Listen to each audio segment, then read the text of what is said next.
Chapter 1. The heart of a demon never has regret even in death. Fang Yuan, quietly hand over the spring-autumn cicada and I'll give you a quick death. Old bastard Fang, stop attempting to resist anymore. Today all of the major factions of justice have combined together just to destroy your devil lair. This place is already covered in inescapable nets. This time you will definitely be decapitated.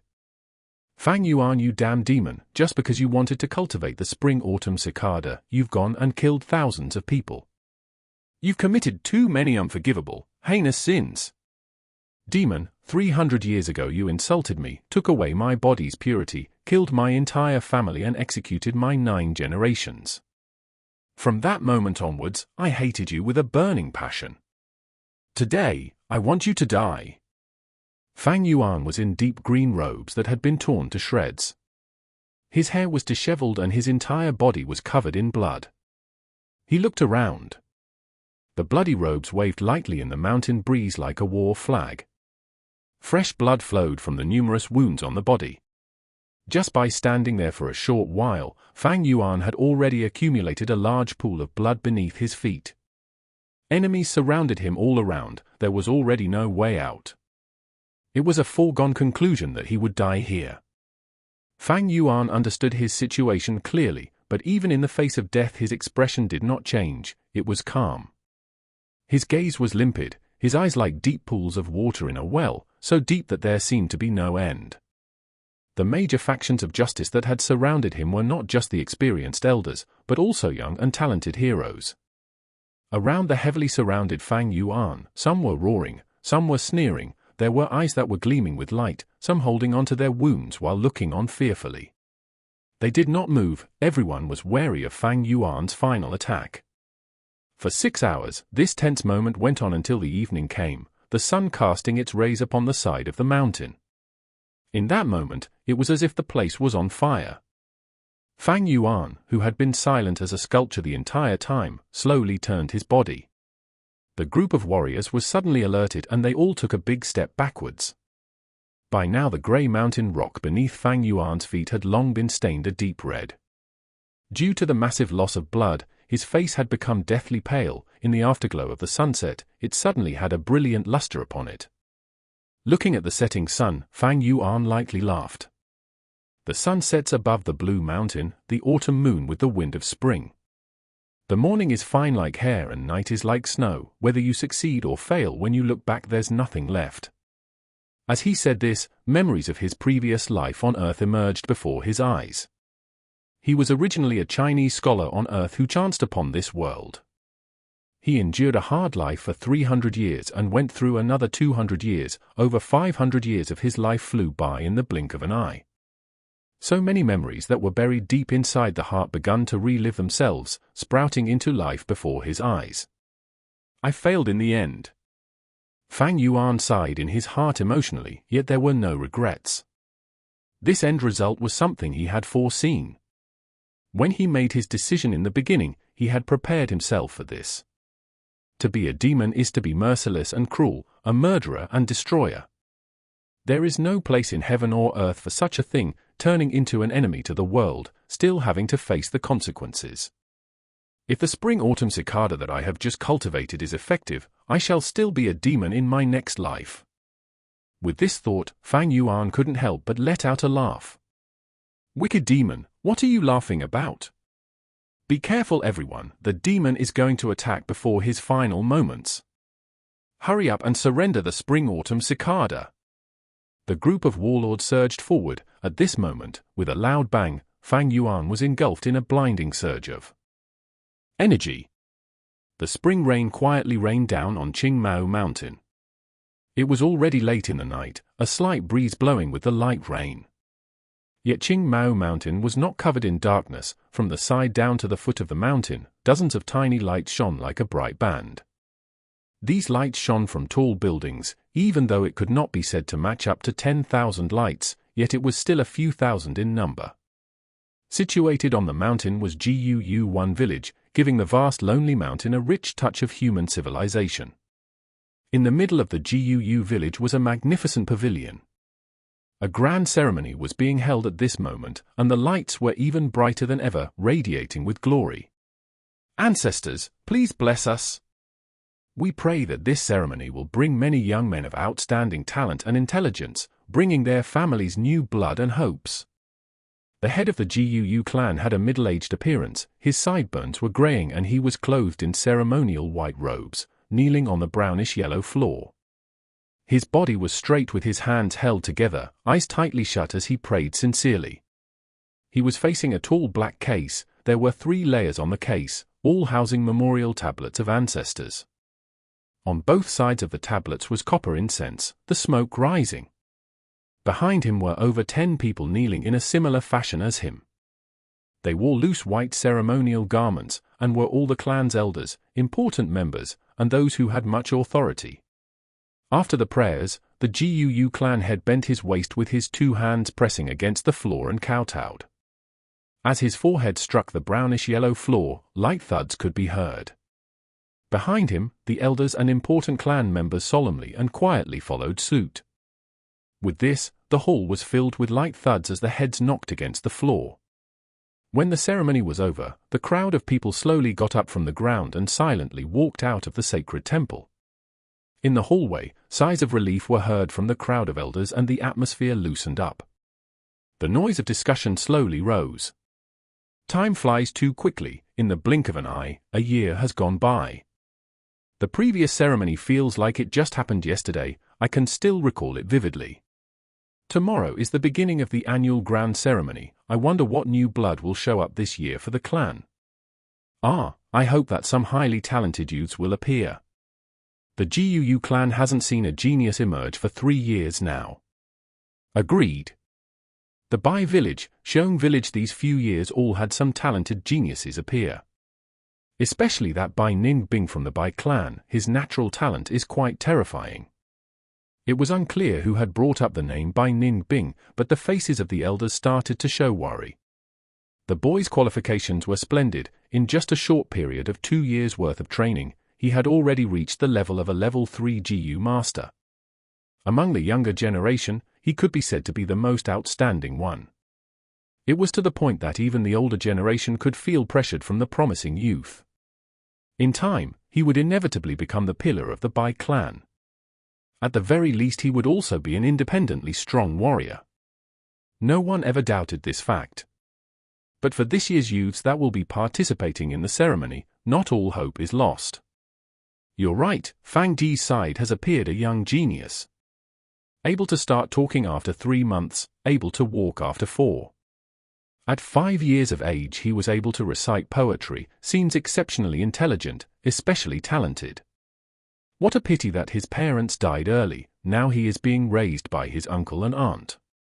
Yes, this one has wisdom at a young age, also harboring big ambitions. In recent years I have heard his creations a Jiang Jingju, Yongmaya and Ajiang Cheng Zi. What a genius! The Guu clan head was the last to walk out of the ancestral temple. After slowly closing the door, he heard the discussions that were going on in the corridor among the clan elders. He knew at once that the elders were discussing about the youth known as Guu Fang Yuan at that moment. As the head of the clan, it is natural to pay attention to the outstanding and prominent young ones. And it so happens that Guu Fang Yuan was the most eye-catching one amongst the juniors. Experience has shown that those who have photographic memory at a young age, or those who possess strength that could rival an adult, or had other great inborn talents, all had outstanding cultivation qualifications. If this child shows a great potential, with great care he could even compete against Bai Ning Bing. Even if it is B grade, in future he could also become a banner of the Guu clan. But with this sort of early intelligence, the chances of B grade isn't that high, and it's highly possible to be an A grade. With this thought, the Guu clan head curled his lips slowly into a smile. At once, with a cough he faced the clan elders and said, "Everyone, it's late. All of you should rest well tonight for tomorrow's opening ceremony so as to ensure sufficient energy levels."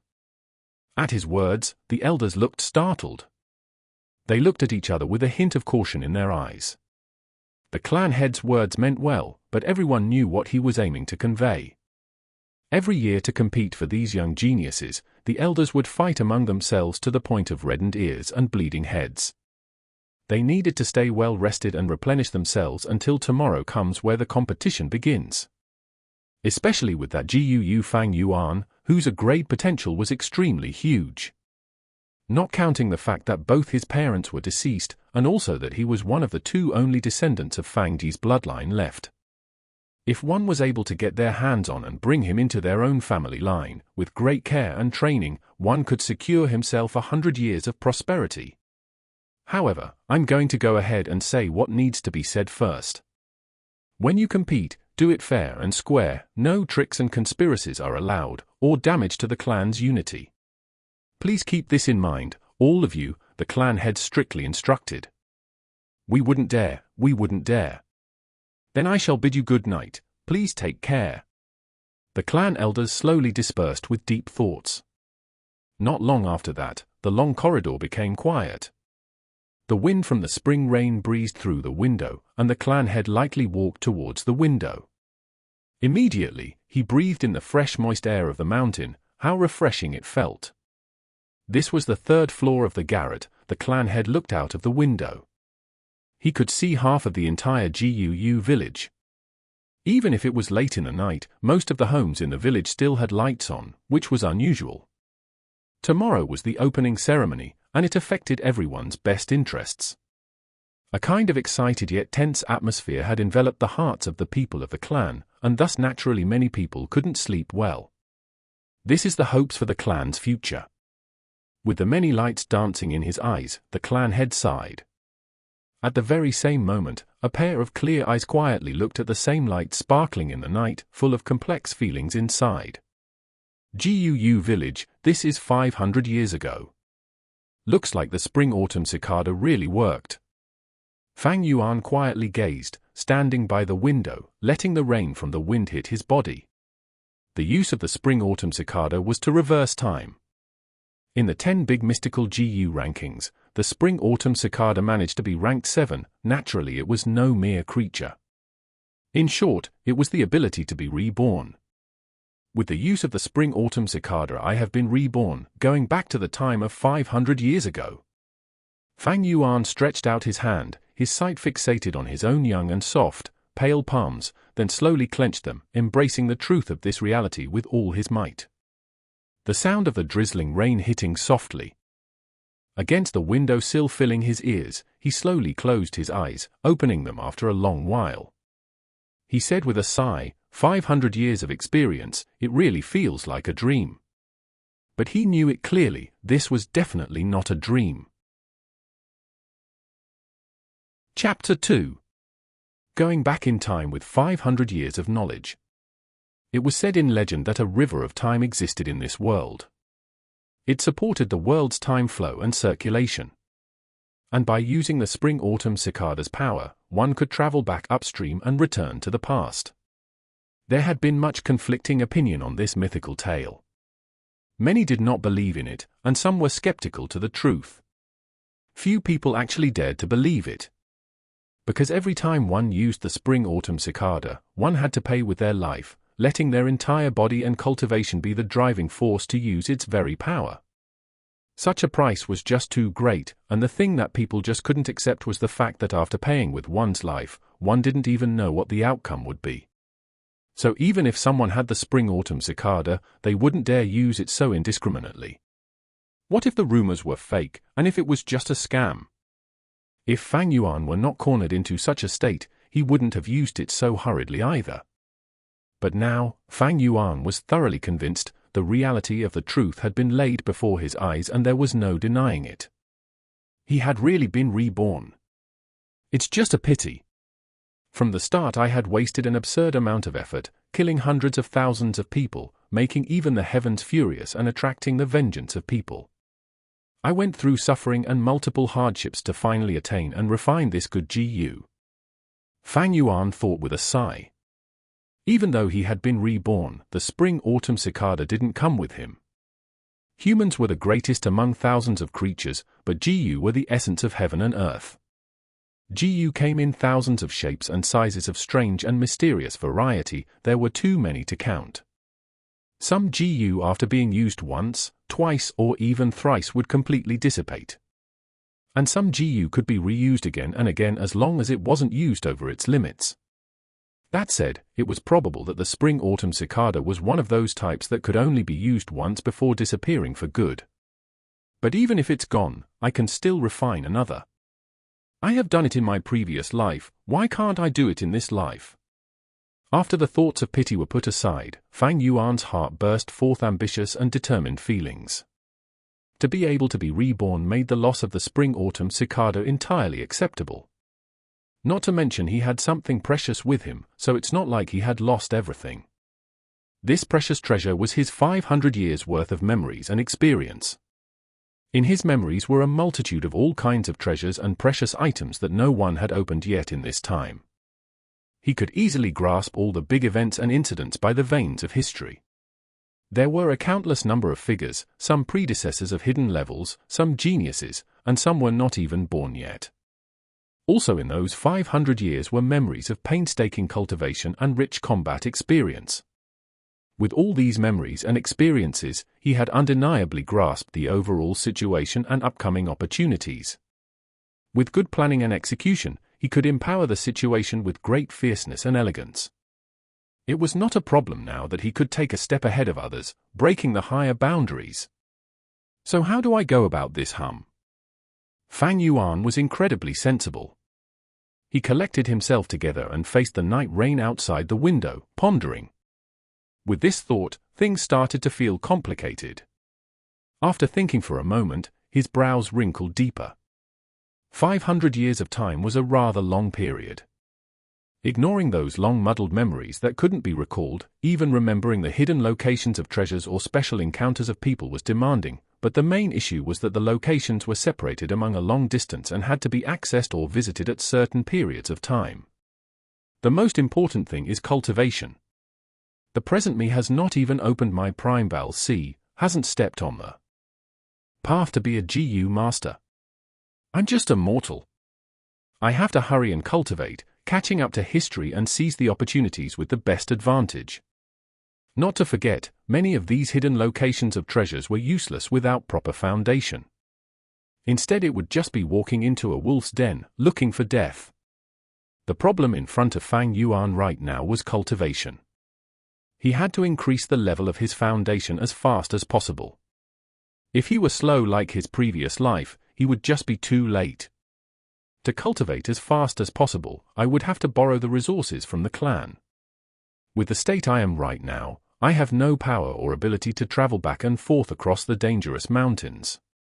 Even an ordinary mountain boar can take my life. If I can reach the cultivation of a third-level GU master, I'd have the means to protect myself and leave the mountain. Through the eyes of a 500-year-old person who had cultivated in the demonic path, Qingmao Mountain was just way too small. GUU village even felt like a cage. But while the cage restricted freedom, the sturdy bars of the cage also brought about a certain kind of safety. In this short period of time, I'll just stay in this cage. As long as I can reach third-level GU master, I can leave this poor mountain. Luckily tomorrow is the awakening ceremony. I'll be able to start training as a GU master soon after. When he thought about the awakening ceremony, old memories that had long been buried away in his heart resurfaced themselves. Talent, huh? He sneered, his gaze focused out the window. At this moment, the door to his room was lightly pushed open and a young teenager walked in. Brother, why are you standing in the rain by the window side? The youth was thin, slightly shorter than Fang Yuan. His face resembled Fang Yuan's features greatly. As Fang Yuan turned his head to look at this young man, a complicated look flickered across his face. It's you, hey, my twin little brother. He raised his eyebrows, his expression returning to that of cold indifference. Fang Xing lowered his head and looked at his own toes. This is his signature stance. Brother, I saw that your window wasn't shut, so I thought I'd come in here and close it. Tomorrow is the awakening ceremony. It's so late and you haven't gone to bed yet. If uncle and auntie knew, they would probably be worried. Fang Zheng was not surprised at Fang Yuan's coldness. Ever since he was a little child, his older brother had always been like that. Sometimes he would wonder, perhaps a genius was just like that, being rather different from ordinary people. Even though he had the same looks as his older brother, he felt that he was ordinary, akin to an ant. They were born from the same womb at the same time, and yet why were the heavens so unfair? His older brother had been endowed with gleaming talent, while he himself was as ordinary as a stone. Everyone around him would say, "This is Fang Yuan's younger brother," when they mentioned him. His aunt and uncle would constantly tell him to learn from his older brother.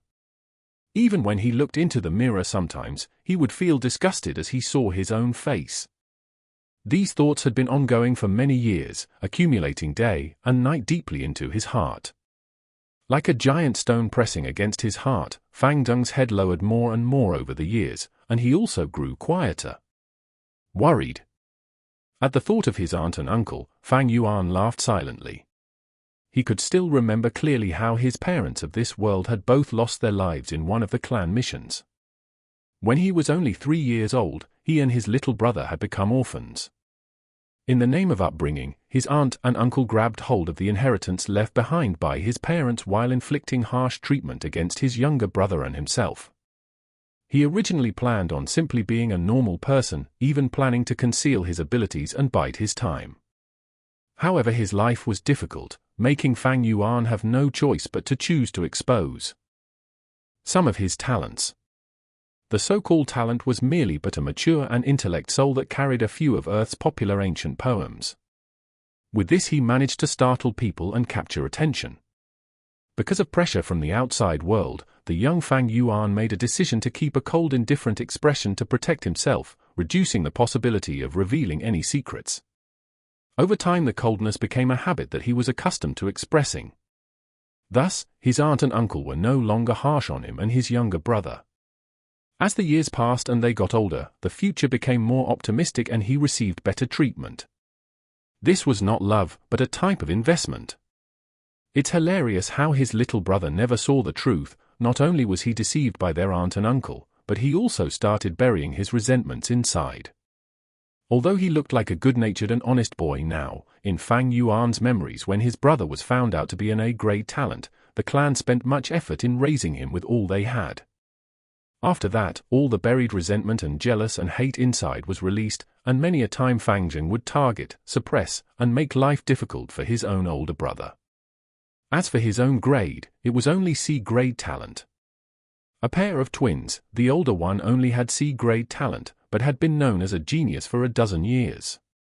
The younger one who was always overlooked was the one with a grade talent instead. The results of the awakening ceremony had left the clan shocked. The treatment of the two brothers suddenly reversed after that. The younger brother was like a dragon that rose up to the heavens, the older brother was like a phoenix that fell down to the earth. After that came the many hardships and troubles from his own younger brother, the cold eyes of his aunt and uncle, and the contempt of the clan. Fang Yuan hated it in his previous life. He hated his own lack of talent, he hated how heartless the clan was, hated how fate was so unfair. But now, with his 500 years of life experiences, using this to retrospect, his heart was actually calm without a shred of hatred. What was there to be gained from resentment? Thinking about it from another point of view, he could understand his younger brother, aunt and uncle, even those enemies from 500 years later who attacked him. The strong ate the weak, survival of the fittest, these had always been the rules of this world. Everyone had their ambitions, always struggling to grasp the opportunities presented before them. Among all the war and killing, what was there not to be understood? 500 years of life experience had long allowed him to understand all of this, with a heart that wanted to gain immortality. If someone tried to prevent this pursuit of his, no matter who it was, he would kill and live through it. The aspirations in his heart were too big. Taking this path ensured he made the world his enemy, and he was destined to be alone and destined to kill. This was the conclusion from having lived 500 years. Revenge is not my intention, the demonic path does not compromise. With that he couldn't help but laugh and gave his younger brother a faint glance. You may leave. Fang Zheng's heart shook as he felt that his brother's eyes were incisive like an ice blade, seemingly penetrating the deepest parts of his heart. Under such a gaze, he felt like he was naked in the snow, unable to hold any secrets. Then I'll see you tomorrow." Not daring to say any more, Fang Yuan slowly closed the door and left. Chapter 3. Please go aside and scram. The patrolling night watchman banged his wooden clappers in a rhythm. The sound spread into the high pillar houses. Fang Yuan opened his dry eyelids while his heart silently thought, "It's already the hour before dawn." He had been lying in bed thinking for a long time last night. He thought up a lot of plans. He probably only slept for a little over 2 hours. This body has not started cultivating, his energy is not so vigorous, and thus his body and mind were still shrouded in exhaustion. However, with 500 years of experience, Fang Yuan had long built up deep steel-like determination. This sort of sleep-deprived exhaustion is nothing to him. Immediately he shoved away the thin silk blanket and got up neatly. He opened the window and found that the spring rain had stopped. The mix of fragrance of the earth, trees, and wild flowers greeted him. Fang Yuan felt his head clear, the sleepiness washing away cleanly. Right now the sun had yet risen, the sky still a deep dark blue, not dark yet not bright. Looking around, the tall houses made of green bamboo and wood contrasting with the mountain was a sea of pale green color. The tall houses had at least 2 floors, it was the mountain folk's unique structure of a house. Due to the mountain's uneven terrain, the first floor is massive wooden stakes, the second floor is where the people reside. Fang Yuan and his brother Fang Yuan stayed on the second floor. "Young Master Fang Yuan, you're awake. I will go upstairs and wait for you to wash up." At this moment, a maiden's voice floated up from downstairs. Looking down, Fang Yuan saw his own personal servant, Shen Kui. Her looks were only slightly above average, but she dressed up well. Shen Kui wore a green robe with long sleeves and trousers, had embroidered shoes on her feet, and her black hair had a pearl hairpin. Her body from head to toe radiated youthful vitality. She looked happily at Fang Yuan while carrying a basin of water, and walked upstairs. The water was at the right warm temperature and was used to wash the face. After rinsing his mouth, he used a willow twig with snow salt to clean his teeth. Shen Kui waited gently, her face wearing a smile and her eyes lively as spring. After he was done, she helped Fang Yuan dress, her plump breasts rubbing against his elbow or his back a few times during the process. Fang Yuan's face showed no expression, his heart was calm as water. This servant girl was nothing but his aunt and uncle's watchai and was a vain, heartless girl. In his previous life she enraptured him, but after the awakening ceremony when his status plummeted, she quickly turned away her head and gave him countless disdainful looks. When Fang Yuan came over, he was in time to see Shen Kui smoothing the creases on the clothing of Fang Yuan's chest. His eyes had a flicker of jealousy. These years living together with his older brother, under the care of Fang Yuan, he also had a servant waiting on him. However, his servant was not a youthful girl like Shen Kui but a fat and wide old woman. "I wonder which day can Shen Kui wait on me like this, wonder what it feels like." Fang Yuan thought inside his heart, yet he did not dare to. His aunt and uncle's biased love to Fang Yuan was no secret to everyone. Originally he did not even have a servant to wait on him. It was Fang Yuan who decided to take the initiative and ask for one for Fang Yuan. Although there was the status difference between master and servant, but usually Fang Yuan did not dare underestimate Shen Kui. That was because her mother was the matron Shen who stood beside his aunt and uncle. Matron Shen was the caretaker of the entire household, having full trust of his aunt and uncle, she had considerable authority. "All right, no need to tidy up." Fang Yuan impatiently brushed away Shen Kui's soft small hands. His clothing had long been tidy, she was just trying to seduce him. To Shen Kui and the brightness of her future, Fang Yuan's possibility of having an A-grade talent was huge. If she could be his concubine, she would be able to elevate from servant status into master. It was quite a big step. In his previous life, Fang Yuan was deceived by her and had feelings for Shen Kui. After his rebirth he was clear as a blazing fire, his heart as cold as ice. "You can leave." Fang Yuan did not even look at Shen Kui as he tidied up his own sleeve cuffs. Shen Kui pouted slightly, feeling that today Fang Yuan's puzzling behavior was rather odd and upsetting. She wanted to reply in a spoiled way, but being scared by his cold and confusing nature, her mouth opened and closed a few times before she ended up saying yes and retreating obediently. "Are you ready?" Fang Yuan asked Fang Zheng. His younger brother stood at the doorway, his head bowed down to look at his toes. He muttered a light yes. Fang Jing had actually been awake since the fourth watch, too nervous to fall back asleep. He quietly got out of bed and got ready a long time ago, his eyes having black circles. Fang Yuan nodded. In his previous life he was not clear about his younger brother's thoughts, but in this life, how could he not understand? But right now it was meaningless to him, and he lightly said, "Then let's go." So the two brothers left the house. On the way they bumped into many youths of similar age, all in groups of 2s and 3s, quite clearly heading to the same destination. "Look guys, those are the Fang brothers." Their ears could pick up the small cautious talk. "The one walking in front is Fang Yuan. He's the Fang Yuan who created the poems," some of them emphasized. "So that's him. His face is expressionless as if he had no regard for others, just like the rumors say." Someone said in a sour tone filled with jealousy and envy. "HMPH, if you are like him then you can also act like that." Someone coldly replied against the person, hiding a sort of dissatisfaction. Fang Veng listened expressionlessly. He had long been accustomed to this kind of discussion. His head low, he followed quietly behind his older brother. By now the light of dawn had peeked over the horizon, casting Fang Yuan's shadow over his face. The sun rose gradually, but Fang Yuan suddenly felt like he was walking into darkness. This darkness was coming from his older brother. Maybe in this life, he would never be able to escape from the imprisoning huge shadow of his brother. He felt a burst of pressure on his chest, making his breathing difficult. This damned feeling was even making him think of the word suffocate.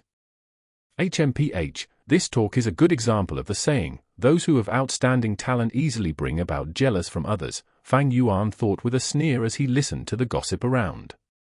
No wonder when it was announced that he had C-grade talent, he would be surrounded by enemies and suffer harsh, disdainful coldness for a long time. Behind him, Fang Veng's breathing got dreary and tried to stop listening. What Fang Yuan did not manage to realize in his previous life, he could perceive with the finest detail in this life.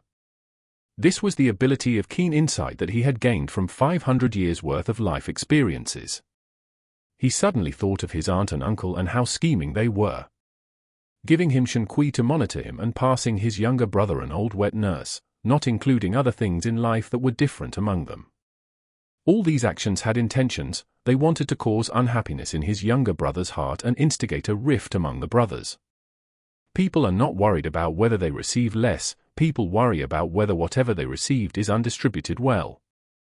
In his previous life his experiences were too little, while his younger brother was too foolish and too naive, thus his aunt and uncle successfully instigated a rift among them. After being reborn with the awakening ceremony before him, it seemed like the situation was difficult to change. But with Fang Yuan's evil way of means and wisdom, it's not like the situation cannot be changed. His younger brother can be suppressed entirely, that young Shen Kui he could turn into a concubine early on. Not forgetting his aunt and uncle and the clan elders, he had at least several hundred ways of beating them. But I don't feel like doing that. Fang Yuan sighed carefreely. So what if it was his own younger brother? Without the blood relation, his younger brother was just an outsider, he could easily give him up any time. So what if Shen Kui grew any prettier? Without love and loyalty she was just a heap of flesh of a body. Keep her as a concubine? She's not worthy. So what if it was his aunt and uncle, or the clan elders? They're just passers-by in life, why waste effort and energy to beat these people? As long as you don't get in my way, then you can go aside and scram, I don't need to care about you. Chapter 4. Gu Fang Yuan. The sun rose, its rays brilliant. The mountain fog wasn't very thick that allowed the penetrating rays to easily pass through. Over 115-year-old youths gathered in front of the clan pavilion. The clan pavilion was in the middle of the village, reaching 5 stories and having sharp tilted roofs. It was heavily guarded. Before the pavilion was the square, and in the pavilion was the shrine of the Guu ancestor memorial tablets. Every generation of clan head had lived in the pavilion. With every major ceremony or big incident, the clan elders would gather and discuss meetings here as well. This was the entire village's authority central. Good, all of you are punctual. Today is the awakening ceremony. It is your life's great turning point. I won't say much, just come with me. The one responsible at the moment was the elder of the academy. His beard and hair were white and he was in high spirits as he led the young teenagers into the pavilion. However, they did not go up, but were led downstairs after going through the entrance of a great hall. Following down a constructed stone ladder, they went into an underground cave. The group of youths made surprised and amazed noises. The underground cave was beautiful, stalactites sparkling with the colors of the rainbow. This light shone on the youths' faces, the neon hues gorgeous. Fang Yuan was mixed into the crowd, quietly observing everything that was happening. In his heart, he thought, hundreds of years ago, the Guu clan came to Qingmao Mountain and settled down after migrating from the central lands to the south border. It was when they found a spirit spring in this underground cave. This spirit spring produces a large number of primeval stones. It could be said that this was the foundation of the Guu village. They walked several hundred steps. It got darker and the sounds of water were faintly heard. After turning around a corner, a 30 feet wide underground river greeted them. By now the colorful lights of the stalactites had disappeared completely, yet in the darkness the river emitted a faint blue light. It was like a star river of the night sky. The river flowed from the dark depths of the cave. Inside the crystal clear waters, one could see fish, aquatic plants, and even the sand beneath the river. Opposite the river was a sea of flowers. This was the Guu clan's closely cultivated moon orchids. The beautiful blue and pink-colored petals were shaped like a crescent moon, the flower stems were like jade, the center of the flower shining like the sort of warm brilliance that radiates from pearls under the light. At first glance, in the dark background the flower sea looks like a huge piece of land covered in bluish-green carpet dotted with countless pearls. The moon orchid is food for a lot of Guu. This flower sea could be said as the clan's biggest cultivation medium, Fang Yuan thought knowingly to himself. The new sight opened the young teenagers' eyes. Each one of them had a light radiating from their gaze with excited and anxious feelings. All right, listen as I call your names. Those who are called must walk through this river to the opposite bank. Walk as far as you can, of course, the further you go, the better it is. Are all of you clear on that? The elder said. Yes, the youths replied. Actually, before they came here, they had all heard their family members or seniors talk about it. It is known that the further you can walk, the better your talent is. Your future will also become brighter. Guu Chen Bo. The elder held the name list and called out the first person. The river was wide but not deep, it covered up to a youth's kneecaps. Chen Bo's face was full of seriousness as he stepped into the flower sea ashore. As he did so, he could feel an invisible pressure as if there was a wall in front of him that he could not see, blocking him from walking forward. During this moment, the flowers at his feet suddenly gave off a weak white light. The light gathered around Chen Bo and entered his body. For a moment, Chen Bo felt the pressure drop, the invisible wall blocking him suddenly felt softer.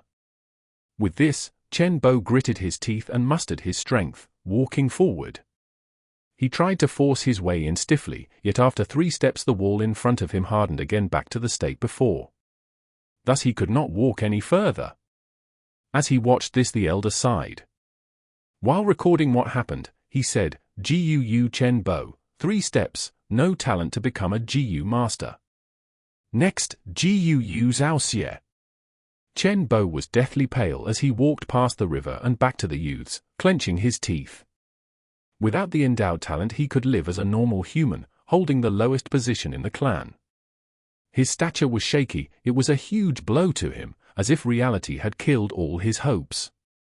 Many people threw him pitiful gazes, while even more had fixated stares at the second person crossing the river. It was a pity that this youth could only walk for steps forward, he did not have talent either. Not everyone has the natural talent to be a GU master. Generally speaking, it is not bad if 5 out of 10 people have talent. In the GU clan, this ratio is higher, reaching 6 people. This is because the GUU clan's ancestor, the first-generation clan leader, was a famous, legendary, and powerful man. Due to cultivation reasons, his bloodline carried powerful genes, thus the average quality of talent in the GUU clan was generally higher as they carried his blood in their veins. With 2 consecutive failures, the other elders observing the scene in the dark started making ugly expressions. Even the clan head was frowning slightly. The next moment, the academy elder called out the third name, GUU Moonblade. "Here!" A horse-faced youth dressed in linen robes lightly called as he came forth. He was tall in build, looking much sturdier than his peers. There was a brave aura about him. He crossed the river in a few steps and reached the opposite bank. 10 steps, 20 steps, 30 steps, one after another small lights entered his body. He walked until he reached 36 steps before he could finally go no further. The youths at the riverbank watched with wide-opened eyes, shocked. The academy elder happily exclaimed, "Good, GUU Moonblade, B-grade talent. Come here, let me see your Primeval C." GUU Moonblade walked back to the academy elder's side. The latter stretched out his hand and put it on the juvenile's shoulder, closing his eyes as he checked with focus. Then he retracted his hand and nodded, recording down on the paper, GUU Moonblade, Primeval C measuring 6 by 6, could be vigorously trained. This special talent could be measured by 4 grades, A grade to D grade. A D grade talent youth who was nurtured for 3 years would be able to become a rank 1 senior GU master, becoming the foundation of a family. A C grade talent youth after 2 years of cultivation was usually able to become a rank 2 senior GU master, becoming the clan's backbone. A B grade talent had to be taken care for. They often became a future clan elder, and with 6-7 years of training they could become rank 3 GU masters. And when it comes to a grade, even if it was just 1, would bring great luck to the entire clan. Great care must be given. With this talent in about 10 years they can become a rank 4 GU master.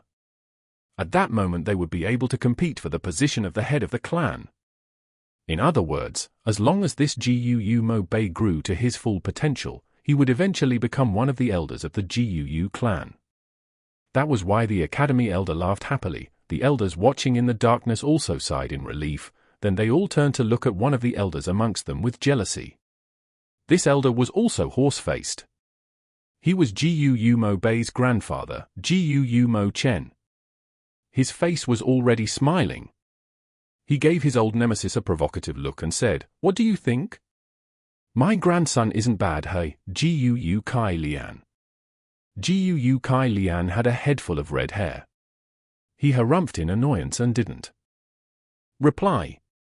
It was apparent that he wore a livid expression. 1 hour later, half of the youths had already walked through the flower sea. There were quite a number of C and D grade talents among them, while half of those youths had no talent at all. Sigh, the bloodline is getting thinner. These few years the clan hasn't had any rank for masters to strengthen the bloodline. The 4th generation clan head was the only rank 5 master, but in the end he perished together with the flower wine monk and did not leave behind any descendants. The GUU clan's later generation talents are getting weaker and weaker, the clan head said with a deep sigh. At this moment, the academy elder shouted, "GUU Kai Chen." On hearing this name all the elders looked at GUU Kai Lian. This was GUU Kai Lian's grandson. GUU Kai Lian had a small and short build with a face full of pockmarks. He was clenching his fist, his entire face sweating. It was evident that he was incredibly nervous. As he walked onto the opposite bank, the little lights entered his body. After walking straight for 36 steps he stopped. "Another B grade," the academy elder yelled. The youth started a commotion, sending GUU Kai Chen envious stares. "Ha ha ha, 36 steps, 36 steps."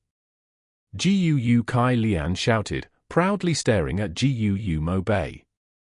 This time it was GUU Mo Chen's turn to have a sour face. "GUU Kai Chen, Huh? In the midst of the crowd, Fang Yuan stroked his chin thoughtfully. In his memories, the clan heavily punished Jiu Kai Chen because he cheated during the awakening ceremony. In reality, Kai Chen only had C-grade talent, but because his grandfather Jiu Kai Lian helped him fake the results, he appeared to have B-grade talent. To be honest, if he wanted to cheat, Fang Yuan had a countless number of ways to do so, some ways even more perfect than Jiu Kai Chen's method. If a B-grade or a grade talent appeared, they would receive the clan's utmost care. But firstly, Fang Yuan had only just been reborn. It was hard to prepare the cheating method with such conditions. Secondly, even if he had managed to cheat, he would not be able to fake his cultivation speed. He would be exposed by then. However, Jiu Kai Chen was different. His grandfather was Jiu Kai Lian, one of the two elders with the most authority within the clan. With this, Kai Lian would be able to cover up for his grandson. Jiu Kai Lian was always hostile towards Jiu Mo Chen. These two elders are the clan's two biggest influential authorities.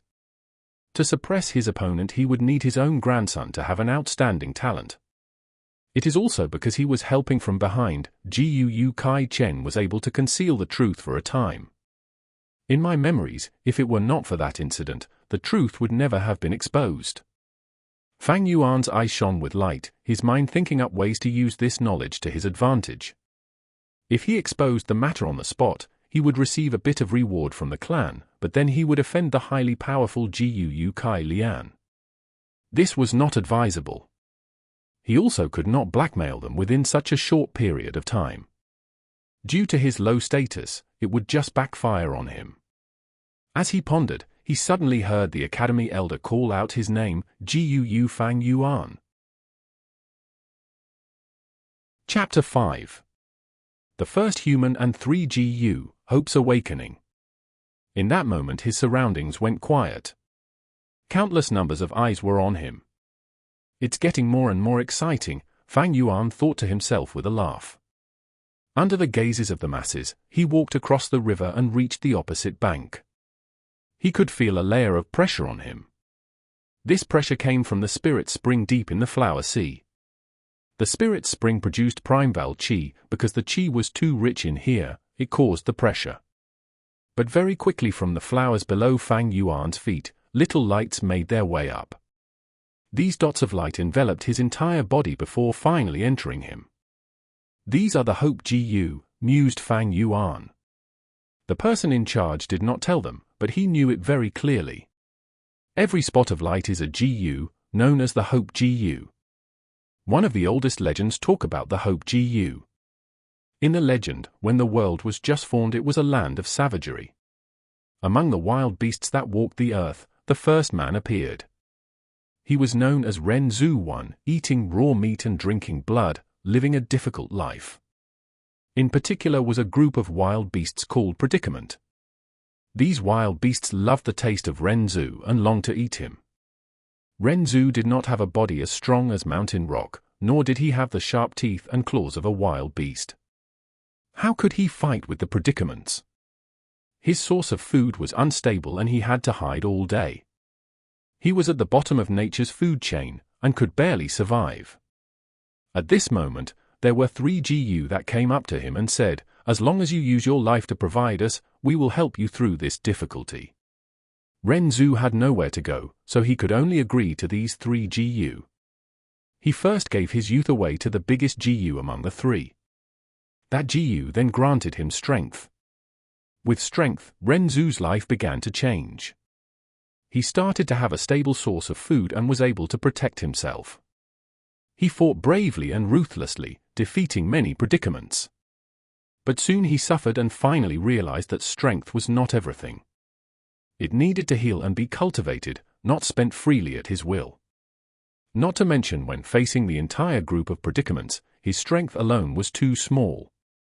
Ren Zhu reflected over this lesson bitterly and decided to give his prime middle years to the most beautiful Jiu among the 3. And thus, the second Jiu gave him wisdom. With wisdom, Ren Zhu was able to learn how to think and reflect. He began to accumulate experience and found out that many times when he used wisdom, it was more effective than using strength. By relying on wisdom and strength was he able to conquer all the goals that he formerly could not, and killed many predicaments. He ate the meat of predicaments and drank the blood of predicaments, surviving with tenacity. But good things do not last, and Renzu was old, and would only grow older and older.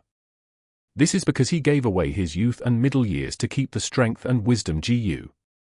When a man is old, his muscles deteriorate and his brain slows down. Human, what else can you give us? You don't have anything else left to provide to us, the strength and wisdom Gu said as they realized this. They left him. Without wisdom and strength, Renzu was once surrounded by predicaments. He was old and could not run, his teeth had fallen out and could not even chew wild fruits and plants. As he fell weakly onto the ground surrounded by predicaments, his heart was filled with desperation. It was at this time the third Gu said to him, "Human, take me up. I will help you escape predicament." Renzu tearfully replied, "Gu, I don't have anything else left. See, the strength and wisdom Gu have abandoned me. I only have my old age left. While it is not as worth my youth and middle age, but if I give you my old age, my life would immediately end. Even though I am surrounded by predicaments right now, but I will not die immediately. I wish to live a little longer, even if just a second more. So you should leave, I have nothing else to provide to you." But the Gu said, "Among the three I have the smallest needs. Human, if you just give me your heart, it will be enough." "Then I will give you my heart," Renzu said. "But Gu, what can you give me in return?" In this situation, even if the strength and wisdom Gu returned to my side, it would change nothing. When compared to the strength Gu, this Gu looked frail and was just a tiny ball of light. When compared to the wisdom Gu, this one was only able to give out a dim white light, not beautiful in any way. But when Renzu gave it his heart, this Gu suddenly gave out endless light. In this light, the predicament screamed in horror, "This is the hope Gu, withdraw. We predicaments are most afraid of hope." The predicaments retreated suddenly. Renzu was speechless, and from that day onwards whenever he faced a predicament, he would give his heart to hope. At this moment, the hope Gu converged into a stream of light and had already entered Fang Yuan's body. Due to the outside pressure they quickly gathered into his abdomen and collected into a group spontaneously, 3 inches under his navel. Fang Yuan suddenly felt the pressure lessen. He began to walk forward. With every step he took, one after another the hope Gu would fly out from the sea of flowers and enter his body, joining the ball of light. The ball of light grew brighter and brighter, but the person in charge opposite the riverbank frowned. This number of hope Gu is lesser than expected. Many elders watching Fang Yuan in the dark thought this as they saw the sight. The clan head frowned as well. This was definitely not the sign of an A-grade talent. Fang Yuan withstood the pressure, continuing to walk forward. Below 10 steps it means that there is no cultivation talent. 10-20 steps means D-grade talent. 20-30 steps would be C-grade talent, 30-40 steps is a B-grade talent. And 40-50 steps would mean a grade talent. Up till now, I have walked 23 steps. Fang Yuan counted in his heart. When he walked the 27th step he could hear a bang, and in between his 2 kidneys the ball of light reached its limit and suddenly exploded. This burst of energy only happened inside his body, outsiders cannot see it. Only Fang Yuan alone could feel at that moment an earth-shaking reaction. Instantly the fine hairs on his body stood up, his paws shut tight, his mind stretched to a tense limit. Soon after, his mind went blank, his entire body becoming soft as if he fell into some clouds. His heart relaxed, his fine hair flattening, and his pores reopened again. In a short while his entire body was perspiring. This entire process felt long, but it actually happened in a short time. The feeling went away as fast as it came. Fang Yuan blanked out for a short moment before he returned to his senses. He secretly focused his attention into his body and found that below his navel and in between his 2 kidneys, an aperture had formed out of thin air. The awakening ceremony was a success. This was the hope to immortality. Chapter 6. The road to the future will be interesting. The aperture was mysterious and unusual. Although it was located inside Fang Yuan's body, it was at the same time not sharing the same space with his internal organs. You could say that it was endlessly huge, yet at the same time infinitely small. Some call it the Purple Prefecture, some call it the Chinese Pool. However, many know it as the Primeval Sea Aperture. The entire body is spherical and the surface of it is covered in flowing white light, like a thin layer of light coating. It was the layer of light from the Hope GU that previously exploded. This thin membrane of light supported the aperture so it would not collapse, and inside the aperture was naturally the Primeval Sea. The sea waters were smooth like a mirror, showing a greenish-blue color, yet the water was dense and brought about a copper luster. Only Rank 1 GU Masters can form this green coppery Primeval essence, known as the Green Copper Sea. The height of the sea surface was not up to half of the aperture, it was only up to 44%. This was also the limitation of a sea-grade talent. Every drop of seawater was pure Primeval essence, representing the condensation of Fang Yuan's essence, vitality and soul. It was also the accumulation of his life potential over the past 15 years. This Primeval essence is used by GU Masters to raise GU. This also means that from now onwards, Fang Yuan has formally entered the route of a Rank 1 GU Master. Since the aperture opened, no more Hope GU entered Fang Yuan's body. Fang Yuan gathered himself and felt that the pressure before him was as thick as a wall, he could no longer walk another step forward. Just like my previous life, he smiled indifferently at this result. "You can't go any further," the Academy Elder shouted across the river, holding onto a small thread of hope. Fang Yuan turned around and walked back, answering with his actions. At this moment even the young teenagers started reacting. The crowd suddenly buzzed with chatter. What? Fang Yuan walked 27 steps. So he was just a C-grade talent. Unbelievable, only a C-grade for such a genius like him. A great disturbance erupted from the crowd. Brother! Among them, Gu Fangling looked up, watching with shock as Fang Yuan returned across the river. He could not dare to believe it, his own brother was only a C-grade. He had always thought that his older brother would be an A-grade talent. No, not just him, even his aunt and uncle and so many people among the clan thought the same too. But now, the result was unexpectedly the opposite. Damn, he was only a C-grade. The GUU clan head clenched both his fists, drawing a deep breath, disappointment in his voice. The elders watching from the darkness had mixed reactions. Some were frowning, some lowering their head in discussion, some looking up with a sigh. How can that be? This method is accurate beyond reasoning, not to add that we were watching the entire time, even cheating is hard. But all his actions and intelligence previously, how do you explain those?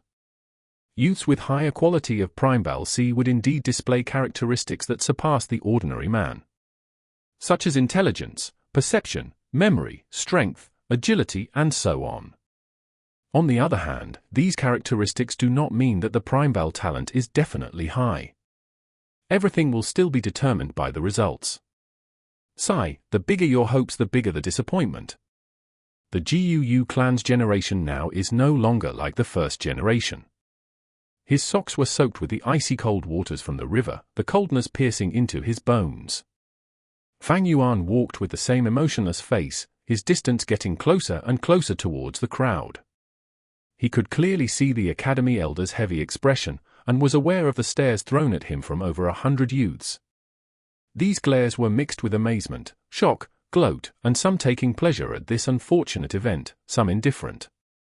It was the same situation, making Fang Yuan unwillingly remember his previous life. During that time he felt as if the sky had fallen. When he crossed the cold river he lost his footing and fell, soaking his entire body in the water, feeling so lost. No one came forward to help him up. Those disappointed, cold expressions and gazes were like sharp knives, piercing into his very own heart. His mind was in chaos, his chest searing with pain. It was as if he had fallen from the clouds, down to the ground. The higher you stand, the harder you fall. But in this life, as the same scene replayed itself, Fang Yuan's heart was calm. He thought of the legend, when predicaments come, give your heart to hope. And today that hope is inside of him. Even though it was not big, but it was better than those people who had totally no primeval talent. If others feel disappointed, then let them be disappointed. What else can they do? What does the disappointment others have to do with me? The most important thing is to carry hope inside my heart. 500 years of living had led him to understand that the interesting things that happen in a person's life happens during the process when one chases after his own dreams. There is no need to ask others around you to not be disappointed or make them like it. Walk on your own path, let others be disappointed and unhappy however they please. Sigh. The Academy elder let out a deep breath and shouted, "Next, Jiu Fangzheng. Jiu Fangzheng." The elder yelled again, the sound of his voice reverberating inside the cave. "Ah? I'm here, I'm here." Fangzheng snapped out of his shock and ran out hurriedly. Unfortunately, he tripped over his own feet and fell, hitting his head with a groan and tumbling into the river. Instantly the entire cave was filled with huge laughter. The Fang brothers, nothing special. The Jiu clan head scoffed, feeling a sort of annoyed boredom towards Fangzheng. This is such a huge embarrassment. Fangzheng struggled and splashed in the water. The bottom of the river was just too slippery, he couldn't get up properly. Trying his best only made him look more stupid and clumsy. His heart increasingly flustered as the sounds of laughter filled his ears. But right at this moment, he suddenly felt a strong pull lifting him up. His head finally left the water surface and his body found balance again. He wiped his face in a panic and focused his sight. It was actually his older brother Fang Yuan who had grasped his collar and pulled him up. "Brother!" He opened his mouth to say. But instead he started choking on water, ending up triggering a violent cough. Ha ha, the difficult older and younger brother of the Fang family. Someone laughed at the riverbank. The laughter grew louder, yet the Academy elder did not come out and stop it. He was deeply frowning, disappointment filling his heart. Fangzheng was completely at a loss on what to do, and then he heard his brother say to him, "Go on. The road to the future will be interesting." Fangzheng could not help but open his mouth in surprise. Fang Yuan's back was facing the crowd so they could not see properly, but Fangzheng could clearly feel the calmness radiating from Fang Yuan. As his older brother spoke, the corners of his mouth were slightly raised, revealing a deep and thoughtful smile. It was obviously only a C-grade talent, yet how can brother be so calm? Fangzheng could not help but wonder, his heart full of doubt. Yet Fang Yuan did not say any more. He patted Fangzheng on the back, and turned and walked away. Fangzheng wore a stupefied expression as he walked towards the flower sea. "I never thought brother would actually be so calm. If it was me, I'd..." He lowered his head, walking forward absent-mindedly. Yet he did not know that he was playing out a miraculous scene. When he finally snapped out of his reverie, he was already deep in the sea of flowers, standing in a distance that no one else had reached before him. "Oh my God, a great talent!" The Academy elder screamed, seeming to have lost his mind. "It's been 3 years, an A. Great talented genius has finally appeared in the Jiu clan." The clan elders that were watching in the darkness were also screaming out at the same time, losing their composure. Well, the Fang bloodline originated from a Kai bloodline. So we Kai family will adopt in this Gu Fangzheng, Gu Kai Lian immediately announced. "How is that possible? You old bag Kai Lian, your morals and abilities are out of order, but you're definitely good at misleading young boys. It's better to pass this kid to I, Jiu Mo Chen to raise." Jiu Mo Chen roared back instantly. "Stop arguing. No one is more qualified to raise this child than the current clan leader. Whoever has any objections is to go against me, Jiu Bo." The Jiu clan head had gone crazy and swept his fiery red gaze over the disappointed and discouraged looks. Chapter 7. A Jiu master has 9 ranks, flower wine leaves behind treasure. Humans are above all creatures, GU are the essence of heaven and earth. In this world there are thousands of species, countless number of GU. They live everywhere around us, in the soil, in the bushes, even on the bodies of wild beasts. As humans continue to propagate and grow, the scholars of the past gradually uncovered the mysteries of the GU. Those who have opened the aperture, using their own primeval essence to feed, refine, and manipulate these GU, people who have achieved these various purposes are what we call GU masters. And all of you have successfully opened your aperture in the awakening ceremony 7 days ago. With the coagulation of the primeval C, right now you are all rank 1 GU masters. In the village academy, the academy elder talked with confidence and composure. In front of him were 57 students, seated and listening attentively. The mystery and strength of a GU master had been deeply rooted in the hearts of the youths a long time ago. Thus everything that the elder taught and said, the students were very interested in. At this moment a young teen raised his hand. With the elder's permission he stood up and asked, "Elder sir, I've known this since I was small. There are rank 1 GU masters, rank 2 and so on. Can you explain in more detail to us?" The GUU teacher nodded and waved his hand to ask the young man to sit down. GU masters have 9 ranks, from bottom to top, rank 1, rank 2, rank 3 all the way up to rank 9. Every rank is considered a big realm, and it is divided into 4 small realms: initial stage, middle stage, upper stage and peak stage. You have all just become GU masters, so all of you are rank 1 initial stage. If you all work hard in your cultivation base will naturally advance to rank 2, even rank 3. Of course, the higher your talent the bigger your chance of promoting. For D-grade talent, the primeval C takes up about 2-3 layers of the aperture. The highest promotion reachable is rank 1 to rank 2.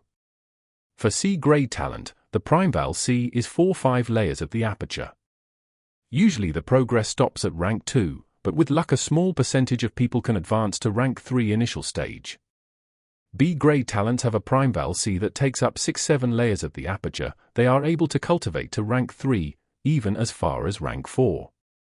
As for a grade talent, the primeval C is plenty, it takes up 8-9 layers of the aperture. This kind of talent in a person is naturally the most gifted and the most suitable for a GU master's cultivation, being able to reach rank 5. As for GU masters who are rank 6 and above, they are all legends. I am not clear about the specifics either. In the GUU clan, there has never been the appearance of a rank 6 GU master, but rank 4 and rank 5 GU masters we have had before. The teenagers' ears all pricked up, their eyes shining brightly as they listened. Many of them couldn't help but look at GUU Fang Yuan, who was sitting rigidly at the first row. He was an A-grade talent after all. Their eyes were filled with feelings of envy and jealousy. At the same time there were some who stared at the corner at the last row of the classroom. Leaning against the window at the corner was GUU Fang Yuan, who was bent over the desk sleeping soundly. "Look, he's still sleeping," someone whispered. "He's been sleeping continuously for a week, yet he's still not awake." Someone cut in. "There's more. I heard that he was up all night, wandering about at the edge of the village. There's been people who've seen it more than once. Apparently he holds a wine jar at night, dead drunk outside.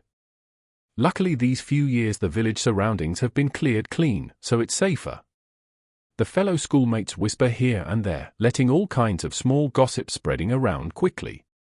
Ah well, the blow was just too big. Someone hailed as a genius for so many years unexpectedly ending. Up to be a C-grade talent in the end, he. If only it was just the case. Of all the people his own little brother was pronounced an A-grade, right now being the center of attention, enjoying the best treatment. The younger brother soars up into the sky, while the older brother falls to the ground. Tut tut. As the discussion amongst the students got louder and louder, the academy elder's brow deepened into a frown. In the whole classroom all the teenagers were sitting respectfully, showing liveliness. This made Fang Yuan, who was sleeping on his table, stand out so much that it hurt the eyes. It's already been a week, yet he's still so dispirited. HMPH, initially I must have been mistaken by him. How could someone like this be a genius? the elder thought disgruntledly. He had spoken many times to Fang Yuan regarding this matter, but to no effect. Fang Yuan still did whatever he liked. He would sleep through every class, making the elder in charge of teaching have a very frustrated headache. Forget it, he's just a C grade. If he can't even withstand this sort of blow, fostering him with that kind of temperament will just end up wasting the clan's resources. Nothing good will come out of it. The elder's heart was filled with disappointment towards Fang Yuan. Fang Yuan was just a C grade, compared to his younger brother Fang Ving, who was an A grade talent. Now this was someone worth the clan spending an amount of effort on raising. While the academy elder thought about all this, he was also replying to the latest question. In the clan history, there have been many strong masters. For rank 5 masters there were 2. One of them is the first generation clan head, our ancestor. He was the one who established Guu village. Another one was the 4th clan head. He had remarkable talent and managed to cultivate all the way to the realm of a rank 5 Guu master. If it wasn't for that despicable shameless demon flower wine monk's sneak attack, he might have been able to achieve rank 6, but who knows? As he said this, he heaved a deep sigh. Below the platform, the youth started shouting in a rage. It's all because of that flower wine monk. He was too sinister and cunning. What a pity that our 4th clan leader was soft-hearted and benevolent, and died at a young age. If only I was born a few hundred years earlier. If I saw that demon, I would have torn off his ugly face. The 4th clan head and the flower wine monk story is something that the entire Guu clan knows. The flower wine monk was also a rank 5 Guu master, famous among the demon faction in his time for his many years as a big flower thief. A few hundred years ago he traveled to Qingmao Mountain. He attempted to commit crimes in Guu village, but was found out by the 4th generation clan leader in the end. After an earth-shaking huge battle, the flower wine monk was beaten to the point he had to beg for mercy on his knees. The 4th clan head was merciful and kind, intending to spare his life. Yet the flower wink monk suddenly launched a sneak attack, successfully inflicting heavy wounds on the 4th clan head. The clan head flew into a rage, killing the flower wine monk on the spot. However, his heavy injuries were not curable and thus, he died. Therefore, in the hearts of the Guu clansmen, the 4th generation clan head was a great hero who sacrificed his life for the village. Flower wine monk her. Awoken by the classroom's noisy chatter, Fang Yuan opened his sleepy eyes. He stretched his body and thought with resentment in his heart, this flower wine monk, where did he die? Why is it that I still can't find his legacy after searching around the entire village? In his memories, there was a Guu master from the clan who was broken-hearted and started drinking a lot. About 2 months from now, the man was heavily drunk as he lay down outside the village, his heavy wine aroma unknowingly attracting a liquor worm. The Guu master was ecstatic, fully intent on catching it. The liquor worm hurriedly fled, and as the Guu master was in hot pursuit after it, he followed the liquor worm's trail and discovered an underground hole entrance and went in. The liquor worm was a very precious and expensive type of Guu. The half-drunk Guu master decided to risk it and enter the hole, finding himself in a secret underground cave. After that he discovered the bones of the flower wine monk and the inheritance he left behind. When the Guu master returned to the village, he reported his discoveries and immediately caused a big stir among the entire clan. Later on, that Guu master benefited much from it, his cultivation base suddenly becoming outstanding. His lover, who had once abandoned him before, was attracted to him again, and he became the talk of the clan for a while. Sadly, I only heard bits and pieces about this piece of news, so I don't know where the accurate location is. It wasn't like I knew I would be reborn again to this day. Flower wine monk, where in the world did you die off to? These few days he had been buying a lot of wine, wandering around the village as soon as night arrived. He wanted to use the aroma of liquor to attract the liquor worm. Unfortunately, he never saw the liquor worm appear, making him feel very disappointed. If I could find that liquor worm and refine it into my vital Guu, that would be so much better than the clan's moonlight Guu. In the blink of an eye, it's already April, there's not much time left. Fang Yuan heaved a sigh and gazed out of the window. Under the blue sky and white clouds, verdant mountains stretched into the distance. In the vicinity was a bamboo grove. This was Qing Mao Mountain's unique spear bamboo, each bamboo stick as straight as a line, the ends of the bamboo exceptionally sharp like the tip of a spear. Not too far away, the woods were already turning green. The tender shoots sprouted in a sea of yellow-green color. Every now and then, beautiful and colorful sparrows would perch on the branches. The wind of spring blew, wrapping up the freshness of the mountains and rivers and dispersing it into the world. Without knowing it, the class was almost over. The academy elder finally informed them, "This week I have taught you all how to contemplate and check your own aperture's primeval C, and how to meditate and shift around the primeval essence inside your body. Now is the time for you all to refine your vital GU. After this class ends, you will all go to the academy's GU room and pick a gooworm. After choosing your GU, please go home and focus on refining it. When you have finally refined your GU, then you can come back to the academy and continue attending class. At the same time, this is your first assessment. Whoever can finish this assessment first will be rewarded a generous sum of 20 primeval stones." Chapter 8. Things will always be things, but humans will change. Beside the academy was a GU room. The GU room was not big, it was only 60 meters squared in size. In a GU master's road to cultivation, a GU is the key to strength. At the end of class, the excited teenagers rushed towards the GU room. "Form a line, enter one by one," some voices suddenly yelled. It was natural that there were guards outside the GU room. The youths went in one at a time and came out. Finally it was Fang Yuan's turn to enter the GU room. This room was a mysterious room. The four walls all had holes, in each one of these embedded square holes were another square hole. Each of the holes differed in size, some big and some small. The bigger ones were no bigger than an earthenware cooking pot, the smaller holes no smaller than a fist. In the many square holes were all kinds of containers. There were grey stone basins, verdant jade dishes, exquisite grass cages, earthen stoves, etc. These containers kept in all kinds of variety of GU.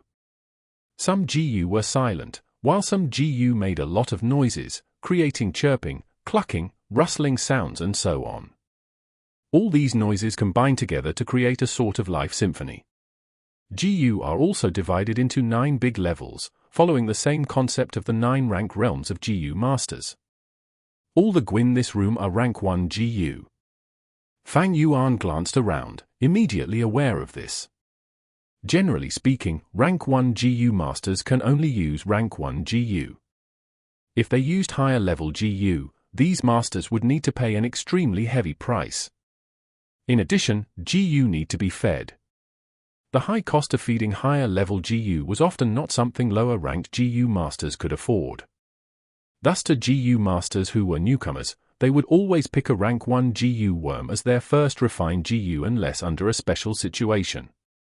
There is great significance to the first GU that a GU master refines. It will become their vital GU, interconnecting their lives together. If it dies, the GU master will suffer a huge blow. Alas, my original wish was to get my hands on the flower wine monk's liquor worm and refine it as my vital GU. But right now there are still no leads on my search for the flower wine monk's skeleton. I don't even know when will I be able to find it, or when someone else does. Just to be safe, I'll pick a moonlight GU first. Fang Yuan sighed inwardly as he walked straight along the wall on his left. One of the top layers of the holes in this wall had a row of silver plates. In every plate was a GU. These GU were crystalline and shaped like a crescent. It was like a piece of blue quartz. Against the backdrop of the silver dish, the GU gave off a quiet and beautiful feeling. Known as the Moonlight GU, this variety of GU was the local GU of the GUU clan, and many of the clansmen would choose the Moonlight GU as their vital GU. The Moonlight GU was not a GU of nature, it was a breed that was cultivated with a secret method by the GUU clan. The Moonlight GU could not be found anywhere else. It could be said that this GU was a symbol of the GUU clan. Since it was all rank 1 Moonlight GU, there was very little difference among one another. Fang Yuan casually chose one and took it. The moonlight GU was very light, comparable to the weight of a piece of paper. The insect occupied a small area of his palm. It was roughly the size of a common jade pendant. As Fang Yuan put it on his hand, he could see through it and gaze at the lines on his palm. With one last look and finding nothing wrong with it, Fang Yuan put the moonlight GU into his pocket and walked out of the GU room. Outside the GU room, the queue was still quite long. As soon as the next person in line saw Fang Yuan leave, he went into the room hurriedly with excitement. If it were others, when they got their GU, the first thing they would do would be to take it home and quickly refine it. But Fang Yuan was not in a hurry to do so, for his mind was still thinking about the liquor worm. The liquor worm was more precious compared to the moonlight GU. Although the moonlight GU was a specialty of the GUU village, it did not help a GU master as much as a liquor worm. After he left the GU room, Fang Yuan headed straight for the tavern. Shopkeeper, 2 jars of aged wine. Fang Yuan fished around his pockets and drew out the remaining primebell stone pieces, putting them onto the counter.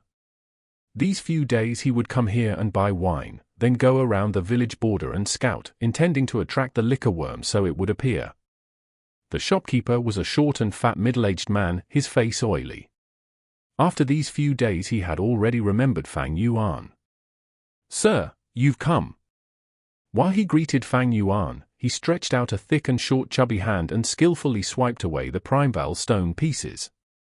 As he put them onto his palm, he shifted his hand up and down and felt that the weight was correct.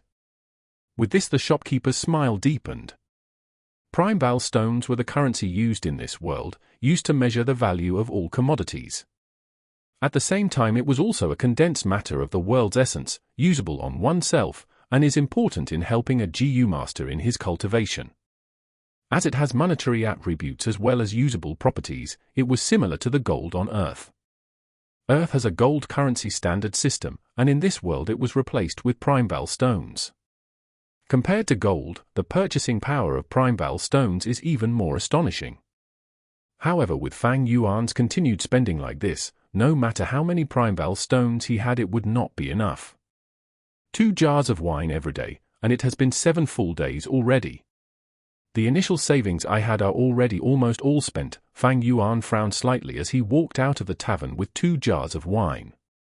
Once someone becomes a GU master, he would be able to extract primebell essence straight from a primebell stone to replenish the primebell sea in his aperture. Thus to GU masters, primebell stones were not just a form of currency, but also a supplement in their cultivation.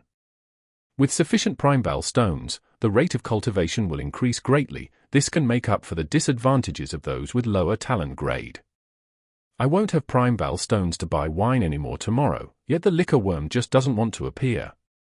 Do I really have to take the moonlight GU and refine it as my vital GU? Fang Yuan felt rather unsatisfied. As he walked with the 2 jars of wine in his hand, he started to wonder. Academy Elder said, the first person who manages to refine his vital GU will get a reward of 20 primebell stones. Right now I guess a lot of them are at home trying their best to refine their GU and compete for the first position. A pity, refining the vital GU is more of a test of one's talent. Those with better primebell talent will have better advantage. With my C-grade talent, without any special means, I have totally no chance of winning. It was at this moment, the voice of GUU Fangzhen called out to him from behind. "Big brother, you really did go to the tavern and buy alcohol. Follow me, aunt and uncle want to see you." Fang Yuan stopped in his tracks and turned around. He found his younger brother was no longer like before, always lowering his head as he spoke. Right now the 2 brothers gazed at each other face to face. A gust of wind blew, lifting up the older brother's messy short hair, the lower hem of the younger brother's robe swishing around. Just a short period of 1 month has gone by, yet humans change. A week after the awakening ceremony, a huge change came upon the older brother and the younger brother. The older brother Fang Yuan fell from the clouds, the title of genius mercilessly destroyed. And the younger brother began to bloom with radiance, slowly rising up like a new star. To the younger brother Fang Zheng, this sort of change was earth-shaking to his world.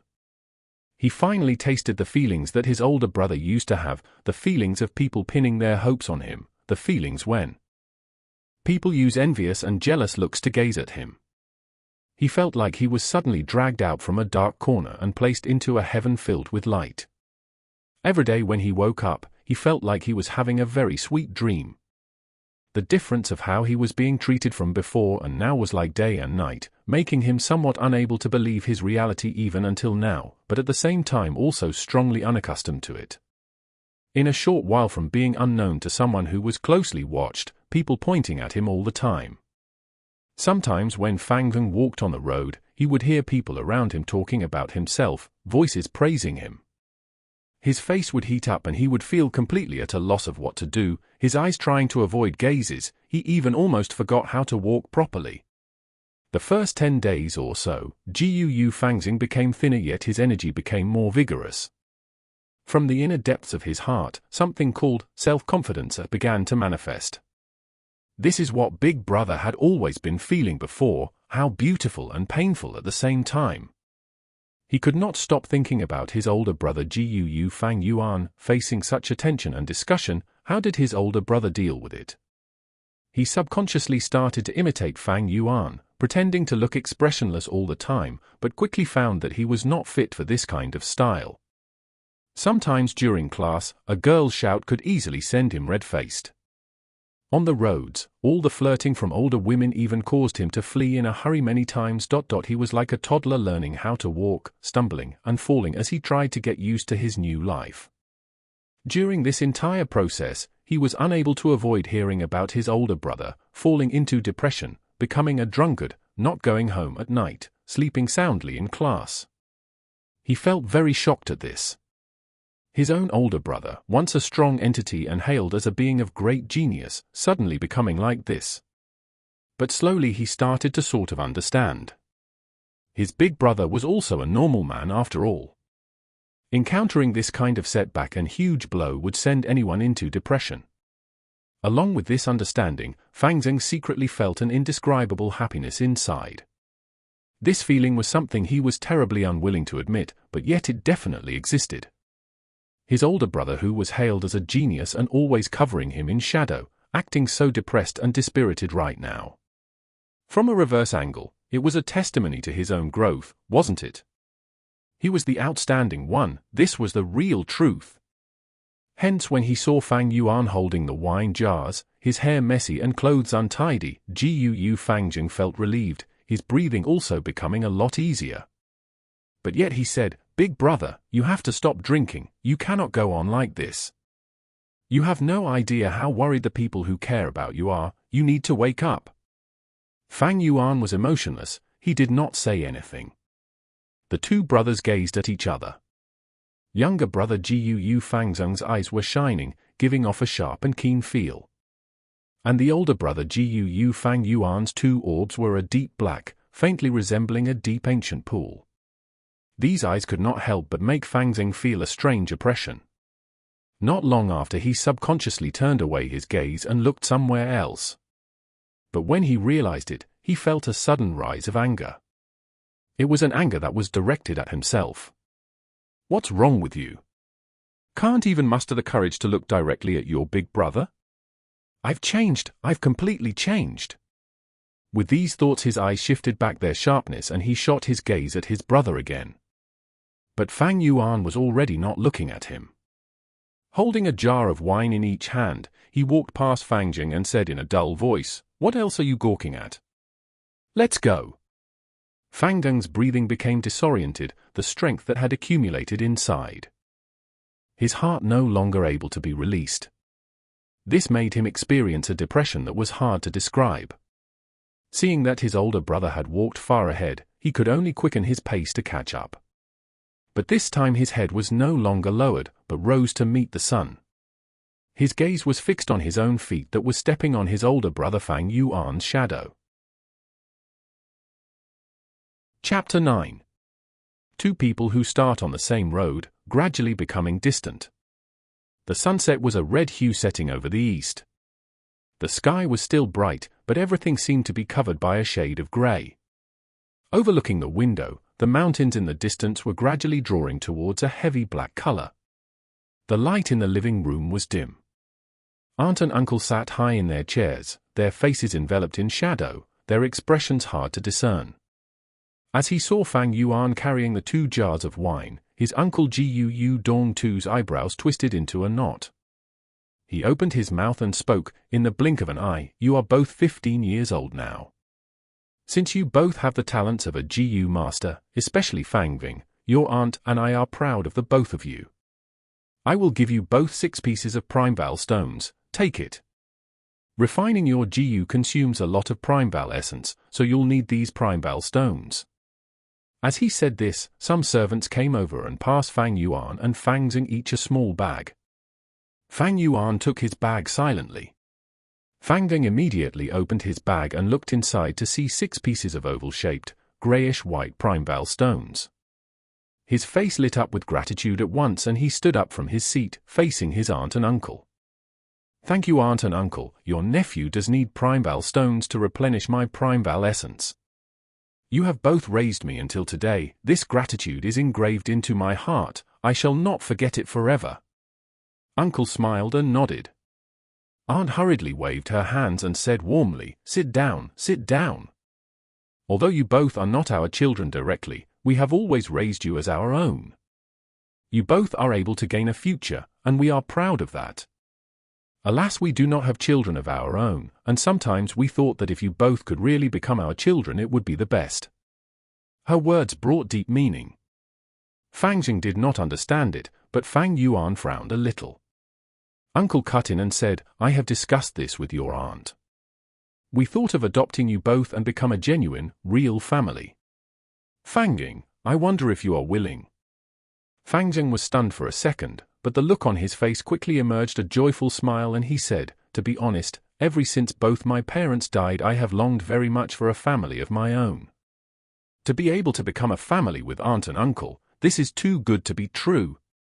Aunt's expression loosened and she laughed, "Then you are our good son, shouldn't you stop calling us aunt and uncle?" "Father, mother." Fang Xing in a state of realization changed his statement. Aunt and uncle laughed heartily. "What a good son, not a waste of us husband and wife to raise you since you were 5 years old. And we have raised you for 10 whole years," Aunt wiped her tears. Uncle looked at the silent Fang Yuan and said gently, "Fang Yuan, how about you?" Fang Yuan shook his head without saying a word. "Brother." Jiu Fang Xing was about to advise him, but uncle, whose tone was unchanged, stopped him. "If that's the case, Fang Yuan my nephew, we won't force you. Since you are already 15 years old, you need to start being independent, this way you will also easily carry on your Fang bloodline. Uncle here has prepared 200 Primeval stones for you as financial support." 200 Primeval stones.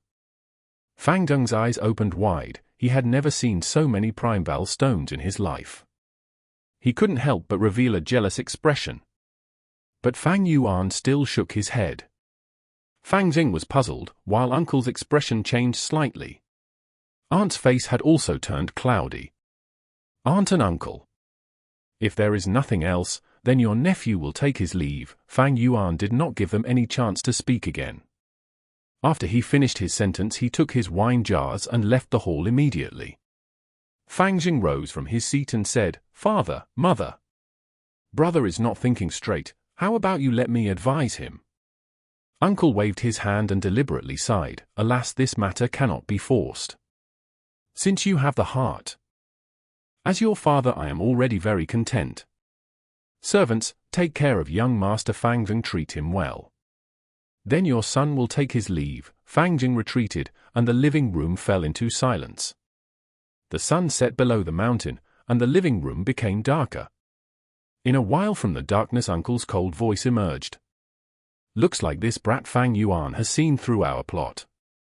Among the regulations of the Jiu clan it was clearly stipulated that the eldest son at 16 years of age would have the qualifications to inherit the family property. Fang Yuan's parents had passed away, leaving behind a fortune. It was being taken care of by aunt and uncle. This inheritance was not something a measly sum of 200 essence stones could compare to. If Fang Yuan had also agreed to be adopted by aunt and uncle, then he would lose the right to inherit this fortune. If Fang Yuan at this year's age of 15 decided to be independent, he would also not conform to the clan's regulations. Luckily we managed to win over Fang Jing, and Fang Yuan only has C-grade talent. Uncle heaved a sigh, feeling joyful. Then husband, if Fang Yuan decides to go independent at 16 years of age, what do we do? Aunt's tone was hysterical as she thought about the inheritance. HMPH, since he is acting undisciplined, then he can't blame us. As long as we catch him committing a huge mistake before he leaves us and expel him from our family, it will be counted as snatching away his right to inherit the legacy, Uncle explained coldly. But the brat is very clever, how would he make a mistake? Aunt asked, puzzled.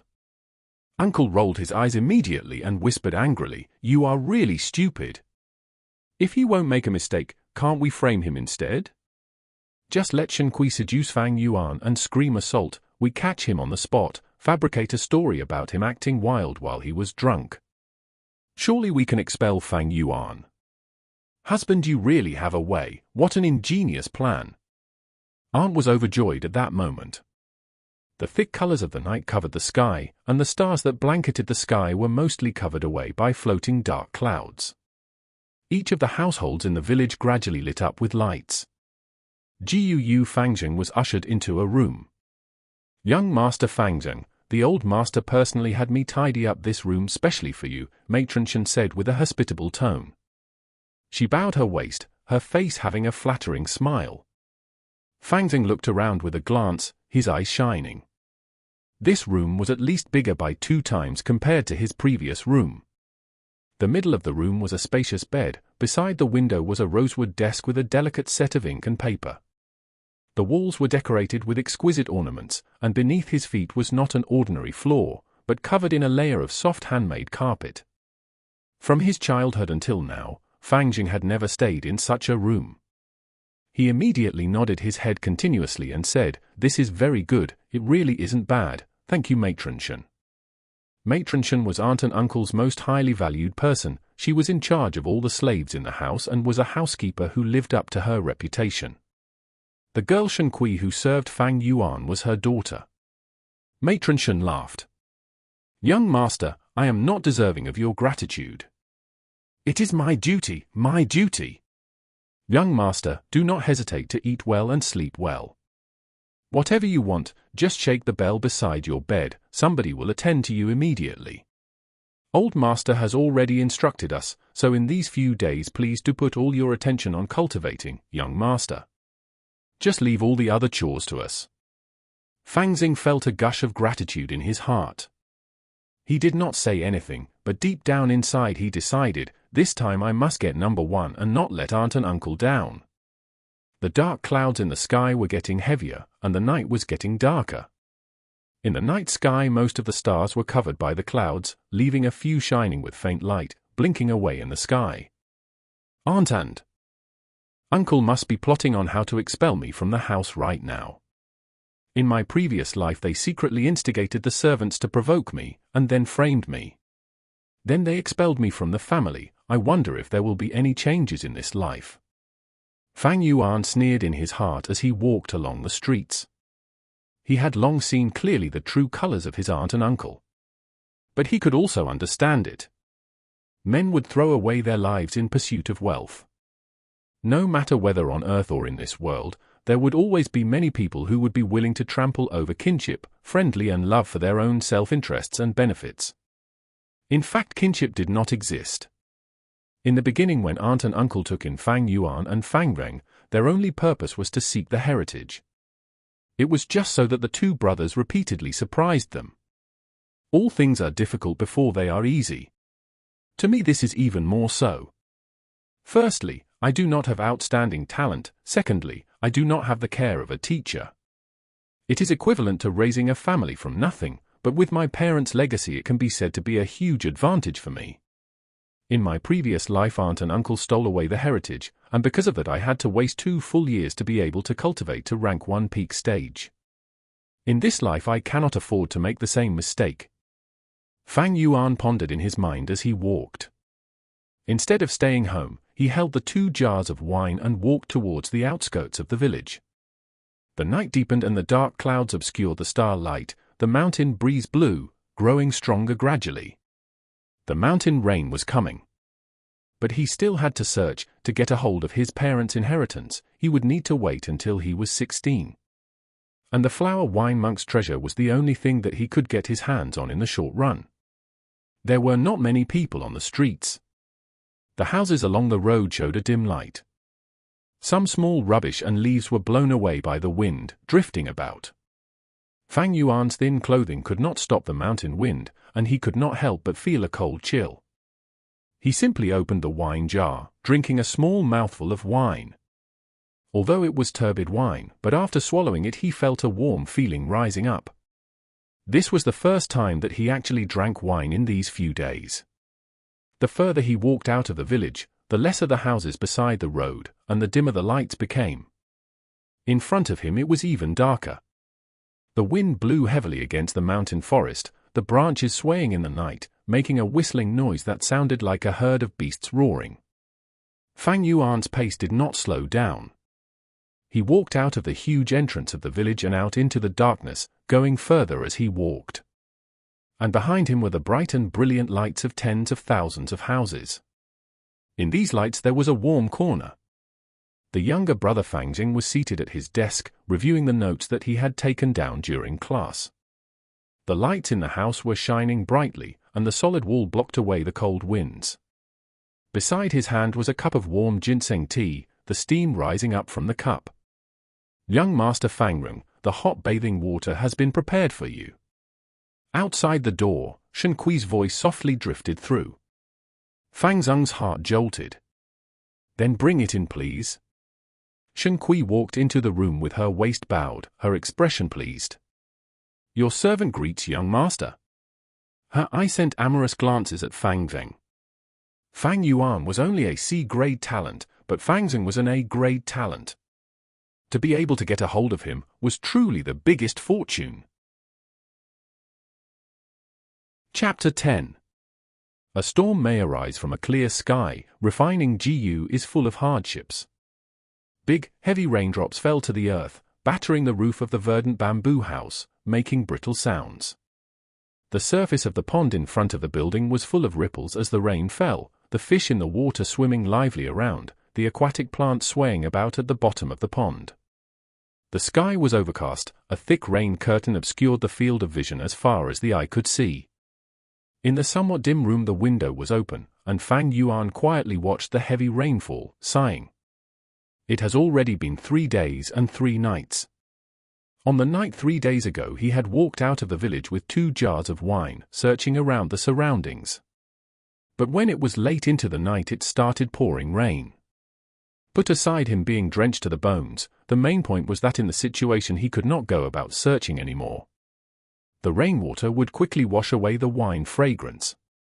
At the same time, if he forced himself to search under such conditions, it might arouse suspicions. Although previously he pretended to become a depressed drunk person to cover up his real motives, but he knew never to underestimate the intelligence of others around him. Only a fool would think others were stupid. Thus under this helplessness, Fang Yuan could only stop his search. Not to mention that the moment it started raining, the rain had went on continuously. Sometimes it became heavier and sometimes lighter, but it never stopped.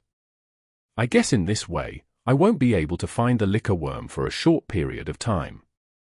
To be safe I can only choose to start refining the moonlight GU. While I refine it, if I can find the liquor worm during the process it would be the best, but if I can't then this would have to do. But this matter is very common, a storm may arise from a clear sky, something unexpected may happen anytime. In this world who can do everything without obstacles in his way, having a perfect journey?" Fang Yuan's thoughts were very calm. His 500 years of experience had long washed away the impulsiveness that he rarely had in the first place. He closed the door and window and sat cross-legged on his bed. He closed his eyes slowly and after breathing a few times, he calmed his state of mind.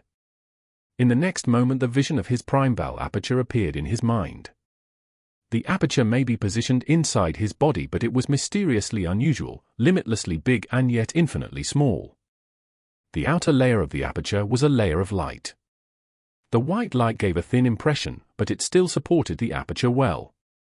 In the aperture was a sea of primeval essence. The seawater was a green copper color, the surface of the sea clear and calm as a mirror. The water level was about half the height of the aperture. The entire volume of the sea occupied 44% of the aperture.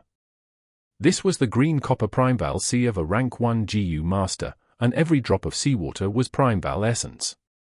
It was Fang Yuan's life elementary force and the condensation of his essence, vitality and soul. Every drop of primeval essence was precious, because it was the root of a GU master, and was the source of power. GU masters need to rely on primeval essence to refine and use GU. As he retreated his mind from the primeval sea, Fang Yuan opened his eyes, retrieved the Moonlight GU. The Moonlight GU quietly sat in the middle of his palm, resembling a curved blue moon, small and crystalline. With a simple thought, the primeval sea in his aperture tumbled and a jet of primeval essence broke from the sea surface and transferred out of the body, finally rushing into the Moonlight GU. The Moonlight GU suddenly radiated fiercely in blue light, slightly trembling in Fang Yuan's palm, resisting the influx of primeval essence. GU are the essence of heaven and earth, carrying the secrets of the world, the bearers of the law of nature. They are living creatures that live freely under the sky, each born with a will of its own. Right now with Fang Yuan trying to refine it, it would mean wiping out its will. Feeling the danger looming, the Moonlight GU naturally resisted. The process of refining is a very difficult one. The Moonlight GU was like a curved crescent moon. As the green copper primeval essence poured into the crescent, the two pointed ends of the crescent turned green. Slowly this green copper essence began to spread to the middle of the crescent moon. In less than 3 minutes, Fang Yuan's face had become pale. A huge volume of primeval essence continuously poured into the Moonlight GU, making him feel a weakness that rapidly attacked his heart. 10 minutes later, Fang Yuan's primeval sea had used away 10% of primeval essence. Yet on the blue crystalline Moonlight GU's surface, the points of green copper essence on the two tips of the crescent only expanded a tiny little area towards the center. The resistance of the Moonlight GU was immensely strong. Fortunately, Fang Yuan had anticipated this earlier and did not feel surprised. He persisted and poured in more essence into the Moonlight GU. After another 20 minutes, the primeval sea in Fang Yuan's body was only left with 14%. The green copper essence on the Moonlight GU had expanded slightly, the two slivers of green essence adding up together covering the surface of the Moonlight GU by about 1/12. The rest of the Moonlight GU's surface was still the original color of light blue. Refining a GU is so hard, Fang Yuan sighed as he looked at it. He broke the influx of primeval essence, stopping the refining process. Up until now, he had been refining for half an hour. The primeval sea in his aperture consumed over more than half, with only 14% of primeval essence left. And the Moonlight GU was only refined by 1/12 of it. To make matters worse, the Moonlight GU was still emitting its faint blue halo. Even though Fang Yuan had stopped refining, the Moonlight GU did not stop resisting, it was still driving out Fang Yuan's green coppery primeval essence. Fang Yuan could clearly feel that the primeval essence that he poured into the Moonlight GU was being pushed out, bit by the Moonlight GU out of its body. On its surface, the green copper essence at the two tips of the moon crescent was slowly shrinking. Based on this speed of reduction, in about 6 hours later the Moonlight GU would be able to completely expel all of Fang Yuan's primeval essence. At that time when he needed to refine this GU, it would make no difference from starting over again. Every time when refining GU, it is just like a fight between two armies, a battle of positional warfare, or war of attrition. Even though I refined 1/12 of the GU, I wasted 3/4 of my primeval essence. When refining GU, a GU master has to replenish his primeval sea while continuously engaging the refinement process, consolidating his victory. The refinement of a GU is a test of one's skill in shifting his primeval essence and the patience of an enduring battle.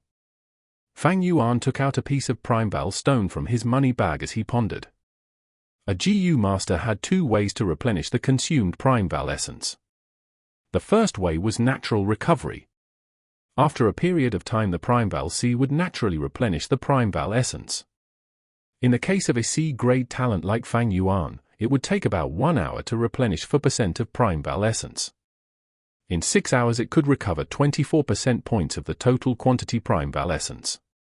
The second way was to absorb the natural essence directly from a Primeval stone. The Primeval stone is a treasure from nature itself. As condensed natural Primeval essence, while absorbing it the water level of the Primeval sea was rising with a continuous speed that could be seen with the naked eye. After about half an hour the Primeval sea had been replenished back to its original volume of 44%. At this level the rising water level of the sea stopped abruptly. Even though there was still space inside the aperture, Fang Yuan could not store any more Primeval essence. This was the limit of his C-grade talent. Thus from here one can see the significance of the grade of one's cultivation talent. The higher the talent, the more Primeval essence the aperture can hold, and the faster the natural recovery of the Primeval essence will be. In Fang Yuan's case, to refine a GU and solidify his results, he would have to absorb Primeval stones because his Primeval essence natural recovery rate cannot defeat the rate of the Moonlight GU expelling it out. However, in the case of the A-grade talent Fangbing, he could replenish 8% of Primeval essence every hour. In 6 hours he would recover 48% of Primeval essence, and in the same time frame the Moonlight GU could only expel away 3% points of Primeval essence. Fangbing did not require the external help of a Primeval stone.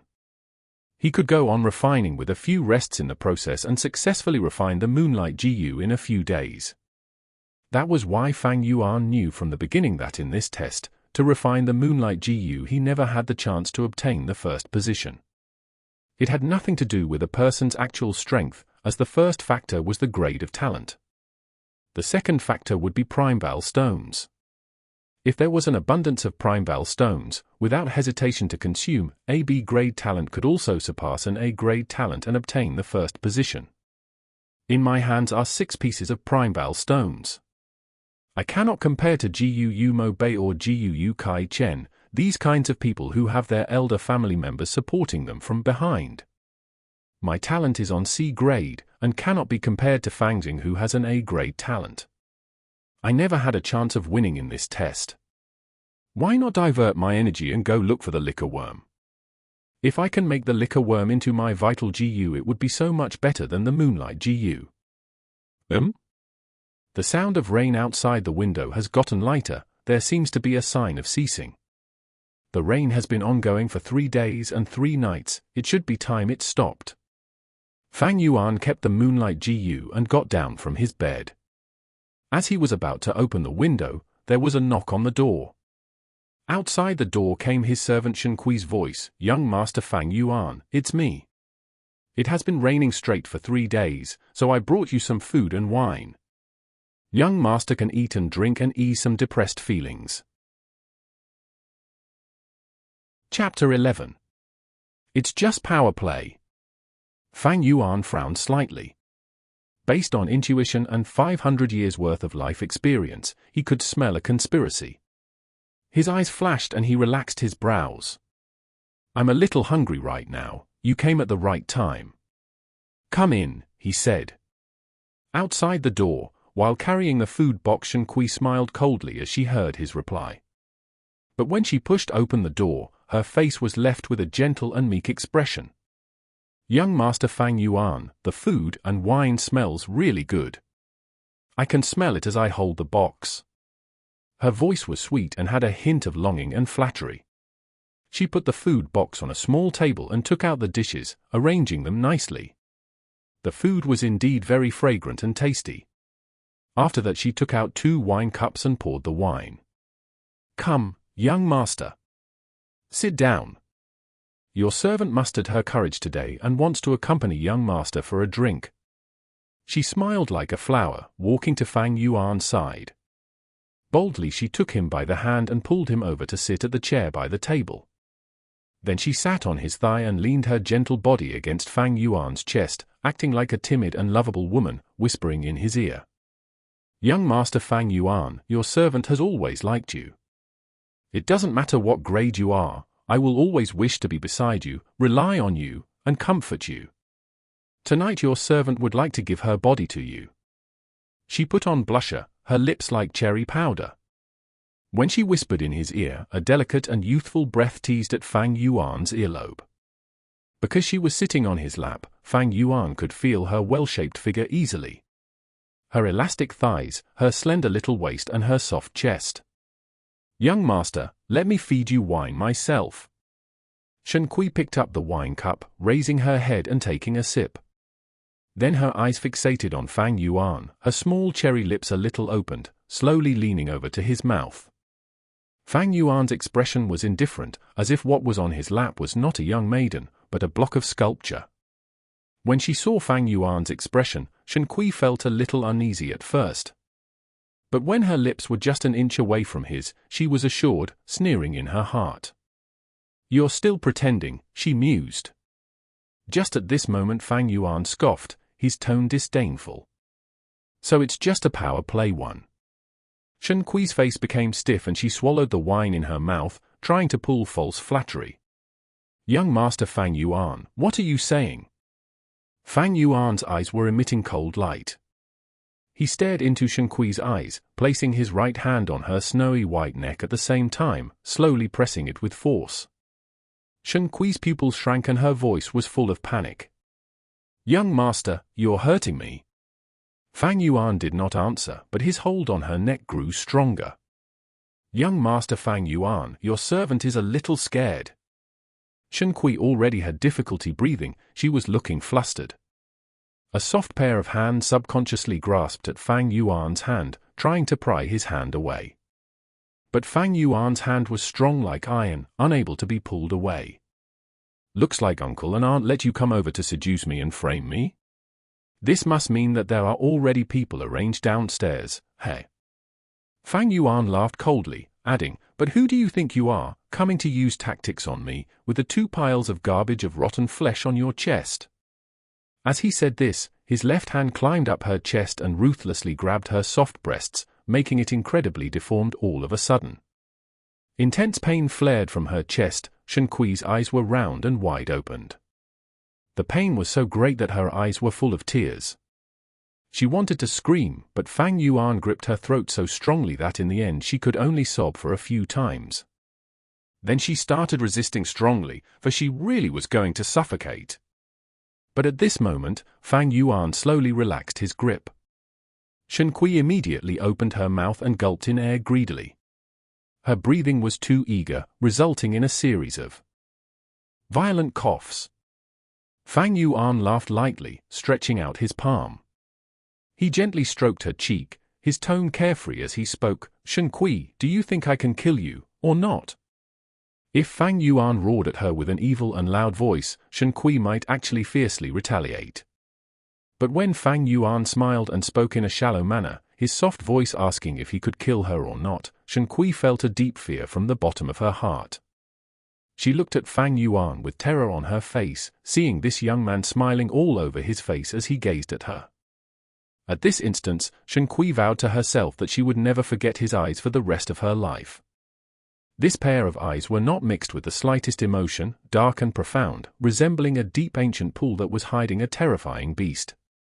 Under the gaze of these eyes, Shen Kui felt like she was naked in the midst of ice and snow. The person before me definitely dares to kill me, is able to kill me. Oh heavens! Why did I come and provoke this kind of devil? Shen Kui's heart was full of remorse. At this moment she longed to turn and flee. But right now she was still on his lap, she did not dare to run away, not even able to pluck the courage to do any action. The muscles on her entire body were tense, her gentle stature trembling. Her face was as pale as white paper and she could not utter a single word. "Since you as a personal servant girl have been serving me for so many years, I won't kill you this time. Since you want to escape from slavery, go and find my little brother, he's stupid and naive." Fang Yuan retracted his smile and patted her cheek, his tone plain like water. With a sigh, he finally said, Shen Kui was as dumb as a piece of wood as she walked out obediently. She was afraid out of her wits, and did not know how she managed to leave the side of the devil called Fang Yuan. The men hidden in the shadows looked confused when they saw Shen Kui come out looking so shaken. They actually arranged such a beautiful trap, it's even more innovative than my previous life. Hee, aunt and uncle, this kindness of yours I will remember deeply. Not long after Shen Kui left, Fang Yuan stood up and left as well. No matter what, he could not stay at this residence anymore. A wise man sees and mitigates foreseen risks, what more to say for a devil? When there is insufficient strength, only a fool would put himself in danger. Innkeeper, do you have any rooms available? Fang Yuan came to the only inn in the village and asked for the price. Yes. There is room on the second floor and third floor. Not only is it cheap, but the rooms are also tidy and clean. The first floor is the cafeteria, guests of the inn can come here and eat. There is also service for asking the inn workers to bring up food to your room. The innkeeper was full of hospitality as he entertained Fang Yuan. This inn was the only one in the village, but the business was not very good. In fact, it was somewhat deserted. Only when the annual merchant caravan came by to trade on Qingmao Mountain, the inn would be full of people. Fang Yuan was a little hungry, so he passed 2 full round pieces of primebal stones to the innkeeper. Give me a good room for me to stay in, and prepare 2 jars of wine, 3-4 different dishes, return me any excess balance. Done. The innkeeper took the 2 pieces of primebal stone and asked, would you like to eat in your room, or dine in the hall? Fang Yuan looked at the sky. The rain had stopped and it was nearing evening. He could simply eat in the lobby and set out straight for the outskirts of the village when he was done, continuing his search for the treasure of the flower wine monk. Thus he replied, I'll eat in the hall. The inn had a dining hall, there were 12 square tables, for long benches surrounded each table. In between the tables were huge and thick pillars that were supporting the inn. The floor was covered with big tiles of marble, but it was wet, it was hard to conceal the moisture of the mountain. There were 3 tables. Seated with people. Seated by the window, an old man was drinking wine, gazing outside at the sunset, being all alone. In the middle of the cafeteria was a table seated with 5-6 hunters. They were discussing about their hunting experiences in loud voices, and at their feet were a pile of different kinds of mountain prey, like pheasants and hares. In another corner was a table with 2 young people, seemingly discussing in secret. Their figures were hidden in the darkness, it was hard to see them, and harder to know their gender. Fang Yuan decided to sit by the table nearest to the door. Soon after, the dishes were served on the table. With my C-grade talent, to refine the moonlight GU I would need to borrow primebal stones. If my luck is good and this moonlight GU does not have a strong will, I would only need 5 pieces. But if it is stubborn that I'd be in trouble, probably need around at least 8 pieces. GU are living creatures, so it is natural for them to have the will to survive. Some have a strong will and would always resist the refinement process, some GU have weak will, all throughout refining they helplessly surrender, once there was no resisting, the refining process would become relaxing. Right now I only have 6 primebal stones on me, but I gave 2 to the innkeeper so I'm left with 4 pieces. There's not enough. In this world primebal stones are the local currency, and the buying power is very strong. A normal family of 3 would spend at most 1 piece of essence stone in a month. But when it came to a GU master, the consumption of primebal stones was greater. Take Fang Yuan for example, just by refining GU alone he would need an average of 7 primebal stones or so. And this is just on a moonlight GU. If he really did find the liquor worm, just to refine it with Fang Yuan's great talent, he would need at least a dozen more. In other words, right now my situation is, even if I find the liquor worm, I don't necessarily have the primebal stones to refine it. However, I still need to search around, because there is a huge possibility that the flower wine monk's treasure has a huge abundance of primebal stones. This was not a difficult deduction. The flower wine monk was a rank 5 GU master after all. For such a famous strong warrior of the demonic faction, how could he not have primebal stones, which are the must-have item in a GU master's cultivation? Chapter 12. Green bamboo wine is fragrant, GU master flaunts power. Right now everything comes down to the flower wine monk's treasure. If I can find it, all my problems will be solved. If I don't find it, all these issues will greatly slow down my speed of cultivation. If that happens, I'll lose out to people at my age in cultivating. I don't understand. I've spent more than a week trying to attract the liquor worm to appear. Why do I still not see it? Fang Yuan frowned and racked his brains. It was like putting food into his mouth, but still not knowing how it tasted. Suddenly there was a loud noise, interrupting his thoughts. Fang Yuan looked at the direction of the sound, realizing that the 6 hunters seated around the table in the middle of the hall were heavily drunk. The atmosphere around them was fiery and their faces were all red. Brother Zhong, come, drink another cup. Old Brother Feng, we brothers admire your abilities. You took down a black-skinned wild boar alone, what a man. This cup of wine you must drink, or else you'll be disrespecting us. Thank you brothers for your sincerity, but I really can't drink anymore. Brother Feng can't drink anymore. Perhaps you dislike this wine because it's not good enough. Waiter, come over. Give me some good wine. The noise was becoming louder. It was obvious that the group had drunk a lot. The waiter hurriedly went over and said, "Well, good sirs, we do have good wine, but it is quite expensive." "What, you're afraid we won't pay up?" When the hunters heard the waiter, quite a few of them stood up and stared at the waiter. They were either big and tall or thick and burly in stature, capable and vigorous in a threatening manner, each having the courage that mountain men possessed. The waiter quickly said, "I would not dare to look down on you brave men, it's just that these wine is really expensive, 1 jar costs 2 pieces of primeval stones." The hunters were stunned. 2 primeval stones was definitely not cheap. It was the sum of 2 months of the normal average household monthly expenses. Even though hunters earn more from hunting when compared to ordinary mortals, like how sometimes a black-skinned wild pig could be worth half a primeval stone. However, hunting was risky and a mistake could turn the hunter into prey. To the hunters, using 2 primeval stones just to drink a jar of wine was just not worth it. Is there really such an expensive wine? Boy, you aren't trying to lie to us, right? The hunters were shouting about, but their voices felt a little timid, unable to back out of the situation with grace. The waiter kept telling them he wouldn't dare. The hunter called Brother Feng saw that the scene was not right, and he hurriedly said, "My brothers, let's not spend any more. I can't drink anymore, let us drink this wine another day." "What, you can't say that, brother." The rest of the hunters were still shouting, but their voices started to fade away. One by one they sat back in their seats. The waiter was also a shrewd person. When he saw this, he knew that he was not able to sell the wine anymore. However, this situation hardly surprised him. As he was about to retreat, a young man's voice came from the table at the dark corner.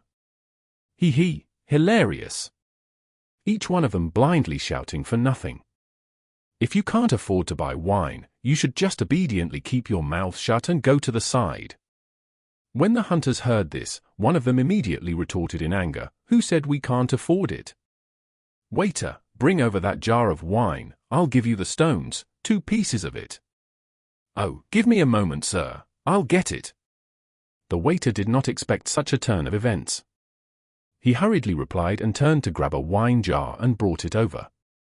This wine jar was as big as the common jar of wine, but the moment it was uncorked, in that very instant a refreshing and mellow fragrance filled the entire cafeteria. Even the old man sitting alone at the window could not help but turn his head over when he smelled the wine aroma, and he gazed at the jar of wine.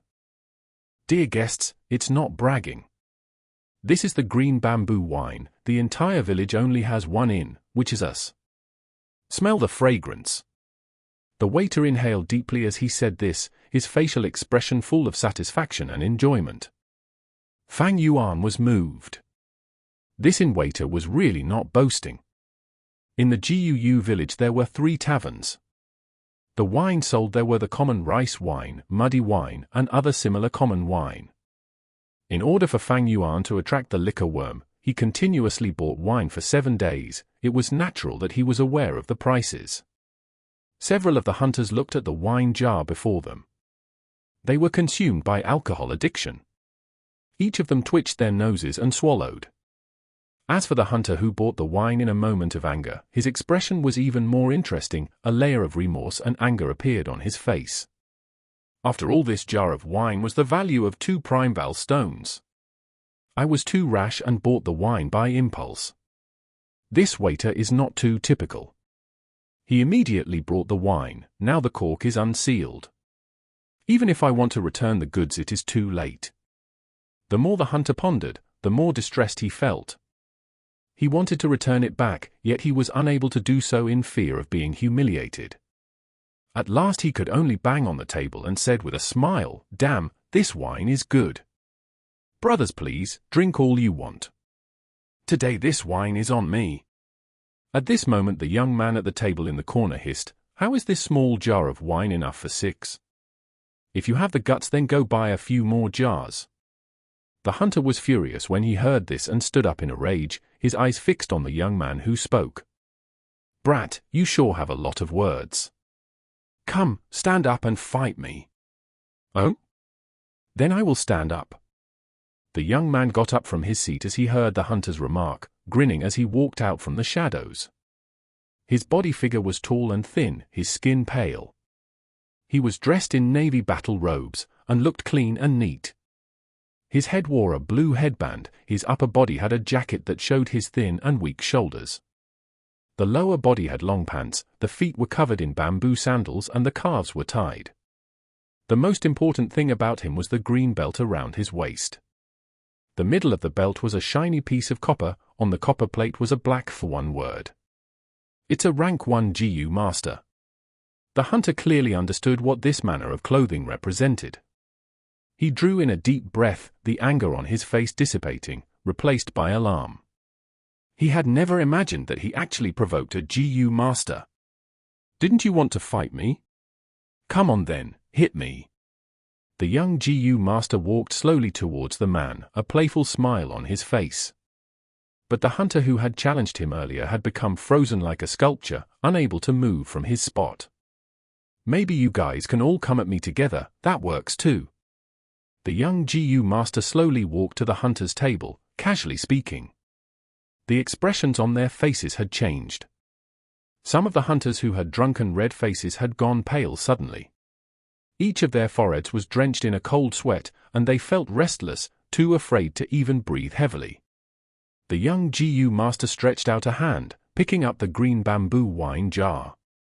He put it under his nose and sniffed, smiling. He said, "It sure smells good. If my lord likes it, then please feel free to take and drink it. It is an apology from me for offending my lord," the hunter who provoked him earlier hurriedly replied and cupped his hands together before his chest, pushing a smile to his face. Unexpectedly the young man's facial expression changed fiercely, with a loud crack the jar fell into pieces on the ground. The GU master looked cold as ice, his gaze sharp like a sword. He hissed angrily, "You think you have the right to apologize to me? You bunch of hunters must be really rich, even richer than me, since you guys spent 2 primeval stones to drink wine. Do you have any idea how upset I am over primeval stones right now? You actually dare to show off your wealth in front of me at this time? You mortals can even compare to me. We wouldn't dare, we wouldn't dare. To offend my lord, it is a heinous crime. We mortals did not mean to offend you, these are our primeval stones. Please accept Lord GU Master." The hunters quickly got on their feet and took out the primeval stones they had. But how could these mortals have money? All they pulled out was just bits and fragments of primeval stones. The biggest fragment piece was no bigger than a quarter of a primeval stone. The GU Master did not accept these primeval stones, but he did not stop sneering. He used his hawk-like gaze and swept past the entire cafeteria. The hunters that he scanned over lowered their heads. The old man who sat at the window watching the scene also quickly turned his head to avoid the GU master's gaze. Only Fang Yuan watched quietly, void of hesitation. The clothing that this young GU master was wearing was the uniform that only formal GU masters could wear, so Fang Yuan was not qualified to wear it. Fang Yuan would only receive it from the clan after he graduated from the academy. The word 1 on the copper piece on the belt of the young GU master was to indicate his position as a rank 1 GU master. However, he was already around 20 years or so, and the aura of primeval essence that his body emitted seemed to indicate that he was rank 1 upper stage. Starting cultivation at 15 years of age and only reaching rank 1 upper stage at around 20 years of age, this showed that the young GU master was only of D grade talent, which was a grade worse than Fang Yuan. There was a high possibility that this man was only a logistics GU master, not even counted as a battle GU master. However, even if that was the case, when facing these 6 brawny hunters it was more than sufficient. This was the gap of power between a GU master and a mortal human. With power, one can be at the top. This is the nature of this world. No, actually every world is the same. The big fish eat the small fish and small fish eat the shrimp. It's just that this world shows it even more openly, Fang Yuan mused secretly. Alright Jiang Ya, you already taught them a lesson. Let's not further embarrass these mortals. If it gets out, even if you are not embarrassed, I would be, the other young person sitting in the corner voiced out. When everyone heard the voice speak, they realized that this young person was a woman. The young GU master called Jiang Ya stopped sneering as his female companion chided him. He did not even bother looking at the fragments of primeval stones that the hunters had taken out. These stones were not even the sum of 2 primeval stones. He was definitely not interested in it. He flicked his sleeve and walked back to his original table. As he strode back he said maliciously, if you think you have the guts to continue drinking, then go and drink green bamboo wine. I want to see who still dares to drink this wine. The hunters all lowered their heads, acting like 6 obedient sons after being scolded. The strong aroma of wine filled the entire cafeteria. The hunter who bought the wine felt his heart aching as he smelled the fragrance. After all, he had spent 2 primeval stones on this wine, yet he never got to drink even one mouthful. Fang Yuan put down his chopsticks. He had eaten enough.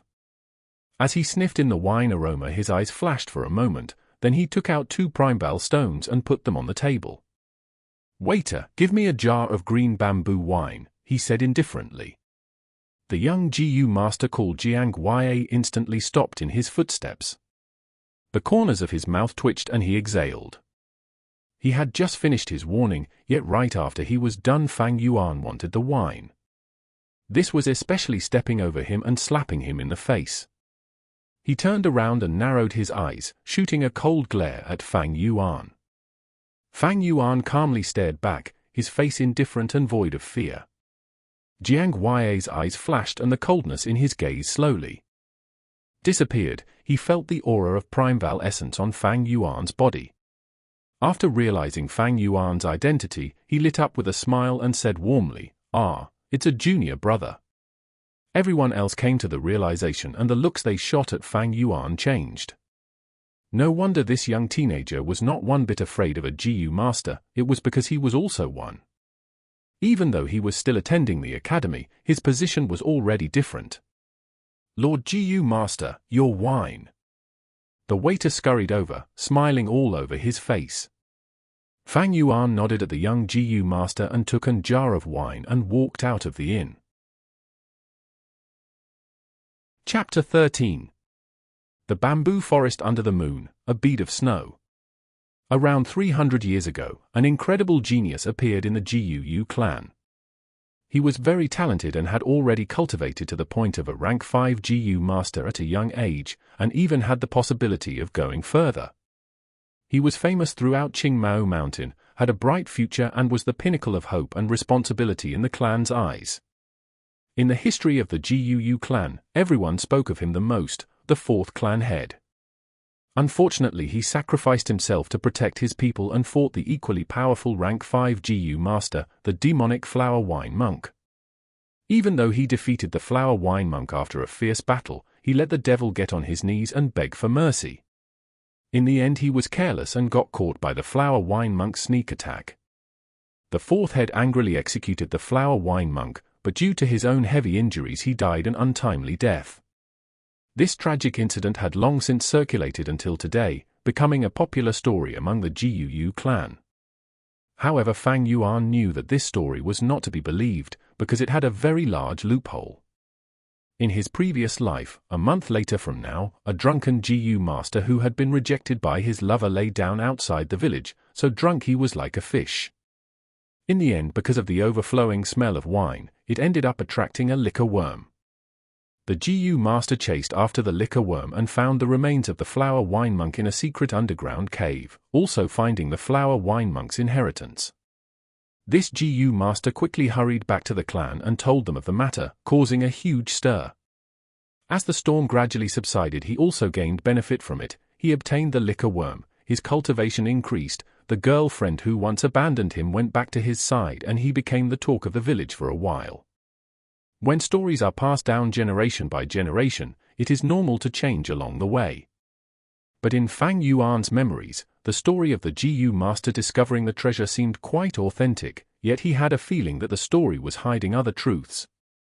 I was not aware of it at first, but in these few days while I searched and analyzed on the side, I feel that something feels out of place. The night grew dark, and as Fang Yuan walked in the bamboo forest that grew around the village, he reviewed through the clues he had so far in his head. If I put myself in his shoes and think about it, when I discover the flower wine monk's treasure, why would I not take it all for myself, but go and notify the clan instead? Don't even mention sense of clan honor, everyone has greed in their hearts. What is it that would make that GU master betray the greediness in his heart, even going as far as to be willing to abandon all interest and profit, and report this finding to the clan's top brass? The truth is always hidden inside the fog of history. Fang Yuan racked his brains, but he could not get the result. After all, the clues he had were too few. The only two clues he had could easily be true or false, so it could not be fully relied upon. Fang Yuan could not help but think of himself. No matter what, after buying this jar of green bamboo wine, I only have 2 primebell stones left on me. If I can't find the treasure, then I'll be in grave trouble. Today shall be considered the final gamble, it's all or nothing. However, he didn't have enough primebell stones to refine a GU worm in the first place. So why not invest it in this wine and increase the chances of success?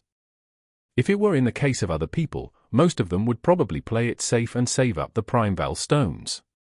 But in the case of Fang Yuan, the efficiency of doing so was too low. He would rather take the risk and gamble. You see, the people of the demonic faction love to take risks. Right now, the night grew thicker, the spring moon shaped like a bow. Clouds obscured the moonlight, as if coating the crescent moon with a thin sheet of gossamer. Because it just finished raining continuously for 3 days and 3 nights, the turbid energy between the mountains had been washed away clean, leaving behind the purest of freshness. This fresh air was pure like a piece of white paper, and was more effective in spreading the wine aroma around. That was the first reason why Fang Yuan was full of confidence tonight. The previous 7 days of searching was not without gain. At least it proved that the flower wine monk did not die in those places. This was the second reason for Fang Yuan's confidence. In the bamboo forest, the grass was luxuriant, the white flowers endless, and the green spear bamboo straight like a pencil, the forest resembling a clump of jade rods. Fang Yuan opened the jar seal, releasing a thick wine aroma instantly. Green bamboo wine could be said as the GUU village's #1 wine. This was the third reason for Fang Yuan's confidence tonight. With these 3 big reasons gathering together, if I want to succeed, it has to be tonight. Fang Yuan cheered in his heart as he slowly tilted the wine jar, pouring a small stream of wine, dripping it onto a stone. If those bunch of hunters saw this sight, they would have probably become insanely distressed. This wine is worth 2 whole primebell stones after all. The fragrant aroma quickly spread out into the night. The breeze was gentle, the faint aroma floating about and contaminating the bamboo forest. Fang Yuan stood at his spot, smelling the aroma. He waited for a while, yet he did not see any movement. All he heard was a nightingale crying in the near distance. It sounded like a string of bells. His gaze was silent. He did not feel surprised, and he moved away, walking to a spot a few hundred meters away. In this place he did the same, pouring out a few drops of wine and waiting on the spot. He did the same thing over and over again, moving away to a few other different locations, dripping wine a few times. After all that, the green bamboo wine in the jar was only left with a bit. This is the last time, Fang Yuan sighed. He tipped the wine jar over, the bottom facing the sky. All the remaining wine left in the jar flowed out. The wine sprinkled over the grass, letting the green grass sway about. The wild flowers were stained with wine, slightly lowering their heads. Fang Yuan stood with the last shred of hope in his bosom and gazed around. Right now the night was already very deep. A thick cloud had obscured the moonlight. The dark shadows were like a curtain, covering the bamboo grove. It was deadly silent all around, each strand of green spear bamboo standing alone, leaving a trail of lines that were straight up and down in Fang Yuan's pupils. He quietly stood at the spot, listening to his own clear breathing. Then he felt the small hope that he carried in his chest, slowly dissipating away, becoming nothing. It failed after all. His heart muttered, "Today I had 3 great advantages gathered together, yet I still failed, not even seeing the shadow of the liquor worm. This means that in future the rate of success will be lower. Right now I only have 2 primebal stones left, and I still need to refine the moonlight GU. I can't risk it anymore." The end result of taking a risk was often unsatisfactory. But when the result was ideal, the profit would be impressive. Fang Yuan liked taking risks, but he was not a gambling addict, and he was not someone who was bent on gambling back what he lost. He had his own limit, he was clear about his own capabilities. Right now, the 500 years of life experience was telling him it was time to stop. Sometimes life was like this. Often it was that there was that one goal that seemed so perfect, filled with temptation. It seemed so near, yet with so many twists and turns, the goal was constantly unfulfilled. It made people restless, thinking about it night and day. This is the helplessness of life, but it's also the charm of living. Fang Yuan laughed bitterly, turning to walk away. A gust of wind blew, like a gentle arm, lightly brushing away the clouds in the night sky. The clouds floated away to reveal the hidden moon. The crescent-shaped moon hanging in the sky was like a white jade lamp, pouring moonlight that was clear as water down onto the earth. The moonlight spilled over the bamboo forest, spilled onto the mountain rock, bathing onto the rivers and streams in the mountain, shedding onto Fang Yuan's body. Fang Yuan was dressed in plain clothing. Under the gentle touch of the moonlight, his young face became fairer. The darkness seemed to fade away in a flash, and taking its place was a field of snowy frost flowers. As if it was infected by the moonlight, the nightingale began to sing once more, but this time it was not just one, but many. Scattered among the bamboo grove, they all tweeted in response. At the same time, a type of insect that inhabited huge mountains, the dragonpill crickets that were active under moonlight, started singing a rustling song of life. They were critters that only came out at night. Their bodies emitted a faint red light. At this moment they jumped out in droves, each of their bodies flashing with the brilliance of a red agate. At first glance, Fang Yuan thought that these dragonpill crickets were like jets of crimson water bouncing about, landing on the green grass and wild flowers, prancing under the moonlight in the bamboo grove. The bamboo forest was like a conscious pond. Under the moonlight the green jade colors of the spear bamboo flashed in the brilliance of light and smooth jade. The enchanting sight of the dense trees and bright flowers in spring, Mother Nature was showing Fang Yuan her immense beauty at this moment. Fang Yuan unconsciously stopped in his footsteps, feeling as if he was in a heavenly land. He was already about to depart, but at this moment he subconsciously looked around. The clump of wild flowers and grass that he had poured the last dredges of wine over trembled gently in the wind, remaining empty.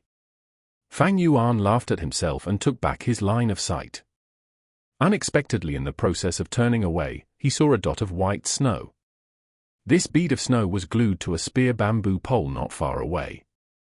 Under the moonlight it was like a suspended round pearl. Fang Yuan's 2 pupils expanded fiercely, his body trembling slightly. His heart dropped and started pumping faster each second. Chapter 14. In the mountain crevice hides a profound theory. The liquor worm was shaped like a silkworm, its entire body giving out pearl-white light. It was a little chubby and cute. The liquor worm fed on wine and could fly. When it flew around, it would curl up into a ball, and its speed was very fast. Even though it was only a rank 1 GU, but it was worth even more than a few rank 2 GU. To make it into one's vital GU was way more beneficial than the Moonlight GU. Right now the liquor worm was glued to a bamboo pole merely 50-60 steps away from Fang Yuan.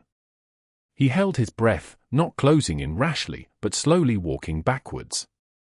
He knew his distance was very near, but to really catch a liquor worm directly it was an incredibly difficult task for a GU master who just opened the prime ball aperture like him. You could say, there was no hope of success.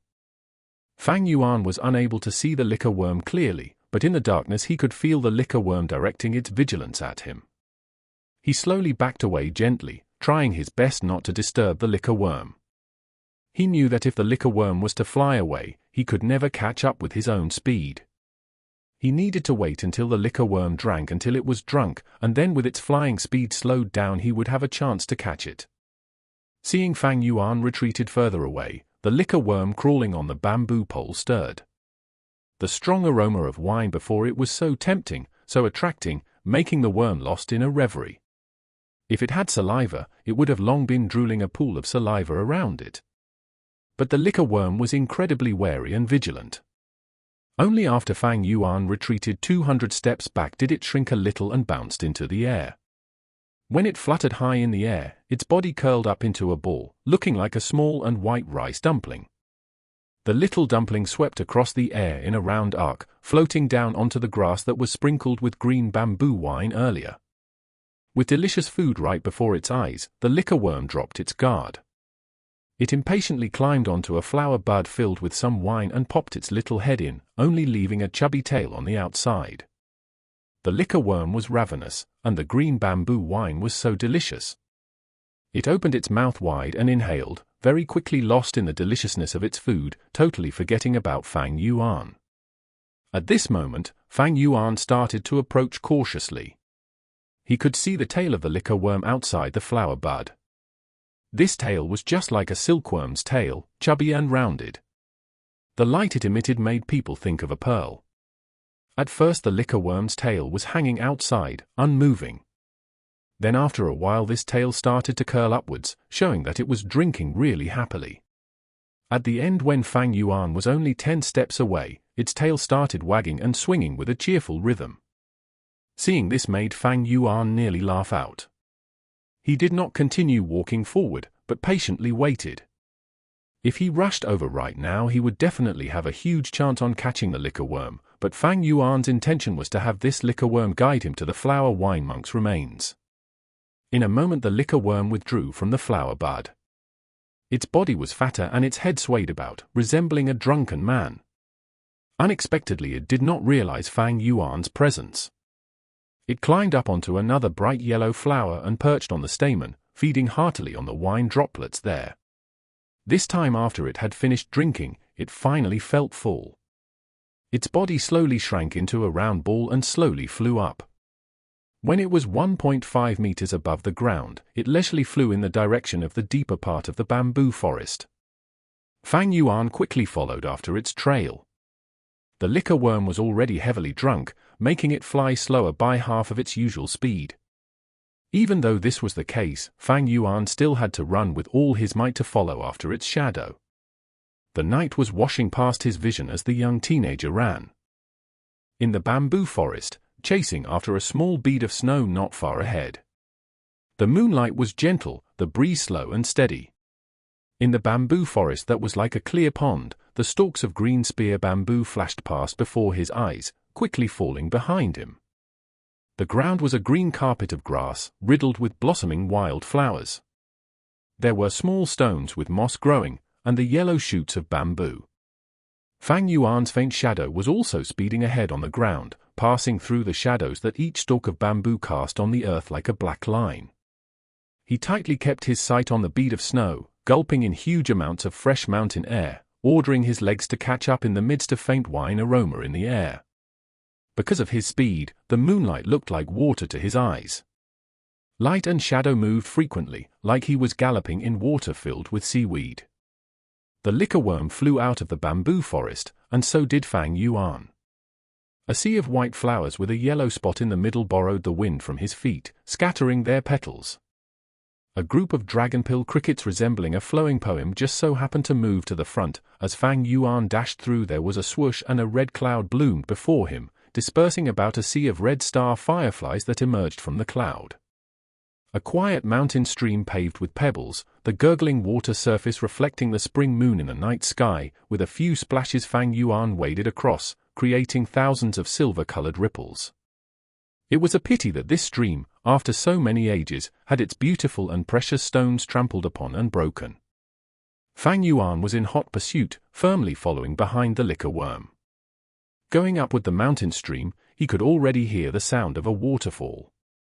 After he turned around a sparse forest, he saw the liquor worm fly into a crevice in the middle of a boulder. Fang Yuan's eyes lit up and he stopped in his tracks. So it's here. He panted heavily, his heart beating against his chest like mad. With this one stop he could feel his entire body covered in sweat, hot air surging throughout his body accompanying his accelerating blood flow. Looking around, he found that this place was a shallow benchland one. Pebbles of various sizes covered the ground, the river surface barely covering over the small stones. There were also blocks of grey boulders scattered freely in the area. Behind Qingmao Mountain was a huge waterfall. The flow of the waterfall varied with the weather, it plummeted down to the earth, pounding out a deep pool. Beside the deep pool was the Bai clan village, a clan with powerful influence that was comparable to the Guu village. The waterfall branched out to many smaller branches, and it was apparent that Fang Yuan was facing one of the many branches of a branch. On normal occasions this benchland was dry, but due to the recent heavy rainfall that went on for 3 days and 3 nights, a shallow stream formed here. The source of the flowing stream was from the huge boulder that the liquor worm had entered into earlier. The boulder leaned against a vertical mountain wall. Small waterfalls that branched away from the main waterfall were like silver pythons that flowed down the mountain wall, hitting onto the boulder. After a considerably long time, the middle of this huge boulder had eroded away and formed a crevice. At this time, as the waterfall washed down, the water current gently roared. It was like a white curtain, completely obstructing the gap in the boulder. After observing his surroundings, Fang Yuan's breathing was no longer anxious.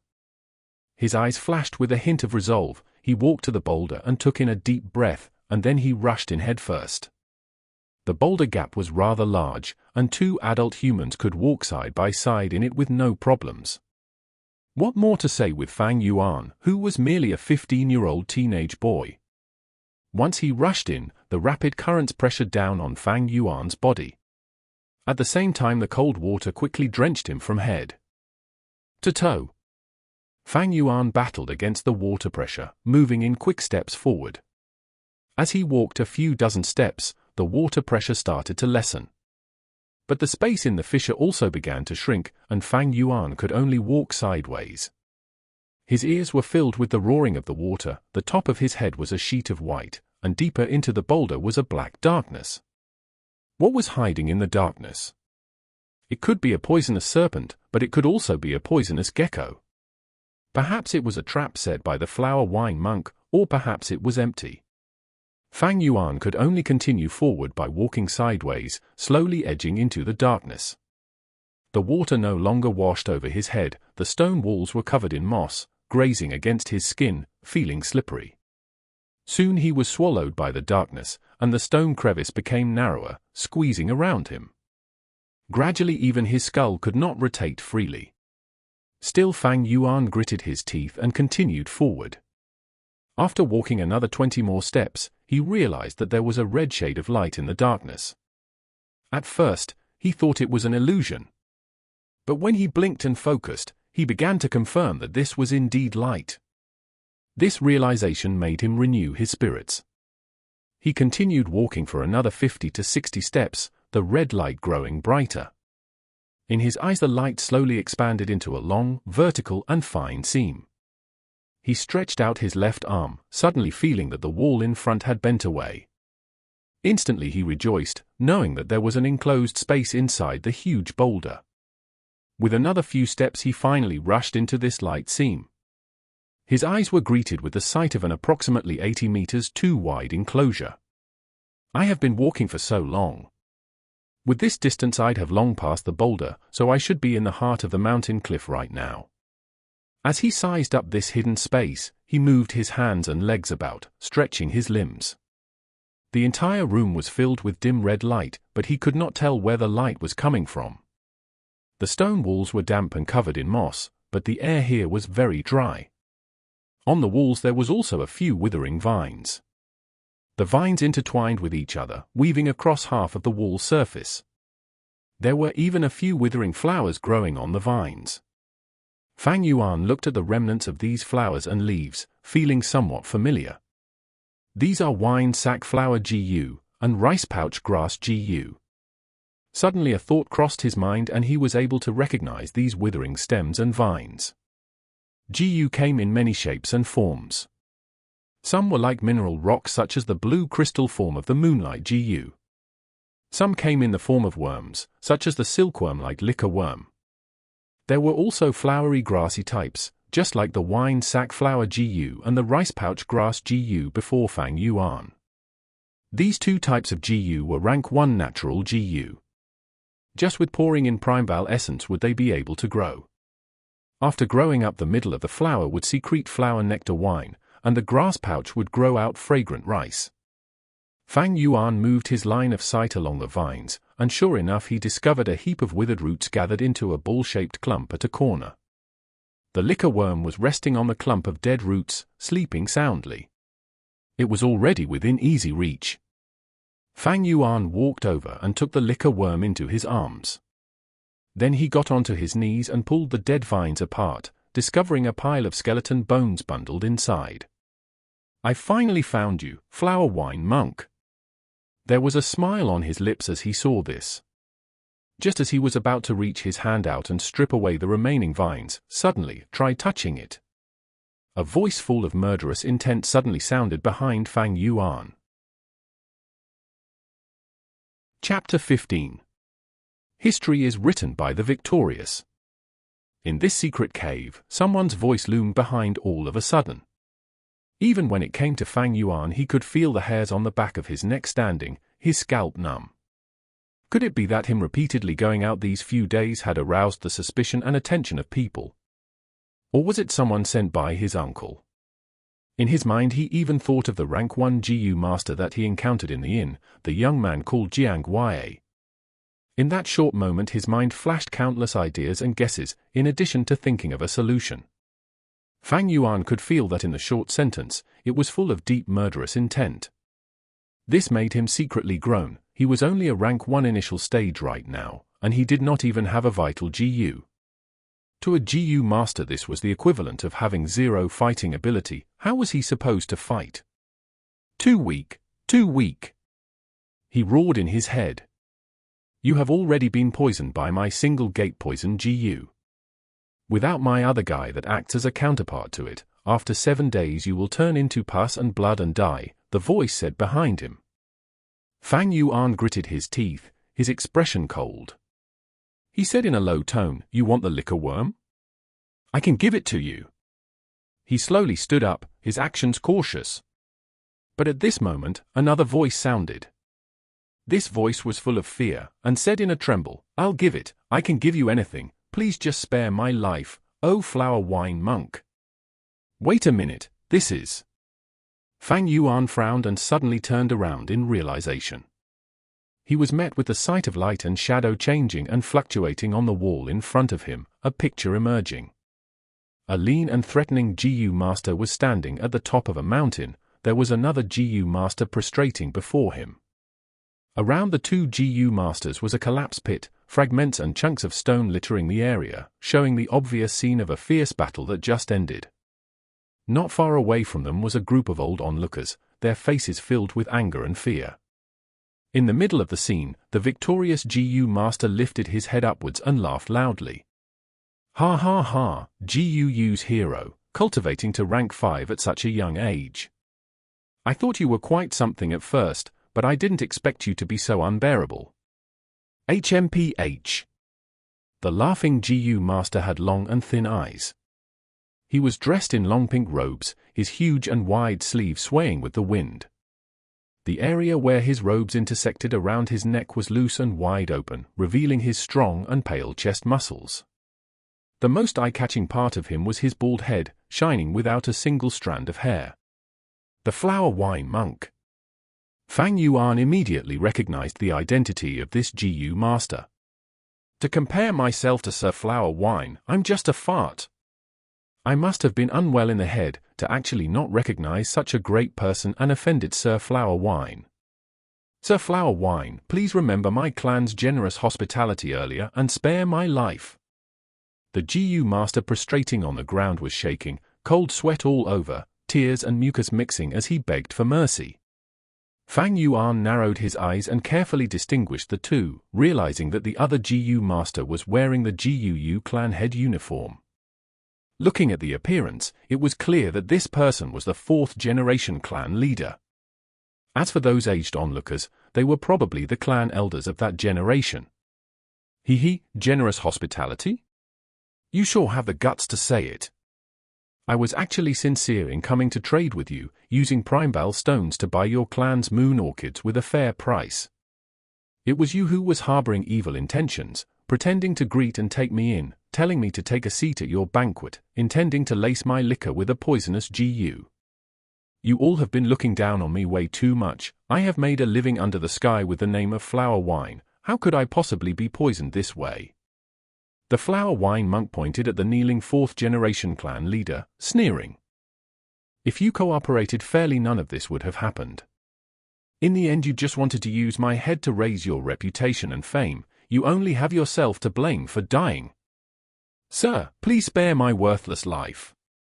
The fourth-generation clan head shouted in dismay, his knees scraping against the ground. He quickly crawled over to the Flower Wine Monk's feet and hugged against his thigh.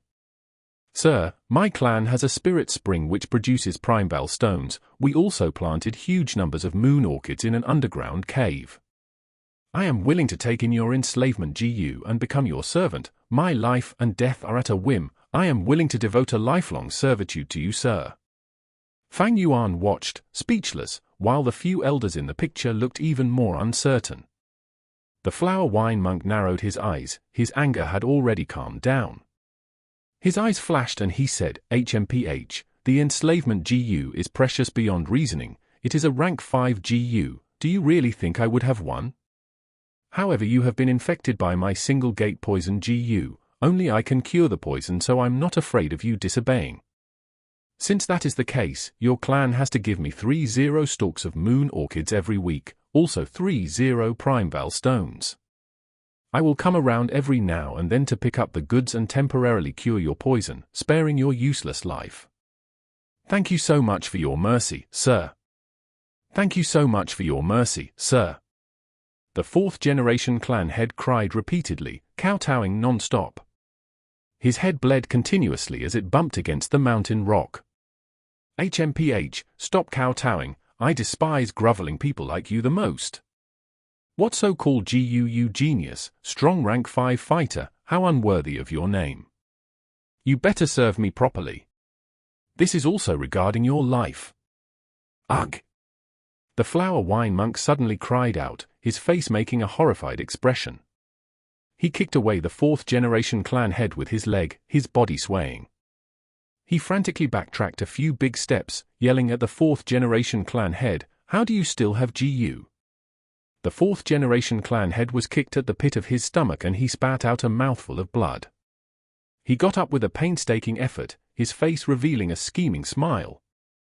Anybody has the right to punish people of the demonic faction. This GU is called Moonshadow. It is the best at hiding. Even though it is only rank 4, but it has the ability to restrict the usage of the Primebell C and Primebell Essence. Demon, you and I have been fighting fiercely. You don't have many GU on you anymore. How could you possibly restrain the Moonshadow GU? Just obediently surrender and become my servant. As long as you serve me until I am happy, you will still have a chance to live. The Flower Wine Monk flew into a rage and roared, to hell with you. His voice had barely faltered away when his body surged forward like a bolt of electricity, a punch landing onto the fourth-generation clan head's heart. the fourth-generation clan leader did not expect the flower wine monk to be so radical. Even if his primal sea was threatened, the flower wine monk was unwilling to compromise. A huge force came and he flew into the air, his body falling onto the ground like a broken sack. He spouted out a huge mouthful of fresh blood, the red liquid mingled with countless bits of internal organs. "Have you gone mad? We could have totally settled this over a discussion." He stared daggers at the flower wine monk, his lips moving with great effort. His sentence went unfinished, for his legs gave way and his head crooked to the side. He died. Men of the demonic path are all insane. Kill him, kill this demon. Avenge the clan leader. He has been inflicted by the Moonshadow GU, he can't just simply use his primal essence anymore. Over time even his primal essence will be threatened. The elders who were watching by the sidelines all roared in fury and swarmed the area. "Ha ha ha, all those who are looking for death, come!" The flower wine monk cried into the air. Facing the elders charging at him, he rushed at them headfirst. A fierce battle ensued and the flower wine monk quickly had the upper hand. Very soon all the elders had collapsed onto the ground, some of them injured and the rest dead. Just as the flower wine monk was about to finish off the surviving elders, his facial expression suddenly changed and he covered a hand over his abdomen. "Damn! I'll come back in the future to deal with you lot," said the flower wine monk. He stared daggers at a few of the elders and his body moved like electricity as he fled into the mountain woods, disappearing without a trace in the blink of an eye. Chapter 16. Taking as much as possible that one can take. You have already been poisoned by my single gate poison GU. Without my other GU that acts as the counterpart to it, after 7 days you will turn into pus and blood and die. To compare myself to Sir Flower Wine, I'm just a fart. I must have been unwell in the head to actually not recognize such a great person and offended Sir Flower Wine. Sir Flower Wine, please remember my clan's generous hospitality earlier and spare my life. The scene replayed itself over for the second time on the wall. Fang Yuan remained silent. When the motion picture started to repeat itself for the third time he finally sighed faintly and said, "I see." This method of leaving a moving picture with sound on the wall was probably the flower wine monk's doing with the help of a photo-audio GU. This GU was able to record down imagery and project it out later. The photo-audio GU fed on light and sound to survive. For some unknown reason this secret cave emitted red light, while at the same time the stone crevice was connected to the outside world, so it would not completely isolate the sounds outside. Right now Fang Yuan could still hear the roaring of the smaller waterfalls. Thus the photo-audio GU was able to live on in this secret cave. A moment ago when Fang Yuan ripped away the withered vines, he had probably alarmed the photo-audio GU hiding in the stone wall. As long as one is not stupid, with mere guesswork one could tell that this moving image was authentic. Back then, the fourth-generation clan head tried to plot against the flower wine monk but he failed. After he lost in the battle he tried a sneak attack, even though it repelled away the latter, he eventually died because of it. This part of history was considered disgraceful, and the remaining surviving clan elders decided to tamper with the truth.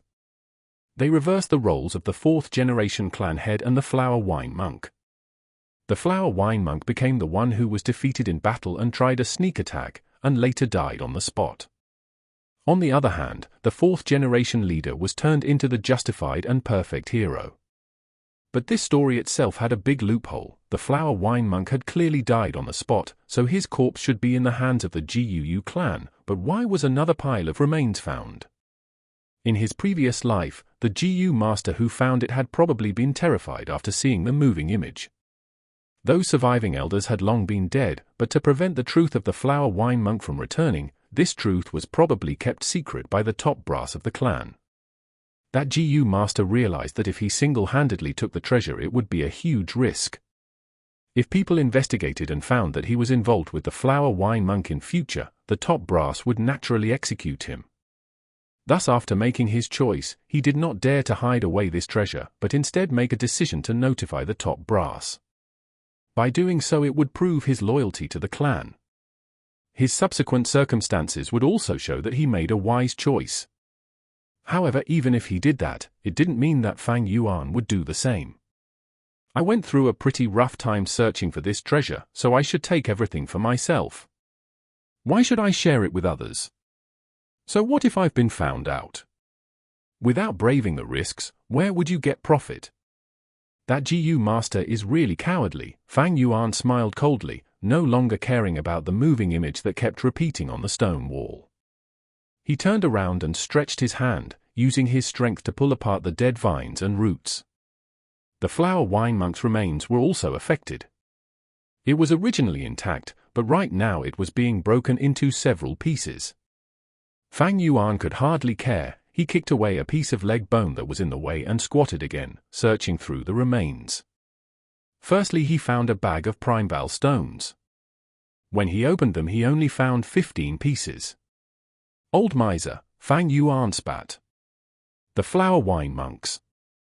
Outer appearance looked flashy, but unexpectedly he only had so little money put aside. However, he quickly thought of the reason. The flower wine monk went through a fierce battle. Add on to the fact that he got tainted by the moon shadow GU, so he would definitely have used primeval stones to heal his injuries. To be able to leave behind 15 pieces was actually not bad already. After that, he found a few dead GU remains. Most of them were flower and grass variety, and had all completely withered away. GU are also living creatures, so they also need food to survive, and most of them are picky. Though the grass GU and flower GU need less food, but in this secret cave there was not even a single ray of sunshine. The flower wine monk was on the same level as the 4th generation clan leader. After fighting a fierce battle, he fought with around 10 elders right after. His own GU were mostly consumed, and up to this stage, as he wanted to heal his injuries, he grew the wine sack flower GU and the rice pouch grass GU here. Yet in the end, because of the moon shadow GU, he was dragged to death. After 300 years, the GU in his possession also died away. The only ones left were the photo audio on the wall and the liquor worm. This liquor worm was probably reliant on the wine sack flower GU and barely lived through until today. But as the wine sack flower GU withered away one by one, it also lost its food supply.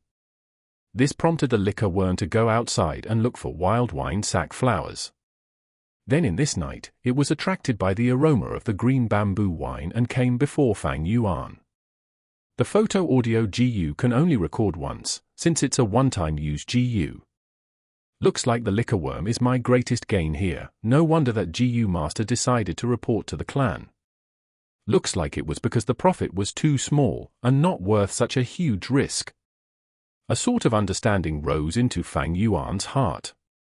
In his memories, that GU master was already rank 3, while the liquor worm was just a rank 1 GU. To Fang Yuan it was more precious, but to that GU master it was pretty much nothing. However, it was clear that due to his report, the clan gave him a big reward. Should I also tell the clan? Fang Yuan thought for a moment, then he pushed away this idea. The flower wine monk's treasure seemed to be just the liquor worm and the primeval stones, but that was not the case. The most valuable thing was actually the wall that hid the photo audio GU. In other words, it was the moving image that did not stop repeating on the wall. This image could entirely be sold to other villages. Trust in the fact that the top brass of the 2 other villages on Qingmao Mountain must be very interested in this sort of evidence that could strike hard onto the conviction of a clan. You said something about a sense of loyalty and honor to the clan? I'm so sorry, Fang Yuan does not have one bit of that. Moreover, this moving image isn't even some kind of strong force that can destroy the entire clan. It won't do much substantial damage. The indifferent nature of the clan will also not look at Fang Yuan with importance. He needed to rely on his own hard work and find cultivation resources. In the early stage of cultivation, he needed to borrow the powers around him more.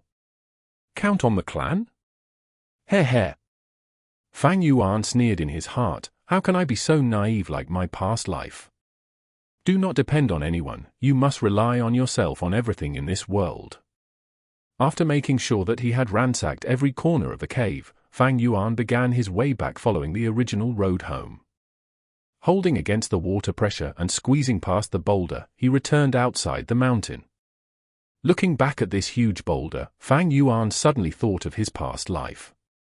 It was said that the remains were found in an underground secret cave. But how was this place underground? It was clearly in the inside of the mountain wall.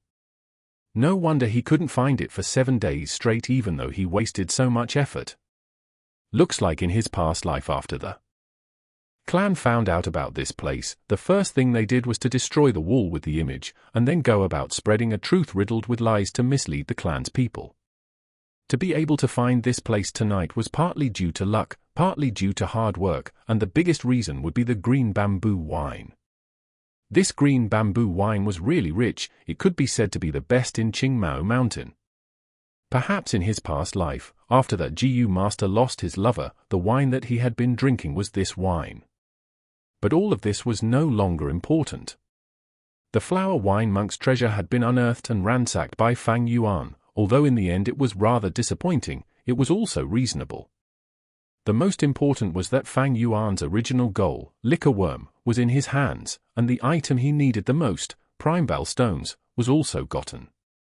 Next up, I will need to set my heart on holing myself in refining this GU. As long as I have a vital GU, I can return to the academy and be qualified to stay in the academy dormitories. I'll also be able to borrow the clan resources to cultivate. I can only stay in this inn for 1 or 2 times, if I stay too long the cost is too much. Fang Yuan pondered, his footsteps never ceasing as he hurried back to the village. He was originally left with 2 primebell stones, but now he gained 15 pieces, so the total is 17 pieces. But to a GU master, this small amount of primebell stones mean nothing. Chapter 17. Starting to refine the liquor worm. With my C-grade talent, the amount of my primebell C in the aperture is only 44%. The speed of GU using up primebell essence is way faster than my own recovery rate. If I want to refine a GU, I would need to borrow external help, which means I need to waste primebell stones. The weaker the GU's will, the smaller the resistance, the easier it becomes for me to refine it. However, any living creature will always have the will to live. To refine the Moonlight GU, I would at least require 5 primebell stones, at the most I'd need 8 pieces. Right now to refine the liquor worm, I would need at least 11 pieces, at the most I would need 16 pieces. Although the liquor worm was also a rank 1 GU like the Moonlight GU, but it was definitely rarer. Thus the difficulty of the refinement process also increased. In other words, even though right now Fang Yuan had 17 primebell stones, but just to refine the liquor worm he would at most be left with 6 pieces, or at least 1 primebell stone. In the night, the bright crescent gave off clear and pure moonlight. The moonlight was like the Lady Saint's gentle hand, lightly stroking over the GUU village. Along the way the bamboo houses were like jade, standing in great numbers. The night breeze blew slowly. Under this moonlight, Fang Yuan found his way back to the inn. The inn door had already closed. Fang Yuan banged on the door. "I hear you. I hear you." "Who is it, knocking on the door at this late time?" The inn worker grumbled as he opened the door, his eyes puffy from sleep. But when he saw Fang Yuan standing at the door, all the displeasure and sleepiness from his expression changed, and he bent his waist and said with a flattering smile, "Ah, it's his young lordship. This little one is very lucky to be able to open the door for his lordship." Fang Yuan nodded his head, his expression cold with indifference, and walked into the inn. His expression made the worker laugh in a more humble manner, and he took the initiative to ask, "My lord, are you hungry? Would you like me to notify the kitchens and make some small dishes for you as supper?" "No need," Fang Yuan shook his head and only ordered, "Go and prepare some hot water for me, I would like to wash myself." "Yes." The worker immediately nodded, "My lord, go on to your room first. I guarantee you, the hot water will be sent over immediately." Fang Yuan let out a noise of approval and went up the stairs, heading towards the 2nd floor. The worker watched Fang Yuan's back, his 2 eyes glittering in the light, revealing an expression of jealousy. "This is a GU master, oh if only I had the talent to cultivate, how good that would be." He shook his fists, sighing deeply. These words floated into Fang Yuan's ears and he smiled bitterly in his heart. A GU master had the power to transcend mortals, becoming a man above men, but in this process the price paid was also very high. The first difficult problem was financial resources. A GU master needed primeval stones to cultivate, battles also required primeval stones, refining GU also needed primeval stones, trading was also not an exception. Without primeval stones, how could cultivation be possible? This point was a difficult position that, being an ordinary mortal who watched from the sidelines, the in-worker would not understand. Just like earlier in the evening, the young GU master Jiang Wei vented his anger and displeasure on the hunters when he dropped their wine jars. His meaning was, he himself could not bear to spend primeval stones to drink this green bamboo wine, yet these hunters who were just ordinary men actually had such money to spare. To take a glimpse at the whole picture, just that meaning alone could tell a lot about the cultivation situation of a GU master. The strength of a GU master was great, they achieved more than a common mortal, but the price was also great. Many a time using every single piece of primeval stone needed great consideration, especially when it came to lower rank GU masters. Do not be fooled by the glorious surface, in reality the life of a GU master is constantly strained by money. Not to mention, as the realm of a GU master increases, the resources they require also increase. Without proper backing it is very difficult for a GU master's road to cultivation. Fang Yuan thought of his previous life and had a deep understanding of this reality. He returned to his room. Just after he lit the lamp, the in-worker came up with a basin of hot water. Of course, there were cloth towels and other toiletries. Fang Yuan let the worker leave and closed the room door. He put down the door latch, washed himself and got up to his bed.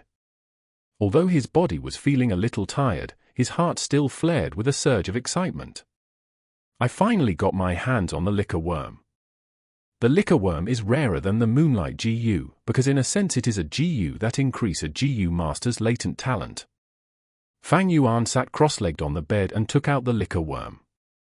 The liquor worm was still sleeping soundly. Its body size was slightly bigger than the moonlight GU, soft and white like a silkworm. Under the light its body was shrouded in a layer of faint wavering light, just like a pearl's mellow luster. Two little eyes resembling two black sesame seeds were mounted on its chubby white head, making it appear charmingly naive. Placed in his hand, it was not heavy. Its weight was about half a chicken egg. When smelling it carefully, its body exuded a whiff of wine aroma. This fragrance was not the aroma of green bamboo wine but the liquor worm's own fragrance. The smell was faint and misty, as if it was not there. Fang Yuan's nose twitched as he inhaled the fragrance of the liquor worm. The wine fragrance moved straight downwards into the aperture, entering into the green copper primeval sea. The primeval sea surged and rippled for a moment, quickly absorbing in the wine. A gleam of pure and refined primeval essence was produced. The other primeval essence had an emerald green color, shining with a metallic copper luster. However, this primeval essence was a pale green, and it was more condensed than the original primeval essence. This was the primeval essence that a rank 1 middle stage GU master could produce. Aware of this gleam of pale green primeval essence in his green copper sea, Fang Yuan revealed a satisfied smile. Right now my cultivation base is just that of a rank 1 initial stage. But with the liquor worms condensing, after the primeval essence is refined I will be able to have rank 1 middle realm primeval essence. The beauty of this benefit is something that cannot be said in 1 or 2 sentences. But very soon, he took back his smile. However, right now I have yet to fully master the liquor worm. It is only when I refine the liquor worm and turn it into my vital GU, then I will be able to freely use it and later on with maximum efficiency, refine my primeval essence. Thinking up to this point, he no longer hesitated and began to draw out a jet of green copper primeval essence from his primeval sea. The primeval essence tightly wrapped around the liquor worm, bringing it into the air before Fang Yuan, and started to invade its body. The liquor worm felt its life at danger and woke up immediately. It began to struggle violently, using its own power to drive out Fang Yuan's primeval essence. This liquor worm has a really strong resistance. Fang Yuan's complexion turned grave as he felt the consumption rate of his primeval essence go beyond more than double of what the Moonlight Jiyu had consumed. No matter what, I have to refine the liquor worm. His two eyes flashed with a firm light as he continued pouring primeval essence into the liquor worm. In the room, the candles on the table quietly burned, shining a bright light in the middle of the room while the far corners of the walls were dark. The candlelight radiated on Fang Yuan's face, but he had already closed his eyes, gathering all his focus onto the liquor worm. A continuous jet of green copper-colored primeval essence that resembled a jet of mist emitted out from Fang Yuan's whole body, then it gathered together and firmly wrapped around the liquor worm. The liquor worm hovered in the air, its distance less than a feet away from Fang Yuan's face. It struggled with all its might in the midst of the green copper primeval essence. As the candles burned, they became smaller and the light grew dimmer. The crescent outside the window had slowly gone down, and then a new day arrived. The morning light squeezed through the narrow crack in the window and shone into the room. It was like the window had an edge of light. Fang Yuan opened his eyes and looked at the liquor worm in front of him. The liquor worm's white body had a shade of green color. This was the result of Fang Yuan's effort after half a night. However, it was clear that this volume of green color was not even 1% of the liquor worm's body. Fang Yuan's face looked grave. This liquor worm's will was way too tenacious and its resistance was incredibly strong. Simply put, this was beyond a rank 1 Gu's boundary. This Jiyu was most probably the Flower Wine Monk's vital Jiyu. The Flower Wine Monk was a rank 5 master, so this liquor worm was originally rank 5, but because it went through all those years without enough food, pretty much full in one moment and starving in the next, so its grade also fell. Right now it is left at the level of rank 1, yet its will is still as tough as a rock. Fang Yuan had guessed the truth. This liquor worm was originally the Flower Wine Monk's vital Jiyu. Its original will had been wiped clean and refined to the end. It had accompanied the Flower Wine Monk throughout all his battles, passing through the underground world. After the Flower Wine Monk died, his strong will continued existing in the liquor worm. Right now, with Fang Yuan trying to refine the liquor worm, it actually meant fighting against the Flower Wine Monk's will. This was way more difficult than trying to refine a natural Jiyu. A human's will is generally stronger than a natural Jiyu. When facing death, humans were able to produce strength that even they themselves could not imagine. Not to mention that the Flower Wine Monk was a master of the demonic faction. He came and went by himself, going up and down the underground world. His will was more tenacious than the masters of his level from the righteous faction. To refine this liquor worm in a month is impossible, unless there is a strong master who can use a rank 2 or rank 3 Gu's breath to pressure this liquor worm and suppress the will inside the worm's body to the lowest limit. Under this kind of hell, then will I be able to do twice as much with half the effort? As he pondered, Fang Yuan could not help but sigh. His parents had died while his aunt and uncle were plotting against him. He himself did not have any backing, so where could he possibly find external aid? If he had a grade talent, there might still be a chance, but he was only a C grade talent. Everyone in the clan were not optimistic about him, so who would be willing to expend such energy to come and help him? More crucially, he could not expose the existence of the liquor worm. There was no liquor worm in the Jiyu village, and Fang Yuan was not able to explain about the origins of this liquor worm. If it was exposed, there was a huge possibility that the top brass would find out and link it to the case of the Flower Wine Monk. It was too easy to think of a relationship between the two. Based on this fact, 17 primeval stones will not be enough. I'd need at least 30 primeval stones. How troublesome, but no matter how hard it is, I will still want to refine this liquor worm. Fang Yuan's own will was like metal, and he was already determined to refine the liquor worm. The importance of the vital Jiyu was huge. It would greatly influence the future of a Jiyu master's cultivation direction. Although the liquor worm was not the world's best choice for a vital Jiyu, it was still much better than the Moonlight Jiyu. It was also the best option in Fang Yuan's present situation. At this moment, Fang Yuan's stomach came up with a cry of protest. After a whole night without sleep and putting full effort into refining the liquor worm, Fang Yuan was naturally hungry. I guess I'll go and fill my stomach first and think of a way to accumulate primeval stones. Fang Yuan rubbed his belly and went downstairs. He went to the cafeteria and picked a seat at the corner, ordering a few kinds of breakfast dishes. Just as he was beginning to eat, his younger brother Jiu Fangzeng appeared. "Brother, why are you staying at the inn? Why didn't you go back home and sleep last night?" His brother was very straightforward, his tone carrying the implication that it was demanding for an explanation. Chapter 18. Let the past disperse away like smoke. Faced with his brother's question, Fang Yuan did not speak, he continued eating his breakfast. He knew his younger brother's character. Fangzeng was not someone who could keep in his composure. Sure enough, Fangzeng saw that his older brother did not even bat an eye at him, as if Fang Yuan pretended he was heir. In the next moment he called out in a tone full of unhappiness, "Brother, what did you do to Shen Kui? Ever since she came out from your room yesterday, she cried all over the place. When I comforted her, she cried even more." Fang Yuan looked up at his younger brother, his face expressionless. Fangzeng frowned, staring firmly at his older brother, waiting for his reply. The atmosphere was growing tense. But Fang Yuan just looked at him for a second before he lowered his head and continued eating. The younger brother Fangzeng was immediately flustered. Fang Yuan's attitude was clearly an undisguised contempt towards him. Under shame and frustration he banged his hand on the table, roaring loudly, "Jiu Fang Yuan, how can you act like this? Shen Kui as a servant girl has served you for so many years. I have seen her gentleness and care towards you. Yes, I know you feel lost, and I can understand your dejected feelings. Yeah, you're just a C-grade talent, but it doesn't mean you can vent your anger on others just because of your own misfortune.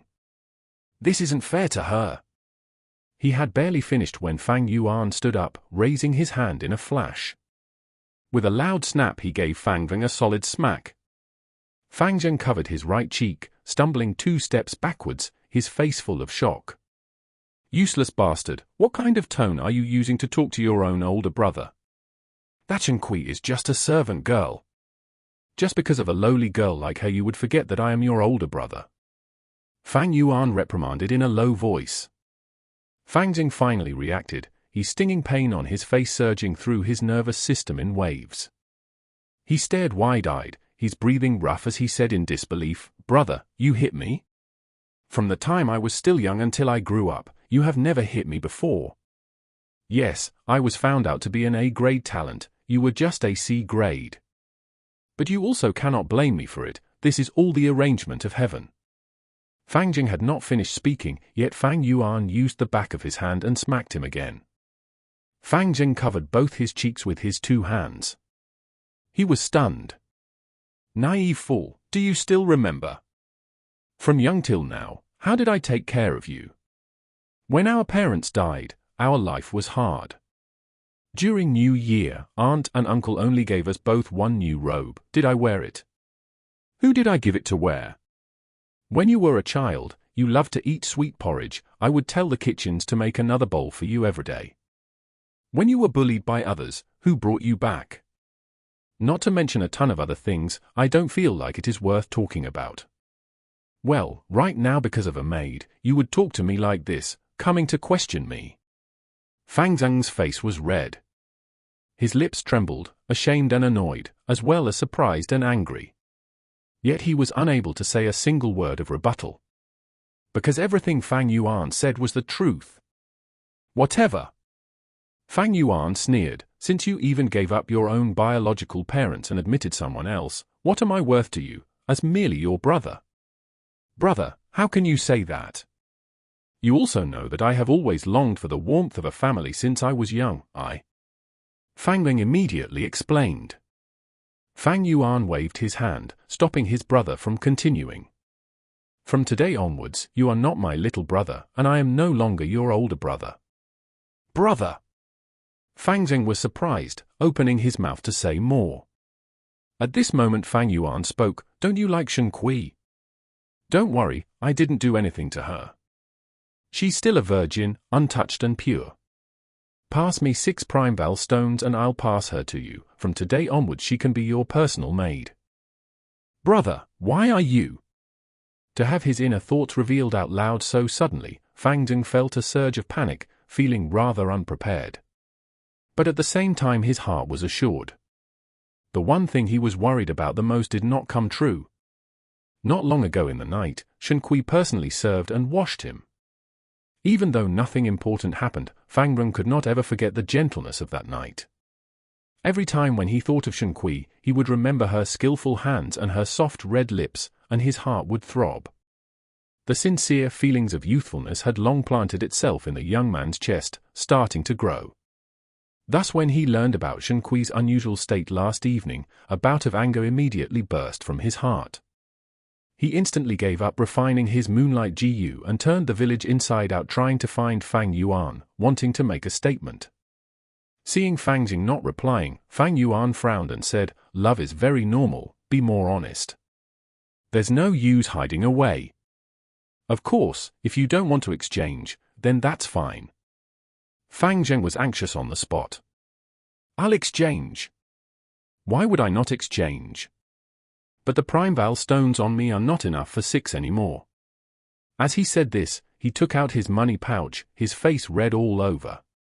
Fang Yuan took the pouch and found 6 pieces in it, but one of the stones among them was smaller than a normal prime val stone by half size.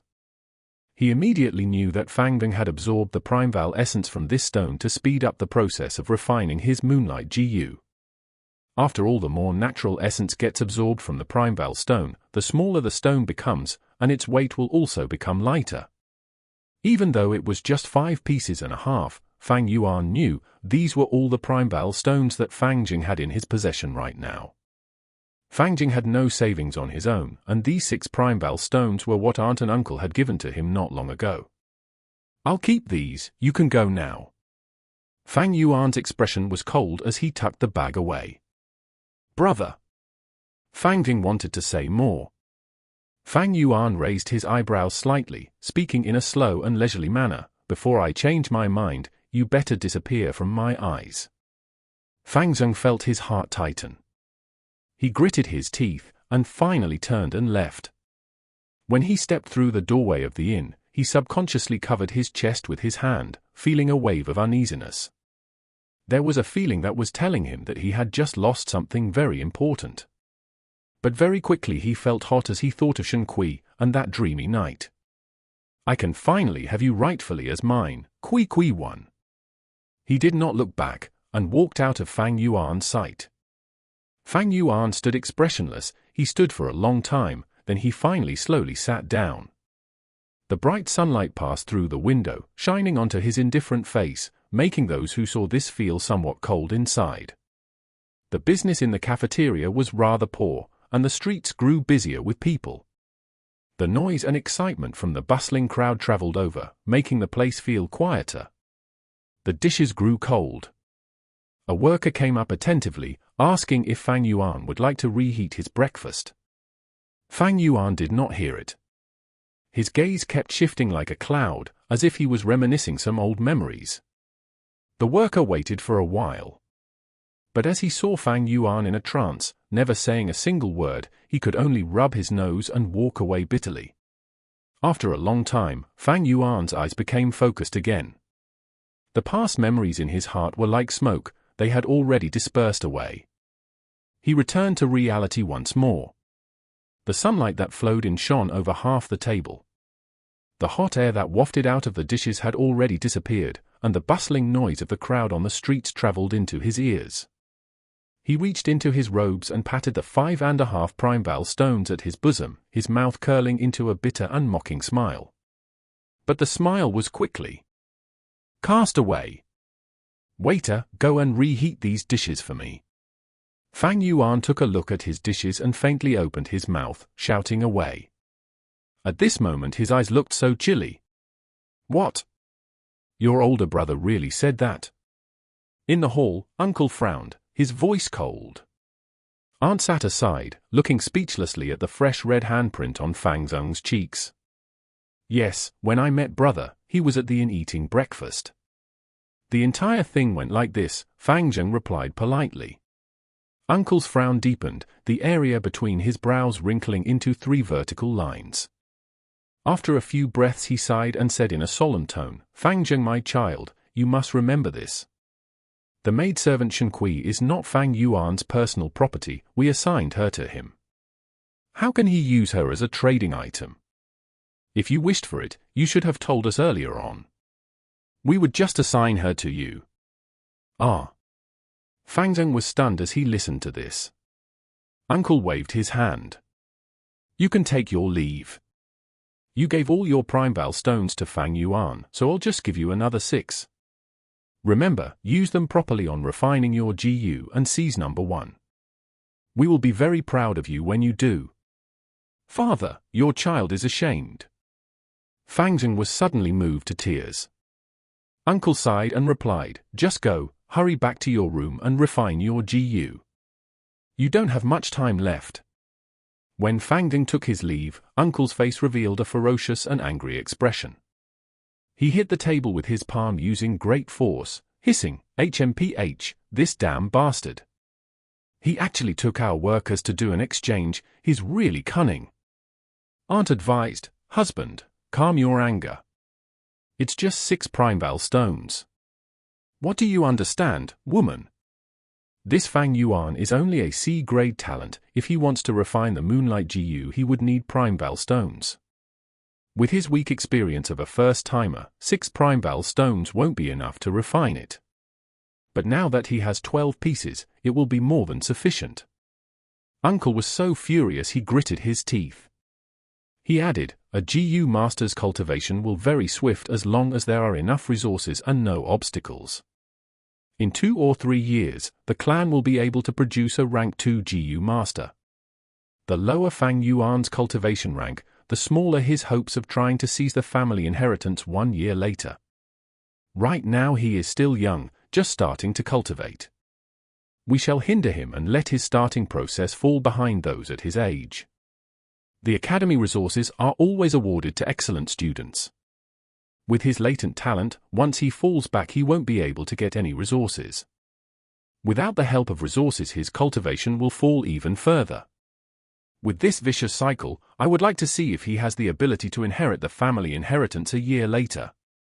Aunt did not understand. Even if we do not stop him, he would at most be at rank 1 middle stage a year later. Husband, your cultivation is at rank 2, why are you still afraid of him? Uncle was so angry he stomped and said, woman, you really are a case of long hair but short insight. With just my identity as the senior, should I really beat down the younger generation? If he wants to get back the inheritance, it is reasonable and cannot be stopped directly. I can only fight back using the clan rules. It is stated in the clan rules, to be head of the house at 16 years old, the person must have at least rank 1 middle stage cultivation. Otherwise it means that Fang Yuan will have no right to waste the clan resources. After I have said this, do you understand now? Uncle narrowed his eyes, a glint in his gaze.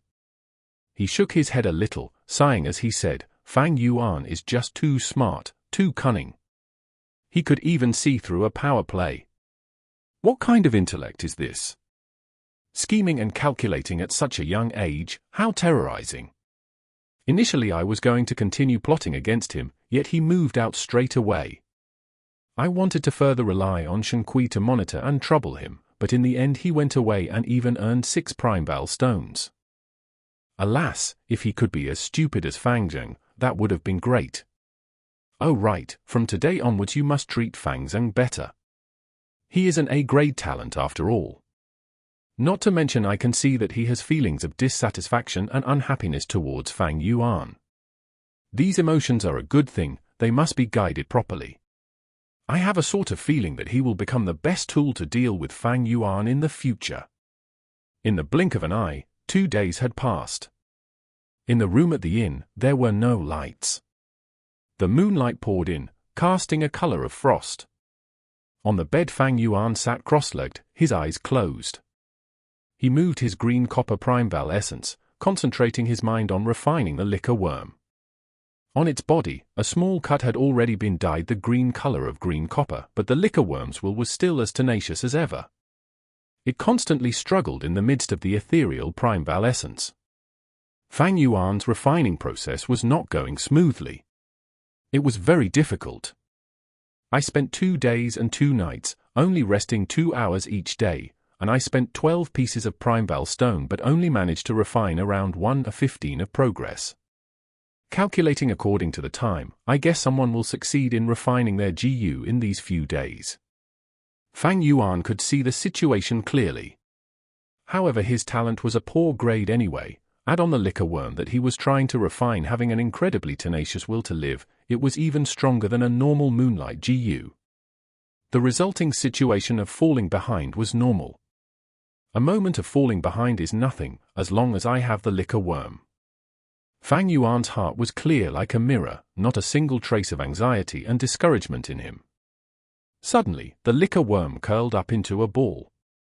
Oh no, the liquor worm is counter-attacking. Fang Yuan instantly opened his eyes, a hint of astonishment in his gaze. Before him, the liquor worm had curled into a round little dumpling, fiercely giving out a blinding white light. It was risking everything in this one last stand.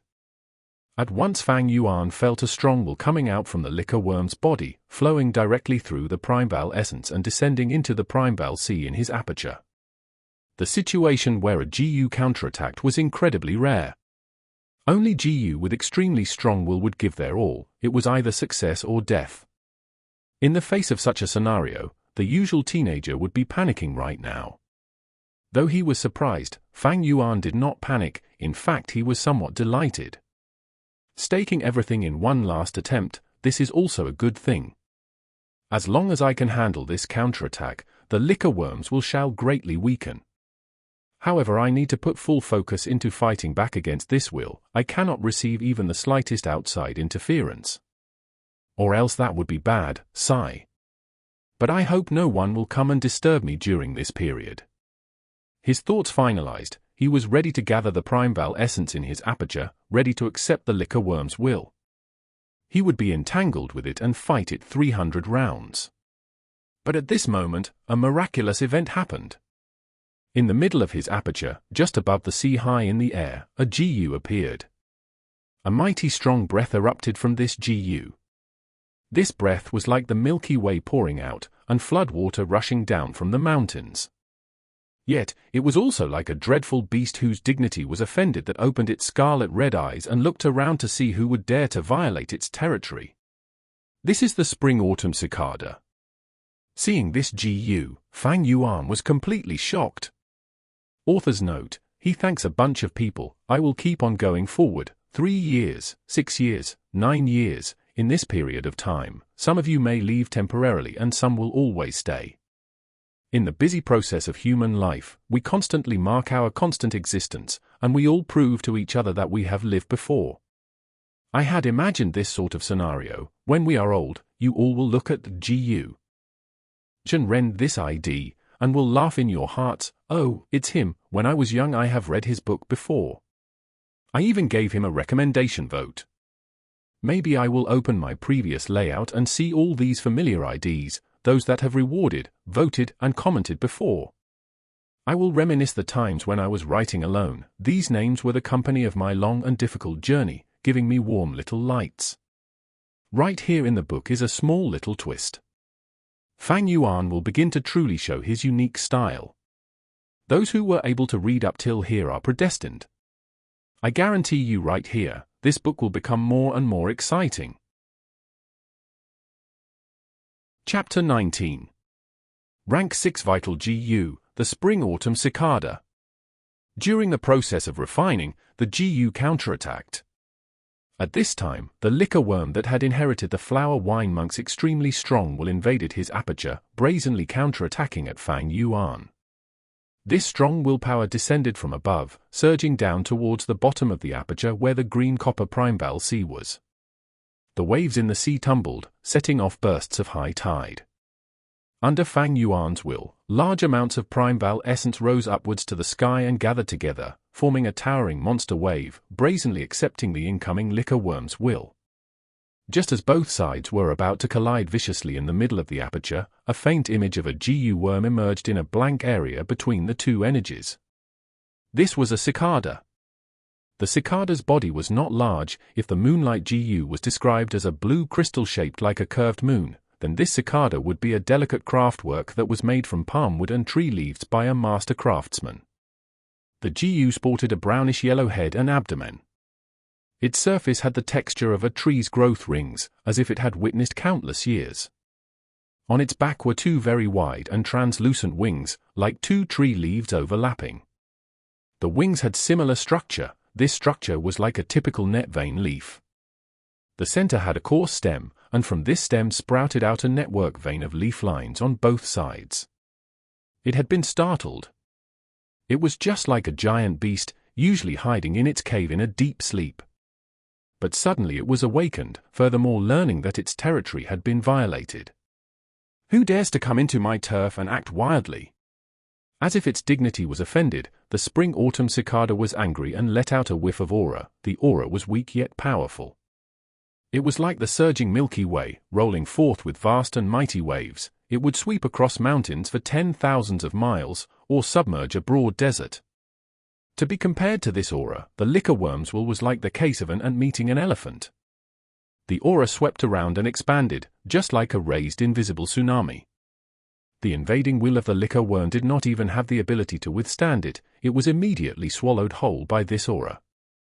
Fang Yuan felt depressed. The green copper primeball essence that he had thrust forward with his might collided with this aura like it was a wave crashing onto a great mountain. In a moment the condensed primeball essence disintegrated and dispersed into rain, scattering down to the primeball sea. The waves on the primeball sea rose one after another. It was like a rainstorm had just swept across, increasing its turbulence. But after a few seconds, the spring-autumn cicada's aura spread down, pressing onto the primeball sea. Fang Yuan felt like he heard a buzz. In an instant, the rolling waves on the sea calmed down. The spring-autumn cicada's aura firmly repressed the entire primeball sea, just like an invisible mountain pressing down. The surface of the sea was calm like a mirror, not a single wave rolling about. It was like an originally crumpled piece of paper, a boundless giant hand covering over it suddenly, flattening it. This was easily an incomparable power. Fang Yuan felt a pressure weighing like an enormous invisible mountain pressing down on his heart. He compared it to Sun Wukong being pressed down by the five elements mountain. Fang Yuan could not even mobilize a single pint of primeball essence. However, although he was shocked, he was not afraid. In fact, his heart felt great joy. I didn't think the spring-autumn cicada would actually follow me and be reborn together. So it's actually not a one-time use Gu worm, but one that can be used again repeatedly. The spring-autumn cicada was a rank 6 grade, and it was the first rank 6 Gu in Fang Yuan's previous life, as well as his last. Just to make it, Fang Yuan had used all means and resources, wasting an incredible amount of strength, using 30 years of fermenting to finally succeed. But not long after he succeeded, when the spring-autumn cicada was still fresh from the oven, warriors of the righteous faction felt Fang Yuan's threat and gathered together to attack and kill him. After being reborn, Fang Yuan did not find the spring-autumn cicada, so he thought it had died. But in reality it had fallen into a deep sleep, resting inside Fang Yuan's body. To travel back 500 years in an instant was a huge blow to its vitality. It was too weak, so weak that even Fang Yuan as its master could not feel it. Right now, even though the spring-autumn cicada had appeared, its situation was still bad. After being reborn it had always been resting in a deep sleep. To appear right now was because it had felt the danger that the aperture was facing. It could be said that the liquor worm's will had awakened it. It was weak, very weak, extremely weak. In Fang Yuan's memories, the original spring-autumn cicada was full of vitality. Its body was like a precious floorboard, giving out a warm and glossy varnish. Its two wings were verdant green, like two soft tree leaves that had just freshly sprouted. But right now, there was a strong and deathly chill emanating from the body of the cicada. There was no shine or gloss from its body, making it feel rough and dim like deadwood. Its wings were not the color of soft and green leaves. they were fully yellow, just like the withering leaves of autumn. The tips of its wings were slightly rolled up, a little incomplete, just like the corner of fallen leaves. Seeing this, Fang Yuan felt both distressed and lucky. He was distressed because the spring-autumn cicada suffered such a heavy blow, it was barely a step away from death, just a foot away from the edge of a cliff. The fortunate thing was, thank heavens the spring-autumn cicada was weak to this point, or else he would be in great trouble. One must know, between a GU master and a GU, both must complement each other, the best would be both having the same rank. A rank 1 GU master should use a rank 1 GU, this was the most appropriate. If the GU's grade was lower than the GU master, when the GU master uses it, it would be the equivalent of a strong man carrying a small stick, the strength output would be small. If the GU's grade was higher than the GU master, when the GU master uses it, it would be the example of a small child carrying a heavy axe, unable to wield it properly. The spring-autumn cicada was a rank 6 GU, and Fang Yuan was just a rank 1 initial stage GU master. To use an image as example, the spring-autumn cicada would be a mountain, and Fang Yuan would be a squirrel. If the squirrel wanted to use the mountain to beat its enemy, the squirrel would just be squashed flat by the mountain at the first second. If the spring-autumn cicada was at its peak state, Fang Yuan's weak rank 1 aperture could not even tolerate it, the majestic aura of the cicada would just make the aperture burst to death. Fortunately it was at its weakest state, so Fang Yuan's aperture could accommodate it right now. I gave up the Moonlight GU, going through all the lengths to find the liquor worm just to refine it into my vital GU. But in reality I already had a vital GU from the start, the spring-autumn cicada is my vital GU. Fang Yuan's heart was filled with emotion as he felt the close connection between him and the spring-autumn cicada. The vital GU is the first GU that a GU master refines. It is terribly important, and would affect the future development of a GU master by a large extent. If a vital GU is well picked, the GU master's development will become smoother. When the vital GU is of a poor grade, to a GU master it would just drag down his cultivation and let peers surpass him. The more important thing is that it would affect the matter of life and death in a battle. Fang Yuan was clear on this point, so he was not satisfied after choosing the GUU village's signature Moonlight GU. He just had to go all the way to find the liquor worm. In his memory to a rank 1 GU master, the liquor worm was already considered a high-quality pick. The Moonlight GU was just a choice that was slightly above average. But life is fascinating, because no one will ever know what is waiting for him or her at the next moment. Fang Yuan had refined the spring-autumn cicada in his previous life. After his rebirth the spring-autumn cicada fell into a deep sleep, but the connection between them still existed. In fact Fang Yuan found that, as if going through the refinement of the river of time, his connection with the spring-autumn cicada had grown even closer and mysterious than his previous life. It was just because the spring-autumn cicada was too weak, so Fang Yuan was not aware of it. Therefore in the real sense, the spring-autumn cicada is the first GU that he had refined. The only thing was that the spring-autumn cicada was not refined in his current life, but the result of hard work in his previous life of 500 years. The spring-autumn cicada was Fang Yuan's vital GU. A rank 1 GU master, having a rank 6 vital GU. If this sort of thing was said out loud, it is expected that no one would believe such a thing. This has already broken the limits of human cognition. But yet, that is exactly what happened. The truth is beyond doubt. The liquor worm as a vital GU is already one of the best choices, but when you compare it to the spring-autumn cicada, it is just like scum on the ground. My vital GU in this life is actually the spring-autumn cicada, ha ha ha. Chapter 20. The Academy Elder is speechless. The immense joy he felt did not overcome his mind. He quickly calmed down and started to consider the consequences that the spring-autumn cicada would bring to him. The spring-autumn cicada's ability is rebirth. But right now it is at its weakest state. At the instant I use it, it'll die. However, it is still a rank 6 GU, so I can totally use its aura. This won't do any damage to its body. He. After he finished pondering, he closed his thoughts and opened his eyes. The liquor worm was hovering before him, shivering in the midst of the smoke-like green copper primeval essence that had surrounded it. Earlier, because it wanted a chance to survive, desperation drove the liquor worm risk everything on a single throw. Yet in the end its will was easily defeated by the spring-autumn cicada's aura. Due to this it suffered a heavy blow, its current strength not even 1% of the original will it had. Spring-autumn cicada. With a simple thought, Fang Yuan released a small trace of the spring-autumn cicada's aura. This aura pressured onto the liquor worm's body. The liquor worm immediately stood still, motionless like a dead creature. It scattered will felt the spring-autumn cicada's aura, like a mouse that had run into a cat. It was frightened. It shrank into a ball and was too afraid to move even a slight bit. Fang Yuan laughed and took the opportunity to mobilize his primeval essence.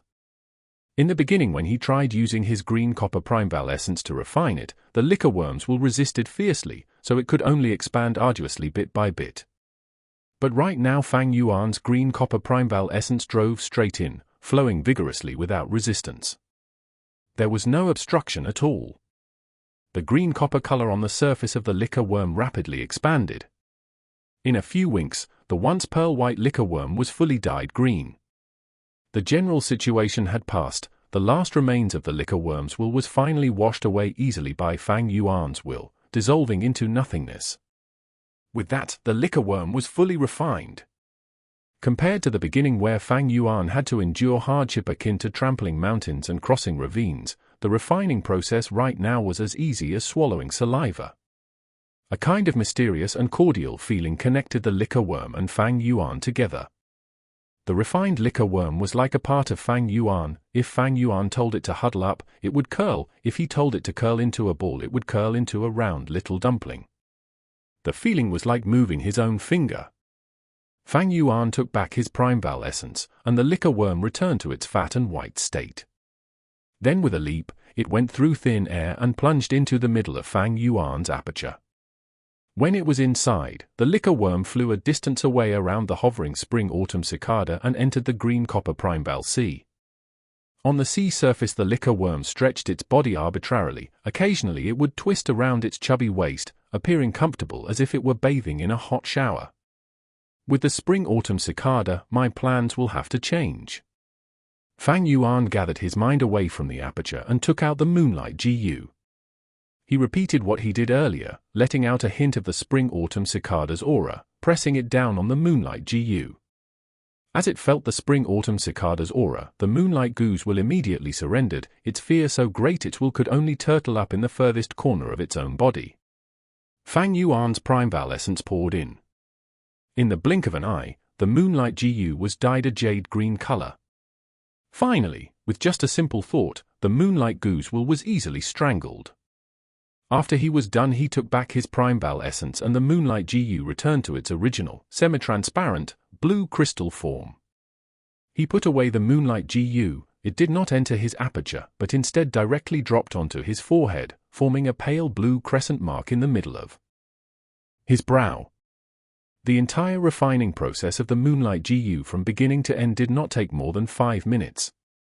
Comparing the start of his difficult refining process to the situation right now, the speed was rapid and created a sharp contrast. Not only was it very fast, the consumption of primeval essence was also very little. For the past few days, Fang Yuan had consumed 6 pieces of primeval stones just to refine the liquor worm.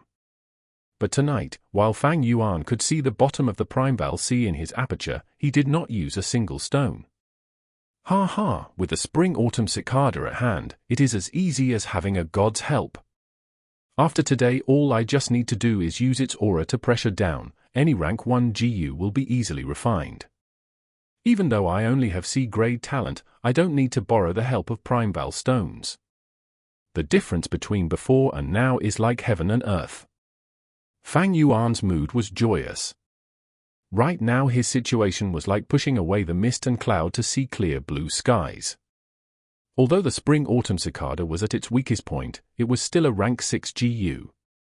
A fallen tiger still leaves behind threat, a festered ship still has 3 pounds of nails won. Just relying on its aura, Fang Yuan's cultivation from today onwards would receive a huge driving force. At this moment, the moon outside the window was bright and the stars were few. The moonlight flowed through the window, shining on Fang Yuan's face. Initially I thought I wouldn't be able to get number 1, but the road twisted and turned unexpectedly. Time waits for no one. I must go to the academy now and receive the top prize. Fang Yuan's eyes glistened. With a thought, the spring-autumn cicada faded away from view and disappeared once more, returning to its deep slumber. Then he called out the liquor worm and hid it away at a corner of his bed. This was to prevent the academy's unnecessary examination. 15 minutes later, in the clan academy. The academy elder had long gone to bed, but in his dreams he could vaguely hear the sound of someone knocking at the door. He was awoken by the noise and he opened his eyes, rather displeased. "Who is it outside there in the middle of the night?" Instantly a voice replied in a respectful tone, reporting to Sir Elder. "It is a student from this year's batch. He has already finished refining the Moonlight GU. You have instructed your subordinates earlier to report to you the very instant the first name appears, no matter what time it is." Well, it's true that happened. The academy elder frowned, and then he got off his bed.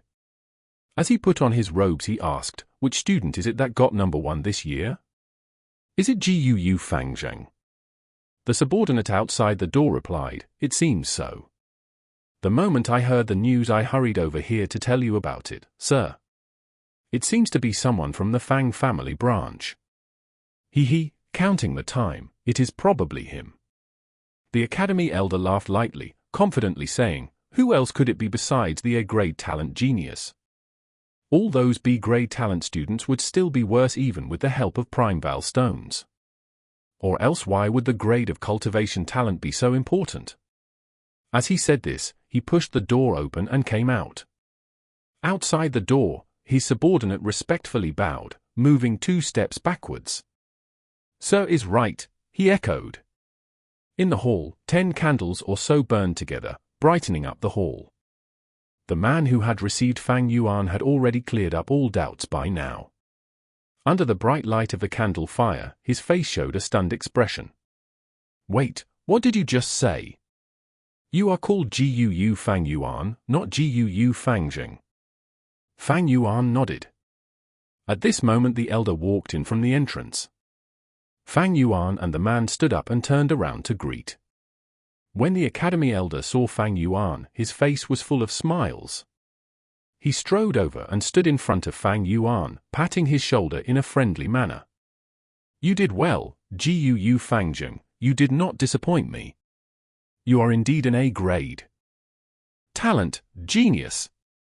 All those B-grade, C-grade peers of yours will never compare to you no matter how hard they try." Ha ha ha. Fang Yuan and Fang Zheng were twin brothers, their outer appearance was similar to a fault. Even the academy elder was mistaken. Fang Yuan was neither haughty nor humble. He took a little step back, letting his shoulder free from the academy elder's hand. He stared at the academy elder, his hands folded behind his back. Then he said with a faint smile, "Sir Elder, you have been mistaken. I am Guu Fang Yuan. Guu Fang Zheng is my younger brother." "Who?" The academy elder opened his mouth slightly, his expression startled. He glared at Fang Yuan doubtfully, his brow turning into a frown. After a few breaths, he finally spoke. "You are Guu Fang Yuan?"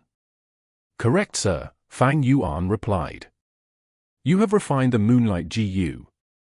The academy elder was extremely surprised. His 2 eyes glared firmly at Fang Yuan's crescent mark on his forehead. His eyes were shining, he was asking the obvious. "Indeed, that is the case," Fang Yuan said. "Then, you are first of your batch." The academy elder was asking stupid questions, but he was not entirely at fault. After all, this situation was entirely out of everyone's expectations. One must know that he had been in charge of the academy for decades and is extremely experienced. He had seen C-grade talent students contending for number 1 before this, but it was never this early. Not to mention that in this batch there were peers with A and B-grade talent. "If there is no one earlier than me." Fang Yuan pretended to be in deep thought, then he rubbed his nose and continued, then it seems like it. Chapter 21. How can it be that brother got number one? The sky was not yet bright, and the sun had yet to rise. The east sky just began to turn bright, the dark colors in the sky slowly fading away, the smell of the night still remaining in the air. The streets were empty, then came the sounds of quick footsteps. The early dawn mountain air was moist, yet Jiu Fangding did not feel the slightest cold rush. His heart was full of surging enthusiasm. His face blushed red, and now he was walking swiftly toward the academy. I have been cultivating hard these few days, spending 2 primeval stones. I did not sleep at all last night, and I finally successfully refined the Moonlight Jiu. I am an A-grade talent and I was so hard-working. No one can be faster than me, no one. Father and mother, I told you I won't let you feel disappointed. When he thought of the moment where he told his aunt and uncle about the good news earlier, they expressed happiness and relief, making Fang Jing feel a surge of joy and pride. Just wait, all you clanspeople who look down on me, and brother. From today onwards, I shall make you all look up to me, Jiu Fang Jing. The more he thought, the more Fang Jing felt excited. He could not help but clench his fists, and his pace quickened a little more. He came to the academy entrance. The academy's 2 guards looked at him strangely. They asked him, Jiu Fang Yuan, why are you back? What brother was here just now? When Fang Jing heard them, his face showed a hint of surprise and puzzlement. Whatever. He would never have guessed that Fang Yuan would snatch away number one. He shook his head and cupped his hands together, his tone carrying a trace of arrogance. 2 elder brothers, I am not Jiu Fang Yuan, but I'm Jiu Fang Jing.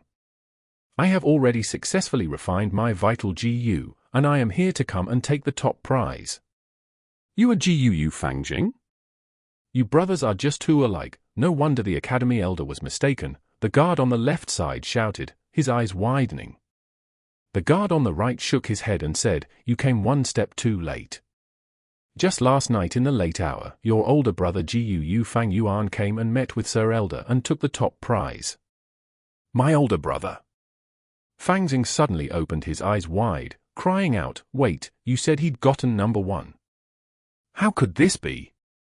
Wasn't his brother a C-grade talent? Getting number 1, this has to be a joke, right? It's true. How could we possibly joke around with this matter? Seeing Fang Jing in disbelief, the guard seemed somewhat unhappy. This matter has been confirmed by the academy elder. In due course the name list will be released and announced. What's wrong? Your older brother did not tell you about it. The other guard added. Fang Jing just stood silly at the door. The truth was so much different from his imagination, right now he just could not understand what had just happened. In Fang Jing's heart, there were several illusions of his adversaries. Among them, the ones that brought the most threat were 2, Gu Mo Bei and Jiu Kai Lian. These 2 were of B-rank talent. Behind them were the clan's 2 largest family branches, and each of them had a grandfather that carried huge authority as elders, as well as sufficient financial power. If any of these 2 people won first place over him, Fang Jing's heart and mind was still prepared. Even though he would feel a sense of loss, it was still acceptable. But right now, the one who took away number 1 was not Jiu Mo Bei or Jiu Kai Lian, it was not even any of the opponents in his heart.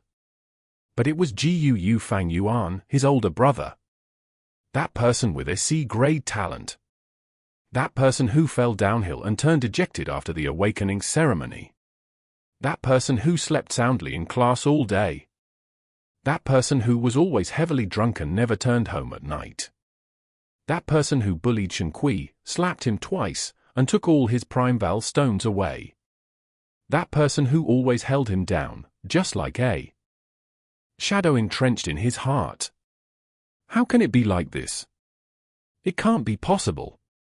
In a short while, Fang Jing roared in his heart, I was so hard-working, but he just drank every day until he became drunk, and yet in the end he was the one who got number 1. Is this even fair? Why? Why? The sun rose from the east, the birds chirped around, and the overflowing air of spring took over Qingmao Mountain. Jiu Fang Xing bathed in the warm sunlight. He slowly lowered his head, gritting his teeth, looking at his own lonely shadow. The excitement in his heart had turned into a balloon that leaked air, long dissipating. Instead, what took its place was the emotions of confusion, resentment, unwillingness, puzzlement, fear, and other complicated feelings. As time went by, the sun climbed higher. The Academy bulletin wall had posted a new name list, and on the list were just two names, firstly Fang Yuan, and then Fang Xing. Following the appearance of this list, the news gradually spread out. After hearing the news, all those young students who had been bent on refining their GU at home after receiving one were in an uproar. If it was Fang Xing who got number one, I would still have believed it, but it's Fang Yuan, isn't he a C-grade talent? Could there have been a mistake? The A-grade talent Fang Xing actually lost to the C-grade talent Fang Yuan. Is this Tales from the 1001 Nights one? The greenery in the courtyard was overflowing, the fragrance of tea dancing about. One of the clan elders of the Jiu clan, Jiu Moonblade, was sitting in front of his desk, looking at the spring scenery outside his window. He leisurely drank his tea and said, "Moonblade hasn't continued refining his GU." The housekeeper standing at his side hurriedly replied, after he heard about news concerning Fang Yuan in the afternoon, "Young Master Moonblade seemed to be deeply affected and has no mood to continue refining the Moonlight GU. It is a pity, young Master Moonblade was just so close to succeeding. Actually, if Fang Xing got number one it could still be ignored, but it just has to be that C-grade talent Fang Yuan. So young Master Moonblade lost his interest, it can't be helped. HMPH. Do not excuse him." Jiu Mo Chen snorted coldly, his face stern and his tone hard. "A GU master's cultivation process is full of hardship each step. What is a small setback like this? That Fang Yuan is just a C grade, so to be able to get number one it is presumably because of luck. The Moonlight GU that he chose must have had a weak will, so that is how he could snatch the top. If Moonblade can't see through this and let such a small setback get to him, then how is he supposed to be in charge of our Mo family branch in future? How can he compete with the Kai family branch? No one is allowed to advise him, let him think about it by himself." "Yes, master." The housekeeper did not dare refute. Almost at the same time, in the home of the Kai family branch. "Sigh, Jiu Fang Yuan." The clan elder Jiu Kai Lian gave a long sigh, his brows held down in a frown as he thought, waving his hand around. "Someone, call young Master Kai Chen over please." In a moment, Jiu Kai Chen walked into the room with a lost expression, kneeling down with respect. "Your grandson greets his grandpa." "Seems like you already know about the news." Jiu Kai Lian stared at his only direct grandson, his tone gentle.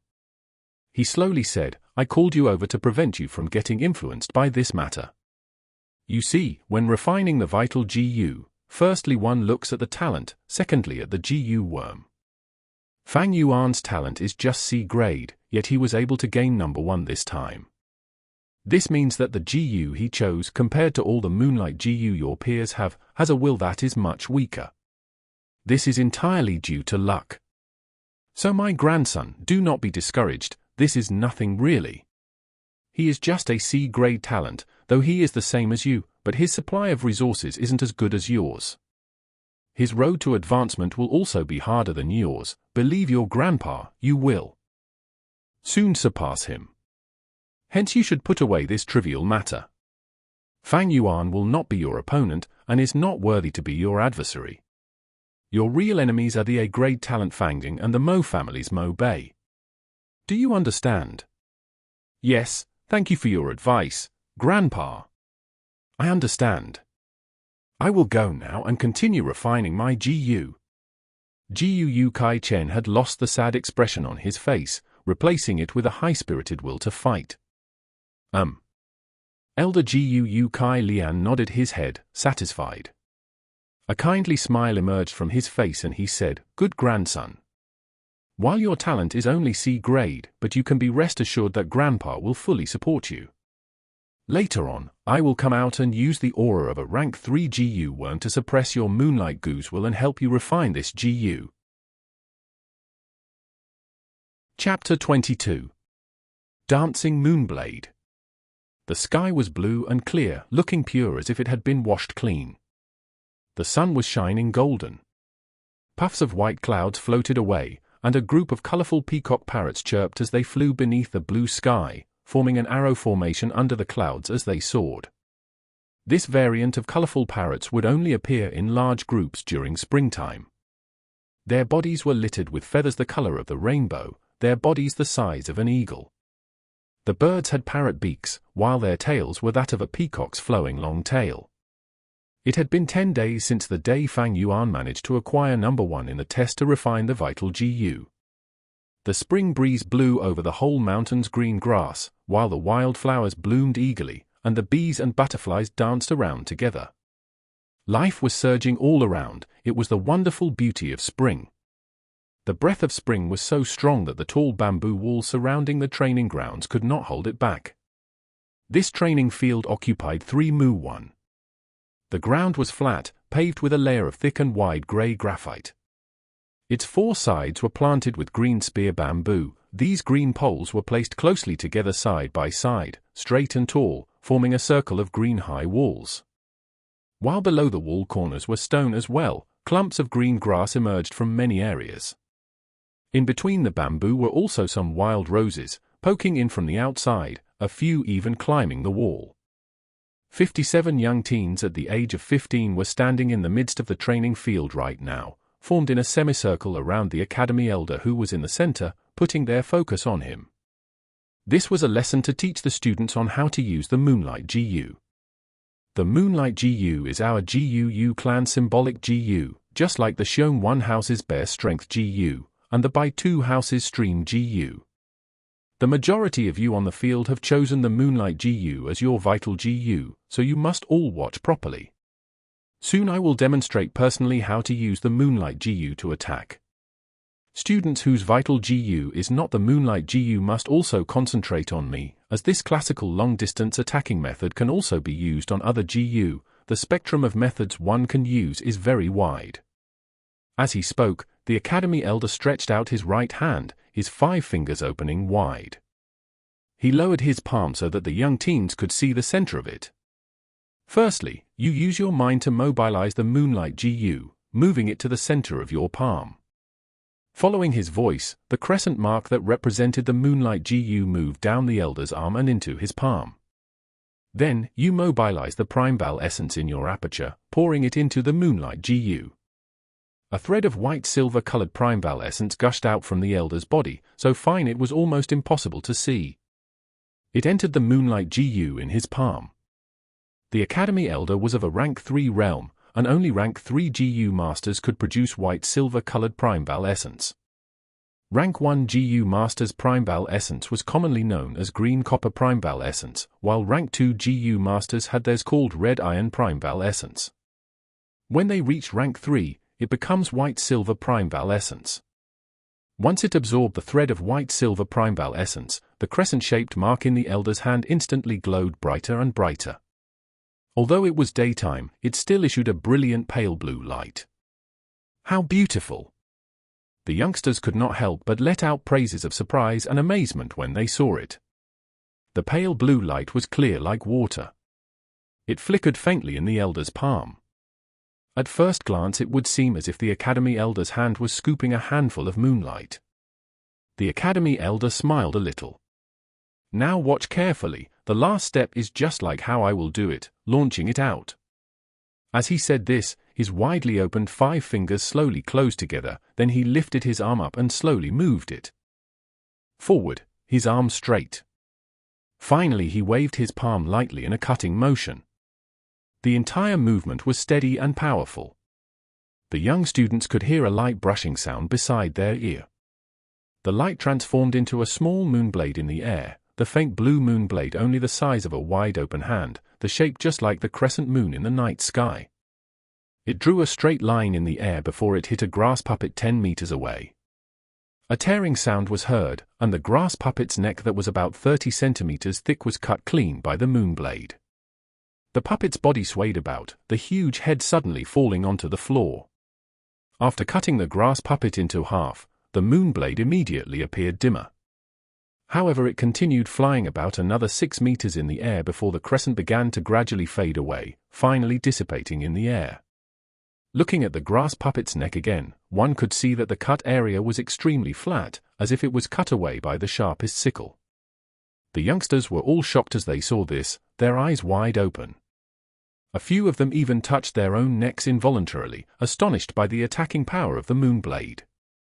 After a short silence, the sounds of exclamation began. The teenagers had shining eyes as they stared at the grass puppet, some of them staring at the elder's palm. A few of them were looking at their peers, talking and whispering excitedly. Only Fang Yuan stood hidden in the crowd with a cold expression, his stature calm. In his previous life, Fang Yuan had cultivated to rank 6, and he had created the Blood-Winged Demon sect in the Middle Kingdom. He taught tens of thousands of people, and was reputed as a giant figurehead of the demonic faction, his fame illustrious. The Academy Elder was just a rank 3 GU master. This small trick was just child's play to him, it would not cause any ripple of emotion in Fang Yuan's heart. All those of you who have refined the Moonlight GU, step out. Each one of you shall take a grass puppet and follow the way I just did it, throwing out the Moonblade, practice attacking. Once the Academy Elder was finished, around 30 students stepped out. In this batch the entire clan had 100 young teens joining the awakening ceremony. Those who had cultivating talent were around 57. Among these students, those who had chosen the Moonlight Gunham but around 35. After going through these few days of hard work, they had all refined the Moonlight GU. Those that were left were all D-grade talents. It was not because they did not desire to refine the Moonlight GU, but it was due to the inability of their talent, so they could only withdraw after learning of the difficulty. To the youngsters of the GUU clan, the Moonlight GU was not a simple GU worm, but the symbol of the clan's glory. Very quickly 35 of them stood in a row. Each of them faced forward, standing 10 meters away from a grass puppet on the opposite. Fang Yuan stood in the middle of the row, but he did not garner any attention. The practice began. The students all stretched out their right hands, letting the Moonlight GU move to the heart of their palm. One by one the blue crescent mark started to give out water blue light as green copper primeval essence was poured in. But when they drew a vertical cut with their palm, only 7 or 8 crescents flew out.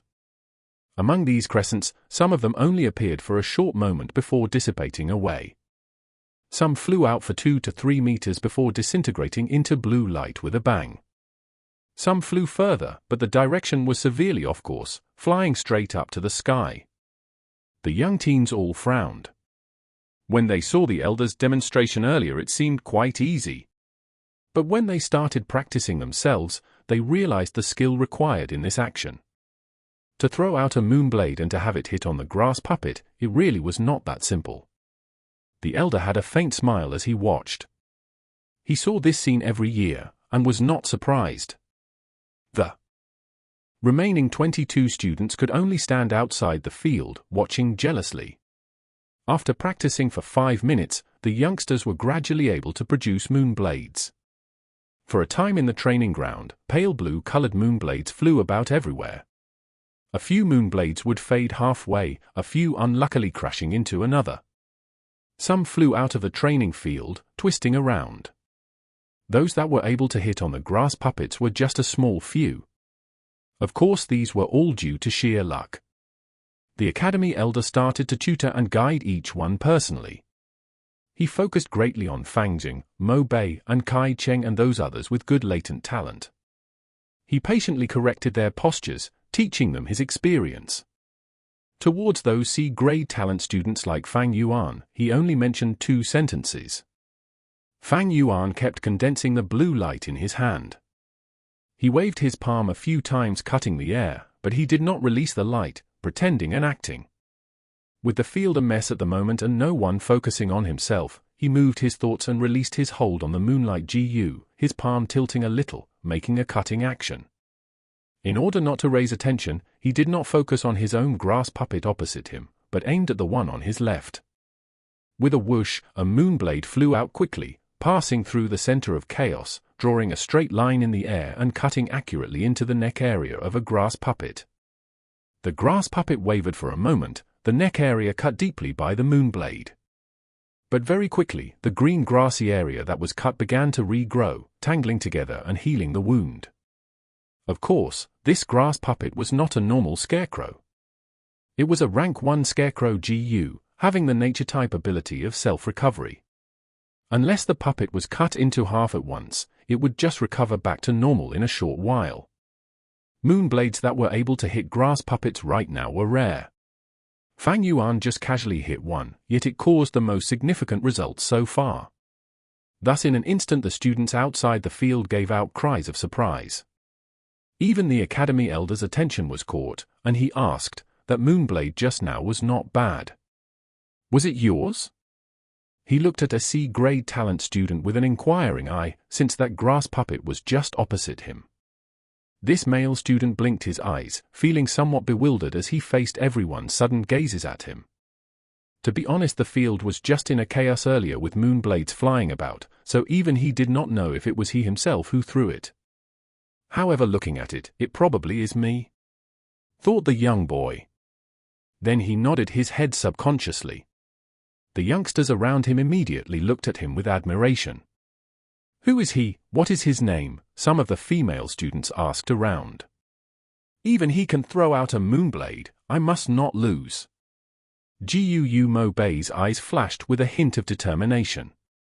"So it's not brother who threw it?" Guu Fang Zeng inexplicably sighed with relief.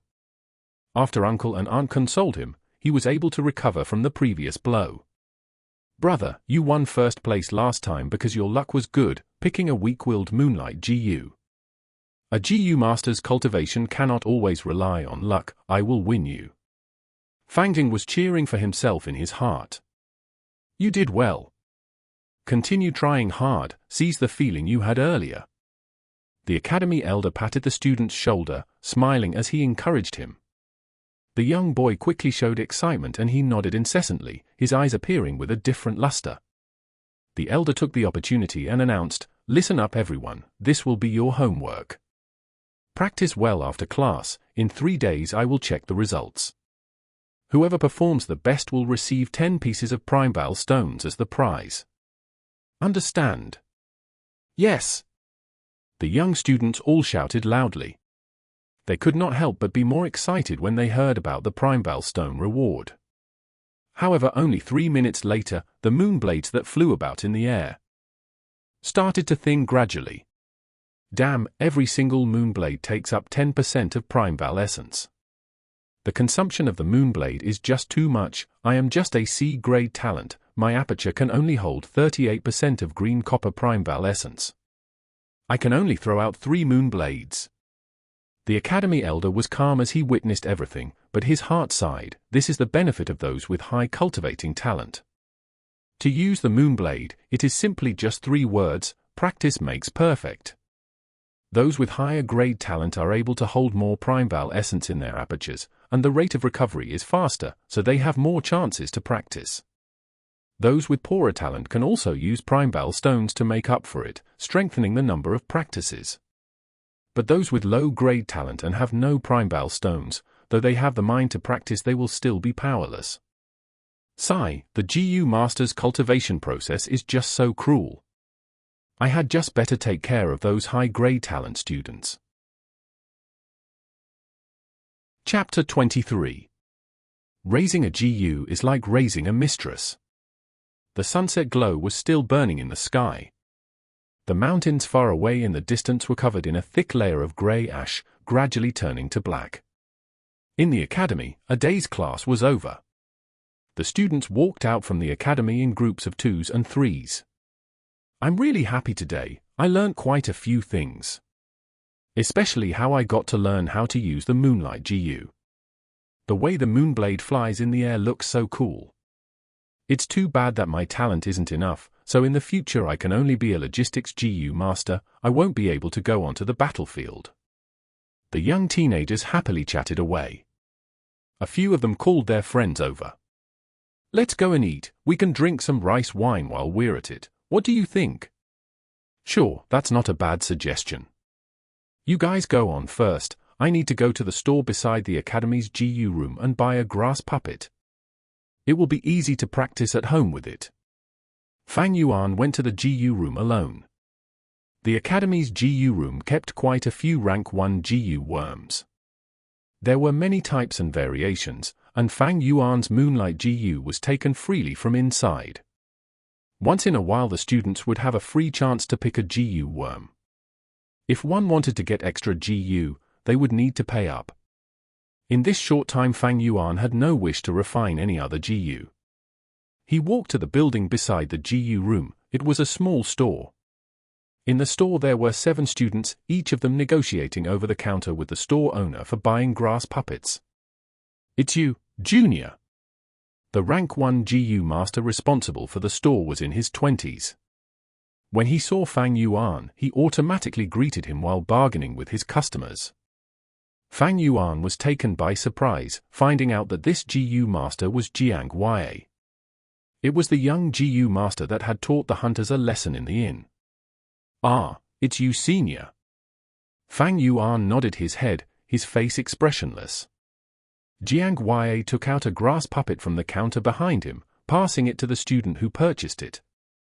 At the same time he threw Fang Yuan a friendly smile and asked, "Did junior brother come here to buy a grass puppet as well? If you want me to leave one for you, you just need 3 pieces of primeval stones. These things sell like hotcakes. Right now there's only 7 left. If you wait any longer there won't be any stock left." Jiang Wei's attitude towards mortals was arrogant, but towards people like Fang Yuan, he was very kind and sincere. Fang Yuan shook his head, laughing secretly as he thought, this Jiang Wei really did know how to do business. The grass puppets were made with the Scarecrow GU. Even after including the primeval essence that was put in, the final cost should not be more than 1.5 primeval stones. "Senior, this isn't fair. It should be first come first serve. Why leave any for him?" "Yeah, we all came early. If you want to do business you should know the rules. 3 pieces will be 3 pieces. Here's the primeval stones. Give me a grass puppet."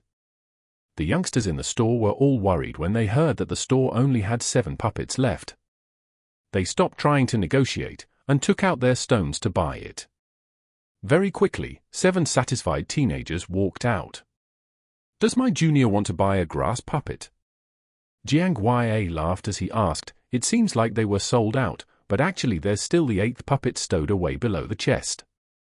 If junior doesn't buy it now, you will miss the opportunity. Fang Yuan had no interest towards the grass puppet. He shook his head and pulled out a piece of primeval stone, putting it on the counter. "I want to buy 10 moon orchid petals." Jiang Wei was stunned. He looked Fang Yuan deep in the eye, taking away the primeval stone and pulling open the counter drawer.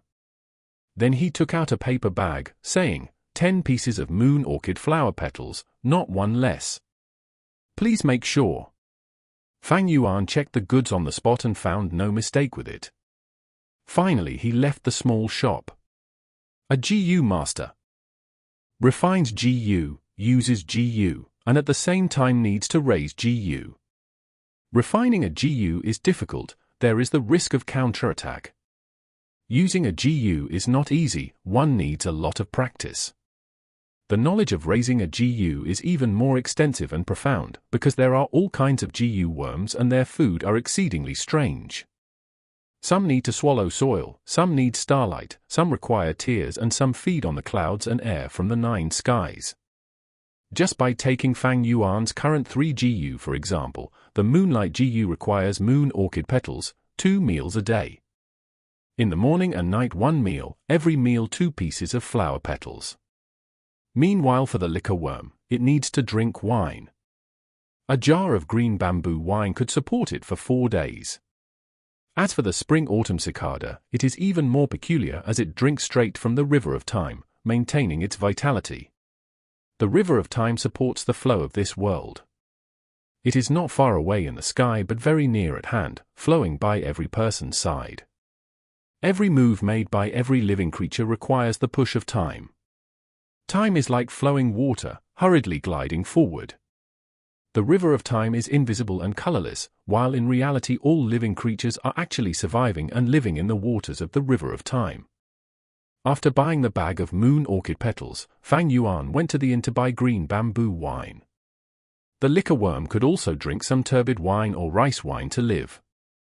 However, with this kind of second-rate wine, the amount it needed to drink would increase, and it would need many jars every day. After calculating, Fang Yuan decided it would be better to buy green bamboo wine straight away.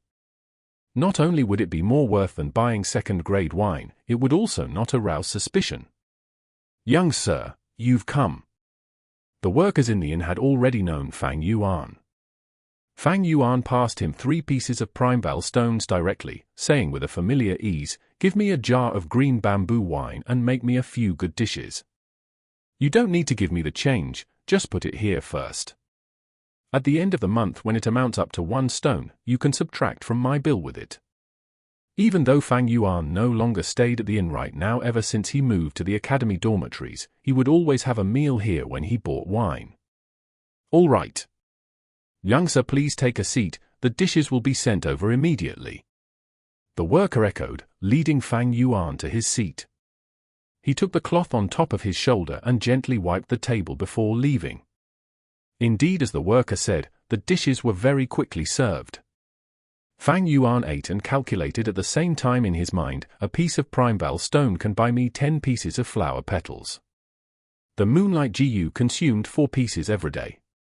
A jar of green bamboo wine costs 2 pieces of stones, and it can support the liquor worm for 4 days. In other words, just to raise and feed the 2 of these Gu, I would need to spend nearly 1 stone every day." It does not seem like much, but in reality this was very costly. The monthly living expenses for a mortal family of 3 only used up 1 piece of primebell stone.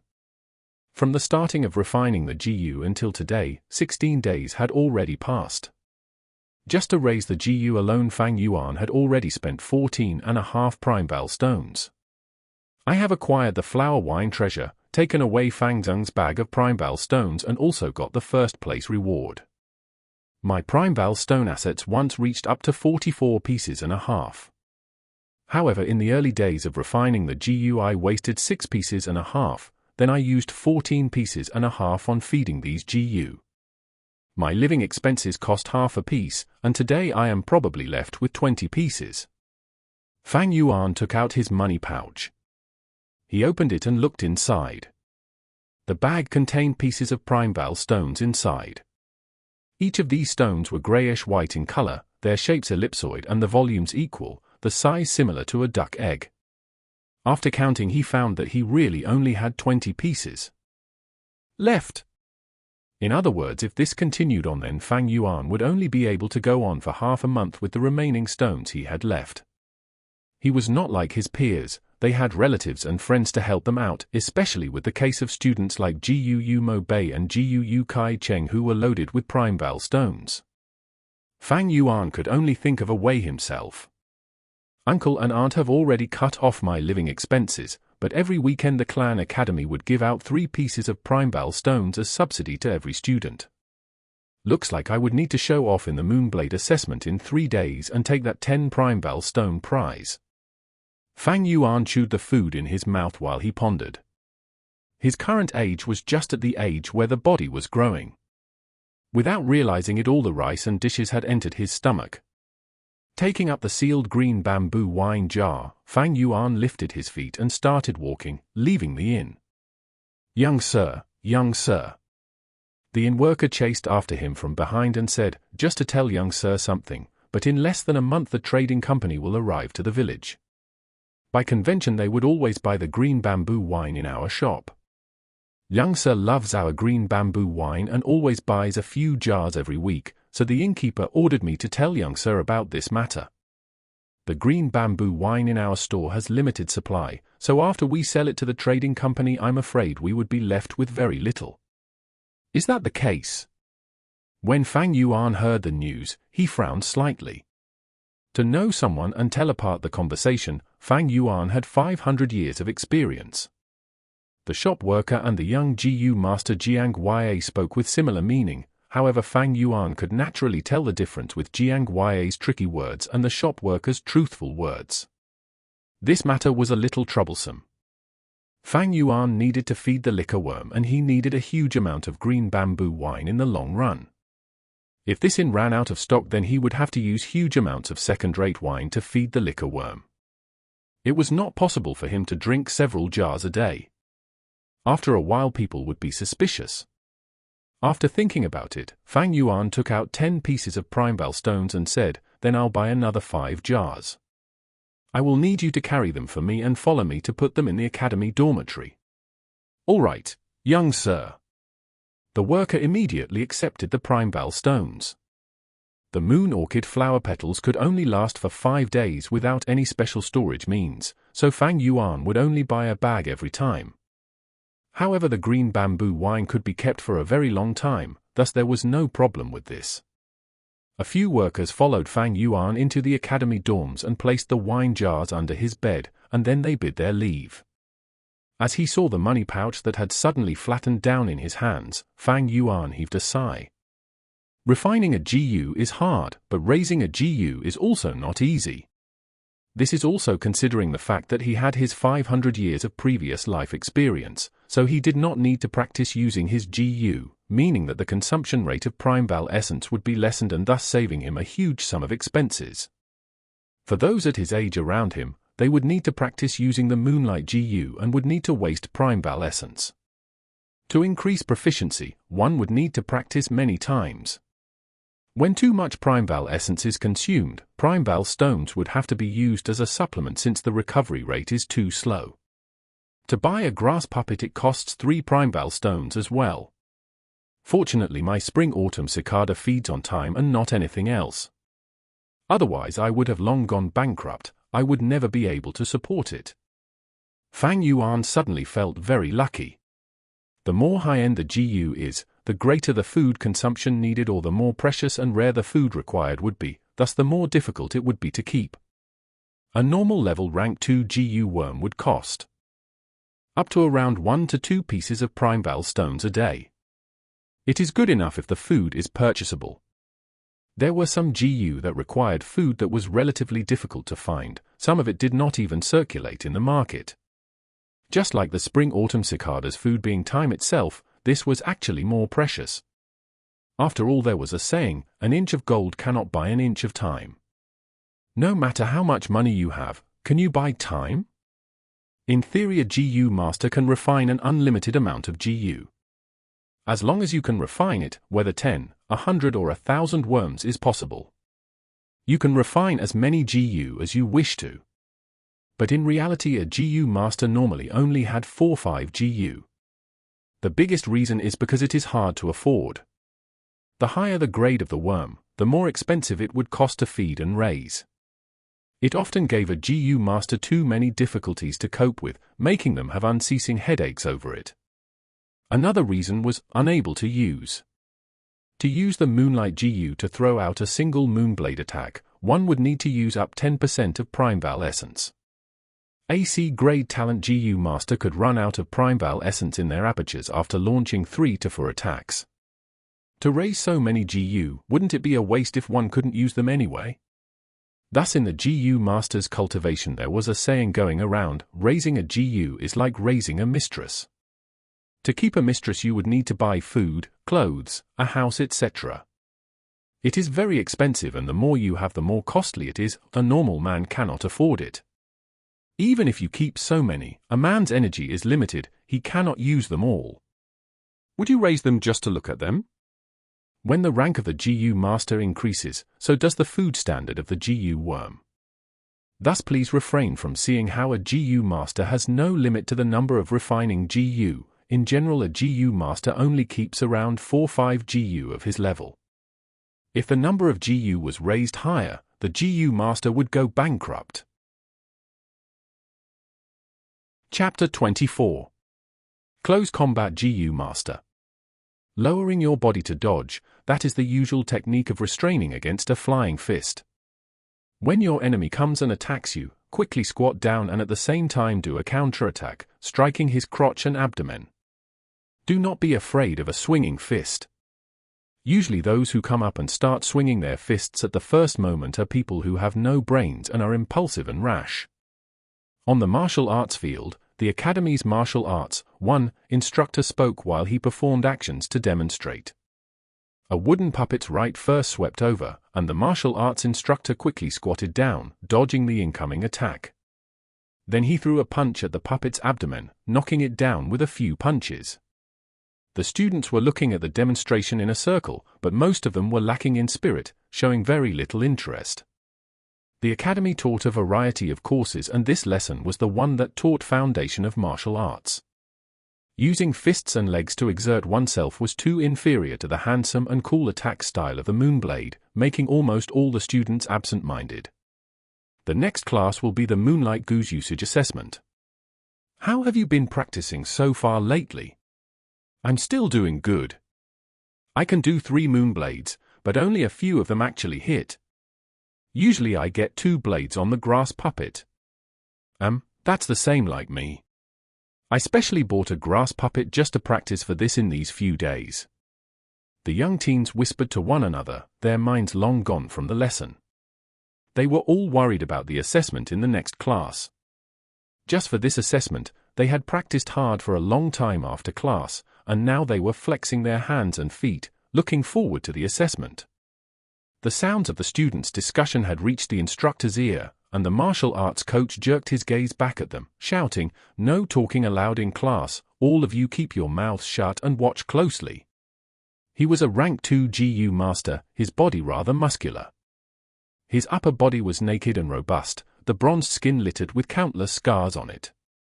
With a loud shout he showed a threatening manner, pressing down on all the students in the field. Silence fell in the martial arts field.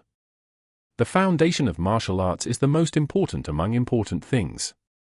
Especially in the early stages of a GU master's cultivation, it is more important than anything else. All of you better focus your attention on me.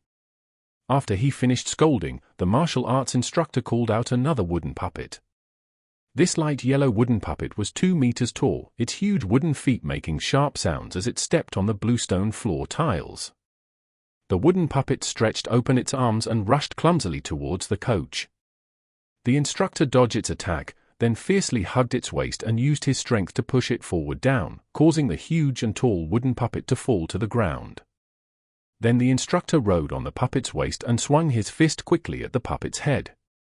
The wooden puppet resisted for a moment, then its head was smashed broken by the instructor's raining blows. It was paralyzed on the ground, lying motionless. The martial arts instructor stood up, his breathing calm and long as always. He explained to the students, when facing a huge and tall enemy in close combat, do not be afraid. Ruining the opponent's center of gravity is a type of sensible tactic to pin down your enemy. Just like how I did it earlier, you must hug the opponent's waist, control his hips and then push forward with your strength. After that you take the opportunity and get on his body and fiercely punch at your enemy. Those with no defensive capabilities will instantly collapse. The students nodded repeatedly, but most of their eyes showed disapproval. The coach saw all of this and laughed bitterly in his heart. Every batch was like this. The attitudes of these youngsters were naturally easily attracted by gorgeous things. Without personal understanding and experience, it was hard for them to understand the importance of having a martial arts foundation. In truth, especially for a GU master in his early stage, while the basic martial arts did not look promising, it was actually more important than the blade attack. Remember, in close combat, your sight must not always stare at the enemy's eye. It should focus on the enemy's shoulder. No matter punching or kicking, the enemy's shoulder will always move first. In close combat your speed is very important. The speed I am talking about in this context is not the speed of your fists, but the speed of the movement of your legs. Distance is the best defense. Keep your legs elastic, then you will be able to easily burst out your strength. When striking with your fists, maintain a triangle support. Otherwise you will lose your footing. The enemy has not fallen, yet instead you fell first. The instructor patiently explained while he demonstrated. These were all his valuable experiences that he got from sacrificing blood and tears, experience accumulated from long battles. Unfortunately, the students were unaware of this. They gradually started to whisper again, the focus of the discussion still on the next lesson's Moonblade assessment. This martial arts instructor is very pragmatic, but his teaching style is wrong. Fang Yuan watched quietly among the crowd, nodding and shaking his head at times. The instructor had no discipline in his teaching, he taught completely by interest, and just taught whatever he thought of. Therefore the things he taught came out in a mess and there was a lot of complicated info. In the beginning many students listened seriously, but gradually they lost interest and diverted their attention to other aspects. Only Fang Yuan listened meticulously all the way, while others were learning, he was revising. His combat experience was richer than the instructor, but listening to others narrating was also a way of verification in cultivation. A GU master's method of fighting is usually divided between melee and ranged. The Moonblade attack is a type of ranged attack, but when strictly speaking, it is considered medium range due to its effective distance only being 10 meters. When it came to close combat GU masters, the martial arts instructor was the best example. Melee battle GU masters would usually choose GU that amplified their own body strengths and cultivate. These GU would give them superhuman strength, agility, responsiveness, endurance, etc. Just like this martial arts instructor, his whole body was covered in bronze skin. This was of course not his own skin color, but it was a type of copper skin goose effect. The copper skin GU would increase the GU master's skin toughness and defense by a lot, letting the GU master be able to endure more damage. A single Moonblade would consume 10% of Primeval essence. How many times can a GU master throw a Moonblade during battle? The number is few, especially for beginners who have difficulty forming effective blows. It can only be used as a type of trump card, the terrorizing factor is greater than its lethality. To a rank 1 GU master, the truly useful skill would be martial arts kung fu. This is because the martial art offense is more durable and reliable. It's a pity that this fact is something that they will not understand unless they face it with their own experience. Fang Yuan lightly glanced around at his peers, a faint sneer somehow forming on his lips. The basic martial arts class was finally over. After a short rest, the students' eyes were filled with anticipation. The academy elder was late. He waved his big hand, pointing at the row of grass puppets in front of the bamboo wall. He went straight to the subject and said, "All right, today is the day to check the results. I want 5 people in a group coming up in proper sequence, using the Moonblade to attack 3 times." The first group of students went up, and the Moonblade danced in the air. After 3 rounds, only 9 Moonblades hit on the grass puppets. The academy elder shook his head a little, feeling slightly displeased. This hit rate was too low, the key being that among these 5 only 2 managed to successfully throw out 2 Moonblades. You all better practice properly after this, especially you, and you. The elder reprimanded in a short sentence, then he waved his big hand and said, "Next group." The 2 that were reprimanded dropped their heads and left the field in dismay.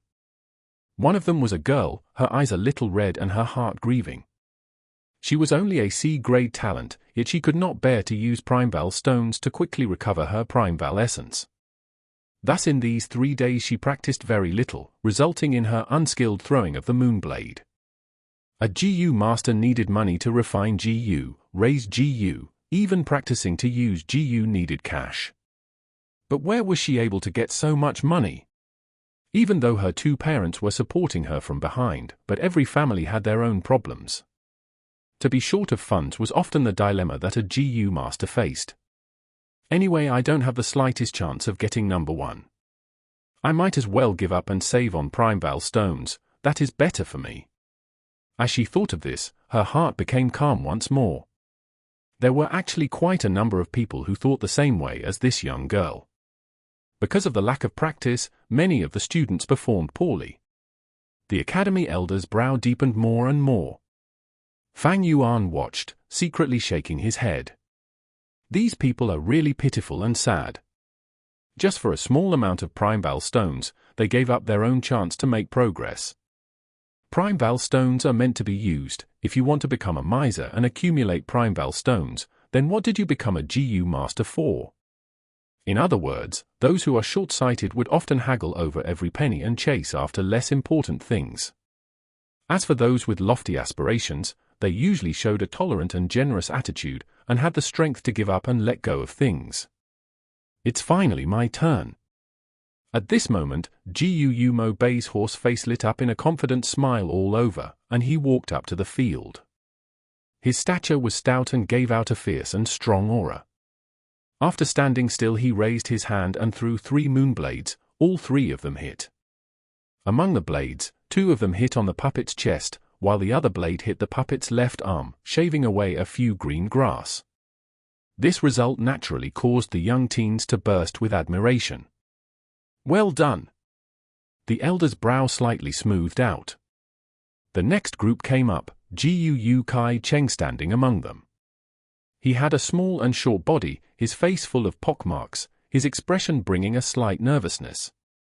He sent out 3 moonblades continuously and all 3 hit on the puppet's chest, cutting out 3 intertwined scars.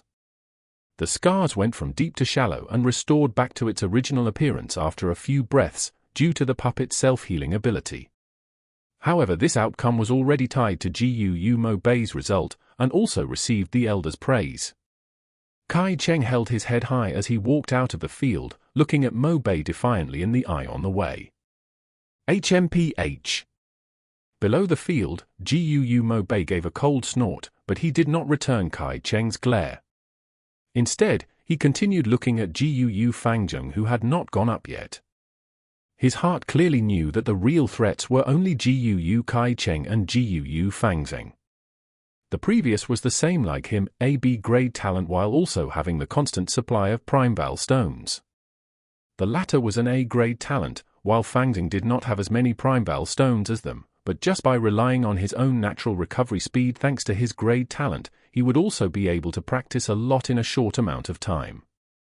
Right now Gu Kai Cheng's results have appeared, showing a tie to Moubei, and only Gu Fangzheng was left. In the last few groups, Gu Fangzheng finally came up to the stage. Chapter 25. The light of spring is enchanting. Is he Fang Yuan or Fangzheng? Some of the students were muttering. There were still people who could not differentiate between Fang Yuan and Fangzheng, the 2 twin brothers. It's Fangzheng. Fang Yuan is always wearing a cold expression, he would never appear tense, someone answered. Oh, then there will be a spectacle. Fangzheng is the only A-grade talent from our village in 3 years, after all. The crowd casted their eyes over to the field. Fangzheng could feel the pressure among the gazes shot at him, and this made him feel even more nervous. Standing on the stage, his fingers were trembling slightly.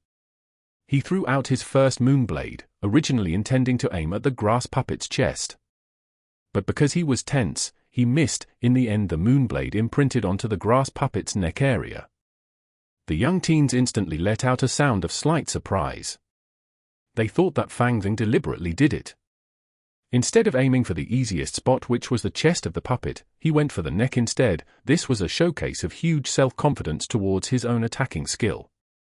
They could not help but look forward to Fangzheng's next move. Gu Moubei and Gu Kai Cheng, however, had their complexions cast down. Only those among the field who could see Fangzheng's error were the Academy Elder and Fang Yuan. How dangerous! Looking at the moonblade, Fangzheng exclaimed in his heart while secretly feeling lucky. He took in a few deep breaths, trying his best to calm down. Then he threw out 2 blades. This time he did not make any mistakes, and the 2 blades hit accurately on the grass puppet's chest. This result made the Academy Elder nod his head, and Moubei and Kai Cheng calm down as well. Fangzheng's result was different from theirs, so it would all come down to how the Academy Elder decided to grade them. The other students let out sounds of sighing. Fangzheng's later performance was not interesting, making them feel slightly disappointed. The next few groups were not interesting either. No one was able to perform better than Moubei, Kai Cheng, and Fangzheng. The youngsters started to whisper around. At this rate, the top scorer in today's assessment should be among the three of them. All three of them managed to hit the grass puppet. I wonder who the Academy Elder will deem better. Hold on, it's the last group. Fang Yuan's going up. Oh, that's C-grade talent, cold genius. Heh. Right when it was the last group, Fang Yuan finally went up stage. It's that Fang Yuan. Jiu Moonblade lifted his head and looked at Fang Yuan for a moment, then he lowered his eyes uncaringly. Last time you got really lucky, choosing a weak-willed Moonlight Jiu by accident and getting number 1. Let's see how you perform this time. Jiu Kai Cheng hugged his arms, waiting to see Fang Yuan make a fool of himself. Brother! This time will not be like the last. I have practiced so hard for so long, I can definitely surpass you. Among the crowd, Jiu Fang Zheng pursed his lips, subconsciously clenching his fists tightly. Previously in the assessment to refine the vital Jiu, he is someone with an A-grade talent actually got second position. Naturally he was not happy with this. Especially after he understood that Fang Yuan was able to win and get number 1 because of sheer luck, this made him even more unsatisfied. To Jiu Fang Zheng, being victorious over his own older brother Fang Yuan had a special and great significance. Many gazes were gathered on Fang Yuan, and the Academy Elder's sight was fixed on him as well. Fang Yuan made no emotion, his expression was cold and detached. He stood still, Primeval essence pouring into the Moonlight Jiu in the heart of his palm. With a cut in the air, he struck out the first Moonblade. This Moonblade flew very high. It not only went over the grass puppet's head, but flew over the bamboo wall as well. It went on for almost 15 meters before the light turned dim and vanished into thin air. PFFFFT. Someone couldn't help but laugh out. This is way too outrageous, isn't it? Someone sneered. He's indeed a genius. No wonder he managed to get number 1 in refining the GU. Another spoke sarcastically. In the earlier years when Fang Yuan created poetry and showed early wisdom, it had already caused discontented emotions among these people. Later on when he relied on luck and got number 1 in refining his vital GU, this made them feel a layer of jealousy among their dissatisfaction. Many of them were waiting to see a good show. They waited to see this genius Fang Yuan reveal an embarrassing action, and this Moonblade of his did not let them down. Waves of laughter swept across the crowd. The Academy Elder shook his head slightly, secretly laughing at himself. Why did he have to be so concerned with Fang Yuan for no reason? He was just a C grade and merely a boy who got number 1 in refining GU because of sheer luck. In his heart he had already made up his mind. Although Mo Bei, Kai Cheng, and Fang Zheng's results were the same, he would still pick Fang Zheng as number 1. The war between Jiu Mo Bei and Jiu Kai Cheng was the epitome of the political struggle between the two most powerful elders in the clan. The Academy Elder had always remained in the center and had no intention to enter the middle of the political vortex. The Academy Elder was more inclined towards the clan head Jiu Bo, and Fang Zheng was a set with the clan leader. Add in the fact that he had a great talent, choosing him as number 1 would mean showing biased care for him, and it was something the clan's upper authorities could accept. A warm spring breeze blew over, the smell of flowers drifting into the training grounds. The sunlight shone down on Fang Yuan's body, sending a lonely black shadow onto the ground. His expression was still cold as he quietly gazed at the grass puppet 10 meters away. The Moonblade in his palm was giving out a faint blue light. Of course, he had deliberately thrown the first Moonblade off course. Right now he only had 2 chances left to act. Taking into account the Academy Elder's position, to acquire number 1 he would have to create an outcome that exceeded everyone's expectations in the next 2 attacks. With only 2 chances left to attack, it's impossible. Brother, I have finally won over you. Jiu Fang Zheng's eyes did not flicker as he stared at Fang Yuan. From young till old, the life shadow that his older brother had brought onto him finally faded away slowly at this moment. Fang Zheng could feel victory so nearby. His 2 fists were subconsciously clenched tight, his entire body so full of excitement that he trembled slightly. Brother, my victory this time is just a beginning. Next, I will keep on winning over you again and again until I banish away all the shadows in my heart. I will prove to the clan the excellence of an A-grade talent genius. Fang Zheng told himself in his heart. But just at this moment, Fang Yuan acted. His right palm was like a knife, splitting the void. With a sharp tearing sound, the watery blue light shrouded in his palm was thrown out. It flew in the air, turning into a curved blue moonblade, shooting towards the grass puppet. In just the next second, Fang Yuan's right palm lit up again in a coat of blue light. He turned his palm and shot out the third moonblade. These two attacks connected smoothly like flowing water. It was a seamless combination. The two moonblades flew out in quick succession, the distance between the two blades less than half a meter apart in the air. Under the stunned gazes of the crowd, the two moonblades accurately hit onto the grass puppet's neck. This? Fang Zheng's pupils shrank, a bad feeling emerging from his heart. In the next moment, the students slowly opened their mouths wide as they wore astonished expressions. They saw that the grass puppet's head slowly tilted to one side, then it fell off the neck and dropped onto the ground. With a bounce, it rolled 2 to 3 meters away. Fang Yuan had beheaded the puppet. This outcome had gone beyond the expectations of everyone on field. Is this luck or skill? The academy elder frowned. This doubt hovered in the hearts of the rest of the students. For a time, the entire training ground lapsed into silence. How could this be? Fang Zheng murmured. He stared at Fang Yuan blankly, the surged emotions in his heart dropping instantly, falling deep into the lowest point. Fang Yuan narrowed his eyes, acting as if he was oblivious to the gazes that fell onto him from the crowd. Under the blue skies and white clouds, a group of peacock parrots suddenly flapped their wings and flew in midair. They dragged their magnificent, long and slender peacock tails, clucking in the air as they flew about playfully. Fang Yuan stood in the center of the training field, looking up. Under the bright sunlight, the multicolored feathers of the birds dazzled even greater and gorgeous. His expression was indifferent, as if the person who just cut off the grass puppet's head was not him. Ah, the light of spring is really enchanting. He sighed in his heart. Chapter 26. The nature of all organizations.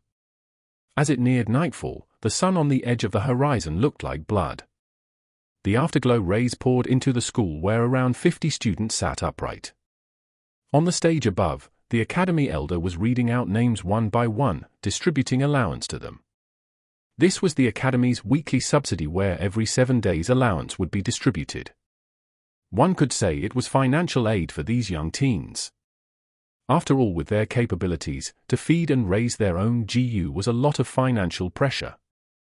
GU Fang Yuan, the elder read aloud. Fang Yuan got up from the seat by the window at the last row. He walked up the stage, receiving 2 money bags. In one bag was 3 primeball stones, the clan's allowance. The other bag held the reward of 10 primeball stones. Work hard, the elder said. He gave Fang Yuan a deep look. Fang Yuan had continuously achieved number 1, and this had let those elders who were originally disappointed in him start paying slight attention. Fang Yuan nodded his head and took the purse into his arms, returning to his seat. Damn it, he actually got number 1 again. Gu Mo Bei fixed his gaze onto Fang Yuan firmly, his heart rather furious. Those 2 moonblades consecutively hit the neck of the puppet. Is this because of sheer luck or real skill? Gu Kai Cheng narrowed his eyes. Since the end of the assessment until now, this question had been hovering in his mind. It was not just him, many students unconsciously drifted their sights towards Fang Yuan. This question haunted them. Although they had lost, their hearts were unsatisfied and they wanted to question what actually had happened. When the day was about to end, the academy elder announced a matter. You all have been in the academy for an amount of time now, and you are familiar with how to use your vital GU as well. In the next few days I will teach you all how to warm and nourish your aperture, advancing a GU master's cultivation realm. The higher the realm of a GU master, the more concise your Primeval essence becomes. A rank 1 GU master has green copper Primeval essence, a rank 2 GU master has red iron Primeval essence, and a rank 3 GU master possesses white silver Primeval essence. A portion of red iron Primeval essence is comparable to 10 portions of green copper Primeval essence. Similarly, a portion of white silver Primeval essence equals 10 portions of red iron Primeval essence. You must all remember, the GU are just tools that we use. Cultivation is the foundation of us GU masters. The higher your rank, the stronger the GU you are able to use. In the next 3 months, whoever can take the lead and promote to rank 1 middle stage will receive a reward of 30 Primeval stones. At the same time, he will be able to choose the second GU first. After 3 months, we will elect a class monitor and 2 vice class monitors based on the results. The class monitor will enjoy a subsidy of 10 Primeval stones, while the vice class monitor will have an allowance of 5 pieces. Alright, that's all for today. You can all leave. The elder's words made the academy burst with noise. Time to elect the class monitor and vice class monitor. Someone clenched his fist in excitement. The class monitor receives 10 Primeval stones every 7 days, and the vice class monitor gets 5 pieces. If I am able to be the first to reach rank 1 middle stage, I will definitely be able to become the class monitor. Another had lights in his eyes. The Primeval stones are not the important focus. What matters here is the position of class monitor and vice class monitor. It represents glory and places one's identity over others. When normal students sees the class monitor, they must all bow and greet him. Jiu Mo Bei and Kai Cheng did not lack Primeval stones, but they deemed the glory of the position very important. To become the class monitor, without mistake, it is the first person who promotes to rank 1 middle stage first. That means when brother see me in future, he would have to bow and automatically greet me. Hold up, where is brother? Jiu Fang Zheng subconsciously looked back, but Fang Yuan's seat was empty. The students walked out of the academy. Where's Jiu Fang Yuan? Jiu Mo Bei wanted to look for Fang Yuan and ask him face to face. However, Fang Yuan was 1 step ahead and had long left. HMPH, he sure ran away fast. Is he afraid? Looks like he got lucky again in today's test. Jiu Kai Cheng sneered. Whatever, it's just 10 Primeval stones. I don't need to care about this small matter right now. What's important is to advance to middle stage and get that class monitor position. Jiu Mo Bei narrowed his eyes, looking at his side where Jiu Kai Cheng and Jiu Fang Zheng were. These 2 figures were his real enemy. While Fang Yuan was just a small C-grade talent, he was not on par. In the first 2 times, Fang Yuan got lucky and got number 1. However, this time it is a cultivation test, and the focus is on the talent of cultivation. When the talent is higher by a grade, the advantage becomes much greater, Jiu Kai Cheng thought, depressed in his heart. His real grade talent was only a C grade. It was only because of cheating that let him gain the illusion of having B grade. Just a mere class monitor and 2 vice class monitor positions got them itching their fists. How hot-blooded and naive they are at this age, Fang Yuan sneered as he leaned against the gateway of the academy. The so-called glory was just a valuable tool the upper levels used to motivate those below them. In the end, it was just a layer of illusionary glory. It was useless.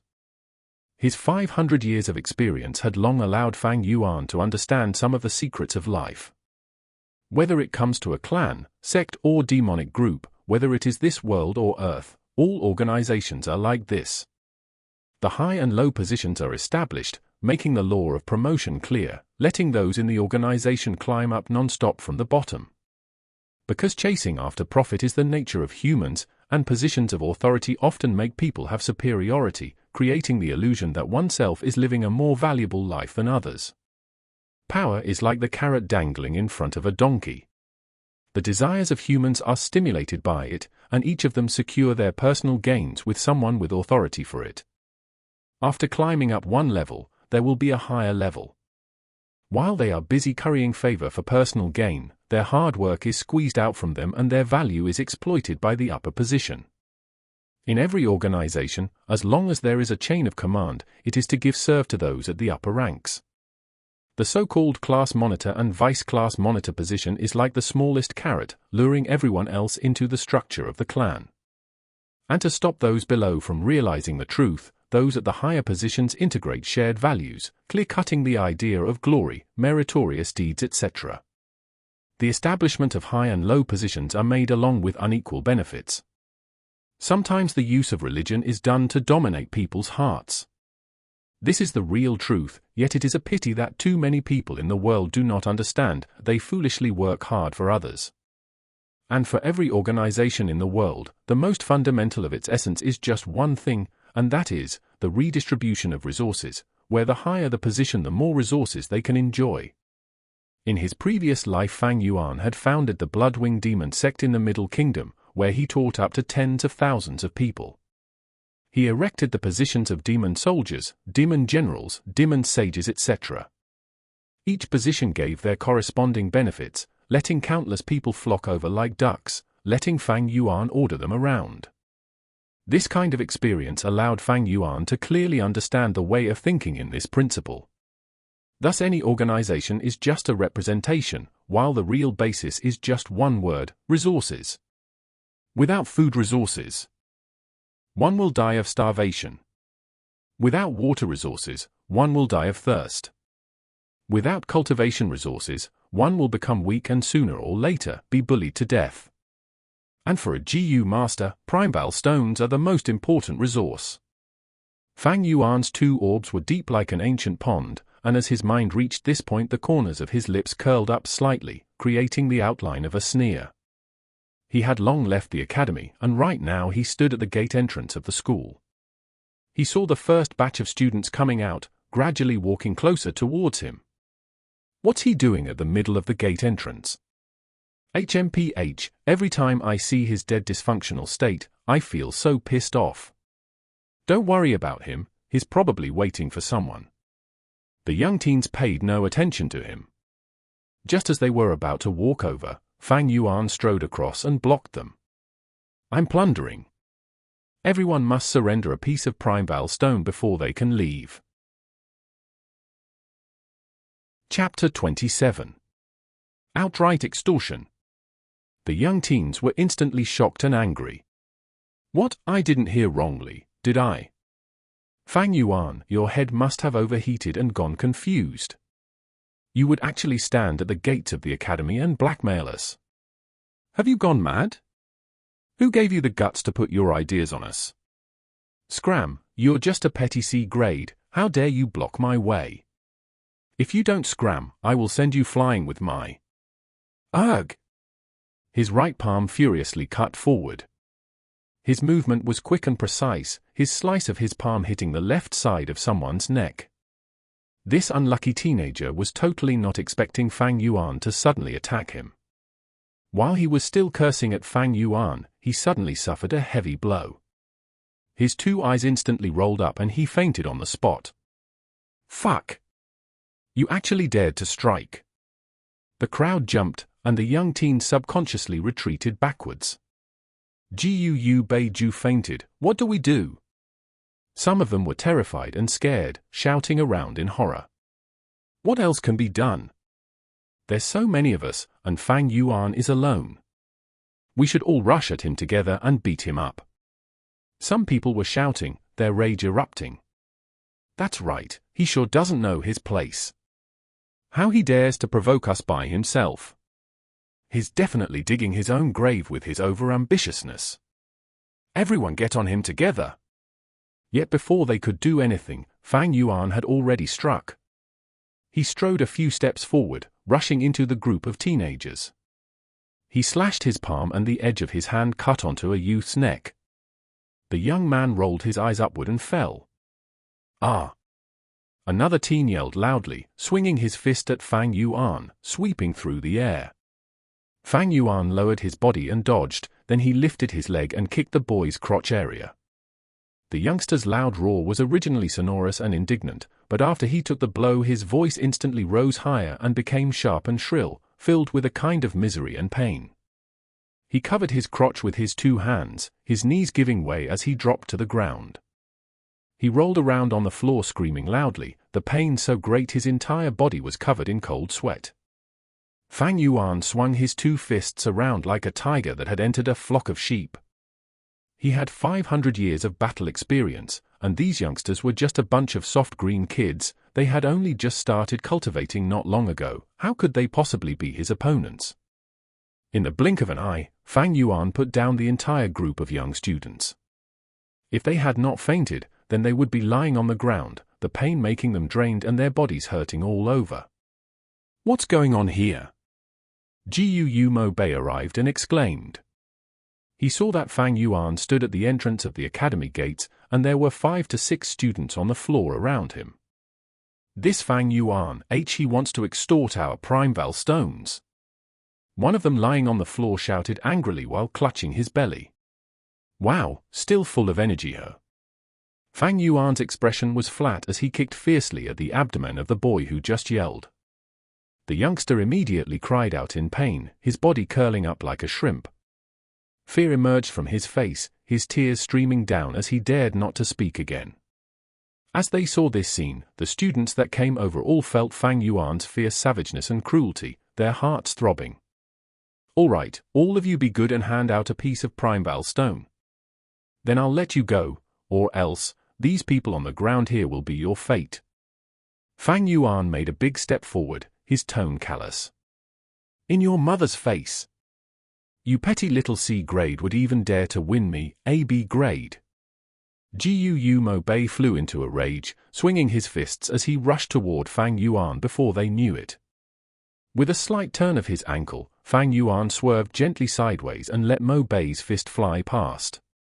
Then he stretched out his left hand, lifting the index and middle finger toward the center of Mo Bei's clavicle, accurately jabbing at the area below the throat. Mo Bei immediately blacked out, falling onto the ground with a thump, fainting on the spot. As they saw what just happened, the young students that planned to rush forward quickly stopped, each of them releasing a mouthful of cold air. In the eyes of these youngsters, Fang Yuan's attacks were suddenly too profound to be understood. They did not pay attention to basic martial arts, but in reality it was vaguely mentioned during class. The human body had many vulnerable parts, and several parts that Fang Yuan had struck were one of those vulnerable places. When these parts were struck, it would easily make a person faint on the spot, and a heavy blow would induce a life-threatening crisis. However, Fang Yuan had proper restraint when he attacked. Those that he had tackled down were either knocked out or suffering in immense pain, losing the ability for combat in a short amount of time. There was no one who was really seriously injured. This was the terror of 500 years' worth of combat experience. Are you going to give me your stones or not? Fang Yuan did a step forward, forcing the other youths. They looked at each other for a moment, then half of them gritted their teeth while the other half roared angrily, all of them swarming towards Fang Yuan. Fang Yuan dodged about while striking at the same time. His cultivation base was lowly, but his realm was still there, his heart was cool as ice, his movements quick and precise. After a few breaths, bodies fell down onto the ground again. It's too vicious. Too terrible. They're not going to die, are they? There were still a few young girls left behind. They did not rush forward. Their eyes were open wide, and after seeing what had happened so far their bodies trembled more and more. Fang Yuan swept his gaze to them, and their faces turned pale as they quickly waved their hands and retreated. No, don't come over. We'll surrender the stones. After Fang Yuan received a few pieces of primeval stones, he let them go. They stumbled out of the academy gateway, while in succession several students came over. To leave the academy, this gateway was the only route. With Fang Yuan blocking this path, he would be able to block out all the students. Damn, what's going on? The new wave of students stared in amazement. Isn't that Jiu Mo Bei? Jiu Kai Cheng stared at the unconscious Mo Bei on the floor, his eyes wide and his mouth agape. When Fang Yuan opened his mouth and spoke, the youngsters were instantly angered and they attacked him, then they fell. Sir Elder, we're just going to keep watching all of this and not stop them?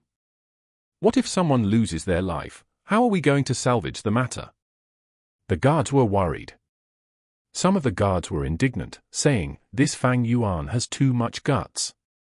He would actually dare to extort his classmates at the academy school gates under our eyelids. This is acting with utter disregard of the law and discipline. As long as Sir gives the command, we subordinates will take away this kid." The violent matter of Fang Yuan blocking the gateway and openly extorting his classmates had long attracted attention since the beginning.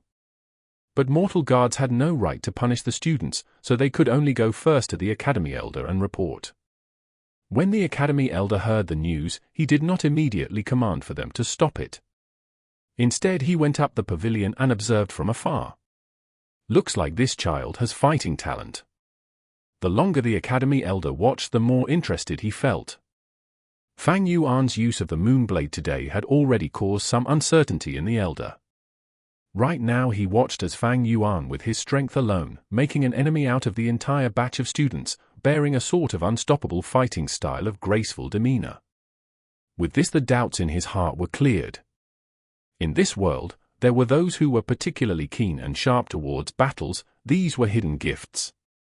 They were good at fighting, and they loved battles. In the battles, they were often inspired, and always created surprising and even unbelievable accomplishments. He's a natural battle GU master. Pity, his talent is only C grade, in the end he just lacks one step of a grade. The academy elder heaved a sigh. "Sir, are you not going to stop this farce? Letting him go on with this nonsense, I'm afraid the consequences wouldn't be too good." The guards beside him had worried expressions on their faces. Chapter 28. Capital-free business. Why stop it? The academy elder lifted his eyebrows and laughed. He lifted a finger and pointed it at Fang Yuan, who was far away, and said, "This young man has taken control of the entire situation, and his attacks are fully restrained. Look at the way he cuts at the neck. He only acts on the left or right side, but never cutting at the nape. This is because he knows that striking the neck sides can make a person faint on the spot. Meanwhile, attacking the area at the back of the head and neck could cause death, so he automatically abandoned that way of attacking. Look at all those youths on the ground. Which one of them is actually heavily injured? None. Even if they were badly hurt, so what? Are you saying that our academy's treatment GU masters won't be able to cure this sort of traumatic wound? But Sir Elder, that child is just too arrogant. He blocked the entrance. This is obviously not acknowledging our existence as guards. Being ignored isn't the main problem, though. The important matter is how the clan will think of our academy. To actually allow a small petty C-grade student make a fuss in the academy and not stop it. If word goes out, we're afraid this might affect your reputation, Sir Elder." The guard squinted as he said this. "HMPH, in reality, is that because you all were disregarded by the boy, so your own dignity feels challenged?" The academy elder was not too happy. He sneered and shot a gaze as sharp as a sword edge at the guards. They all lowered their heads, all of them disagreeing. What's wrong with fighting? As long as lives are not lost, it will stir up the competitive side of the students and temper their will to fight. To stop this kind of fight is to stifle the students' fighting passion. Was there no fighting in the past batches? Every batch had their own battles, and it happened very often. The only difference was that it usually happened in the latter half of the year when the students had already mastered some means of fighting. With strength they itch to fight, and at the same time it is an aggressive age. Why didn't you stop those people back then? The academy elder questioned in a cold voice. Maybe it was because the fights in the previous years were all single battles. There were rarely huge-scale fighting like this one. But this Fang Yuan is really good at creating a disturbance. The chief of the guards replied. No. The academy elder shook his head. That was because you all did not dare to stop it. Because after half a year, a GU master will have the ability to fight beyond a mortal's strength, and with your petty mortal bodies, how are you supposed to stop it?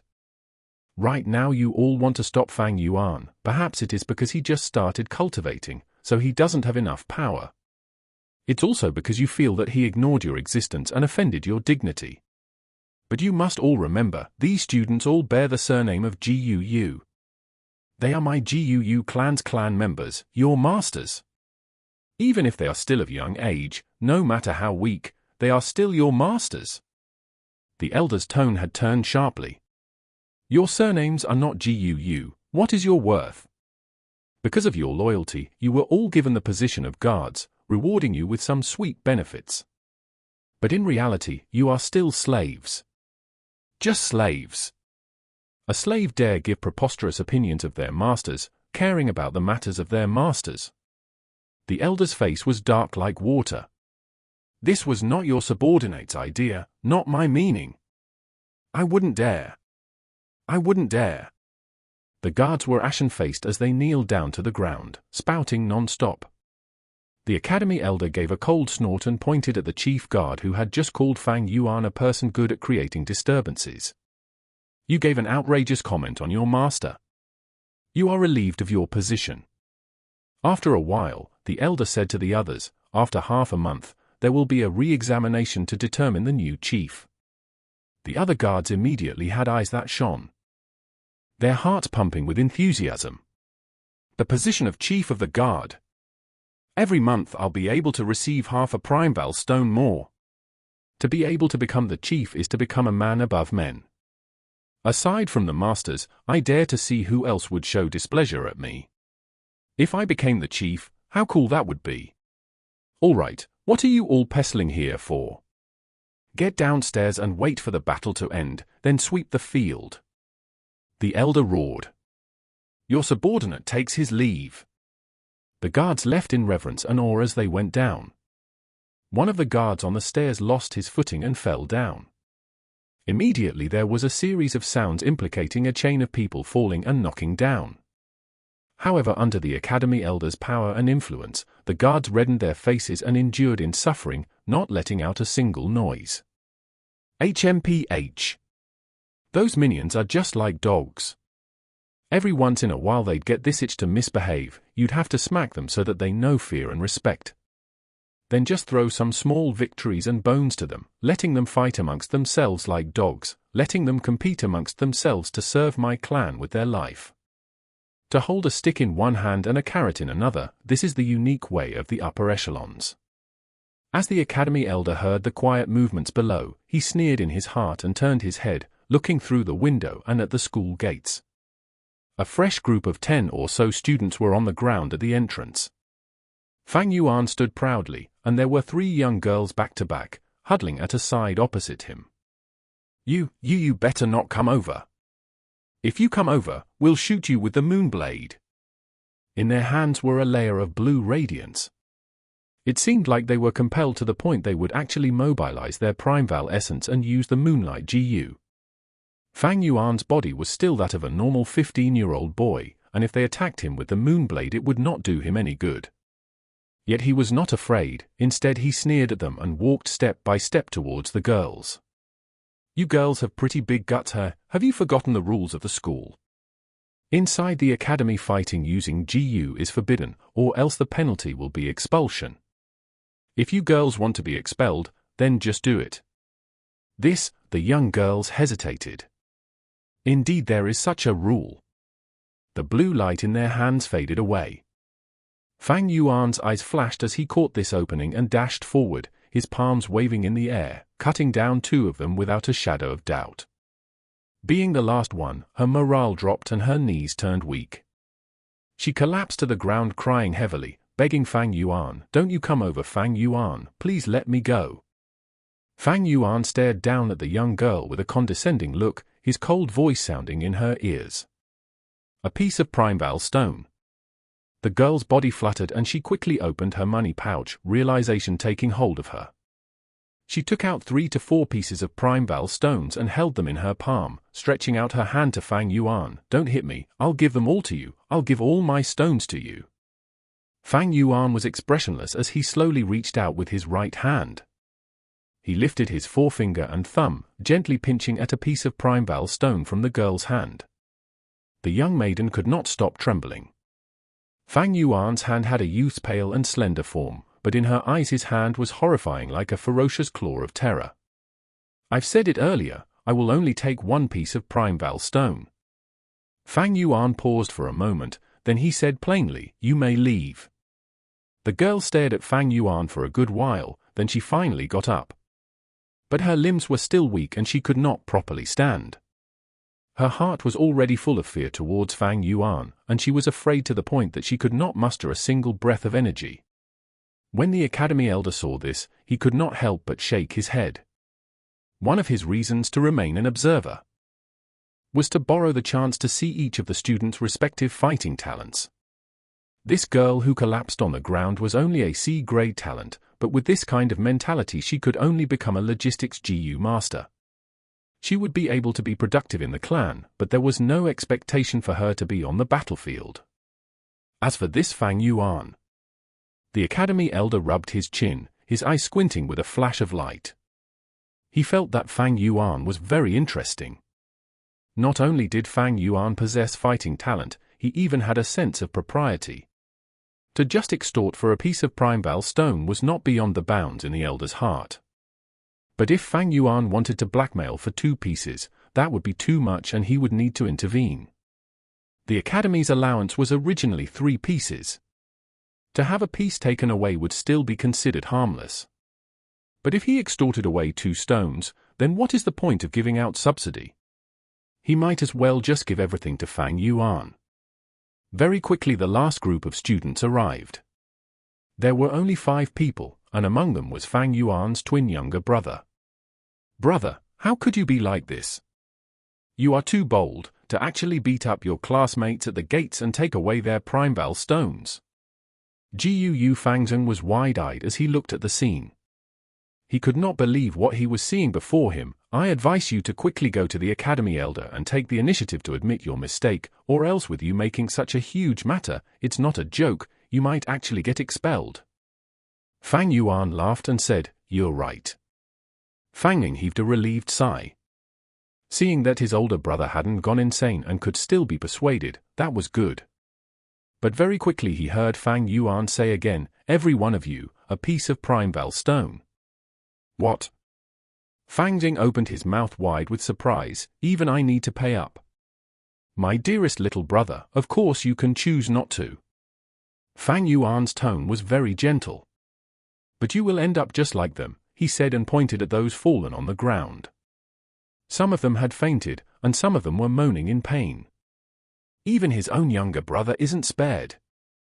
This Fang Yuan is crazy, he's too vicious.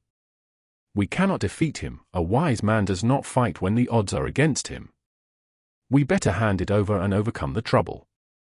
That's right, we'll just pass up the primeval stone first.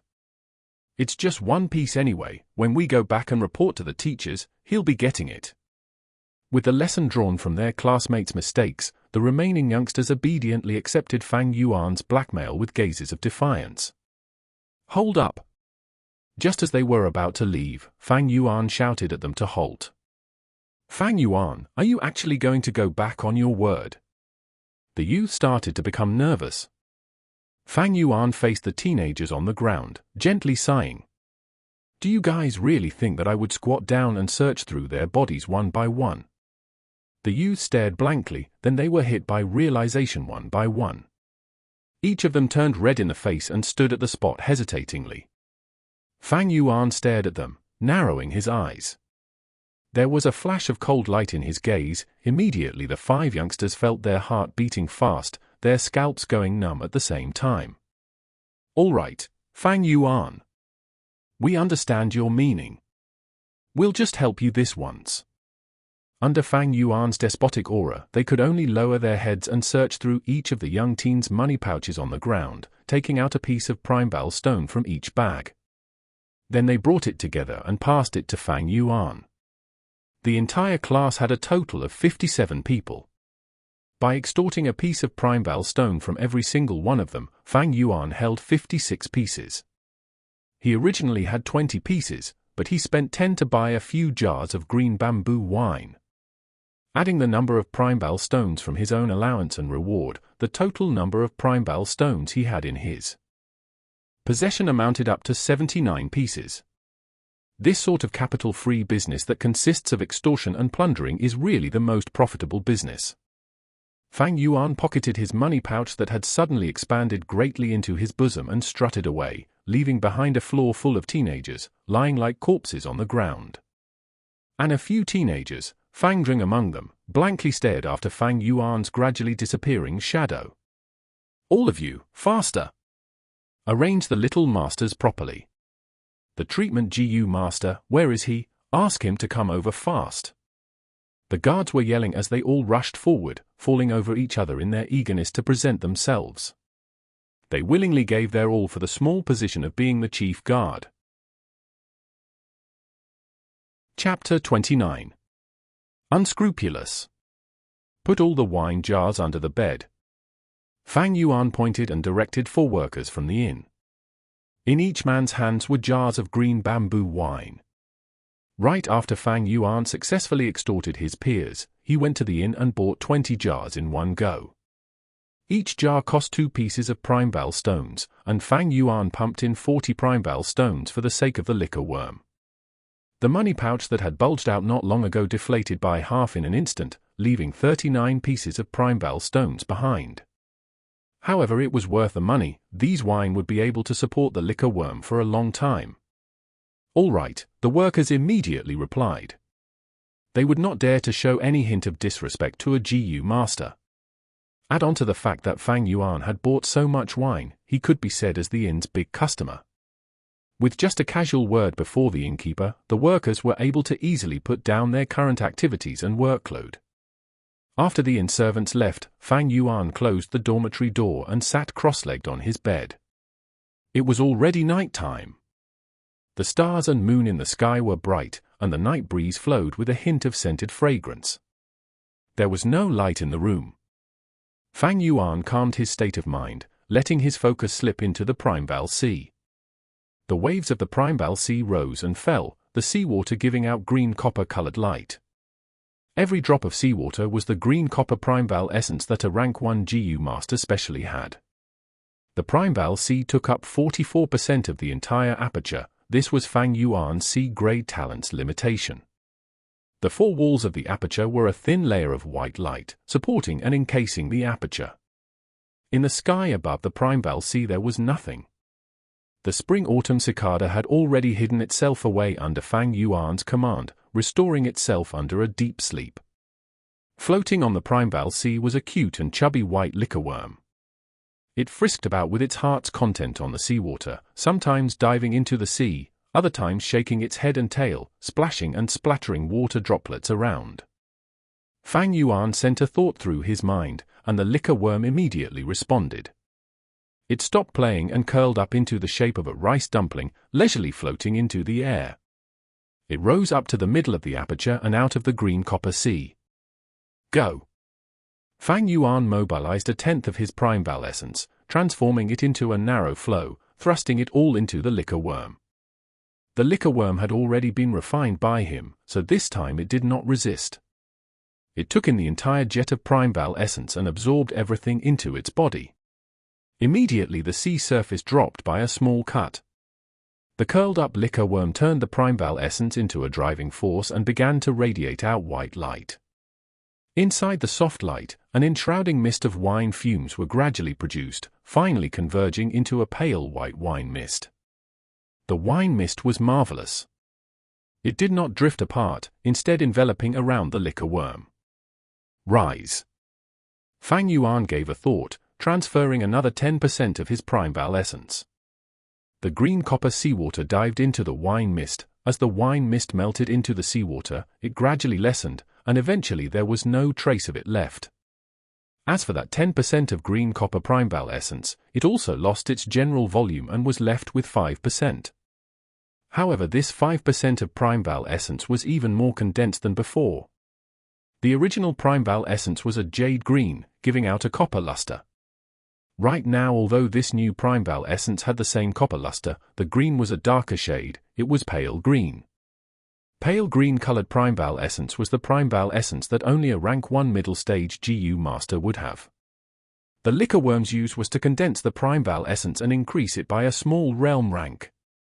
A GU master had 9 great realms, from the bottom, rank 1, rank 2, all the way to rank 9. Every great realm was split into 4 smaller realms, which were initial stage, middle stage, upper stage, and peak stage. Fang Yuan was only a rank 1 initial stage GU master right now, but with the liquor worm's help he had 5% of a rank 1 middle stage GU master's Primebal essence. If I want to condense out 5% of middle stage Primebal essence, I would need to use 20% of initial stage Primebal essence. I want to convert all the 44% of my Primebal C into middle stage Primebal essence, so I'd need to use around 180% of initial stage Primebal essence. To reach this target as soon as possible, I'd need to borrow the help of Primebal stones. As he thought of this, Fang Yuan opened his eyes and took out a complete Primebal stone the size of a duck egg from his bag. The Primebal stone was a sort of ellipsoidal-shaped, translucent grey stone. As the natural essence inside it is consumed, its size would continue shrinking. His right hand slowly closed, the Primebal stone tightly clenched in his palm. He absorbed the natural Primebal essence inside the stone, continuously replenishing his own aperture. The level of the sea surface that had fallen in his aperture slowly began to rise. The Primebal stone was meant to be used. Fang Yuan was not stingy by one bit, and he would not save it up.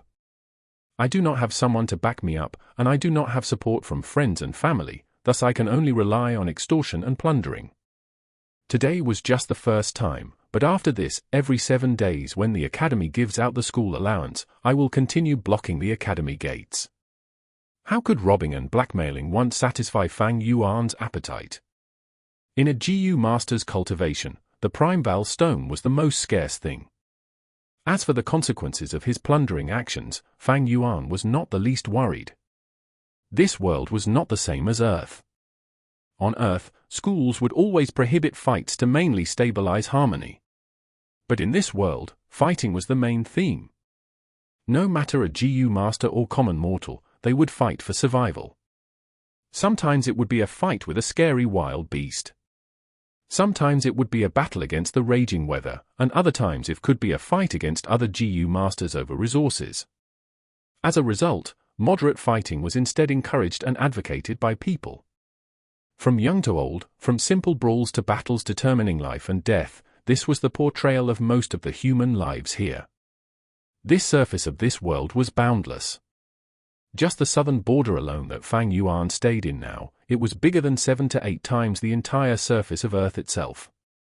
The living environment here was hostile and cruel, so humans would often construct mountain villages in the form of clans, holding up together.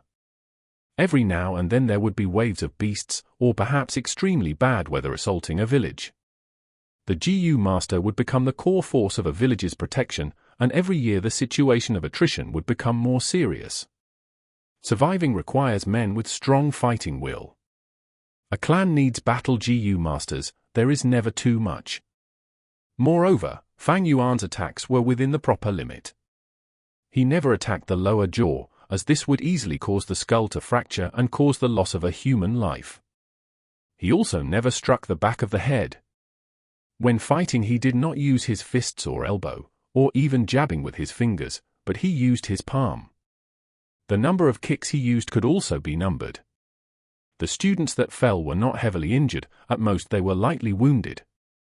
Fang Yuan was not bloodthirsty, he just treated killing as a type of means. Every time he acted, he would have a clear goal.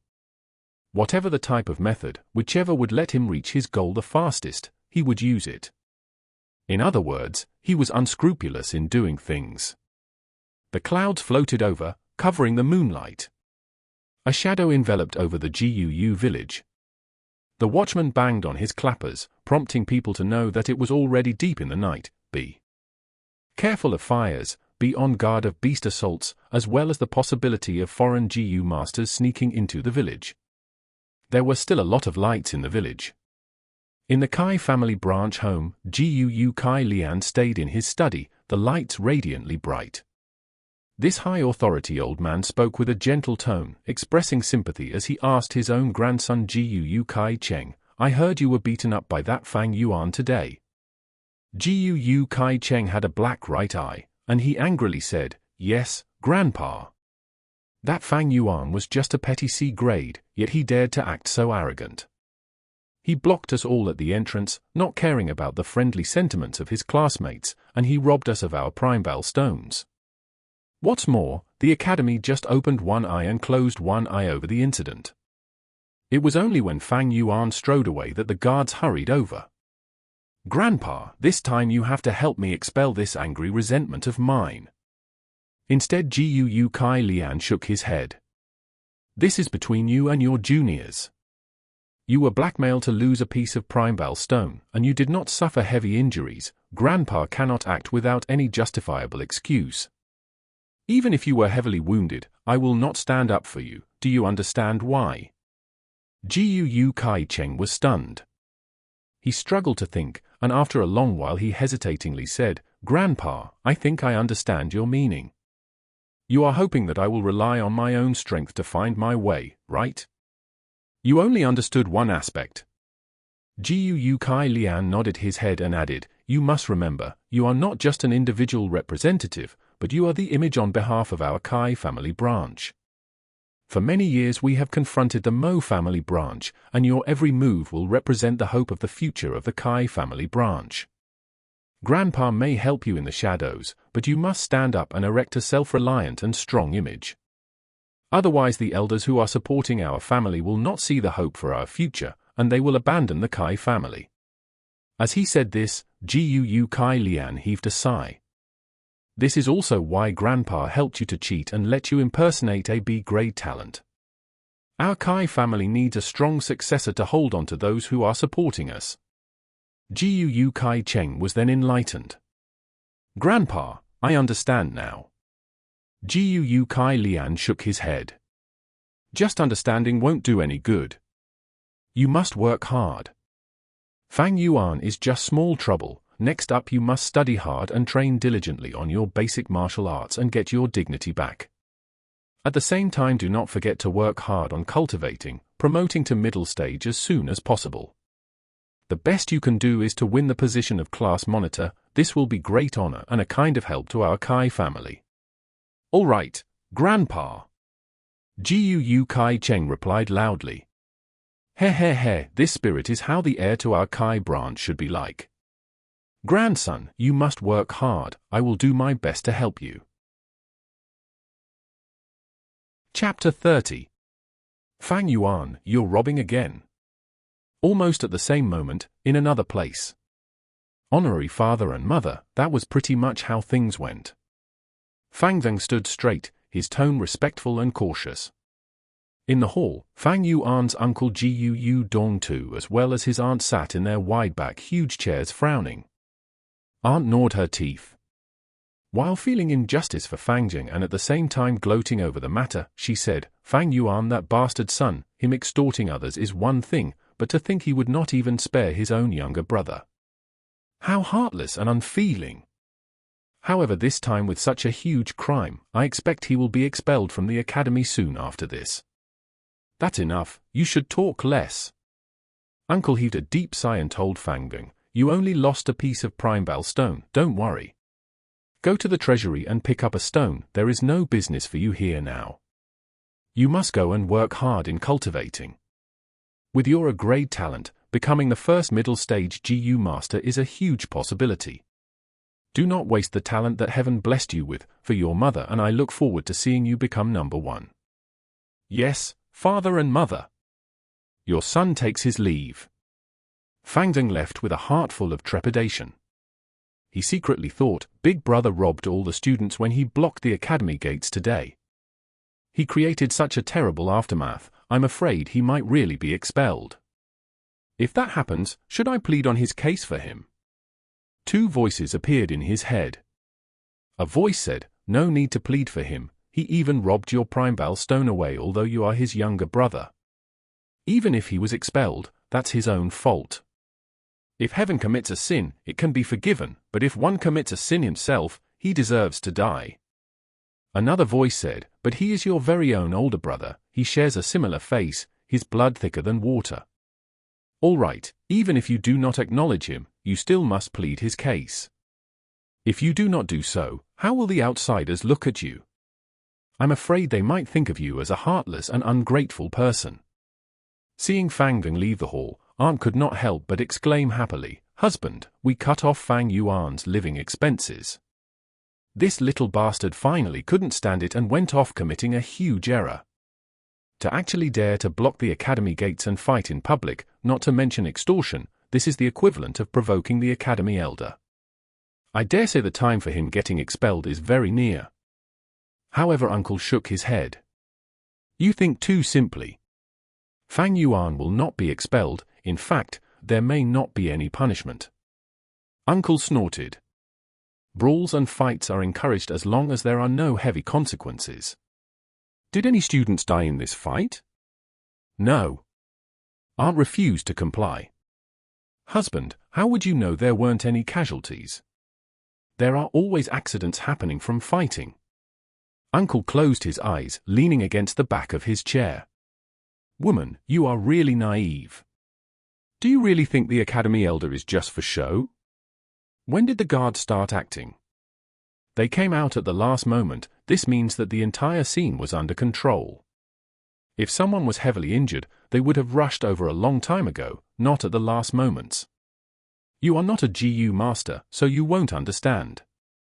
The academy does not forbid brawls among the students, but in fact they maintain an encouraging attitude towards it. The more brawls there are, the more helpful it would be for battles. Some students can even create strong bonds through fighting. The elders will not pursue this. It is already a routine. If anyone wants to take action on behalf of their offspring, it would break the rules." Aunt was dumbfounded as she heard this, and she replied, unsatisfied, "Then nothing's going to happen to Fang Yuan who robbed away such a huge amount of Primeval stones. He's just going to be let go like that? With such a big number of Primeval stones, it will bring a lot of help to his cultivation." Uncle opened his eyes, his face cloudy. "What else can we do? Are you expecting me to go over by myself and snatch away all his Primeval stones? However, this matter is not something that we cannot exploit. For Fang Yuan to rob and extort even his own brother Fang Zheng, this is the key to his fall. Fang Zheng is an A-grade talent, he will definitely be stronger than Fang Yuan one day." And with that, 3 days passed. The disturbance that Fang Yuan caused from his robbery and extortion did not spread or grow bigger, but instead it gradually died down. No elders broke the rules and came to find trouble for Fang Yuan, and the academy elder naturally closed one eye and opened one eye, acting like nothing happened. Although in this period of time, there were 2 to 3 youngsters who refused to accept the truth of having their Primeval stones taken, and they challenged Fang Yuan. But after Fang Yuan knocked them down easily, everyone became aware that if they did not train hard in martial arts, they would never beat Fang Yuan. Among these teenagers, a burst of mass fervor towards training hard in martial arts erupted. The martial arts instructor was overjoyed. He had never seen a batch of students so enthusiastic and dedicated towards martial arts.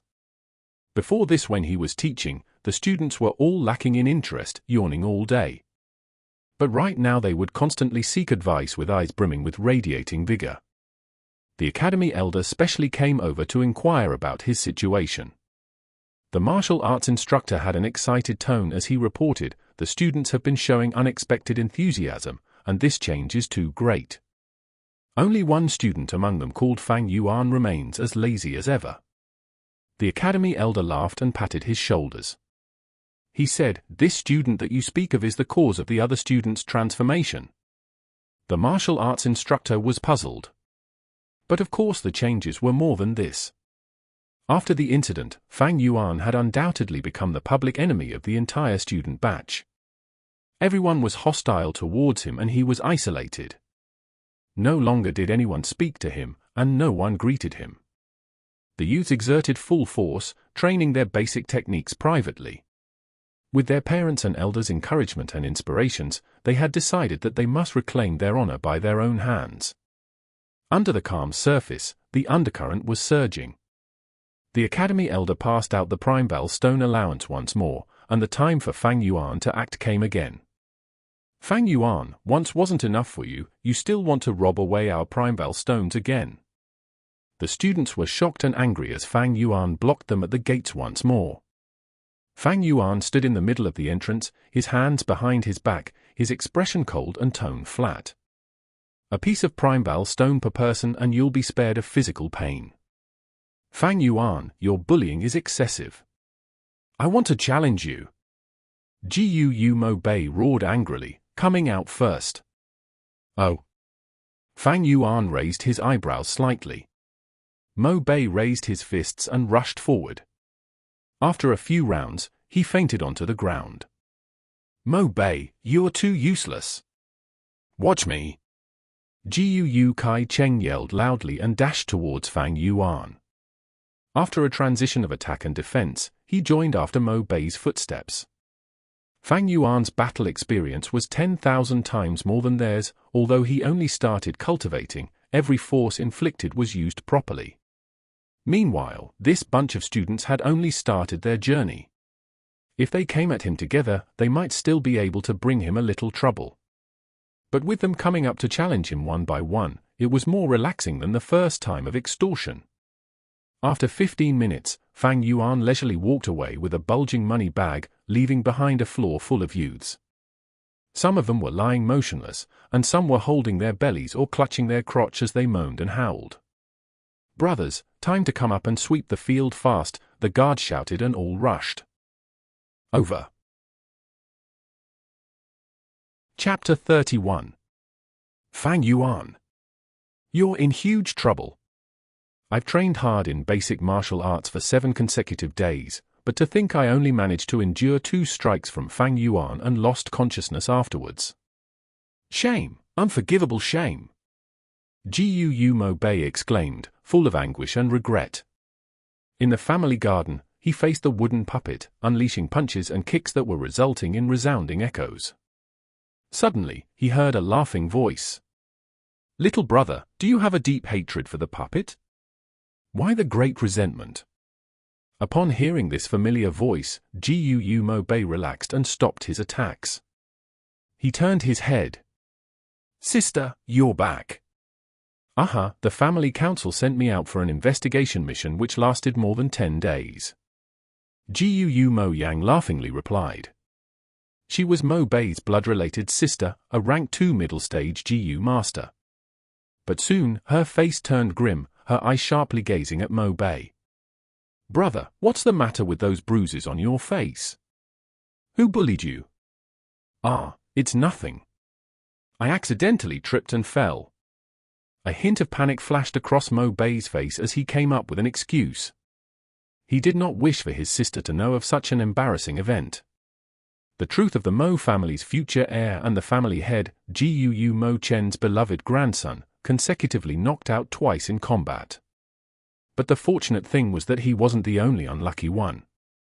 The others had suffered as well. Oh, you have to be more careful in that case. As for your combat training, this won't do.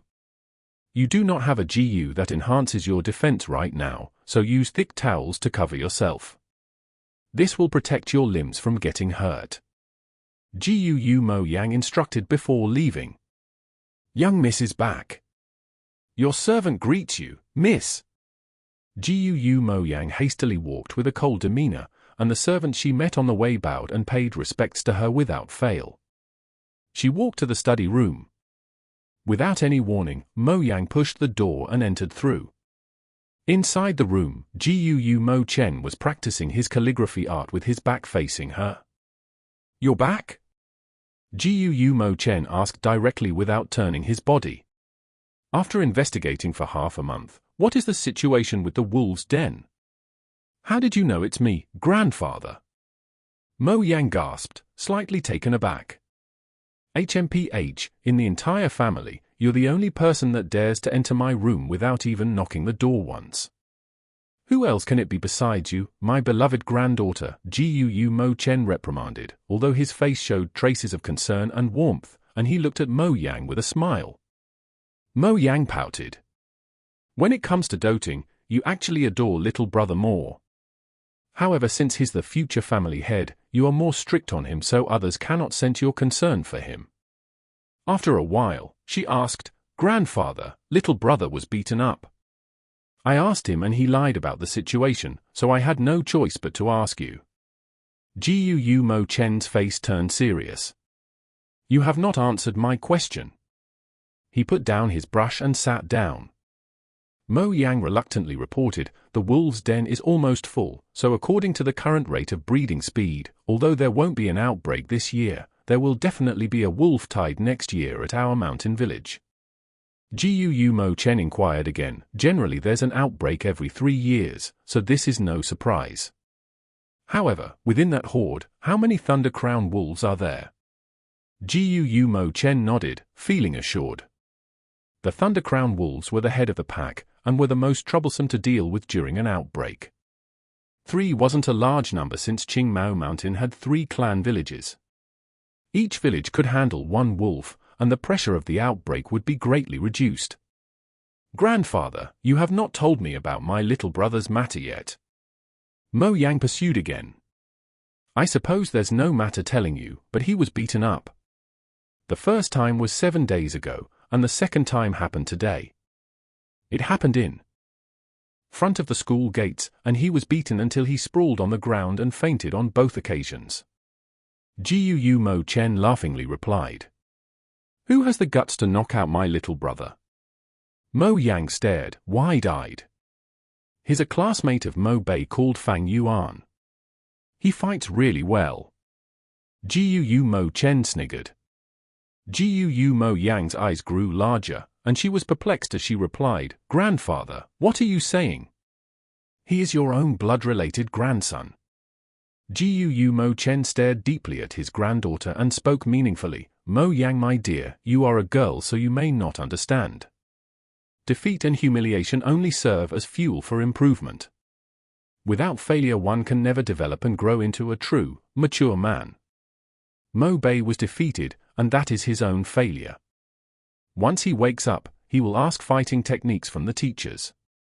This is a sort of improvement, and this improvement comes from Fang Yuan, who beat him into realization. As his sister, if you really care and want to protect your brother, you should not interfere with his growth. Fang Yuan is just a boy with C-grade talent while Mo Bei has B-grade talent. With us supporting him, he will step over Fang Yuan and drive him into the ground eventually. Leave this opponent to Mo Bei. In a woman's life, she needs a family and a lover. But for a man, a family is not a necessity, yet what he cannot lack is a rival. Do not find trouble with Fang Yuan, do you hear me? This is a matter between the youths. If you get involved, this will be perceived as bullying. Breaking the rules like that will cause our Mo family to be looked down upon. Mo Yang gasped wordlessly, but under Jiu Mo Chen's gaze, she finally lowered her head. Yes, grandfather, your granddaughter understands. She staggered out of the study room, but even Jiu Mo Chen did not notice, her eye shined ominously. Grandfather, this is your way of loving your grandson. And I, Mo Yang, have my own methods. Mo Yang's heart already had different plans. In the inn's dining room, several tables were occupied and people were having dinner, thus the environment was rather lively. 1 or 2 waiters served dishes rapidly, traversing between tables. Fang Yuan sat at the table near the windows. He ordered a few dishes and ate while gazing out of the window. Looking out, the sunset looked like fire, slowly burning away. Half of the sun had already set, it longingly gazed at the lands, its afterglow being the sun's reluctance. Far up the mountains, it was already veiled by the seeping nightfall. The streets nearby were gathered full of people who were going home. Some of them were barefooted, some muddy farmers, some of them herb pickers, some hunters holding mountain pheasants, wild boars, and other animals, and some were Jiu masters. They wore a blue uniform, looking clean and spirited, a headband and a waist belt completing their appearance. The belt had a specific function, for rank 1 Jiu masters it was a blue belt. There was a bronze plate at the front, and the number 1 could be seen. For rank 2 Jiu masters, their belt was red, and the steel plate in the middle showed the number 2.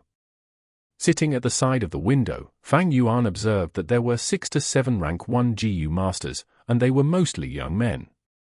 There was also a rank 2 GU master, a middle-aged man. As for rank 3 GU masters, they were the family elders. And 4th rank would be the clan head, the lord of a village. Rank 5 GU masters were hardly seen, and in the entire history of the GUU clan, there were only the 1st generation clan head and the 4th generation clan head who had reached this level. Actually, finding out a clan's strength is very simple. Just find a spot in the village, settle down and observe the people for a few hours, see how many rank 1 and rank 2 GU masters there are, and you'll be able to see the clan's strength and wealth. Fang Yuan came to a conclusion with his accumulated knowledge of 500 years. Using the GUU village as an example, there were around 20 people walking on the streets, and 6 were GU masters. In these 6, there was a 50% chance of having one rank 2 GU master. With this strength and capital, the GUU clan managed to monopolize one of the best resource locations in Qingmao Mountain. But the mountain was just a small corner in the entire area of the southern border. The GUU clan could only be considered as a middle-low tier clan. I have only started my cultivation, and with rank 1 initial stage, I do not even have the qualification to roam the southern border. I need at least rank 3 cultivation to be able to further roam the world, Fang Yuan sighed as he consumed his dinner.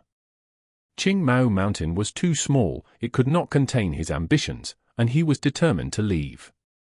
Ha ha, GUU Fang Yuan, I have finally found you. At this moment, a middle-aged man laughed deviously as he approached. Fang Yuan turned slightly to see a man with a yellowish skin tone and hanging brows, but he had a huge body size and developed muscles. He strode several steps to Fang Yuan with his arms folded and proudly stared at the youth who was still consuming his dinner, with a hint of hostility. Fang Yuan, you've gotten yourself into huge trouble, do you know that? He, you have dared to hit our young master of the Mo family, and now our young lady is here to settle the score with you. The middle-aged man snickered continuously. He constantly stared and sized up Fang Yuan, faintly emitting a threatening aura. Chapter 32. Making Fun. If a normal person was stared at by this middle-aged man, they would have probably developed fear in their hearts already. However, Fang Yuan lost interest after looking at him for a second and continued focusing on his meal, treating this man as if he were invisible. Who's that guy? He wears the clothing of a family servant, and he is not a GU master. Why would he dare to question young Master Fang Yuan? An employee wondered as he hid at the corner of the inn, sensing that the situation may turn ugly. HMPH, he's like a fox assuming a tiger's ferocity. By using the Mo family as his backing, this servant man dares to clamor at a GU master. If it were any other mortal man, they wouldn't have the guts to do this, someone beside the employee replied in disdain. Even so, as a mere mortal he has the guts to cause a ruckus towards a GU master. TSK, this kind of experience must feel really great. TCH, you shouldn't think that a GU master is always high and mighty. Young Master Fang Yuan is merely a rank 1 initial stage GU master, and he has just managed to refine his vital GU. If they were to fight now, he may not be the opponent of this muscular and strong mortal. Sigh, let's just hope that when they fight later, they will spare our inn and the furniture. The employees chattered back and forth, but none dared to take a step forward, only staring from a distance. You still have the mood to continue eating. Seeing as how he did not manage to intimidate or scare Fang Yuan, the muscular middle-aged man had a hint of doubt in his eyes. Do you think I'm lying to you? There are already people reporting to young lady and she will be here shortly. Do not attempt to run away, young lad, because you won't be able to get away. My job here is to make sure you stay put. There will be much suffering for you later. Fang Yuan paid no heed to the man and continued eating his meal. The middle-aged servant frowned as he did not see a hint of panic or shock from Fang Yuan. This made him feel ignored and his pride was severely offended. He had been a servant in the Mo family for over a decade, and he had acquired the trust of his master. Over a long period, he would naturally come to learn about the details of GU masters. Rank 1 GU masters mostly relied on their physical combat skills. In battle, a GU worm's worth was attributed more to its deterrence factor than as a fighting force. He knew especially that for a young GU master like Fang Yuan who had just started cultivating, his physical strength was far inferior when compared to a grown man. If it came down to close combat, he who had trained for many years would gain the upper advantage. At the same time, Fang Yuan had supposedly only refined the Moonlight GU, so at the max, he would only be able to shoot out several Moonblades. The middle-aged man was used as a sparring partner from a long time ago, so he knew deeply that if a rank 1 initial stage GU master were to use his Primeval essence to unleash the Moonblade, the most it could do was cut several palm-sized wounds and cause limited damage if it managed to hit the human body. Additionally, the man had the backing of the Mo family, so when he confronted Fang Yuan he had no fear, and was wholeheartedly trying to show off his worth to his masters so that he could be rewarded and deemed more useful to the family. "Young lad, you sure are courageous, huh?" The middle-aged man's tone was turning unfriendly as he folded up his sleeves, revealing his well-toned and muscular forearms. His two arms were large and full of scars. The forearms had thick protruding veins and were even thicker than Fang Yuan's legs. The employees watched in fear and several customers were already getting up, paying the bills and leaving this land of conflict. "Fang Yuan has been found." Suddenly, the door emitted a proud, loud female voice. Mo Yang strode forward in big steps and entered the inn. Behind her were numerous family servants. Her body figure was decent, slightly tall and had the proper curves. But a long face like a horse's, an inherited gene from the Mo bloodline, caused her looks to be greatly affected, and thus she was only a middle-upper-tier beauty. However, she wore a dark blue uniform, and a red belt, affixed with a square steel plate, tied around her waistline. The steel plate was engraved with a 2. Additionally, she had just returned from after a clan mission, so there was still lingering traces of the hardship that she had just gone through. These added up to create a field of pressure and threat that was emitted to her surroundings. Thus, once she stepped into the inn, the entire place went silent under her aura. "Your servant greets you, young lady." The middle-aged man changed his attitude completely upon seeing Mo Yang. He tried to smile charmingly and he bent his body as he walked a few steps and knelt on the floor, greeting Mo Yang. Upon seeing this change in behavior, the workers in the inn could only stare in shock with their mouths wide open. The tall and muscular figure, as opposed to his humble groveling attitude, was a great mismatch, and was seemingly amusing.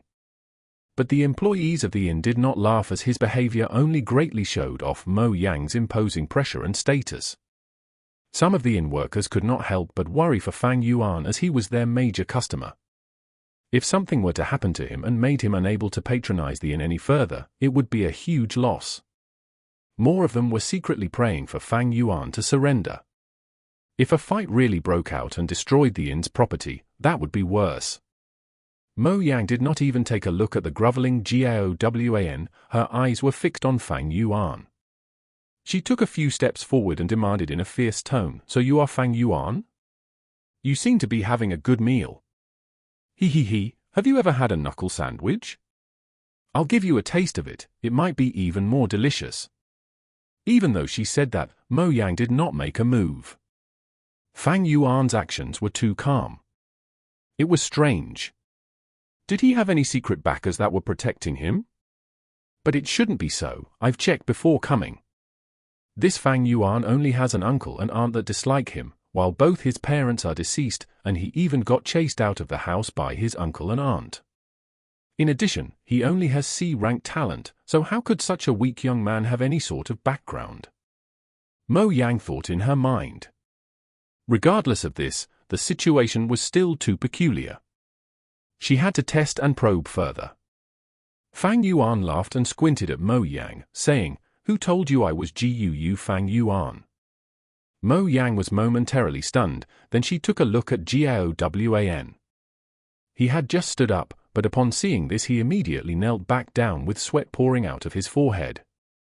He stammered and could not give a coherent reply. "Master, your servant, your servant." They had a drawing of Fang Yuan, but they did not know that Fang Yuan and Fang Zheng were twins that looked almost identical. No wonder this young man looked like he had no fear. He is actually Fang Zheng and not Fang Yuan. Mo Yang's servants guessed in their minds. Fang Yuan cannot be compared to Fang Zheng. The former is merely a C-ranked loner with no background. The latter, however, has a ranked talent and was pulled into the clan head's faction at the awakening ceremony, and as long as he grows smoothly, he has a bright future ahead. Mo Yang did not get proper a reply from Jia Jin, causing her to be even more hesitant. At this point, the only ones who knew Fang Yuan's identity were the inn employees. However, they could not afford to offend either party, so they only kept their mouths shut. Fang Yuan was satiated from his meal. He stood up and glanced lightly at Mo Yang. "You want to find Fang Yuan? Come with me, I'll bring you to the school hostel to look for him. If the person in front of me is Fang Zheng, I would not want to offend him. However, even if he is really Fang Yuan, I will follow him closely on this trip, so I have no fear of him impersonating Fang Zheng." In an instant, Mo Yang made up her mind. "All right, I will go together with you to the school hostel." "After you." Mo Yang turned her body to make space for Fang Yuan, stretching out her arm and indicating for Fang Yuan to take the lead. Fang Yuan laughed nonchalantly and strode forth. Mo Yang followed closely behind with her servants trailing at the back. Even if they start fighting, it is none of our inn's business anymore. The employees that were left behind all sighed in relief as they patted their chests. A group of people approached the school hostel. "Stop right there, the school hostel only allows our clan's GU masters to enter and leave." The two guards at the door stopped Fang Yuan, Mo Yang, and her gang. "Insolent! Do you not recognize who I am? How dare you stop me?" Mo Yang stared at the two and screamed. "We dare not," the two guards hurriedly gestured. "Young Miss Mo Yang, this guard holds you in high regards. However, the clan rules are absolute, so how about this? You can bring one servant in. This is the most we can do for you." An elderly guard politely responded. Mo Yang clicked her tongue. Her heart was full of dissatisfaction, yet in the presence of the clan rules, she did not dare to break them. The Mo family was prosperous, and thus they had many enemies. Do not forget that aside from the Mo family branch, there was also the Kai family to contend with. Apart from the Kai family, the clan head's faction also wanted to get a hold on the Mo family. "All of you stay behind. Gaowan will follow me." Thinking about it, Mo Yang gave her orders. Gaowan immediately held his chest up high with a look of joy on his face. "Thank you, young lady, for the opportunity. Let's go, Junior." Mo Yang smiled at Fang Yuan with a questioning look. Fang Yuan remained unfazed as he led them in. He reached the dormitory door, opened the lock and pushed the door open. He then took a step into the room and stopped. Within the room, there was nothing extra. It was all simple furniture, and there was no one else. Mo Yang stood at the doorstep, took a look inside, and her face turned grim. "Junior, you better explain yourself well, there is no one in the room." Fang Yuan smiled faintly. "Aren't I someone?" Mo Yang stared at Fang Yuan, a glint flashing in her eyes as she suddenly seemed to have understood. "I am looking for you, Fang Yuan." Fang Yuan snickered. "You know, I never said that I wasn't Fang Yuan." Chapter 33. Go ahead and scold away. Mo Yang frowned, then her rage burst forth almost instantly as she suddenly understood that she had been fooled by Fang Yuan. "You are tremendously brave to even consider lying to me." While speaking, she stretched out her right hand to grab hold of Fang Yuan. Fang Yuan stood firmly on the spot. He raised his head and laughed. "Mo Yang, you better think this through." Mo Yang stopped her actions. While she still stood right outside the door, her outstretched hand paused in midair and her face showed a sign of hesitation and resentment. Within the family, there were relevant rules. Students in the dormitories were protected, and any other person would not be allowed to intrude upon the hostel to capture the students. Mo Yang only wished to teach Fang Yuan a lesson and let him bear a taste of suffering. She definitely did not want to risk getting punished for breaking the rules. If it's only me who broke the rules, that would still be fine. However, if this would affect the family and even grandfather's honor. Thinking of this, Mo Yang reluctantly withdrew her arm. She looked at Fang Yuan, who was inside the house with her bloodshot eyes. If her death stare could be converted into fire, it would burn Fang Yuan to ashes in a second. I never lied to you. I said I would bring you to Fang Yuan, and now you have already found him here. It seems you have something to say to me. Fang Yuan smiled faintly with his arms behind his back, ignoring the pressure of a rank 2 GU master, fearlessly making eye contact with Mo Yang's furious gaze. He was just a step apart from Mo Yang. One stood within the house, and one stayed outside. But this same distance had also become as far as the east was from the west. He, oh Fang Yuan, you sure have studied the clan rules well and thoroughly. Mo Yang, suppressing her anger, said with a sinister smile. She added, unfortunately for you, even while relying on the rules, all it will do for you is to stall for time. There is no way you are staying in the dormitories forever. I'll see how long you can stand hiding in there. Fang Yuan laughed refreshingly and looked at Mo Yang with disdain. Then all the more I want to see how long you can disturb me. Ah, it is already late. I have a bed to sleep in, but what about you? If I do not show up for class tomorrow and the elders come to investigate, what do you think I will say? You. Mo Yang flew into a rage, her fingers pointing at Fang Yuan, barely restraining herself. Do you really think I wouldn't dare come in and take you down? Fang Yuan opened the doors of the hostel wide open, his lips breaking into a grin, his eyes dark like the abyss and his tone full of confidence as if the situation was within his grasp. He challenged Mo Yang, then show me. He. Mo Yang calmed down instead upon seeing this. Her eyes squinted as she looked at Fang Yuan and she said, do you think I'd fall for your goading? Fang Yuan shrugged. He had already seen through Mo Yang's personality. If he had closed the door, or even half shut it, Mo Yang had at least a 50% probability of breaking into the house.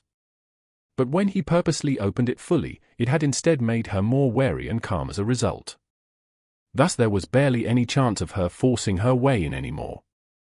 500 years of experience had already made him fully aware of the human nature and their weaknesses. He grandly turned around, exposing his back fully to Mo Yang. If Mo Yang struck now, she would definitely be able to capture him in one swift action. However, Mo Yang stayed still outside the door as if there was an invisible mountain blocking her way. Even after Fang Yuan sat in his bed, Mo Yang only stared at him in anger, gritting her teeth. But regardless of this, she did not make a move. This is the pathetic side of humans. Fang Yuan sat up and stared at Mo Yang, who was outside looking like a fool, thinking to himself, at times, the things preventing people from taking action is not physical difficulty, but instead it is the restrictions they have placed on themselves subconsciously. When comparing cultivation levels, Fang Yuan was definitely not her match at this point in time. But even with her rank 2 cultivation level, she could only stare at Fang Yuan and had no courage to make a move. Her distance from him was only a few steps away, and the door was wide open with no hindrance. The only thing that was truly restricting her was none other than herself. Humanity sought for knowledge relentlessly to understand the world and to comprehend the rules, and ultimately to use them. If one is constantly bound by the rules, thus being restricted by the very knowledge they sought, that is the ultimate tragedy. Fang Yuan took a final look at Mo Yang before closing his eyes and letting his consciousness sink into the primeval sea. This Fang Yuan dares to cultivate right in front of me. He is simply doing so as he pleases. Looking at this sight, Mo Yang felt a sense of frustration erupting from her chest, making her almost wanting to vomit blood. She badly wanted to go ahead and give him a few punches. Mo Yang suddenly felt a hint of regret. Standing outside the door, she felt the awkwardness of not being able to back down. She was indignant to give up now, but she would be devastatingly humiliated. She mobilized her servants with the intention to come and teach Fang Yuan a lesson, yet in the end she was the one who ended up becoming the laughing stock. Especially when there was a servant looking at her now. Damn it! Fang Yuan is way too uncooperative. He's too sly. Mo Yang furiously thought and started to provoke him with all sorts of insults, hoping to force him out of the room. Fang Yuan, you brat, come out if you're a man. Fang Yuan, as a man you must own up to your own doings. Now you're being a coward hiding in that room, do you not feel ashamed of yourself? Stop pretending to ignore me, get out if you know what's good for you. You cowardly, spineless trash. Fang Yuan shut his ears and did not give a single response. After scolding for a while, instead of venting all her anger, she felt even more irritated. She was starting to feel like a clown or a shrew. Blocking the door was just way too embarrassing. This is getting to the death of me. Mo Yang was about to go crazy, and she finally gave up on provoking Fang Yuan. Fang Yuan, you can hide now, but you can't hide from me forever. She furiously stomped the ground and left indignantly. Before leaving she gave a final order, GAOWAN, stand there and watch him. I do not believe he will not leave the house. Yes, master. The muscular servant, GAOWAN, rapidly replied and sent Mo Yang off. Within his heart he was feeling bitter, the mountain was chilly and breezy at night. He would have to stand guard the entire time, catching a cold easily like this. It was not an easy task. Within the Primeval Sea, ebb and flow of the tides raged on. The green copper Primeval essence gathered like water, forcing a tidal wave rolling about. Under Fang Yuan's mental guidance, the waves endlessly crashed towards the surrounding aperture walls. A Rank 1 initial stage GU Master's aperture walls resembled a white barrier. At this time, with the green copper Primeval essence crashing towards them, it produced shadows of light, creating an indescribable feeling. Time passed gradually and the level of the green copper Primeval Sea slowly declined. From the original 44%, it dropped to 12%. If a GU Master wants to raise their cultivation level, they would have to expend their Primeval essence to nurture the aperture. Initial stage GU Masters have light barriers as their aperture walls, while middle stage GU Masters have water barriers as their aperture walls, and for upper stage, they have stone barriers. For me to cultivate from initial stage to middle stage, I will have to nurture the light barrier into water barrier aperture walls. From his 500 years of memories, Fang Yuan had complete familiarity with the current stages of cultivation, and the methods were as clear as day to him. He slowly opened his eyes, only to see that it was already late into the night. The crescent moon hung high in the night sky, the moonlight shining pure as water. The door was wide open and the moonlight shone in, letting Fang Yuan think of a famous poem from Earth. On a quiet night I saw the moonlight before my couch, and wondered if it were not the frost on the ground one. The night winds blew with a hint of chilliness. Fang Yuan did not have any warmth type GU, and with just the body of a 15-year-old, he could not help but shiver slightly. The night in the mountain was very cold. Scoundrel, you finally opened your eyes. How long are you planning to be cultivating there? Get out, you'll be punished regardless. You beat up our young master Mo Bei, so it was only a matter of time before young lady teaches you a lesson. Seeing that Fang Yuan had woken up, GAOWAN, who was standing at the door, got his spirits up. Fang Yuan squinted. It seemed that the rank 2 female GU master had left. Scoundrel, did you hear me? Hurry and come out here. You have a room to stay in and a bed to sleep, but I had to stand here all night. If you don't come out any time soon, don't you believe I might just barge in? Seeing no reaction from Fang Yuan, GAOWAN threatened. Scumbag, come out and surrender yourself. You've offended the Mo family, you will not have any good days from now on. Hurry and apologize to young lady and maybe she might just forgive you.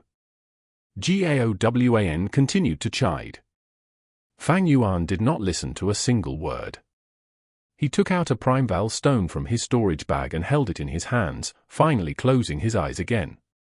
Seeing that he was going to continue cultivating, Jiaowan was anxious and broke into a fit. You mere C-rank talent, the most you can achieve in life is a rank 2 GU master. What is there to cultivate? You are no match for the entire Mo family by yourself. Kid, are you deaf? Did you listen to a single word I said? Chapter 34. Suppressive beating. Fang Yuan paid no heed to the man and started to multitask. He simultaneously absorbed the natural essence from the Primeval stone and observed his aperture. The Primeval sea level, which had originally fell drastically within the aperture, with help from the constant stream of natural essence, began to slowly rise up again. This form of recovery speed was inevitably slow, but Fang Yuan was in no hurry. Cultivation was meant to be cumulative, it could not be rushed. The urgent matter at hand was in fact the middle-aged servant outside the house. After half an hour, Fang Yuan's green copper Primeval C reached 44%, the maximum capacity it could hold. But this was not the end. At this point the Primeval C showed a jade green color. This was only a rank 1 initial stage green copper Primeval essence. The Primeval essence that Fang Yuan had previously used to nurture the aperture wall was no longer initial stage Primeval essence. It had been turned into middle stage Primeval essence, refined by the liquor worm. Liquor worm. With a thought from Fang Yuan, the liquor worm within the Primeval C instantly flew out and hovered in mid-air, its body curling into a ball form, resembling a white rice ball. 10% of his initial stage Primeval essence was deployed and sent into the liquor worm's body, and soon the essence was fully absorbed by it. Soon after, a surge of liquor mist emerged from the liquor worm's body and congregated into a lump. Once more, Fang Yuan deployed 10% of his Primeval essence and invested it into this liquor mist. Once the mist had been fully expended, the original 10% of initial stage Primeval essence shrunk by half physically, and at the same time the color changed from jade green to pale green. This is middle stage Primeval essence. In order to advance in their cultivation, ordinary students all use initial stage Primeval essence. However, I'll be using middle stage Primeval essence, and the efficiency is at least twice of theirs.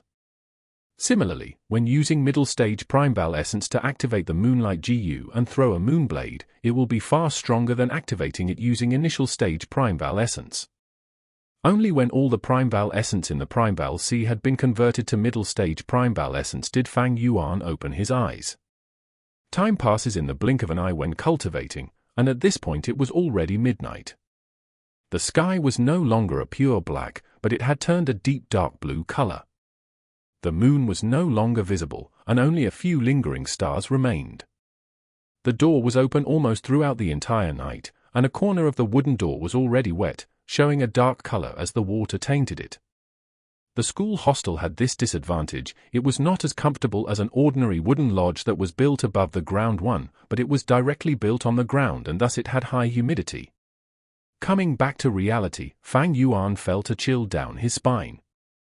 After sitting cross-legged for such a long time, both his legs felt numb. He opened his clenched right fist and scattered a handful of white stone powder. This was the Primeval stone after its essence had been fully absorbed, and what remained was only the leftover powder. After a night of cultivation, I had expended 3 Primeval stones. Fang Yuan calculated in his mind. He had C-rank talent, but in order to pursue faster cultivation speed, he used Primeval stones to replenish his Primeval essence. What was more crucial was the liquor worm, as it had been used to refine his middle-stage Primeval essence. This had greatly increased the expenditure of his Primeval stones. Although I plundered another sum of Primeval stones yesterday, a night of cultivation cost me 3 stones. In this case, although it might seem that I have a lot of resources, it is unable to sustain me for a long time with my current cultivation speed, but this is the price I have to pay for pursuing cultivation speed and efficiency. Fang Yuan looked outside the room again, only to see Jiaowan, the muscular servant, squatting at a corner with his body curled up, seemingly fallen asleep. Looks like that rank 2 female GU master had left long ago, leaving this Jiaowan here to keep a watch on me. He. Fang Yuan revealed a cold smile as he got off the bed and began to exercise his limbs. Once his body had warmed up, he left the hostel. "Lad, you finally decided to come out. So how about it? Obediently surrender and leave with me to kowtow and apologize to our young lady." Jia Wan's ears caught Fang Yuan's footsteps and he stood up immediately. His muscular body was almost twice the size of Fang Yuan. The muscles in his body tightened and his brows knitted together, a pair of cruel eyes shining with evil light, resembling a starving hyena. Fang Yuan expressionlessly walked towards him. "Lad, you should have come out earlier. By coming out now, do you know how much the great me had to suffer by watching over you?" He snickered while approaching Fang Yuan, evidently planning something sinister. At this moment, Fang Yuan lightly cried out, and with a ferocious leap he aimed both fists towards Jia Wan. "Bastard, you're courting death!" Jia Wan's face distorted with rising anger within him, raised his brick-sized fist and he punched towards Fang Yuan. The fist was extremely powerful, slicing through the air and the swooshing sound of the wind could be heard. Fang Yuan's eyes shone clear as crystal. Seeing that the fist was approaching close, he sidestepped and turned towards Jia Wan's rear. Stretching out a finger, he struck towards Jia Wan's waist. Jia Wan blocked with his retracted arm. Fang Yuan did not get a clear hit and ended up hitting Jia Wan's left forearm. Fang Yuan's finger felt like it had hit a steel plate, painful and numb. This Jia Wan has already approached the limits of a mortal's physical prowess. "Right now I can only use the Moonlight GU to fight, and without any other GU worms to assist me, I am not his match at basic close combat." Fang Yuan's eyes shone and he decided quickly to give up on attacking. Instead, he retracted a few steps and pulled some distance away from Jia Wan. In the GUU village, only the GUU clansmen had the rights to cultivate as a GU master. The outsiders, regardless of whether they had cultivation talent or not, had no rights to attend the awakening ceremony. But these mortals could train in physical combat. Just like the Jia Wan here, although he was not a GU master, he had trained vigorously in his punches and kicks and his basic skill was steadfast. Additionally, he was a middle-aged man, and this meant being at the physical prime in a mortal's lifetime. Fang Yuan, other than having the Moonlight GU to fight, had only the body of a 15-year-old teenager. Be it strength, agility or endurance, he was not Jia Wan's match. Martial artists like Jia Wan were sufficient enough to kill a rank 1 initial stage GU master. Even towards a rank 1 middle stage GU master, they still posed a certain threat. This lad is too sneaky. Seeing that Fang Yuan had drawn some distance between them, Jia Wan felt anxiety within his heart. The waist was a vital point of the body, and if it was damaged by someone through brute force, the harm was not negligible. If the force was exerted beyond a point, it could also be deadly. Jia Wan had waited outside the hostel for the entire night, and thus his body was enshrouded by the moist atmosphere, causing his reaction speed to be slightly slower. Hence the strike earlier had almost succeeded. Fortunately, although he was a bootlicker, he had trained hard in his physical ability. So at the crucial moment his body's reflex instinctively reacted and allowed him to narrowly block Fang Yuan's attack. "I can't be careless anymore. This lad behaves like a wolf, striking harsh and deviously, getting his way whenever I am even but a little careless."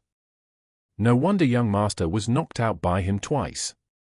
Jia Wan wiped the sweat off his forehead and swept away all hints of contempt. He started to take his opponent seriously. "If I can capture this lad, it'd be a great accomplishment.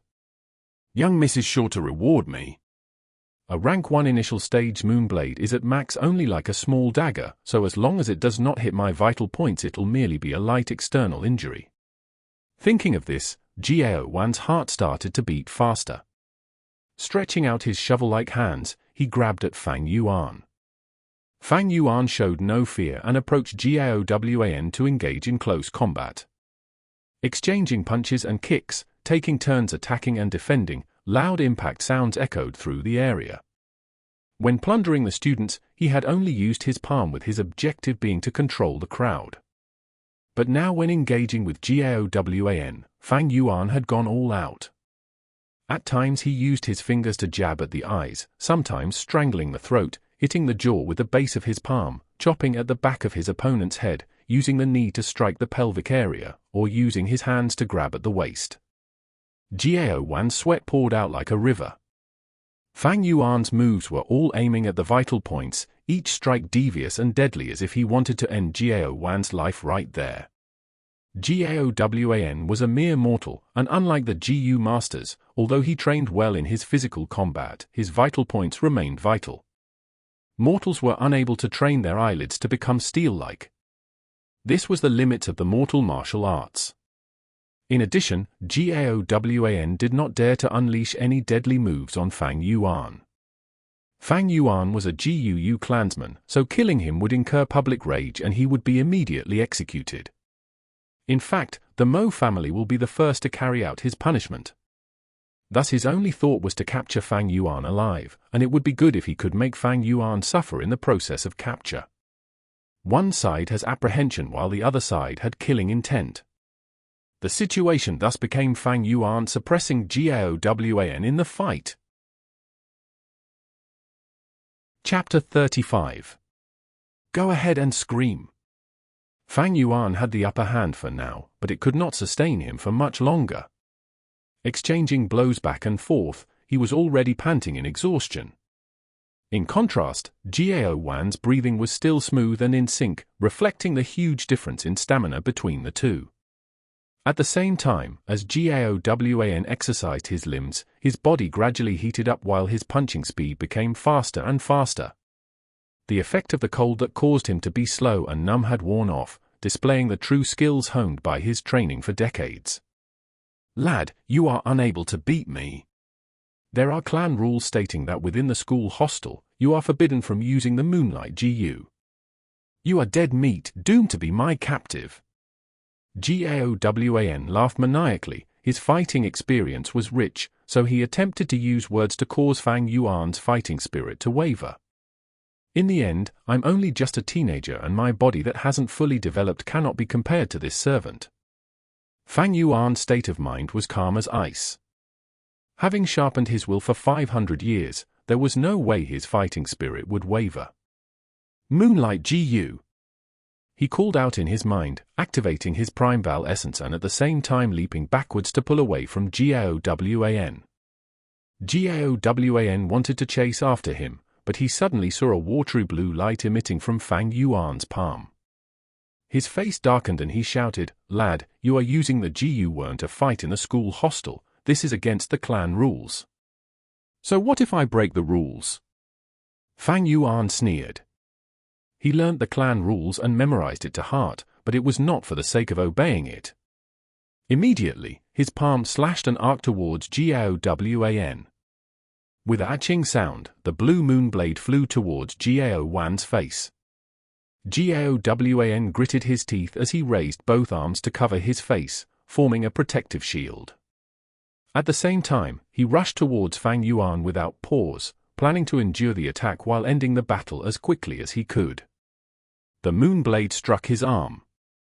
With a popping sound, his flesh and blood poured out under the moonlight, a wave of extreme pain hitting Gaowan's nerves. The unguarded man nearly fainted from the pain. How can this be? His rush towards Fang Yuan stopped, and he frightfully found out that both his limbs had been cut open with a deep wound. Fresh blood oozed out from the wound and from the side, while bloody muscles could be observed hanging around his flesh. Even the broken white bones of the forearm could be seen. Gaowan was shocked beyond words. This is impossible. A rank 1 initial stage Moonblade, the most it could do is to lightly injure my flesh. How could it cut through my bones? Only a rank 1 middle stage can do this. He had no idea. While Fang Yuan was a rank 1 initial stage GU master, due to the liquor worm's refining, he possessed rank 1 middle stage Primeval essence. The Moonlight GU, activated using middle stage Primeval essence, emitted a Moonblade far superior to the initial stage that he originally predicted. This is bad, this boy is weird. Jiaowan, who was caught off guard, had already suffered a grave injury. His fighting spirit was gone and he decisively decided to retreat. "Are you able to escape?" Fang Yuan smiled coldly as he started to give chase, the moonblades in his hands shooting out consecutively. "Save me!"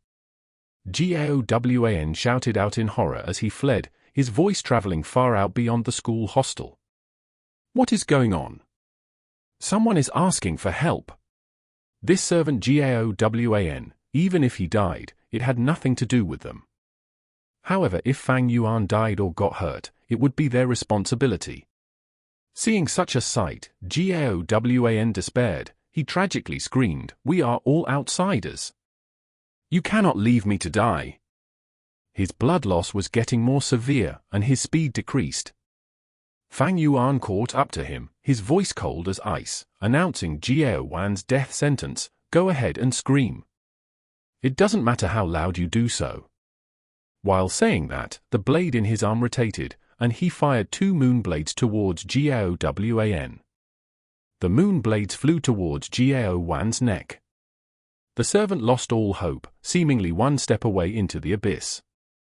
The next moment, he felt that his world was spinning. He actually saw his own feet, chest, back, and that severed neck. Afterwards, total darkness awaited him. Beheaded by 2 moonblades, his head flew away from the impact, his body pushed back 10 meters before falling. The neck area spewed out a fountain of fresh blood, dyeing the surrounding grass a blood red. The guards could not help but scream out. They had witnessed the entire process, and they felt a sense of extreme trepidation and terror rushing all over their body. Fang Yuan was just a weak 15-year-old teenager, but he expressionlessly murdered a strong adult. This was the power of a GU master. The victory had been set. Fang Yuan slowed in his footsteps and gradually moved towards the corpse. His face was calm, as if he had done nothing out of the ordinary. This expression further sent a shiver down the guards' spines. Jiaowan's head lay on the ground, both his eyes wide open, turning in his grave. Fang Yuan stared coldly. He raised his leg and sent the head flying. Fang Yuan approached the corpse and found that it was still vibrating. The blood spread through the ground, forming a small bloody puddle. He looked at Jiaowan's injuries with a grim expression. These injuries were deep enough to expose the secret to the fact that he had middle-stage primeval essence. Once this was exposed, it'll be quickly deduced that he had a liquor worm, and with that the family would naturally think of the flower wine monk. Thus, Fang Yuan had to keep this secret hidden. But there are too many onlookers. Fang Yuan's gaze swept through the nearby guards. There was more than 10 of them. He had less than 10% primeval essence left, so there was no way to kill them all. After pondering for a while, Fang Yuan bent down and raised Jiaowan's ankle, dragging the corpse away. "Young Master Fang Yuan, you can leave this to us." The guards controlled their fear and approached Fang Yuan, politely speaking. The respect and politeness held a tint of obvious fear. Fang Yuan silently looked at the guards, and they all held their breaths, looking down. "Give me the saber," he stretched out his hand and lightly said. With authority in his speech, he emitted undeniable pressure. The guard closest to him uncontrollably handed him the saber on his waist. Fang Yuan took the saber over and continued walking, leaving behind a dozen stunned guards staring after his back. The sun rose from the east, and the first ray of light shone over the mountain peak, lighting up the school hostel. 15-year-old Fang Yuan, with the scrawny body of a teenager, a pale look upon his skin. Under the sunrise, he casually walked. In his left hand was a shiny saber. In his right hand, a headless corpse. His path left behind a trail of bright red blood traces dragged out on the road. The guards were flabbergasted, their bodies stiff due to the frightening scene. Even as the sunlight shone on them, they could not feel a sense of warmth and light. Someone among them swallowed their saliva loudly. Chapter 36. Gifting a disseminated corpse. "Did you guys hear? Fang Yuan killed someone." A student whispered to his classmate beside him. "I heard it too, he really killed somebody." The classmate clenched his chest with a pale face. There were many guards who saw him do it. Fang Yuan was chasing after that man. That guy tried to beg for mercy, but Fang Yuan paid him no heed and decapitated him immediately. That's not all. After killing him, Fang Yuan didn't even spare his headless corpse. He dragged it back to the hostel and chopped it into a meat paste. I'm serious beyond belief. I came early this morning and I could still see the bloodstains left between the cracks of the green rock. Oh man, why would I lie to you? Earlier, the academy elder called Fang Yuan over for this matter. The youths in the academy did not pay attention to class as they held their little conversations. To this group of 15-year-olds, the concept of killing was too foreign and too scary. They had been under the protection of the clan since a young age and had at most experienced organized sparring or simply killing chickens and dogs. As for killing a person, it was still beyond them. I heard it was a family servant of the Mo branch family. Yep, I'm the clearest about this matter. Yesterday, I personally saw the Mo family's Mo Yang bring a bunch of family servants to find trouble with Fang Yuan. The Mo family, that's not good. Mo Bei is in trouble now. A number of the youths turned to look at Gu Mo Bei. Mo Bei sat on his seat with a pale face. He had only heard about the news of Fang Yuan killing someone this morning. Additionally, it was the Gaowan that Mo Bei was familiar with. As one of the more energetic family servants, Gaowan was good at bootlicking and had also put effort into his fighting skills. He was an able lackey. A long while ago, Gaowan had even sparred with Mo Bei for a bit. To think that he was simply killed by Fang Yuan. It was precisely because of this that Mo Bei felt astonished. He was full of disbelief and felt twice the shock compared to the others.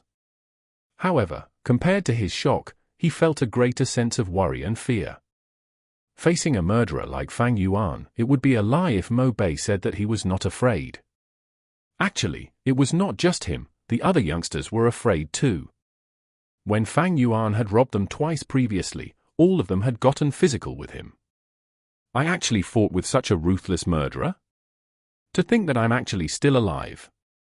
Many of them patted their chest, feeling a lingering fear. Fang Yuan killing someone was still somewhat acceptable, but the crux was that he even dissected the corpse and chopped the body into meat paste. The truth of such a horrifying crime had a strong impact on all of the youth's pure and innocent minds. Within the room, there was only the academy elder and Fang Yuan. The academy elder sat while Fang Yuan stood. Neither of them spoke a word, causing the atmosphere to be extremely tense. The academy elder silently looked at Fang Yuan and a hint of complication flashed in his eyes. In the morning, the guards had reported to him about Fang Yuan's murder incident. This news had made him feel both shocked and suspicious. He was a rank 3 GU master and was in charge of the academy. He obviously knew the fighting strength of a rank 1 initial stage GU master. Fang Yuan being able to kill Gaowan was like the weak defeating the strong. In truth, some guards had already reported to him that Mo Yang had trapped Fang Yuan within the academy by barging in the previous night. Back then, he had not paid attention to the matter and had not stopped them. He was the academy elder, his objective was to nurture future GU masters, not to protect them. As long as there were no deaths among the students, he encouraged hidden conflicts. Mo Yang coming to find trouble with Fang Yuan was something that he was happy to see. For one, he knew that regardless of whether the fight was won or lost, it would be beneficial to Fang Yuan's growth. Secondly, he wanted to suppress Fang Yuan's influence. Fang Yuan had consecutively blocked the academy's gates and robbed the other students. His influence was too great, it had to be suppressed. However, he hadn't expected that Mo Yang would return fruitlessly and that the family servant that she had left behind would be unable to beat Fang Yuan. Gaowan even got killed by him. In this world, strength was above all else. Killing someone was not something peculiar. Especially to a GU master, it was something very common. But it was not so simple when it was a 15-year-old's first kill. The academy elder vividly remembered his first killing scene. Back then, he was already a rank 2 GU master. At the age of 19, he had killed a GU master from the Bai clan's village in a conflict. After killing the person, he vomited profusely and panicked in his heart. For a few days, he had no mood to eat and had no appetite. He could not even find peace in his sleep. The moment he shut his eyes, he would see the dead person staring angrily at him. But looking at Fang Yuan now, his face was calm as ice. Where was the fluster? Not to mention that he had no uneasy feelings. It was almost like he had slept perfectly well last night, as if the person who killed a man was not him at all. Especially when the Academy elder heard more about the matter. After Fang Yuan had killed the servant, he did not spare the corpse and had even dragged it back to the dormitory to chop it into meat paste in his rage. Such vicious methods, even hearing about it was a kind of terror. Thus, at this point, the Academy elder looked at Fang Yuan with complicated emotions. On one hand, he was amazed at Fang Yuan's indifference towards life, his attitude was as steady and as cold as ice. On the other hand, he was appreciative of the fact that Fang Yuan was a born battle freak. After familiarizing himself with the Moonlight GU for a few days, he had managed to kill someone with it. An ordinary teenager, even those with great talents, may not be able to achieve this. This was a talent for battle. If he was well nurtured and fought for the clan, it would be all of their enemies' nightmare. Lastly, he felt worry and distressed. Worry because after this incident, Fang Yuan's reputation was sure to rise and it would be impossible to suppress him. Fang Yuan was way too daring. Not only did he disobey the clan rules by using his GU in the academy, he even killed someone with it. There was a need to suppress his influence. Otherwise, how would the elder be able to manage this academy anymore? Distress was because he did not know how to perfectly resolve this issue. After all, it involved the Mo family's side. Fang Yuan, do you know why I called you here to meet me? The academy elder used a solemn and deep voice to break the silence in the room.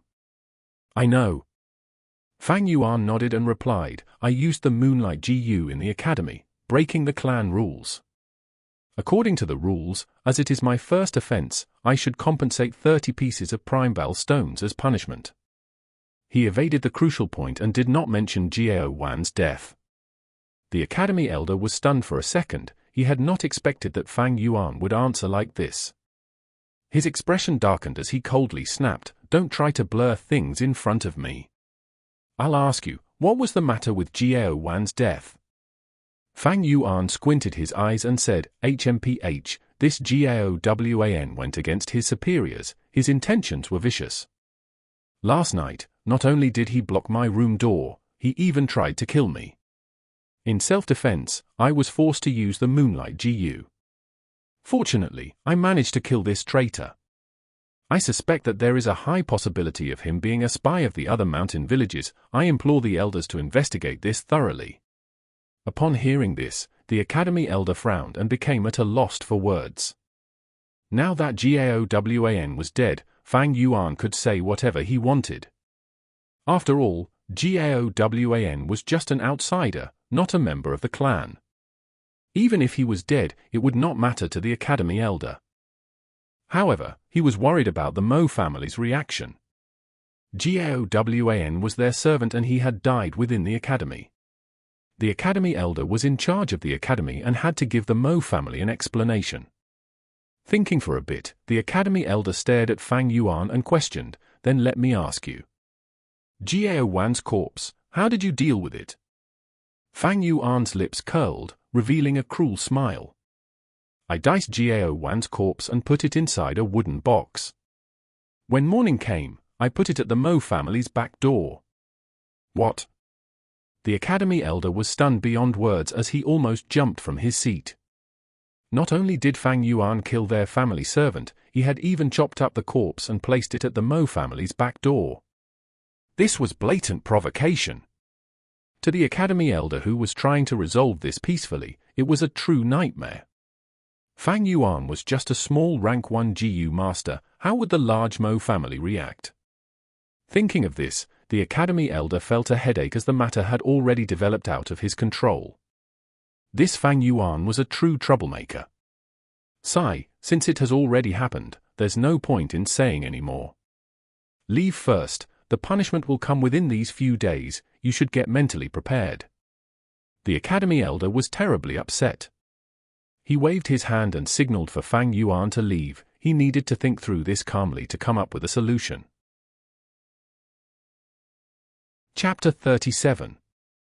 Both a compromise and a threat. What were my instructions to you? See what you did. In the study room, Jiu Mo Chen slammed the table, exploding with a rage. Mo Yang stood opposite this old man, her head lowered. Her eyes were full of shock and rage. She had also just gotten the news that Jiao Wan had been killed by Fang Yuan. That 15-year-old teenager, to think he had such methods and determination. Jiao Wan was the proud servant of her Mo family, and Fang Yuan's act of killing him was a blatant showing of disrespect towards them. Grandpa, you don't have to be so angry. This Jiao Wan was only a servant, his death is of no concern. He isn't a GUU clan member anyways. But that Fang Yuan, he is too daring, you have to look at the owner before you beat the dog. Not only did he beat our dog, but he even beat it to death. Mo Yang said indignantly. Jiu Mo Chen furiously scowled, you still have the cheeks to say that. Have your wings grown so tough now that you don't even put my words to heart, What I told you before, you have forgotten all about it. Your granddaughter dares not. Mo Yang jumped in shock. She knew now that her grandfather was really angry and quickly kneeled down. Jiu Mo Chen pointed his finger out the window and scolded, HMPH, so what if that servant died? But now you are still showing hostility towards Fang Yuan. This is really a matter of you being short-sighted and unclear of the implications. Do you know the significance of your actions? The fight among juniors is their own business. As elders, we should not interfere. These are the rules. Now that you went to find trouble with Fang Yuan, it means you are breaking the rules. I can't tell how many people are out there now, looking at this disgrace of our Mo family. Grandpa, please calm down, anger will harm your body. It's Mo Yang's fault, I burdened the Mo family. Whatever Grandpa tells Mo Yang to do, Mo Yang will do it. But your granddaughter really cannot take this lying down, that Fang Yuan is too despicable, too shameless. First, he lied to me and entered the academy. Next, he hid in the dormitory, and no matter how much I scolded him, he would not come out. Once I left, he went ahead and killed Jiao Wan. He is extremely sinister and despicable. Mo Yang reported. Oh, is that so? Jiu Mo Chen frowned. This was the first time he had heard this information, and a bright light shone across his eyes. He took in a deep breath, suppressing his rage, and he stroked his beard while saying, I've heard stories about this Fang Yuan. In his early years, he was able to make poems and songs, showing early intelligence. But to think that he only had C-grade talent. It was difficult for him to have a good future, and thus I gave up on recruiting him. But now it seems that it's slightly interesting. Pausing for a second, Jiu Mo Chen knocked on the table and ordered, someone, bring that box over here. The servant outside the door quickly obeyed. Soon, he brought in a box. The box was neither too big nor too small, but it was slightly heavy. The servant used both hands to carry it and stood beside the study table. Grandpa, what is this? Mo Yang stared at the wooden box and asked doubtfully. Why don't you open it and take a look?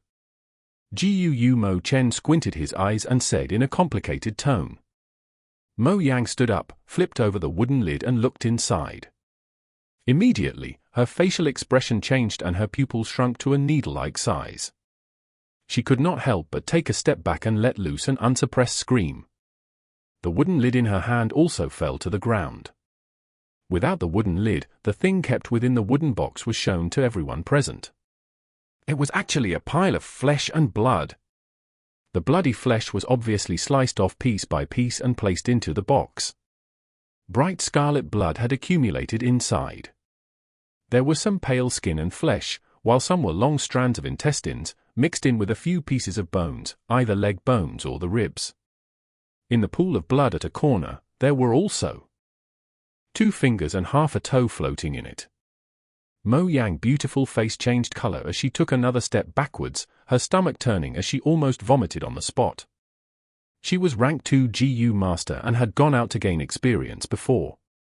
Despite that, this was the first time that she had seen such a disgusting and twisted scene, even though she had killed people before. The flesh and blood in this box were obviously the corpse of a person after being minced into pieces and stuffed in. The scent of blood burst into the air and rapidly permeated the air immediately, filling the entire study room. Both of the family servants' hands shook as he carried the box, his complexion pale. Although he had seen the box earlier and vomited before, he could still feel waves of palpitation and disgust as he held it now. Among the 3 people in the study room, only the family elder Jiu Mo Chen was unfazed. He lightly looked at the contents of the box for a moment and said to Mo Yang slowly, "This box was what Fang Yuan had placed at our family's back door this morning." "What, it's really him?" Mo Yang was extremely shocked as images of Fang Yuan showed up in her mind. The first time she saw Fang Yuan, it was at the inn. At that time, Fang Yuan sat near the window, quietly eating his meal. His facial features were bland and both of his eyes were dark and gloomy. His body was thin and his skin had the special paleness of a teenager. He looked like such a normal and quiet youth. To think that he had done such a twisted and insane act. After her initial shock came a furious rage. Mo Yang yelled, "This Fang Yuan is too outrageous, who gave him the guts to do so? To dare to do such a thing, this is a provocation towards our Mo family. I will go ahead now and bring him here to question him for his crimes." After she said this, she headed towards the exit. "You scoundrel, stop right there." Jiu Mo Chen was angrier than she was as he grabbed an ink slab on his study desk and threw it over. The hard and heavy ink slab hit Mo Yang's shoulder and with a bang it fell to the ground. "Grandpa!" Mo Yang held her shoulder as she called out in alarm. Jiu Mo Chen stood up, his finger pointing at his granddaughter as he spoke with an extremely agitated tone. "It seems like all these years of training were in vain. You have disappointed me greatly. Against a small rank 1 initial stage GU master, not to mention you involving so many people, but even getting led by the nose by the other party. Now that you've let your rage get the better of you, at this point, do you still not understand the meaning behind Fang Yuan's actions?" "What meaning?" Mo Yang was puzzled. Jiu Mo Chen snorted, "If Fang Yuan wanted to provoke us, he would have blown up this matter, so why did he place this box at the secluded back door instead of placing it at the front door where there are many people walking around? Maybe he wants to reconcile with us? No, if he wanted to reconcile, wouldn't it be better to apologize face to face? Why must he send us this box of minced corpse? This is definitely a provocation," Mo Yang said. Jiu Mo Chen shook his head, then nodded. "He wants to reconcile, but at the same time, he is also provoking us. Placing the wooden box at the back door is his intention to reconcile. Placing the corpse inside the box, that is a provocation. You see," the old man pointed at the box, and spoke, "this wooden box is not big, and it cannot hold a complete corpse. Therefore there can only be a portion of the corpse inside. He is trying to tell us that he does not wish to blow up this matter and wants to settle this amicably. But if our Mo family wants to pursue this matter, he will place the remainder of the corpse at our main entrance, thoroughly blowing up the issue. By that time, it would be a losing situation for both sides. The entire clan knows that our Mo family broke the rules first, and to our Mo family's future head, this would be seen as him being so weak since he actually required his elders' doting and protection." Upon hearing these words, Mo Yang was momentarily dumbfounded. She had never expected that Fang Yuan's actions would have such profound meaning.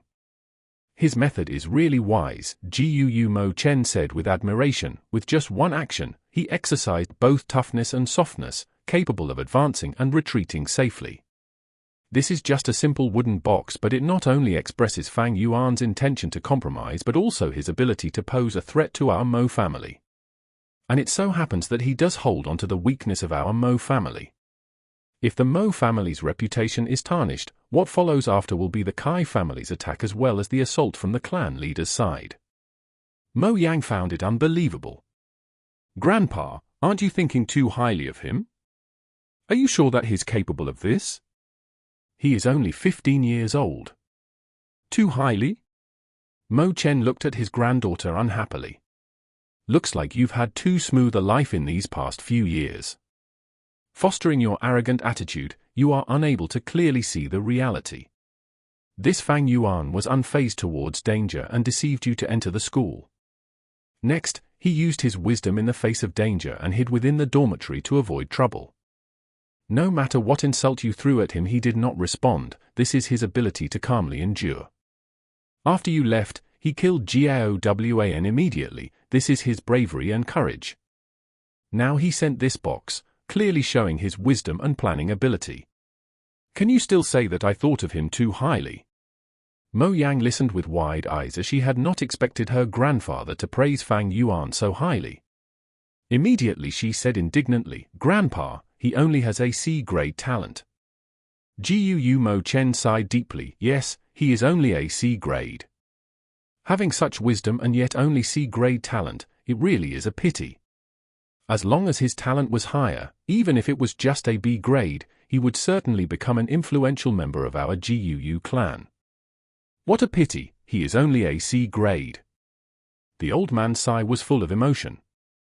His sigh held both regret and at the same time rejoice. Mo Yang was silent and in her mind, Fang Yuan's image appeared once again. Under her psychological influence, Fang Yuan's frail expression was shrouded by a layer of mysterious and vicious shadow. This problem was created by you single-handedly. How are you going to settle it? Gu Mo Chen broke the silence as he started to test Mo Yang. Mo Yang pondered for a while before she replied in a cold and aloof tone, Gaowan was just a servant, so there are no implications even if he dies. Fang Yuan is just a C grade, so he is also a small matter. What's important is maintaining my Mo family's reputation. To appease this matter, we might as well kill Jiao Wan's entire family to show the entire clan our attitude to protect the rules and regulations. You're able to think of the big picture. Setting aside your personal emotions to defend the interests of family, this is very good. However, your method is still flawed. Gu Mo Chen analyzed her response. Please enlighten me, Grandpa, Mo Yang implored. Gu Mo Chen said solemnly, this matter was instigated by you, so I shall punish you with 7 days of confinement. From now on, do not find trouble with Fang Yuan again. Gaowan defied his superiors, a servant who dares to offend his master deserves death, so he should have been executed for his crimes. Because he is a servant of the Mo family, we are responsible for our inability to educate our subordinate and thus we shall compensate that Fang Yuan with 30 prime bal stones. As for Jiao Wan's family members, give them 50 prime bal stones as compensation and expel them from the clan. After a short pause, he continued, for the next 7 days, rest well at home, do not go out. At the same time, think about the profound meaning of why Grandpa chose to handle the matter this way. Chapter 38. Demon Walking in the Light. From the layers of dark clouds in the sky, the spring rain fell. The raindrops were thin like hair. As they fell, they enveloped Qingmao Mountain in a layer of fine mist. The dining hall on the first floor of the inn was rather empty. There were only 4 tables of guests. Fang Yuan sat at a seat by the window. A gust of wind blew, bringing with it a poetic atmosphere and the scent of flowers. The light rain from the sky is sleek and crisp, the color of grass is seen from afar but disappears when close. Fang Yuan looked outside through a window and quoted a poem lightly before he turned his sights back to the inn. Before him was a table filled with good wine and dishes. The color, smell and taste were all top-notch. Especially the green bamboo wine which oozed with the fragrance of alcohol along with a hint of freshness. The dark green-colored liquor sat quietly in the bamboo cup.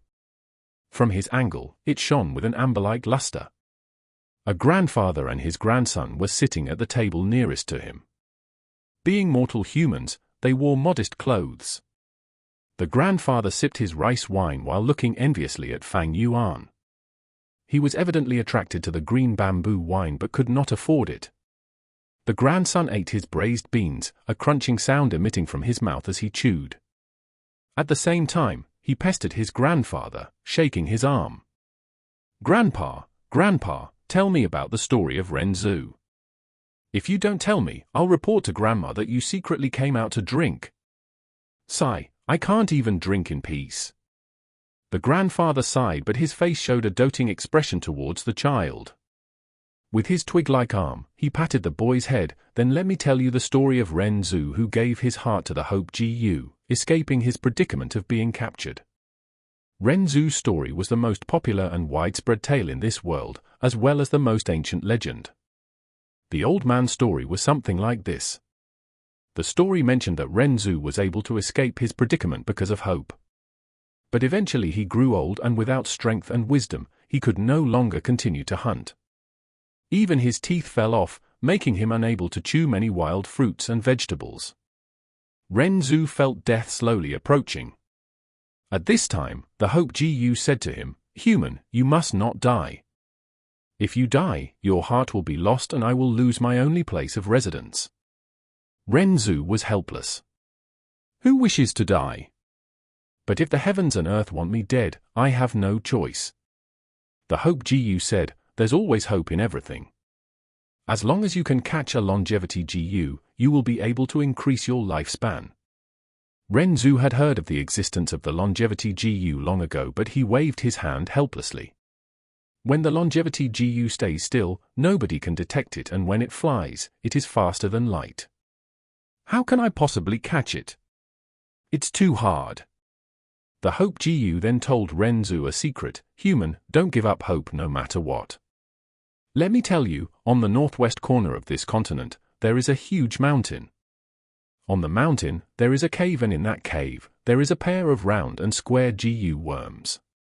As long as you can subdue them, there is no Gu in this world that you cannot catch, including the longevity Gu." Renzu had no choice. This was his last remaining hope. He braved all difficulties and finally found the mountain. He then risked his life and ventured through countless dangers to ascend the mountain. On the mountain top, near the cave entrance, he used his last remaining strength to slowly make his way in. The inside of the cave was completely dark, and one would not be able to even see their own fingers. Renzu walked in the darkness. Sometimes, he would bump into things not knowing what they were. This caused himself to get injured and wounded all over. At times, he felt that this dark cave was huge beyond words, as if this was a world of its own. He felt as if he was the only person in the area. He spent a lot of time, but he could not walk out of the darkness. Not to mention subduing the two Gu worms. Just when he was at a loss about what to do, two voices spoke to him from the darkness. One voice said, "Human, you're here to catch us. Go back, for even if you had the strength Gu, it would be impossible." The other said, "Human, go back, we will not take your life. Even if you had the wisdom Gu to help you, you may not be able to find us." Renzu laid exhausted on the ground, panting. "The strength and wisdom Gu had left me long ago, and I do not have much lifespan left, so I'm at my wit's end. But as long as there's hope in my heart, I will not give up." Hearing Renzu's words, the two voices went silent. After a while, one of the Gu said, "I understand, human, you have already given your heart to the Hope Gu. You will not give up no matter what." The other continued, "In that case, we shall give you a chance. As long as you can say our name, we will allow you to use us." Renzu was stunned. To find their names among all the words in the world, it was akin to finding a needle in a haystack. Furthermore, he did not even know how many words were in their names. Renzu quickly asked the Hope Gu, but it did not know either. Renzu had no alternatives and had no choice but to randomly guess their names. He said many names and wasted a lot of time, but the darkness did not respond to him, so evidently he was wrong. Eventually, Renzu's breath got weaker as he turned from an old man into a dying man.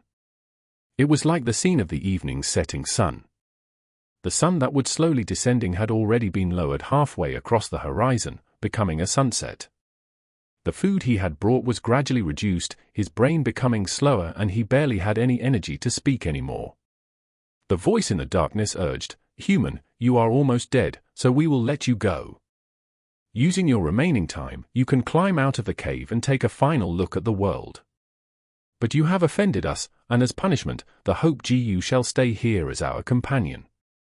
Renzu clenched his heart and rejected, "Even if I die, I will not give up hope." The Hope Jiu was very touched and answered Renzu's call enthusiastically, emitting a bright light. At Renzu's chest area, a light began to shine. But this light was too weak, it could not illuminate the darkness. In fact, it could not even cover Renzu's entire body, but only engulfed his chest area. Yet Renzu could feel a renewed surge of energy gushing into his body from the Hope Jiu. He continued to speak, shouting out names. But he was already muddled. A lot of names had already been said, but he could not remember that and repeated them, wasting a lot of effort in the process. As time continued to flow, Renzu's lifespan was almost over. Finally, when he was on his final day, he said out the word regulation. A sigh came from the darkness as a voice spoke, "Human, I admire your perseverance. You have said my name, so from today onwards, I will obey your commands. But only with my brother can I aid you in capturing all the Jiu in the world. Otherwise, with my ability alone, it is impossible. Thus, you should give up. You're almost dead, you might as well use this chance to take a final look at the world." Renzu was determined and shook his head. He made use of all his time to continue saying out names as he tried to guess the other Jiu worm's name. Seconds and minutes went by and soon he only had 1 hour left. But at this time, he unknowingly said the word rule. Immediately, the darkness dissipated. The two Gus appeared before him. As the Hope Jiu had said, one was cubic, called regulations. The other was spherical, called rules. Together, they made up rules and regulations. The two Jiu said together, "No matter who it is, as long as they know our names, we will listen to them. Human, since you know our names already, we will be at your service. But you must remember, it is important to not let others know of our names. The more people that know our names, the more people we have to obey them.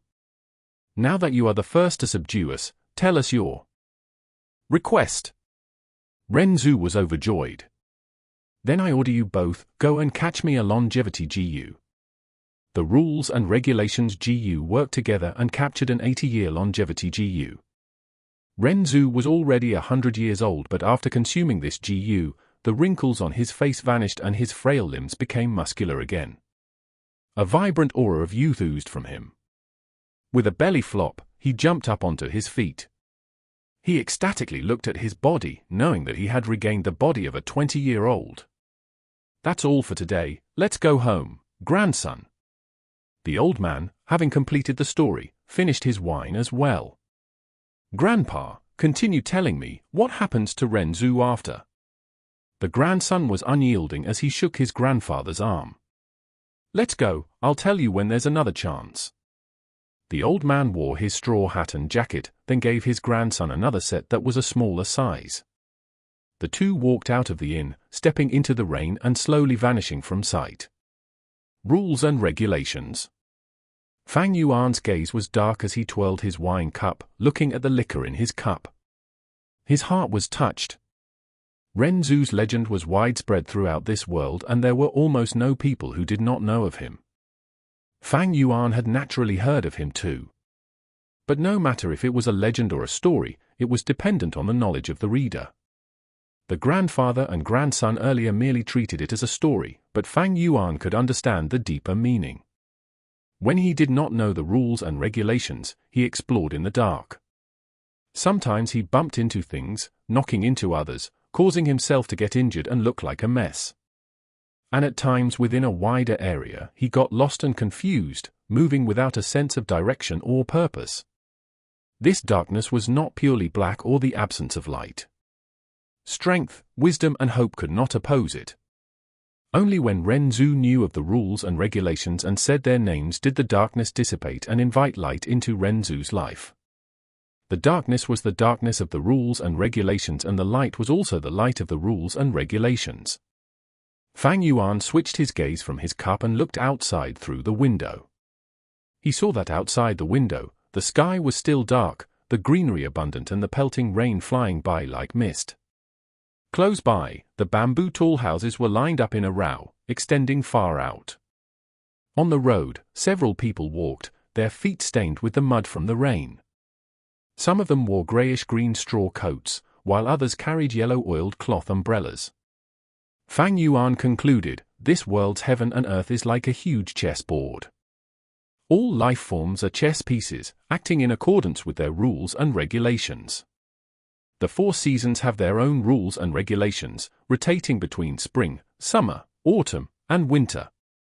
The flow of water has its own rules and regulations, flowing from high ground to low ground. Hot air has its own rules and regulations, floating upwards. Humans naturally also have their own rules and regulations. Everybody has their own standpoints, desires, and principles. For example, in the Guu village, the servants' lives are cheap while their masters' lives are noble.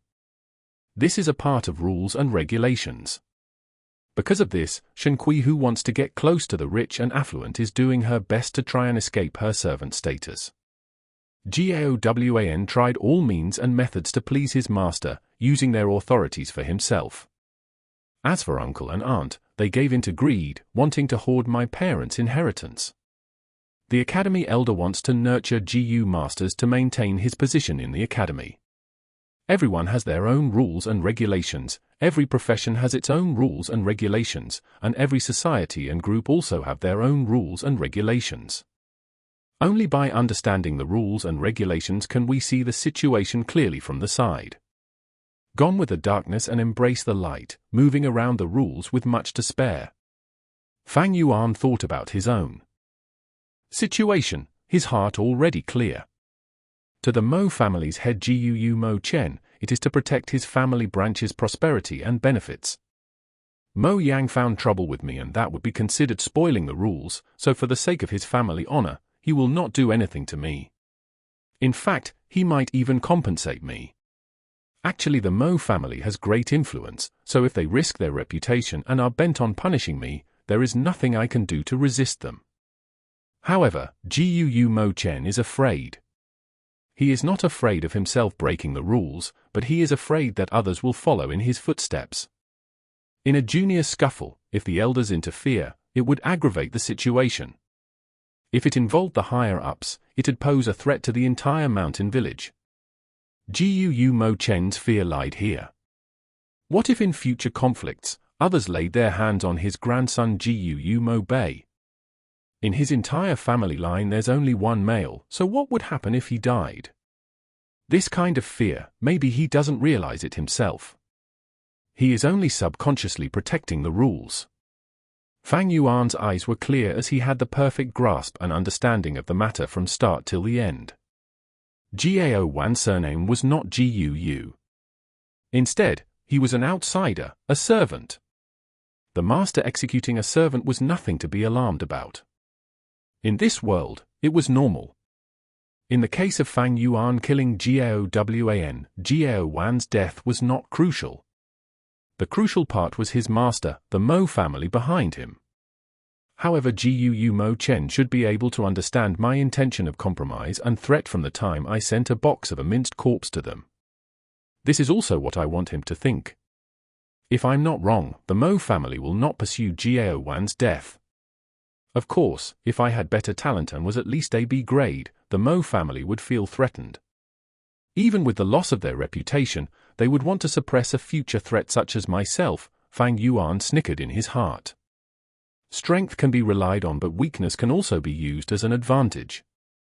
Although Fang Yuan was in the game of chess as a pawn, he was clear of the rules and regulations, thus he already had the mentality of a player. An ordinary character would at most be like Guu Mo Chen or the Academy Elder, also knowing their own rules and regulations but unsure of their non-expertise. Being like Fang Yuan, who had a clear view of the big picture and was clear of rules and regulations, was extremely difficult. To understand rules and regulations, one has to be like Ren Zhu, stumbling around in the dark and wandering about aimlessly. At this point, strength, wisdom, and hope would be useless. One must spend a lot of time going through it themselves and gaining the experience. For Ren Zhu to be able to say out the names of the rules and regulations this was after spending time. Under the threat of death, he had tried countless of times. Fang Yuan was an expert in rules and regulations due to his 500 years of experience in from past life. After his rebirth, he believed that he could create a brilliant future. Not because of the spring and autumn cicada, not because he knew many secret troves and treasures, not because he knew what the future held, but because of the 500 years of experience that he had gained as a person. Just like how Ren Zhu controlled the rules and regulations and was able to easily capture all the in the world. And Fang Yuan was so familiar with rules and regulations, thus he was able to look down upon the world and see through its truths and lies. Being meticulous and precise, or getting right to the heart of the matter. I proudly laugh as I stand on top of the world, coldly looking at the people in the world who behaved like pawns, obeying their respective rules and regulations, living their lives in a straightforward manner. The rules and regulations of the darkness is darkness, and the rules and regulations of the light is light. But the reborn demon had stepped foot under the path of light. Chapter 39. Toad Caravan Merchant. The month of May was a transition between spring and summer. The fragrance of flowers filled the air, the huge mountains evergreen, and the sunlight began to gradually release its ardent side. Under the clear azure skies, the white clouds drifted like cotton. On Qingmao Mountain, the bamboo forest was straight like spears as always, pointing towards the blue sky. Weeds grew wildly everywhere, and unknown varieties of wild flowers dotted the grass thicket. As the light breeze blew, the wild grass moved to and fro, the heavy fragrance of flower pollen and the smell of green grass assailing visitors. Halfway up the mountain was a huge number of terraced fields. Layer by layer, step by step, the soft green wheat sprouts were planted down. From afar, it looked like a verdant green sea. On the terraced fields were numerous farmers busily working away. There were some farmers cleaning the canal for the channeling of water to irrigate the fields, while some farmers were rolling up their trousers, standing in the fields and planting sprouts. These people were naturally all mortal outsiders, as the Guu clansmen would never have do these lowly jobs.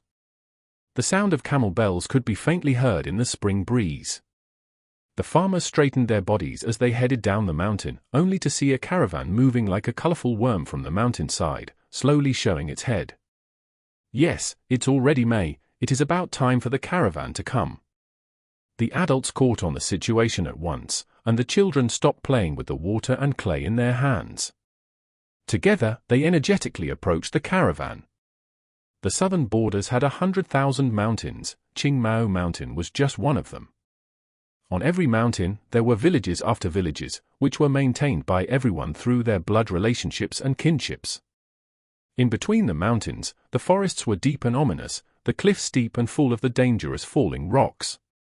Additionally, in the complex surroundings of the forest dwelled a large number of ferocious beasts and peculiar Guu worms.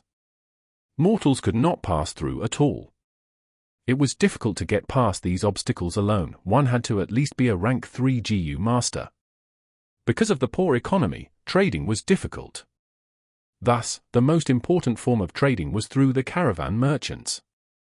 Only by organizing a merchant group in such a large scale could Guu masters come together with the power to help each other, conquering the difficulties in the traveling routes and traversing from one mountain to another.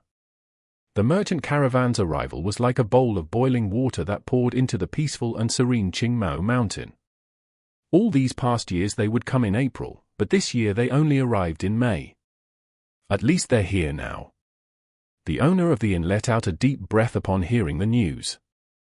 The inn's business was poor in the other months, so only when the caravan came could he earn enough profit to last the year. At the same time, there was some green bamboo wine within his storage that he could sell to the caravan merchants. Besides the inn, the business at the tavern would also boom as a result. The caravan merchants entered the Guu mountain village one by one, led by a treasure brass toad. This toad was 2.5 meters tall, its entire body orange-yellow in color. The back of the toad was thick and full of warts and knots. It was like the lumps of bronze nails on ancient city gates. On the treasure brass toad's back, thick ropes were tied around plenty of goods. At a glance, it seemed like the toad was carrying a giant backpack. A middle-aged man with a circular face full of pockmarks sat cross-legged atop the toad. He was fat and had a large belly. Both of his eyes formed into slits when smiling. He cupped his fists as he greeted the surrounding Guu villagers. This man's name was Fu of the Jia clan. His cultivation was at rank 4 and he was the leader of the merchant caravan this time. The treasure toad hopped slightly as it moved forward, but Jia Fu, who was sitting on its head, was stable and steady. When the toad hopped, his height would level with the windows on the second floor of a building. Even when he was back on the ground, he was at a height greater than the first level of the bamboo buildings.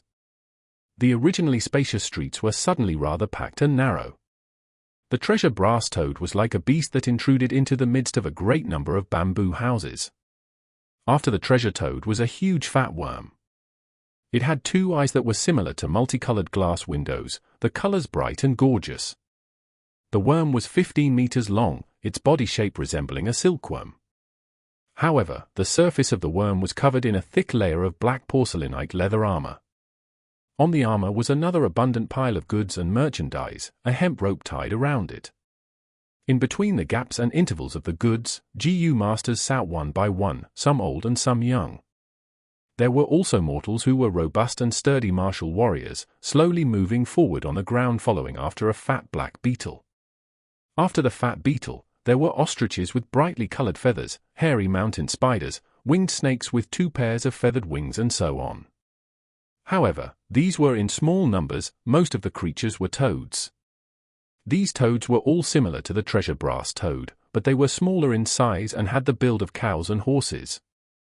The toads were carrying merchandise and people, their bellies bulging as they hopped forward. The merchant caravan wound deep into the village. Children on the road would look on curiously with wide eyes, calling out in joy or exclaiming in surprise. The windows on the second stories opened one after another, the mountain villagers observing the merchants from a short distance. Some had eyes that flashed with fear and some others waved their hands to express a warm welcome. "Old brother Jia, you came a little late this year, you must have had a hard journey."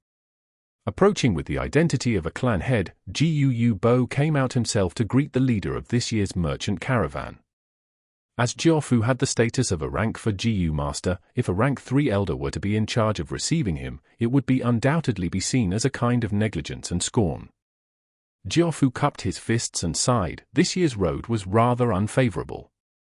On the way we bumped into a group of secluded blood bats and we lost quite a few good men. Then on Dubai Mountain we ran into a mountain fog, and we didn't dare to continue traveling at all. So we were delayed for quite a lot of time, and caused brother Guu to wait for quite a while. As they spoke, their tones were very polite. The Guu village needed the merchant caravans every year to come and trade, and the merchant caravan also needed business to make money. Hey, it's good enough that you are able to come. Please, the clan has prepared food and wine. Let me host a welcoming dinner for you, old brother. Guu Bo stretched out his hand and said invitingly. Clan head is polite, too polite. Jia Fu was flattered. The merchant caravan arrived at the boundaries of the Qingmao mountain in the early morning, and by afternoon they were stationed in the Guu village. When it was dusk, the surroundings of the village had formed into a widespread area of temporary shops and stores. All kinds of red, blue, yellow and green lofty tents were built, and every inch between the tents was squeezed with numerous little street stalls. The night was descending, yet it was still brightly lit in the area. An endless stream of pedestrians spilled into the area from the village. There were mortals as well as Guu masters. The little children hopped around in high spirits, and the adults showed an expression of joy akin to celebrating a festival. Fang Yuan moved along with the crowd, walking alone. The crowd was bustling with activity, groups of people either surrounding the stalls or endlessly pouring in and out of the entrance of the tents. The surroundings were filled with the shouts of merchants hawking their wares. "Come, come, take a look. Top-notch blue sea cloud tea brick. Drinking this tea makes one as cheerful as a fairy. Even if it's not a person drinking, it can be used for feeding and raising TGU. It is a cheaply priced item for its value. One piece only costs 5 primeval stones.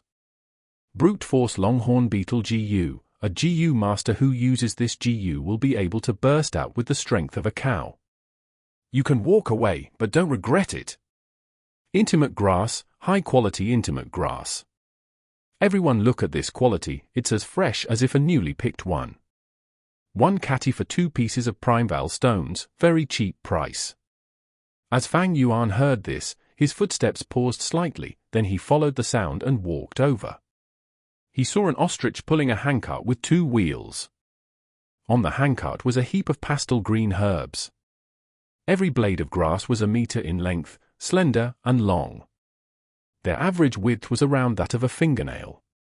On some of the pointed tips of the grass grew red heart-shaped flower buds. The intimate grass was one of a GU worm supplementary food type. Its worth was stemmed from the fact that it could be used to pair up with a few other foods to feed a GU worm. For example, Fang Yuan needed to give 2 pieces of flower petals every meal to the Moonlight GU when feeding it. If he mixed in a blade of intimate grass, the Moonlight GU would be full just from eating 1 petal. The intimate grass only costs 2 pieces of primeval stones per catty, while the moon orchid petal cost a primeval stone for every 10 pieces. With a simple calculation, one would know that mixing the intimate grass in to feed the GU would be more cost-effective. Half a month ago, because I used the Moonlight GU in the academy to kill Gaowan, I was fined 30 primeval stones. However, the Mo family paid me 30 primeval stones later as compensation, so I didn't really take any losses. In recent days I have robbed twice. My total number of stones amounts to 118. However, recently I continuously spent essence to refine middle-stage primeval essence and nurture the 4 walls of my aperture, and I would use up 3 pieces of stones every day. Adding on the costs of feeding GU, my own daily expenses and successively buying green bamboo wine, I have 98 pieces at hand right now. Ever since Fang Yuan killed a person, the cruel and callous image had deeply rooted itself into the hearts of the students, and for a time no one dared to challenge him. This led to his plundering becoming much easier, as every time only a very small number would dare to resist. Fang Yuan calculated in his heart, then he moved his line of sight and continued walking deeper into the heart of the setup of temporary stores. The intimate grass stall was surrounded by a group of people. They were all either GU masters or students, holding primeval stones in their hands as they shouted and rushed to buy it. It was not that Fang Yuan lacked the money to buy intimate grass, but he had no time. If memory serves, that mudskin toad should be in that store. In my previous life there was a GU master who got it from gambling on the first night, hence he earned big time. I must hurry, I cannot lose a great deal through trying to save a little. Chapter 40. Toad GU slumbering within the purple gold rock. The further one walked, the more flourishing and prosperous it was. Small street vendors lessened while large tents increased in number. There were all sorts of large tents to be seen, red, blue, green, yellow, in different shapes and sizes, several being a cylindrical shape. Some erected 2 door pillars at the entrance of their tents, while others hung large red lanterns instead. Inside, some tents had vibrant lights, whereas others were dim and dark. Fang Yuan observed his surroundings as he walked, finally stopping near a grey-colored tent. "It's here," he evaluated while looking at the tent. It had 2 pillars at the entrance, and there were carvings on the pillars, 2 lines of antithetical couplet 1. The left side wrote, "Small display of courage, obtain good fortune during the 4 seasons." The right side wrote, "Large display of skills, obtain good prosperity in all 4 directions." In the middle there was still another line, "Luck changes with time." That's right, this is a gambling den. This gambling den took around 1 mu1 of land. It was considered a large-sized tent. Fang Yuan walked inside. Inside the tent, there were 3 rows of counters on a side. On the counter were pieces of amber or fossils. Some were as big as a palm, others were as big as a face. There were also others which were even bigger, those were as tall as a person. It obviously could not fit on the counter, thus it was directly placed on the ground. Different from the other tent shops, it was silent in here. Several GU masters stood before the counters, some meticulously observing rocks on the display counter while others took the fossils and rubbed it in their hand to get a feel of it. There were some that were discussing quietly with their companions, and some were discussing the price with their shop clerks. But no matter what they discussed, they spoke softly, doing their best not to disturb others. In the GU world, there were all types of GU, coming with different shapes and sizes and all sorts of effects. GU worms have their respective food to consume. Without food, they can only last a short amount of time before dying. But nature, towards life forms, was both uncaring and benevolent. If they lacked food, the GU worms still have a chance of survival. That was to hibernate, undergoing self-sealing. For example, if the moonlight GU did not have moon orchid petals to consume, it may undergo self-sealing. It will try to maximize the conservation of its strength, like winter hibernation, falling into a deep slumber. At this time, not only would the blue glow on its body dissipate, it would also turn from a transparent crystal state into a gray rock, covered in a layer of rock shell. Eventually, the rock crust will get thicker and turn into a boulder. Or for example the liquor worm, if it underwent self-sealing, it would form a white cocoon around it, curling its body and falling into a deep sleep within the cocoon. Of course, this situation of sealing and hibernating may not happen to every GU worm. It has a small chance of occurrence, and in most cases, the GU worm will not fall into hibernation but instead starve to death. Only a small number of GU worms may, under specific situations, undergo self-sealing. A few GU masters who accidentally obtained these sealed GU worms' rocks or cocoons would awaken the GU worms that were slumbering within. Thus they would have a stroke of fortune. Some of the GU masters became successful due to this, it being a turning point in their lives. These situations happen frequently in the GU master world, often being fake or real rumors, giving people hopes and dreams. The source of the idea behind this rock gambling den originated from these rumors. Of course, these rocks all looked alike on the outside. Only after opening them can one determine if there really is a GU worm hidden inside. In a small-sized rock gambling den like this, 9 out of 10 rocks are solid core, having no GU worms inside. Even if there are GU worms inside the rock, they may not be living worms, most of them are dead GU. But once someone hits the jackpot of a live GU, under most situations, one would be able to earn a huge fortune.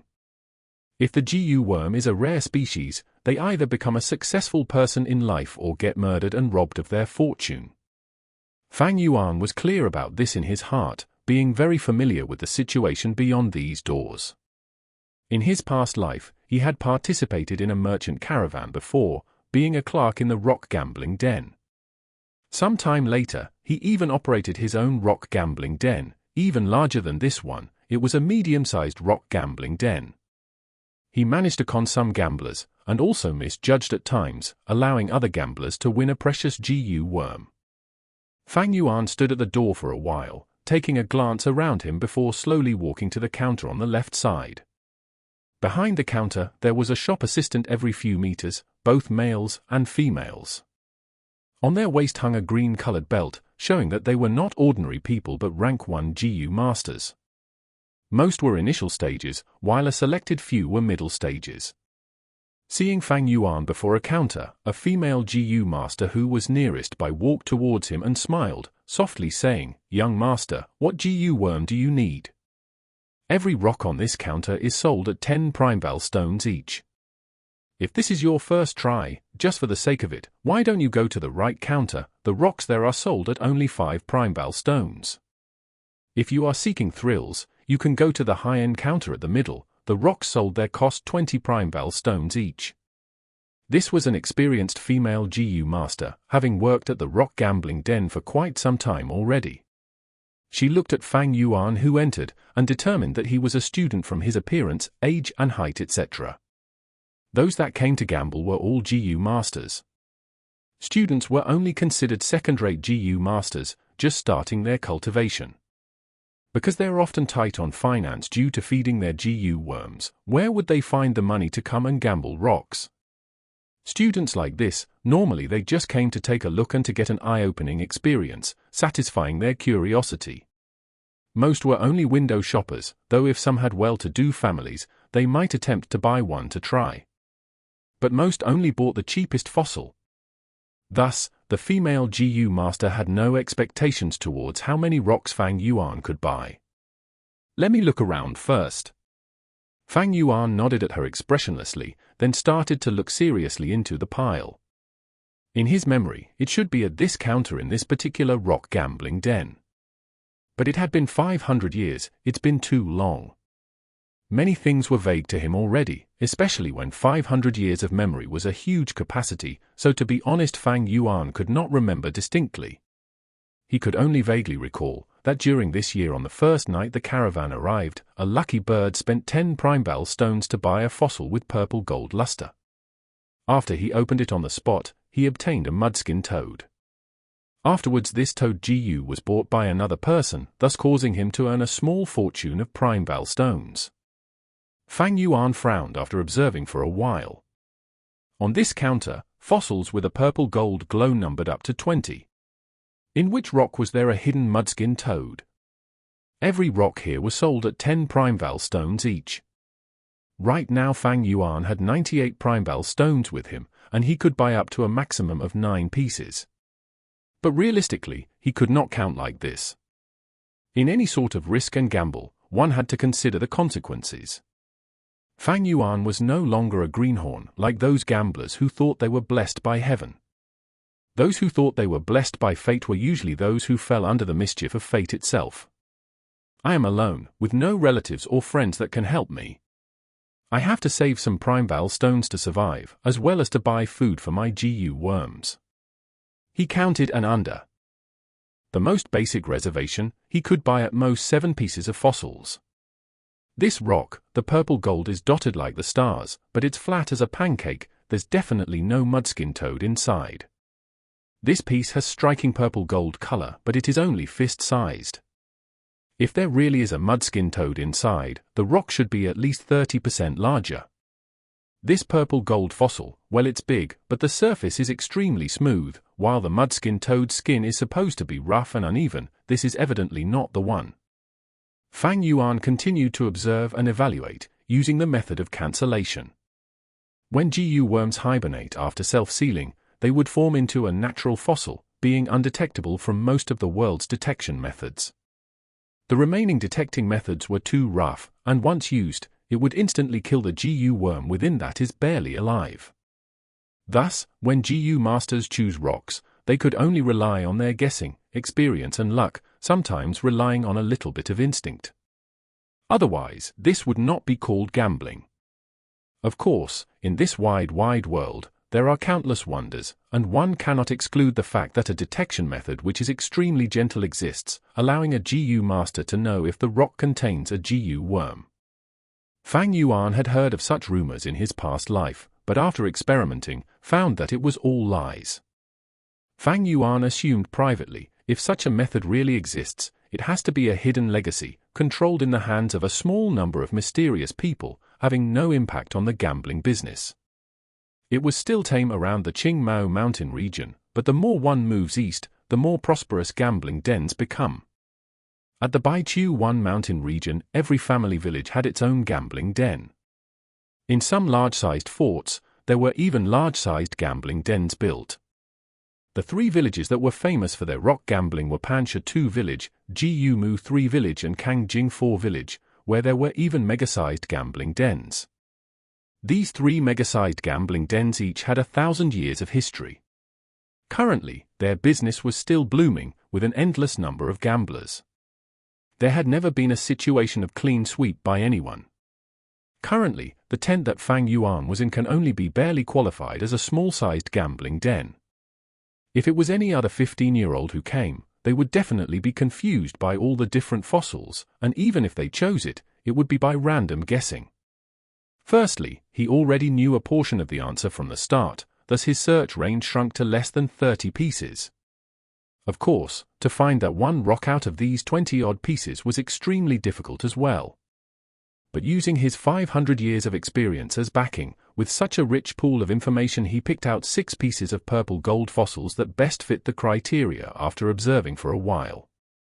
He had an 80% chance of confidence that the mudskin toad was hibernating within one of these 6 fossils. Chapter 41. Dissecting Rocks. I want to purchase some rocks. Having picked his targets, Fang Yuan said to the female GU master. Newbie. The female GU master immediately thought. Even the shittiest gamblers would pay very close observation when they wanted to buy the rocks. First they would look carefully, then place the stones in their palms and rub to feel the surface and its weight. Even after such actions, if they find that the feeling is off, they would give up. No one would say purchased at the start. And for such a type like Fang Yuan, who said a purchase at upfront, he is undeniably a newbie who is having his first rock gambling experience. Although the female GU master thought this, she did not show any difference in her expression, but continued to smile like a flower, saying softly to Fang Yuan, "Then which piece are you choosing?"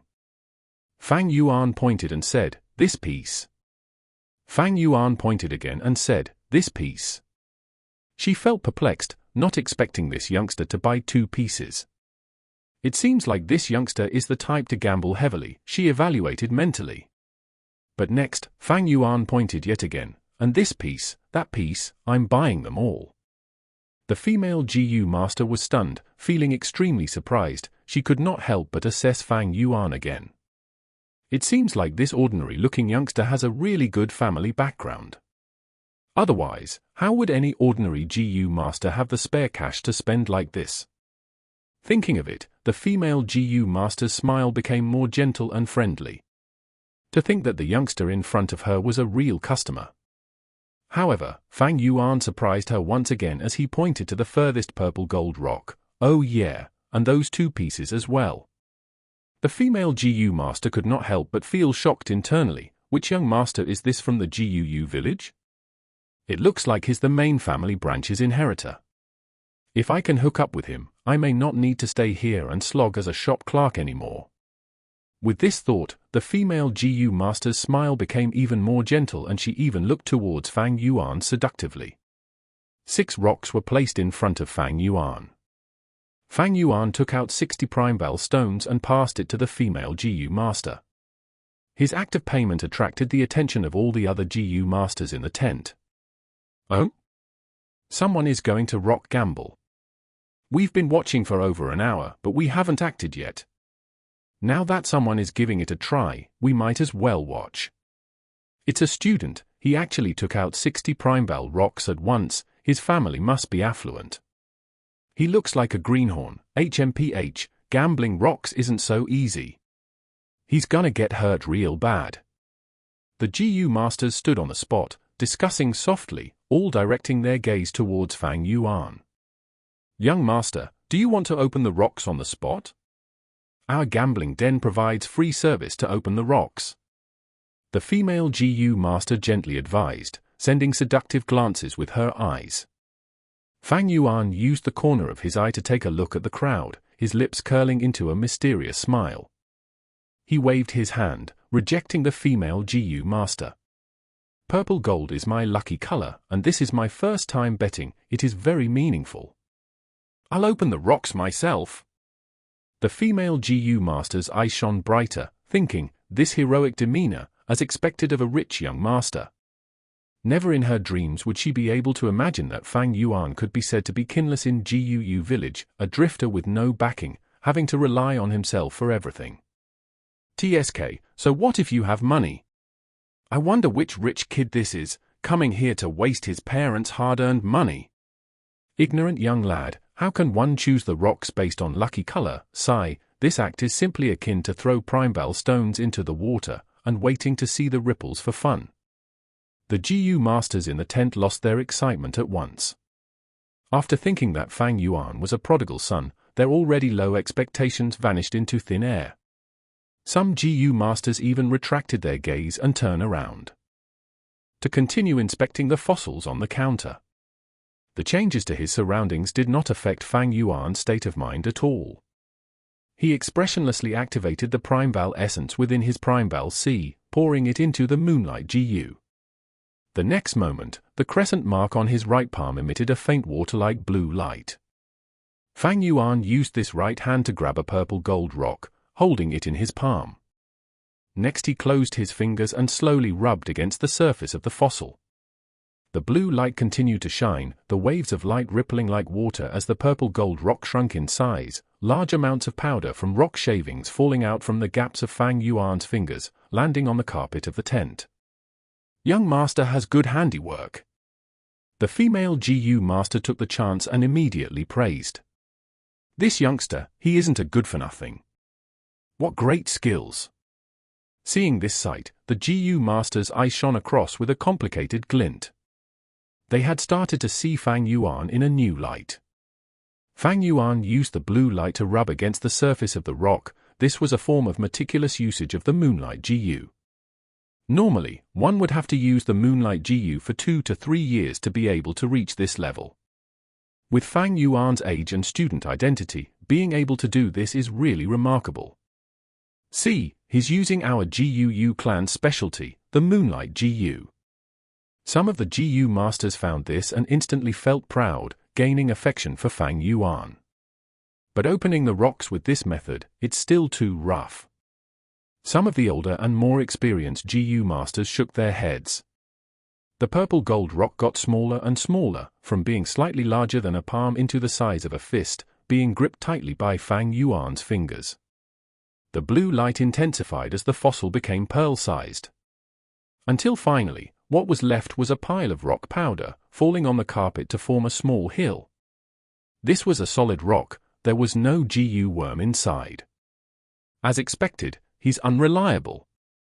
The GU masters shook their heads.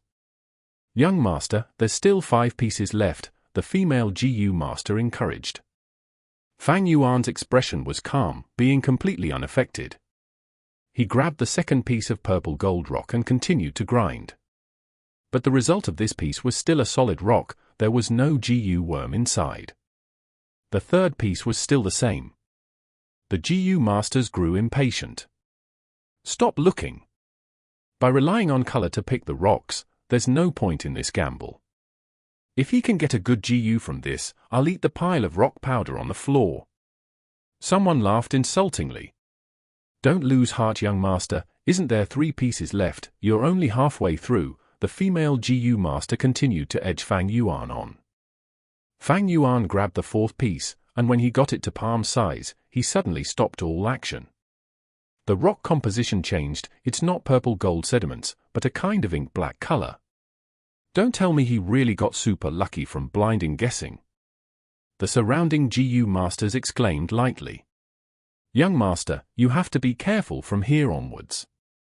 Don't make sudden movements, hibernating GU worms are very fragile. If you use too much strength, you'll kill the GU worm inside. The female GU master did not expect such a situation to occur. After getting stunned for a moment, she immediately advised carefully. Fang Yuan's movement slowed, his fingers slowly rubbing as small powder slowly fell. Continuously repeating the action with many intervals, he was no longer as fluid as earlier. The black-colored rock powder slowly fell off, and as the rock got smaller, Fang Yuan's movements became slower and gentler. On the carpet, the rock powder continued to gather as Fang Yuan's black-colored rock was finally scrapped clean. Sigh, what a pity, it's a rock in a rock. What a waste of my emotions, I really thought there was a GU worm inside. You are all too easy to fool, is rock betting so easy? 9 out of 10 are all empty. How else is the shop going to make money? Young master, your luck is already not bad. Getting a rock in rock the first time, normal people cannot do it.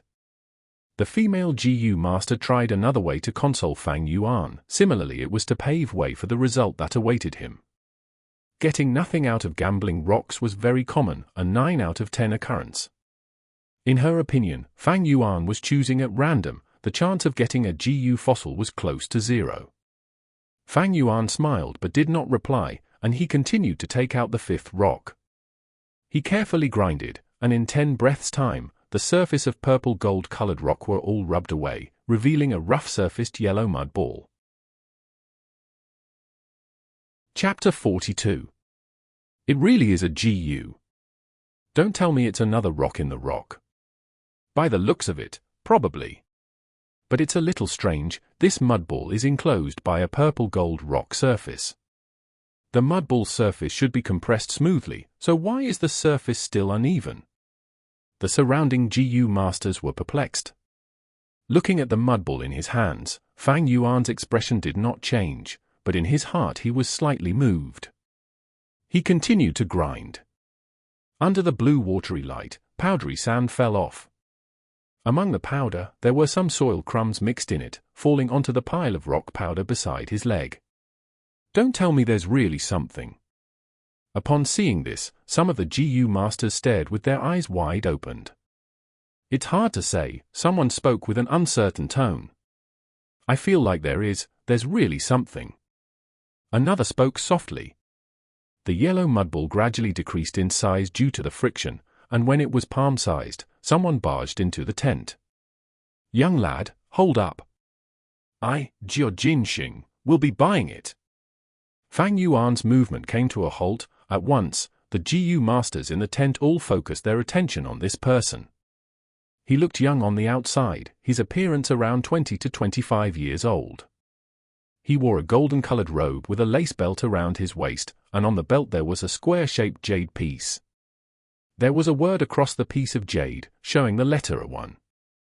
Evidently, this was a rank 1 GU master. To still be a rank 1 GU master at 20 years old, it seems that his talent isn't good. But the status of this person was rather unique. Seeing him, the GU masters in the tent all bowed and greeted him, saying, "Your subordinate greets you, second young master." He called himself Jia Jin Sheng earlier. Is he the half-brother of the merchant caravan leader, Jia Fu? This means to say, this rock gambling den is opened by him. But now that he appeared to interfere, it seems that his breaking the gambling den's rules. The GU masters softly conversed. That's right, I am this shop's shopkeeper. Little brother one, coming out to gamble at such a young age, aren't you afraid of your family's scolding? I will offer 40 primeball stones now to buy that mudball in your hand. What do you think? 40 primeball stones is a lot already, and there may not be a GU inside, but today I am in a good mood. Thus, seeing that this is your first time gambling, I don't want you to lose everything, so I'll give you a portion of your capital back. Jia Jin Sheng quickly walked in front of Fang Yuan and said, 40 primeball stones. Fang Yuan raised his eyebrow slightly and took a look at Jia Jin Sheng with the corner of his eye, coldly laughing. It seems you want to forcefully buy the mudball fossil in my possession. Forceful purchase is spoiling the gambling den's rules. Furthermore, you're now on Qingmao Mountain. You want to bully a GUU clansman like me in front of everyone. Oh. On hearing Fang Yuan's last sentence, all the other GU masters could not take it, and animosity grew uncontrollably in them as they looked towards Fang Yuan's direction. Their expression towards Jia Jin Sheng also became unfriendly. Jia Jin Sheng had thought a 15-year-old like Fang Yuan would be easy to deal with, easily persuaded with a few words. But to think this Fang Yuan had such capabilities, and with a single sentence, he caused Jia Jin Sheng to be in such a predicament. Seeing the GU masters getting ready to interfere, Jia Jin Sheng's expression changed immediately as he changed his tone, quickly waving his hands. Little brother, you're mistaken. I am the shopkeeper of this gambling den. How could I ruin my own reputation by breaking my own rules? How would I be able to conduct business in the future? He. I just found your mudball a little interesting, thus I wanted to buy it. If you do not wish to sell it, that's fine. But if there's nothing inside later, don't blame me for not reminding you. Fang Yuan paid no more attention to him. He turned around and continued to focus on grinding the mudball in his hands. His movements were very slow and very meticulous. Often, there was only a hint of dry soil powder falling off after a moment or so. Following his movement, a hibernating GU worm gradually appeared in front of everyone's eyes. My God, there really is a GU worm. What the hell, this sort of method of gambling can also work. This young man's luck is off the charts. He actually managed to forcefully luck out on getting a GU. Immediately, the GU master's exasperation filled the tent. The female GU master subconsciously covered her mouth, unable to believe the scene before her. As a shop clerk, along the way she had been to many mountain villages, seen all sorts of people and all kinds of customers, but she had never seen such a comedic scene. There is really a GU. Cold light flashed across Jia Jin Sheng's eyes as he hated and regretted in his heart.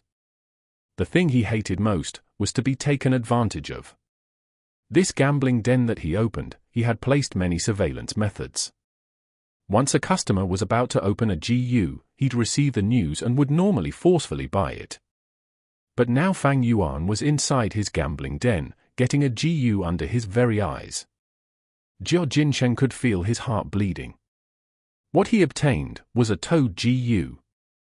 Its entire body was yellow from head to foot. The belly was light yellow, and its back was brownish yellow, covered with many pimply boils, full of nodules and warts which were a distinctive characteristic of the toad species. At one glance, it looked slightly horrifying. It was not big, being only palm-sized. Holding it in the palm was akin to holding 2 to 3 eggs. Fang Yuan's expression was calm under all sorts of admiration, envy and exasperation, carefully deploying his primeval essence and injecting it into the toad's body. At this moment, the GU was being refined by Fang Yuan. GU worms obtained from within fossils are normally extremely weak. Not only do they have little to no strength left, their consciousness is also lazy, leaving them defenseless and unable to resist. Thus, they can be easily refined by the GU masters. Upon being awakened by Fang Yuan, the toad GU opened its eyes slowly, and its belly slightly vibrated, softly calling out. Its voice was soft, but it made everyone's expression very interesting. The difference in value between a GU that was alive against one that was dead was huge. It's a live GU. He really opened a live GU. Someone rubbed his eyes, unable to believe this. This is the mudskin toad. Damn it, it really is the mudskin toad.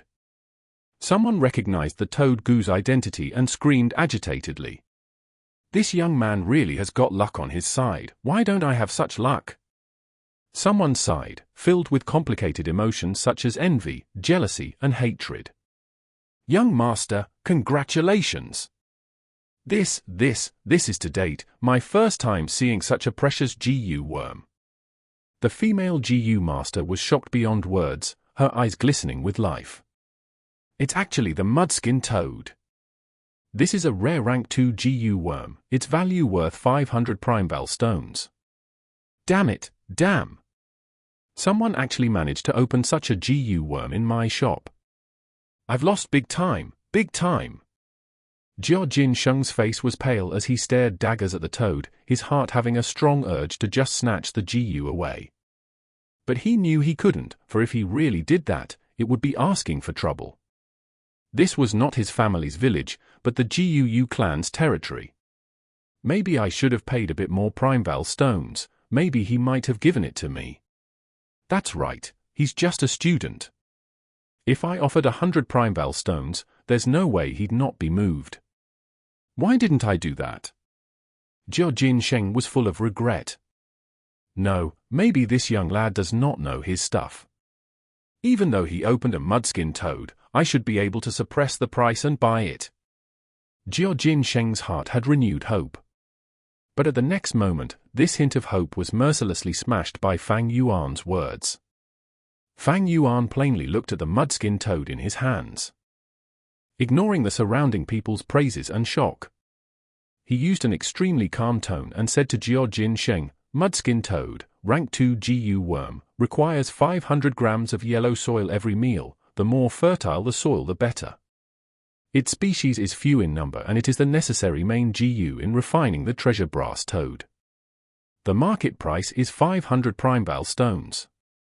Jia Jin Sheng, do you want to buy this? You actually know so clearly. Jia Jin Sheng mumbled. After such a shock, he could not say a word. Fang Yuan laughed lightly and continued, if you're unwilling, that's fine. I'll sell it to someone else, I'm sure someone will be interested. Hold it, wait, I'll buy it. But can't this price be cheaper? Jia Jin Sheng's smile turned bitter. Fang Yuan turned around and walked away. Jia Jin Sheng hurriedly chased after him. Don't go. I'll buy it. Fang Yuan had no plans to nurture this mudskin toad. It was a rank 2 GU, but Fang Yuan was still a rank 1 initial stage. Although it ate yellow soil, Qingmao Mountain was full of green soil, hence finding food for it would be troublesome. Moreover, if he does not sell this GU worm, Fang Yuan would have to feed 3 GU worms himself. Putting aside the increased primebal stone expenditure, even the current amount of primebal stones in his possession would not be enough to feed them. Thus, Fang Yuan's plan was to immediately sell the mudskin toad, get the 500 primebal stones, and earn a fortune. To a rank 1 initial stage like Fang Yuan, 500 primebal stones was considered a large amount already. The transaction was quickly completed and Fang Yuan transferred the mudskin toad to Jia Jin Sheng in front of the crowd, at the same time accepting 5 heavy money bags. Each bag had 100 primebal stones. Fang Yuan originally had 98 primebal stones, and after spending 60 on gambling rocks, he had 38 left. Now, his fortune multiplied many times, and he owned 538 primebal stones. Upon seeing this, many GU masters turned green with envy. Fang Yuan put the 5 bags in his bosom before taking the last piece of purple gold fossil and walked out of the tent. Young master, you're not opening that fossil. The female GU master blinked rapidly and stared at Fang Yuan's back, loudly reminding him. Fang Yuan paid no heed and left the gambling den without turning back. He left behind a gang of stunned GU masters, staring at each other silently. Chapter 43. The final 6th purple gold rock. The green copper primebal sea had tides rising and falling, ebbing and flowing. Above the sea level, the liquor worm curled into a ball, emitting the wine vapor that gradually developed into white mist. A surge of primebal essence with a swoosh rushed up against the tide and into the wine mist. When the tide receded, there was already half left, and the color was even darker. From initial stage jade green 1, it had converted into middle stage pale green. Middle stage primebal essence fell into the sea, but it did not mix with the initial stage primebal essence. As if it was denser, it sank to the bottom. Thus, the situation became that the upper layer of the primebal sea was filled with initial stage primebal essence, while the lower half was middle stage primebal essence. As time flowed, the wine mist circulated within the aperture. Under the refinement of the liquor worm, eventually, the initial stage primebal essence continued to decrease, while the middle stage primebal essence gradually increased. It could be seen with the naked eye where the lower layer middle stage primebal essence gradually rose, while the upper layer initial stage primebal essence continued to decrease, but also rose in sea level. As Fang Yuan refined his primebal essence, he extracted the natural essence from the primebal stones at the same time, quickly replenishing the dwindling primebal essence in his aperture. Finally, the 45% primebal sea in his aperture was fully refined into middle stage primebal essence. Much thanks to the middle stage primebal essence, or else I would not have been able to open the rocks 5 times in the gambling den. Sitting in a lotus position on his bed, Fang Yuan gradually opened his eyes. It was currently late at night. After he walked out of the gambling den, he did not tour around any of the other shops, but instead headed back to the academy. Although it was at the fringe of the GUU mountain village, as a rank 1 initial stage GU master, owning 538 primebal stones is still too much. This is not only because the primebal stones were heavy and a hassle to bring around. It also attracts other people's coveting. In another sense, it would endanger his life. If there was a rank 1 upper stage, or even a rank 2 who coveted his assets, with Fang Yuan's current ability he would not be able to contend. Wealth comes and goes, but humans die because of wealth. It's pathetic. What's laughable is that many people in this world cannot comprehend that. The boat of benefits carries many people, but has also sunk many others. Fang Yuan's lips curled into a cold smirk as he looked at the grey-white primeval stones in his hands. A complete primeval stone was around the size of a duck egg. But the stone in his hand, as it had been extracted of half of its essence, was an entire circle smaller. Everything has its gains and losses. Fang Yuan was only a C-grade talent, yet he was using the liquor GU to refine his primeval essence, and his primeval stone's expenditure was multiple times of the people of his age. Yet it was because of this that he was able to overcome the lack of his talent. If the real cultivation pace could be counted, he would be able to rank first 3. Fang Yuan put the primeval stones back into his money bag and took out that final purple gold fossil. He bought a total of 6 fossils at the gambling den and opened 5 on the spot, bringing the last one back with him. His eyes shone as he activated the moonlight GU, grinding with 5 fingers, slowly dissecting the rock. The purple gold fossil gradually shrunk under the blue ripples, and finally was grinded to nothingness, leaving behind a pile of powder on the ground. Fang Yuan was not surprised, because in rock gambling, you lose 9 out of 10 times. Even with his 500 years of experience, he could only manage 8 losses out of 10 times. And in the remaining 2 times, it depended on whether it was a live GU or a dead GU. Dead GU had basically no value. As for live GU, they might not be a rare type of GU worm, and even if it was a tremendously precious GU, one might attract a life-threatening crisis because of it. Fang Yuan's current cultivation level was still very low. It was at the bottom tier of the GU masters. The mudskin toad that he obtained earlier, if it weren't for the fact that this was the GUU mountain village, it might have been forcefully snatched away by that Jia Jin Sheng. Gambling was never the way for developing family wealth, and in fact it was a bigger cause of bankruptcy and debt. This was not the development path that Fang Yuan wanted to take. Although the final purple gold fossil did not have a GU worm, Fang Yuan was not disappointed. In fact, he looked at the pile of rock powder and gradually broke into a smile. Indeed, his ultimate motive in entering the gambling den was all for this pile of rock powder. That mudskin toad was only something he had gotten out of convenience. He privately opened the fossil, and other than him, nobody knew the truth of this result. From that day forth, he could claim that the liquor worm was awakened and subdued from the purple gold fossil. Firstly, nobody could confirm what GU worm really exists in the fossils. Who would dare say that the liquor worm could not hibernate within the purple gold fossil? That's completely possible. Secondly, he had several eyewitnesses. He opened the mudskin toad, which would have left a strong impression on the GU masters in the gambling den. Thirdly, even if someone relentlessly questioned him, he could push everything onto his luck. Luck was something unfathomable. Even if someone suspected that this was the flower wine monk's liquor worm, against an excuse like luck they'd have no idea how to argue against Fang Yuan. Within the dark room, Fang Yuan's expression was ominous. One-sided covering up was akin to covering fire with paper. There would be a day where he would be exposed. To get rid of a hidden threat like the liquor worm, he'd have to strike first. This is Fang Yuan's style. Moreover, he had thought about it carefully, and in the cultivation process that was to follow, he would need to expose the liquor worm. For a rank 1 GU like the liquor worm, it is extremely precious to rank 1 GU masters. But for rank 2 GU masters, it is no longer compatible for them. Thus even if this was exposed, all I would get is some attention, but it would not affect the overall situation, thus becoming nothing to be concerned over. It is not like the spring and autumn cicada. If the spring and autumn cicada is exposed, I might die a horrible death at the very next moment.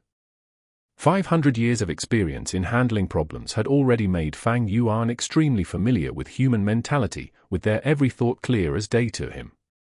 The flower wine traveler's legacy and the mudskin toad, among my memories these are the only 2 treasures here, and now that they have been obtained by me, What I can do next is only gradual and steadfast cultivation. Fang Yuan sighed a deep breath and relaxed his body, feeling a strong sense of fatigue engulfing him. A GU master's primeval sea cultivation could not replace sleep. Fang Yuan pulled his blanket and lay down on his bed, his eyes still half open. Although there were 500 primeval stones hidden under the bed, as well as many pots of green bamboo wine, he still felt a sense of urgency and danger. These 500 over primeval stones were already a form of limit. From flourish to decline, Fang Yuan was clear that henceforth his primeval stone expenditure would only get bigger. But his income was mostly from extorting his classmates. He had been increasingly feeling the growth and improvement of his classmates. Especially in the recent few extortions, Jiu Mo Chen, Kai Chen, and his brother, Jiu Fangjing, had greatly improved in their kicks and punches. Previously he only needed 1 or 2 strikes to take them down, but now he needed 5 or 6. Another 3 to 4 plunders, and their punches and kicks would have been polished fully. If they challenge me one by one, with my current stamina, I cannot endure that kind of round-robin battle. 500 primeval stones might seem a lot, but with my current expenditure of 4 stones a day, it is actually not that much. Qingmao Mountain already has no treasures left, but nearby on the Baijiu-1 mountain, there is a secretly built strength inheritance of a rank for Jiu Master of the Righteous Path. Sigh, it still boils down to the flower wine monk's treasure being too little, only giving me a liquor worm. There is still that film image wall, maybe I can sell it to a certain merchant in the caravan. Fang Yuan thought as his eyelids grew heavier until he finally fell asleep. Chapter 44. Monkey Wine, not yielding the opportunity of the liquor worm. On the second day in the afternoon during lunch break, Fang Yuan went to the shopping district outside the mountain village again. As many of them had to work in the day, there were not many villagers at the tentage. Fang Yuan walked to the area where the vendor was selling intimate grass last night, according to his memory. He reached only to see an empty cart, still on the spot. An ostrich was dragging the cart along. It stood on the spot proudly, its body size as large as an ostrich while having the appearance of a chicken. The back of the creature bulged into a curved angle. A pair of wide wings were collected on the side of its body, the feathers splendidly bright in 7 colors. The chicken head was raised tall, its huge red coxcomb like an agate crown, flashing with the luster of a gem under the sunlight. It seems I was still too late, the intimate grass was sold out. What a pity, if I were able to buy a few catty of intimate grass, I'd be able to save quite a bit of primeval stones. Fang Yuan's footsteps came to a halt as he walked away and continued to venture deeper into the area. Come, have a taste of the delicious wine from all the different villages. There are more than 100 types of wine here, like the lantern grass wine, the 9-tune wine with a strong aftertaste, the light and elegant ancient dragon well, the sweet and sour flower rock tune, the mouth-watering 100-spring-old cellar, the rich and heavy fragrant intoxication of 3 autumns. In front of a blue round bucket before the tent, a shop assistant was hawking with gusto. A light flashed through Fang Yuan's gaze as he immediately grew interested. With a turn, he entered the wine shop. The decor in the wine shop was very unique. At the most inner part of the tent, there was a long counter. A GU master was stationed there, with tens of crystal ladybugs around the size of wicker baskets behind him, sticking onto the tent's cloth walls. On the floor there was no carpet, but rather the uncovered mountain rocks and soil. Among the soil, vibrant-colored mushrooms grew. These mushrooms had all sorts of colors, looking round and slightly cute. Some were as large as tables, while others were short like benches. They were often distributed where a large table mushroom was surrounded by a few shorter bench mushrooms. This is the innocent mushroom, purposely grown by a GU master. It has the ability to absorb dust and particles in the air to purify it, and it's a type of grass GU. Fang Yuan could recognize the mushroom's origins immediately upon seeing them. He chose one of the short mushrooms and sat down. The mushroom's surface immediately sank down a little, making Fang Yuan feel like he was sitting on a sofa like those on Earth. "Young master, this is the wine catalogue, would you like to take a look?" A shop assistant walked over. Fang Yuan glanced at the wine catalogue and realized that the wine here was more expensive than the green bamboo wine. "I'll have a cup of monkey wine." Fang Yuan put down the catalogue. "A cup of monkey wine." The shop assistant turned around and shouted. At the counter, the rank 1 GU master heard and immediately bent down to take out a bamboo wine cup. Next he took the wine cup and turned around, facing the tentage. On the blue tent walls were the tens of crystal ladybugs, head facing downwards and tail facing upwards, quietly latched onto the walls as if they were merely decorations for the tent. These crystal ladybugs were also a type of GU. Its stomach was empty, as they were often used by GU masters to carry precious liquids. Their bodies were transparent, as if they were made of crystals. From the outside, one could see that within the ladybug's stomach, different kinds of liquor could be found. The GU master quickly found the crystal ladybug that contained the monkey wine among them. He placed the bamboo wine cup at the mouthpiece of the ladybug, and gently stroked the exoskeleton of the ladybug with his other hand.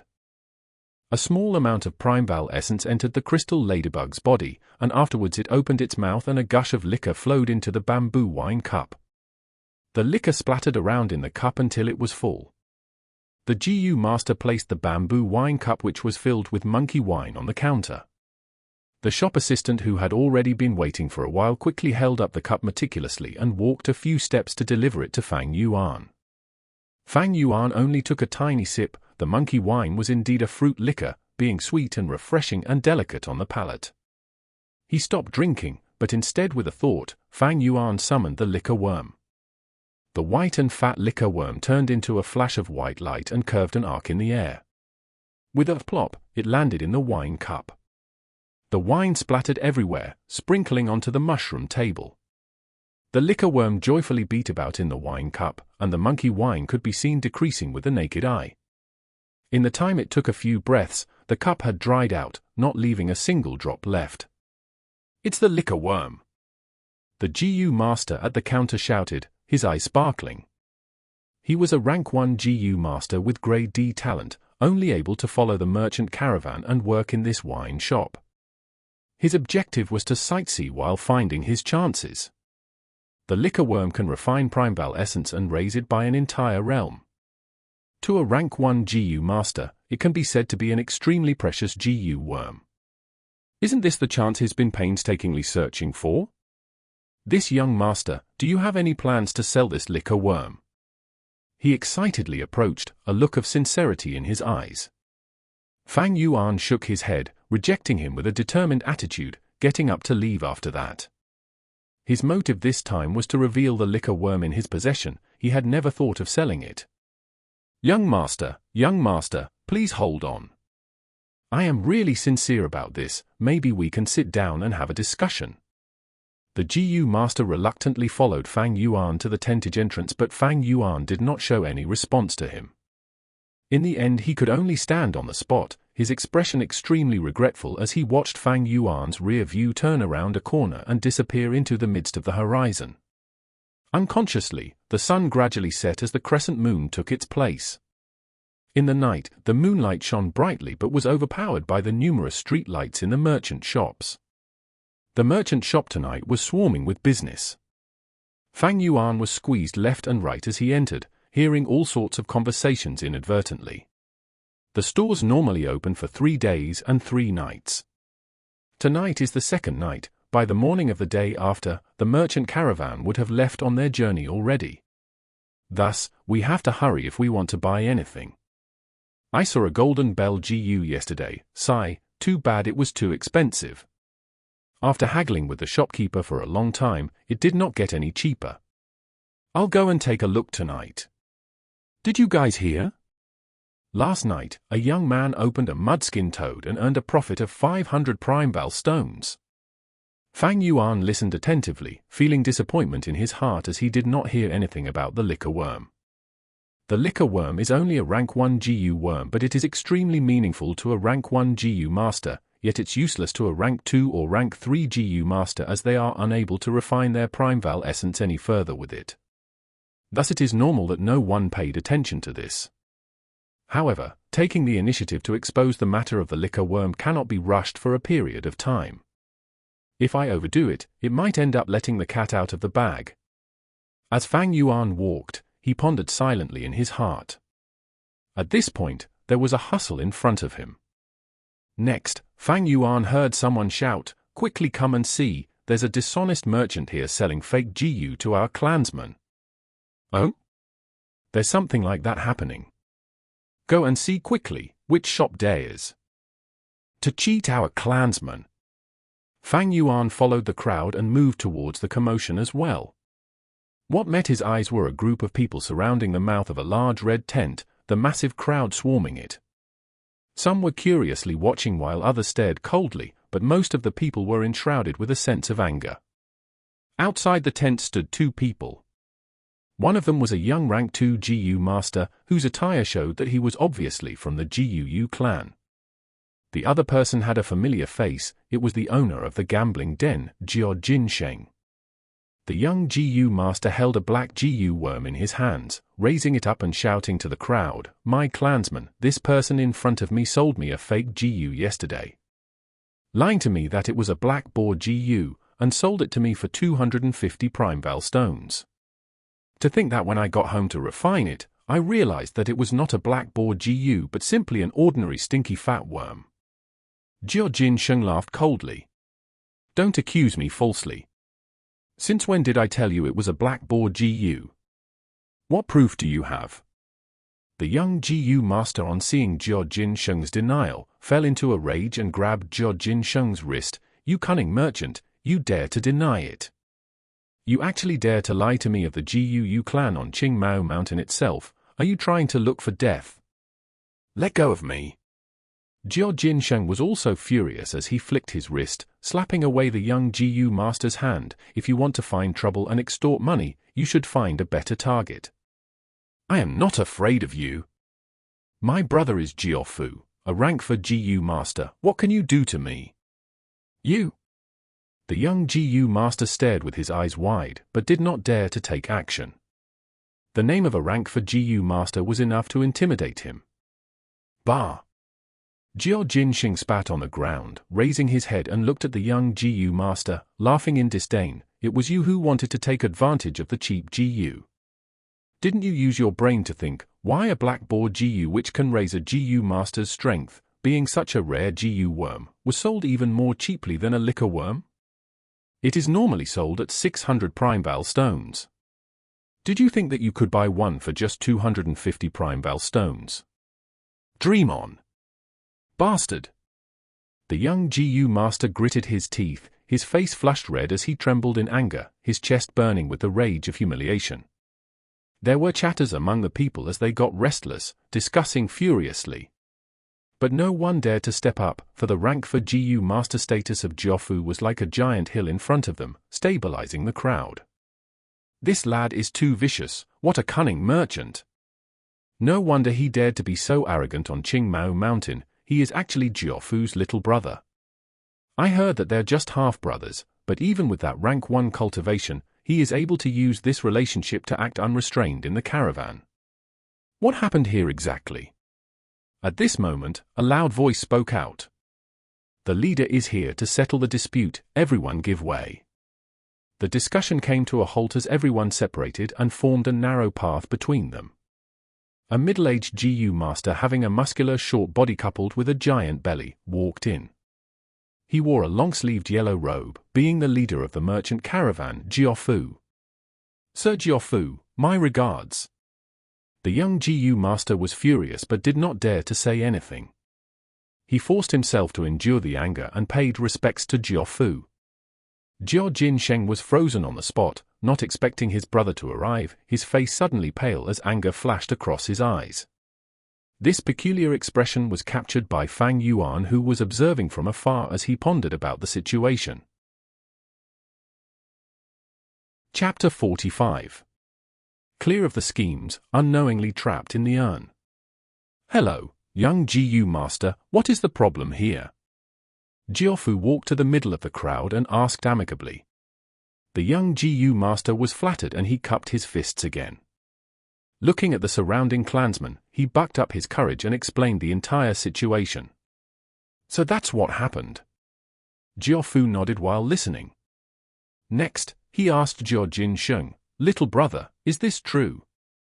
Jia Jin Sheng turned his head away and snorted coldly, not looking at his brother. The surrounding people were silent, not daring to interrupt his thoughts. All awaited in anticipation of his verdict. This matter was in fact due to Jia Jin Sheng's scam, but the young GU master was also at fault for being greedy and not being vigilant himself, otherwise he would not have gotten cheated. If Jia Fu wanted to defend his brother, with his rank for cultivation, even the GUU clan leader could not do anything. Jia Fu thought for a while before finally speaking. "I've understood the situation. My brother is at fault for this matter, causing this young man to suffer a loss and buy fake products. I am really sorry."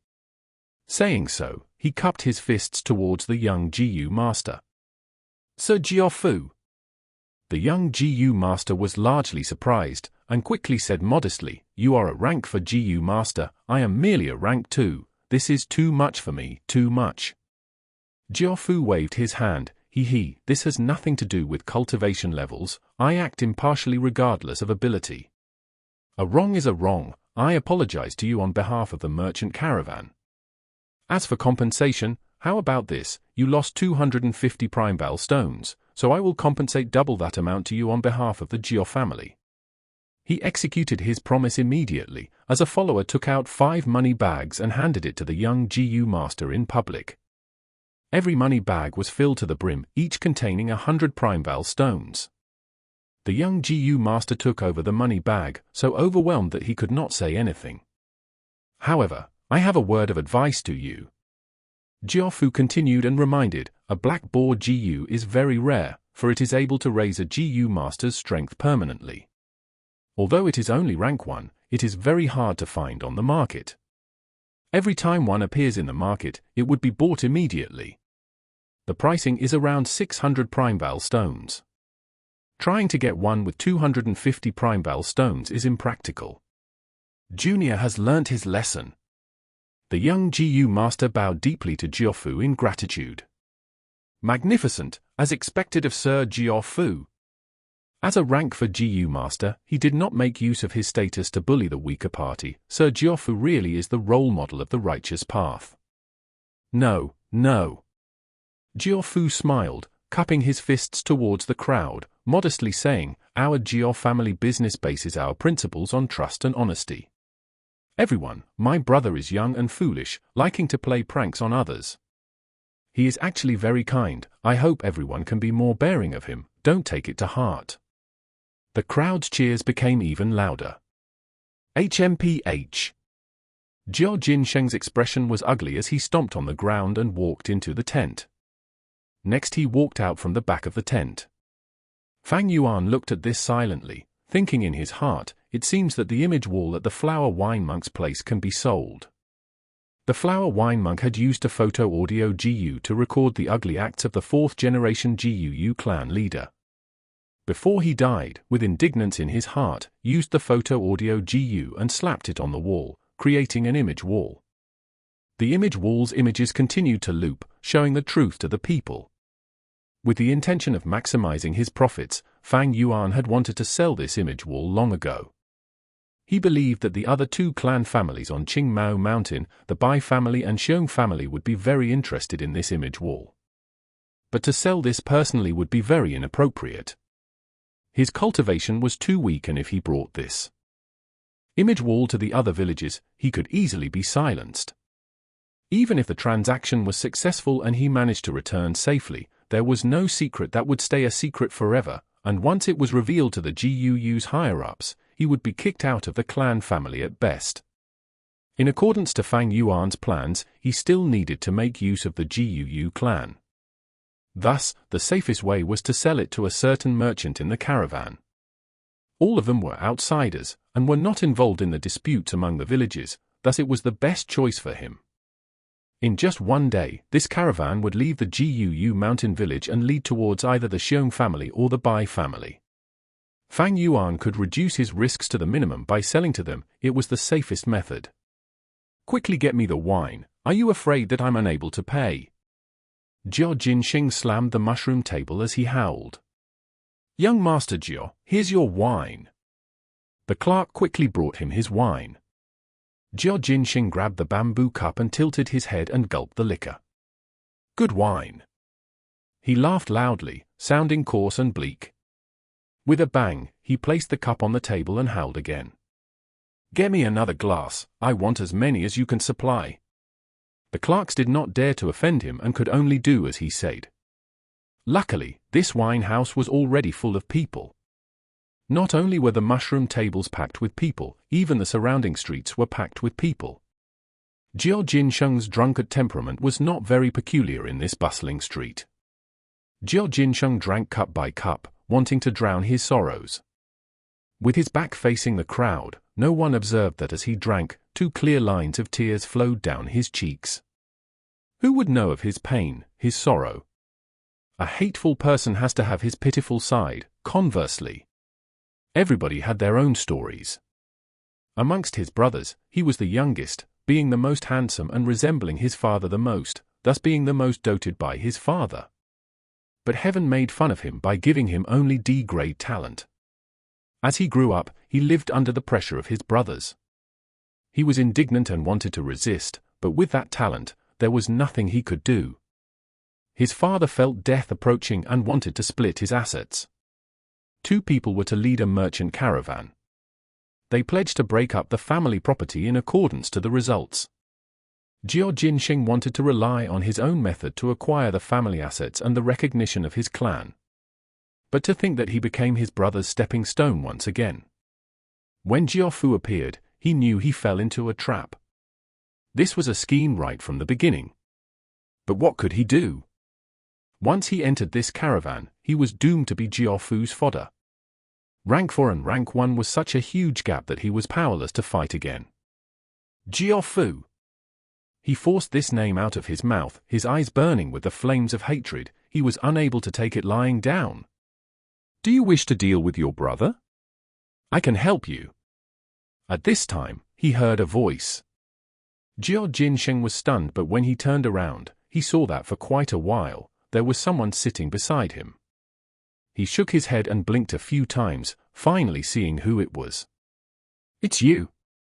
He stared at Fang Yuan, slightly angry. I remember you.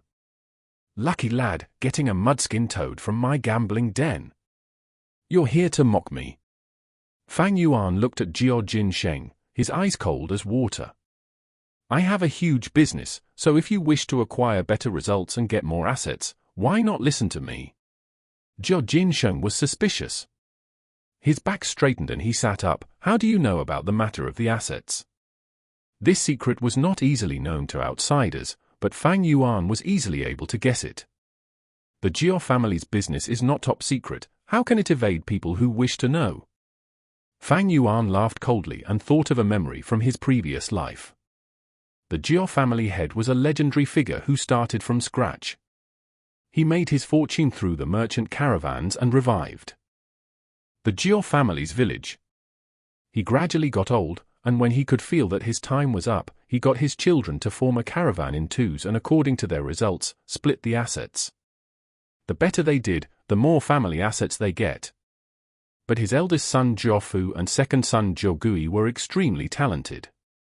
After competing for 6 to 7 years, they still could not come to a conclusion, and even after the family head died, there was no clear victor.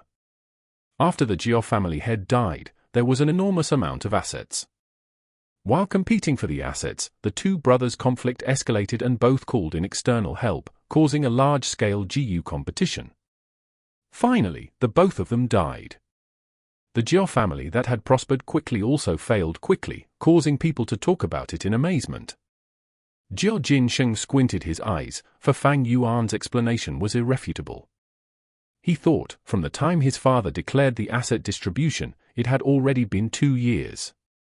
There are no impenetrable walls in the world, so even if someone found out about it, it's nothing strange. His real worry was whether this was another trap by Jia Fu.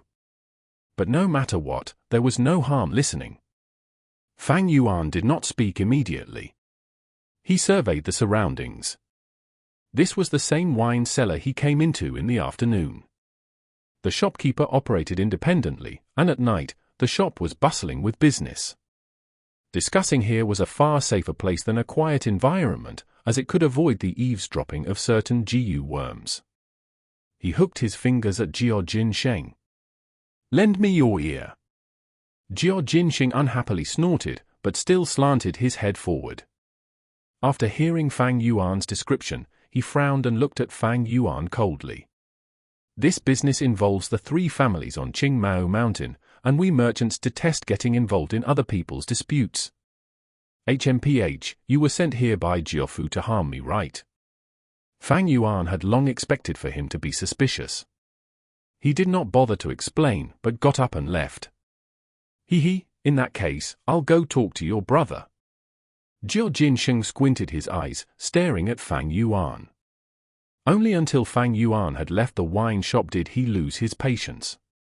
He chased out of the tent and caught up to Fang Yuan. "Don't go, we can have a talk." Fang Yuan placed both hands behind his back, staring at him from the side, coldly saying, "I know you are suspicious of me, but now that your brother has you firmly caught, you're almost close to finished. If you choose to believe in me, there's still hope, if not you're doomed. Are you daring enough to take this bet?" Jia Jin Sheng's expression changed as he corrected and said, "Jiafu is but only a little older. I have never acknowledged him as my brother." "But you're right, I'm taking this bet." Fang Yuan said solemnly, 2,000 primeval stones, no haggling. Jia Jin Sheng laughed bitterly. "Too expensive, this trade involves high risk." "The greater the risk, the greater the rewards." Fang Yuan shook his head, his attitude firm. "If you sell it to those 2 families, you will only earn much more." Jia Jin Sheng nodded, showing a hint of seriousness. "This I believe. For these years the Bai family has been growing fast, and an A-grade talent called by Ning Bing has appeared recently. He has a great future ahead. Qingmao Mountain's situation is gradually changing. Your GUU family's dominance is wavering, and if I sell this to the Bai family, I can at least earn twice as much." Hearing Jia Jin Sheng's understanding of the Qingmao Mountain situation, Fang Yuan could not help but evaluate him again, thinking, this Jia Jin Sheng, he is still a merchant family member after all, not those useless second generations. Jia Jin Sheng sighed. "Regardless of whether this is a trap, I'm jumping in. I promise you, 2,000 primeval stones it is. However, I want to see the merchandise first." "Of course, come with me." Fang Yuan laughed as he led the way. Jia Jin Sheng was already trapped in the urn, and the situation was fully in Fang Yuan's grasp. Chapter 46. Don't think too much when killing people. The 2 entered the crack in the stone, and the path became more narrow as their vision was dyed in darkness. Jia Jin Sheng grew more vigilant as he was in an unfamiliar environment. Finally, he could not hold it in any further. "I have a question. Jiafu always treats people with honesty and is amicable with a good reputation. On the other hand, I lied and cheated, forcing transactions through coercion. Why did you choose to deal with me and not him?" Fang Yuan's voice traveled through the stone crack. "Because his cultivation is too high, so if he sees the image wall, he can choose to deal with me, or abandon the deal and just give the image wall to the GUU clan head. I do not like giving the decision-making to others. Furthermore, I do not believe in integrity. The so-called prestigious reputation is just because the profits are small and are unable to incur his greed. More importantly, it was because Jia Jin Sheng's position was special, for his cultivation was weak and he was easy to manipulate." Fang Yuan was naturally not going to mention this, of course. Jia Jin Sheng laughed dryly, his suspicions mostly gone immediately. That last sentence really resonated within me. The 2 finally got into the secret cave.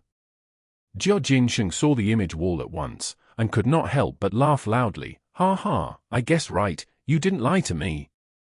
Fang Yuan stood behind him, laughing lightly, not saying anything. Jia Jin Sheng looked at the wall, seeing the changing images and the animosity between the flower wine monk and the 4th-generation clan leader. He looked at it once and retracted his gaze, looking at Fang Yuan, mocking, "Your fourth-generation ancestor doesn't look that strong, huh?" Fang Yuan replied, "This is nothing. The Jiu clan needed a hero, thus the fourth generation became a hero. Not long after, the Bai family needs a despicable scum, so the fourth generation will become a degenerate. Hero, scum, all these are just people's opinions." Well said. Jia Jin Sheng laughed as he surveyed the cave. His sight was set on the corpse of the flower wine monk, and he stopped for a while before saying, "What a pity, a rank 5 powerhouse. You've gotten much benefits from him, huh?" A rank 5 GU master's inheritance was significant.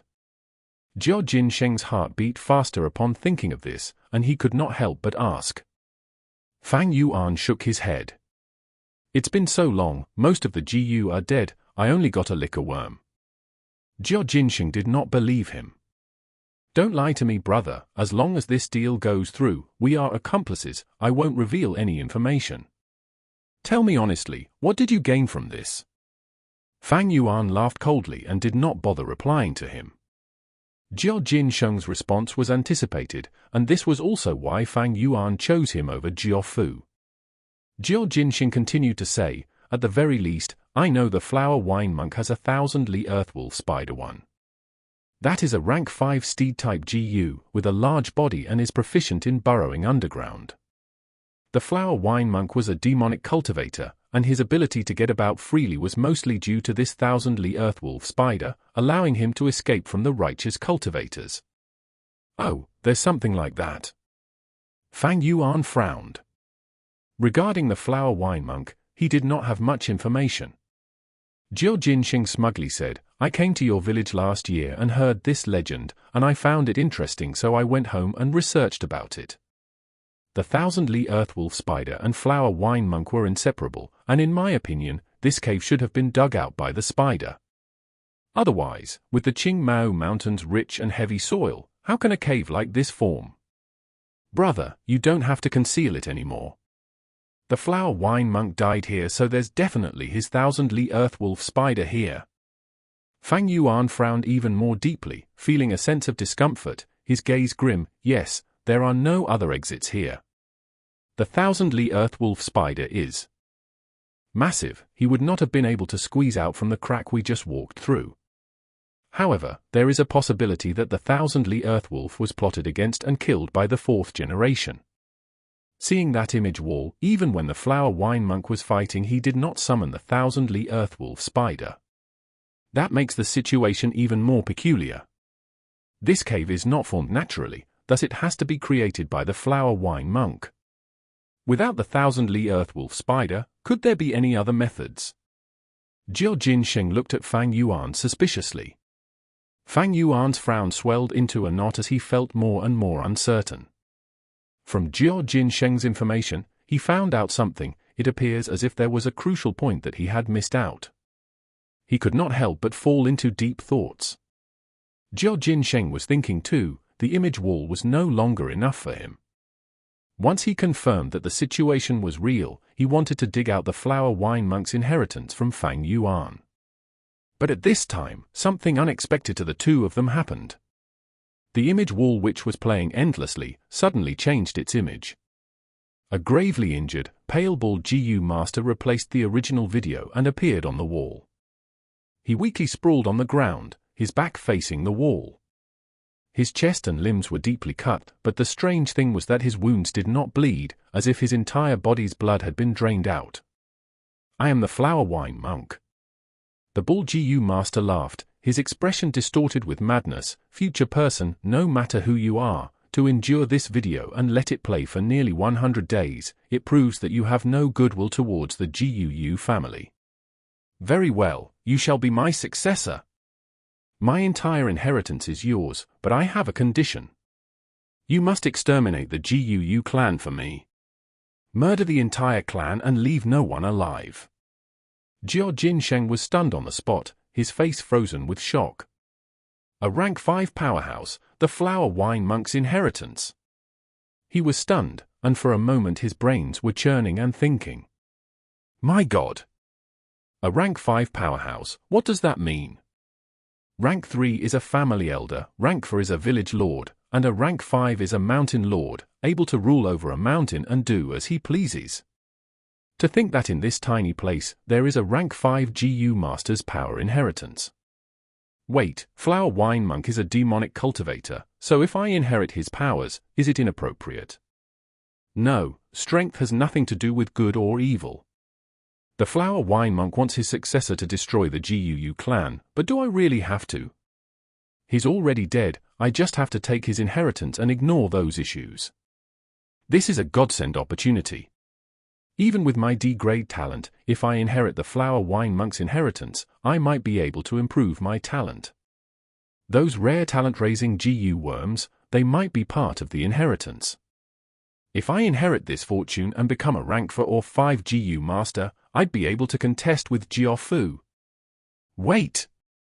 I almost forgot, there's an outsider, what should I do? Should I split the inheritance with him? No, kill him. Only by killing him can I protect this secret.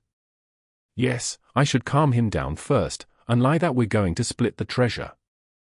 Getting rid of his guard, then assaulting him and killing him here.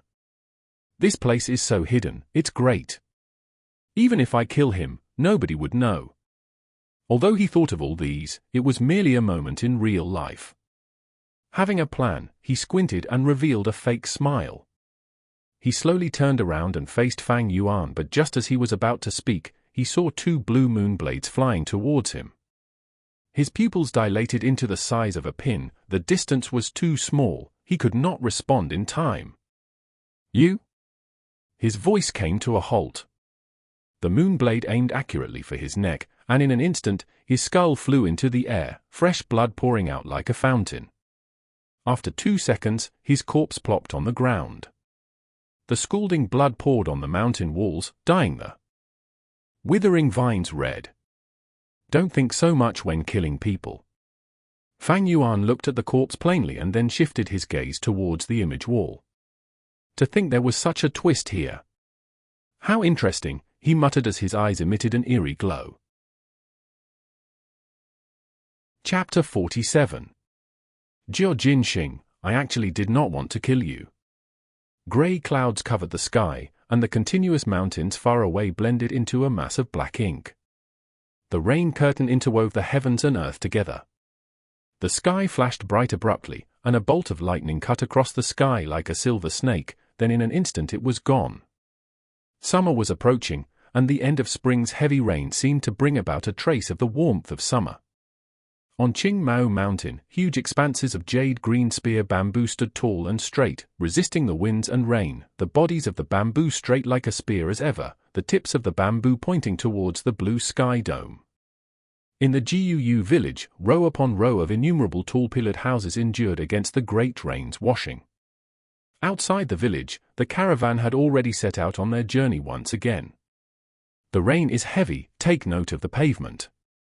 Don't fall behind, GU masters better pull your GU properly, especially the fat beetle, don't block the mountain road anymore. You bunch of mortal martial fighters, better open your eyes wide and pay careful attention. Lose a single thing and you'll be paying for that. There was an endless stream of shouts rising and falling in succession from the merchant caravans. After stopping over at the Guu village for 3 days, it was time for this merchant caravan to leave the place and follow the mountain path through Qingmao Mountain and head for their next destination. The heavy rain cleansed the heaven and earth, and the roads surrounding the village were paved with cobblestone. This was still all right. However, after around 500 meters the roads would turn into a muddy and narrow mountain path. The head of the proud ostrich chicken was drooping, its colorful rainbow feathers soaking wet under the rain, sticking into clumps, becoming the example of a drenched and bedraggled chicken. The fat beetle worm moved its fat huge body, walking extremely slow forward.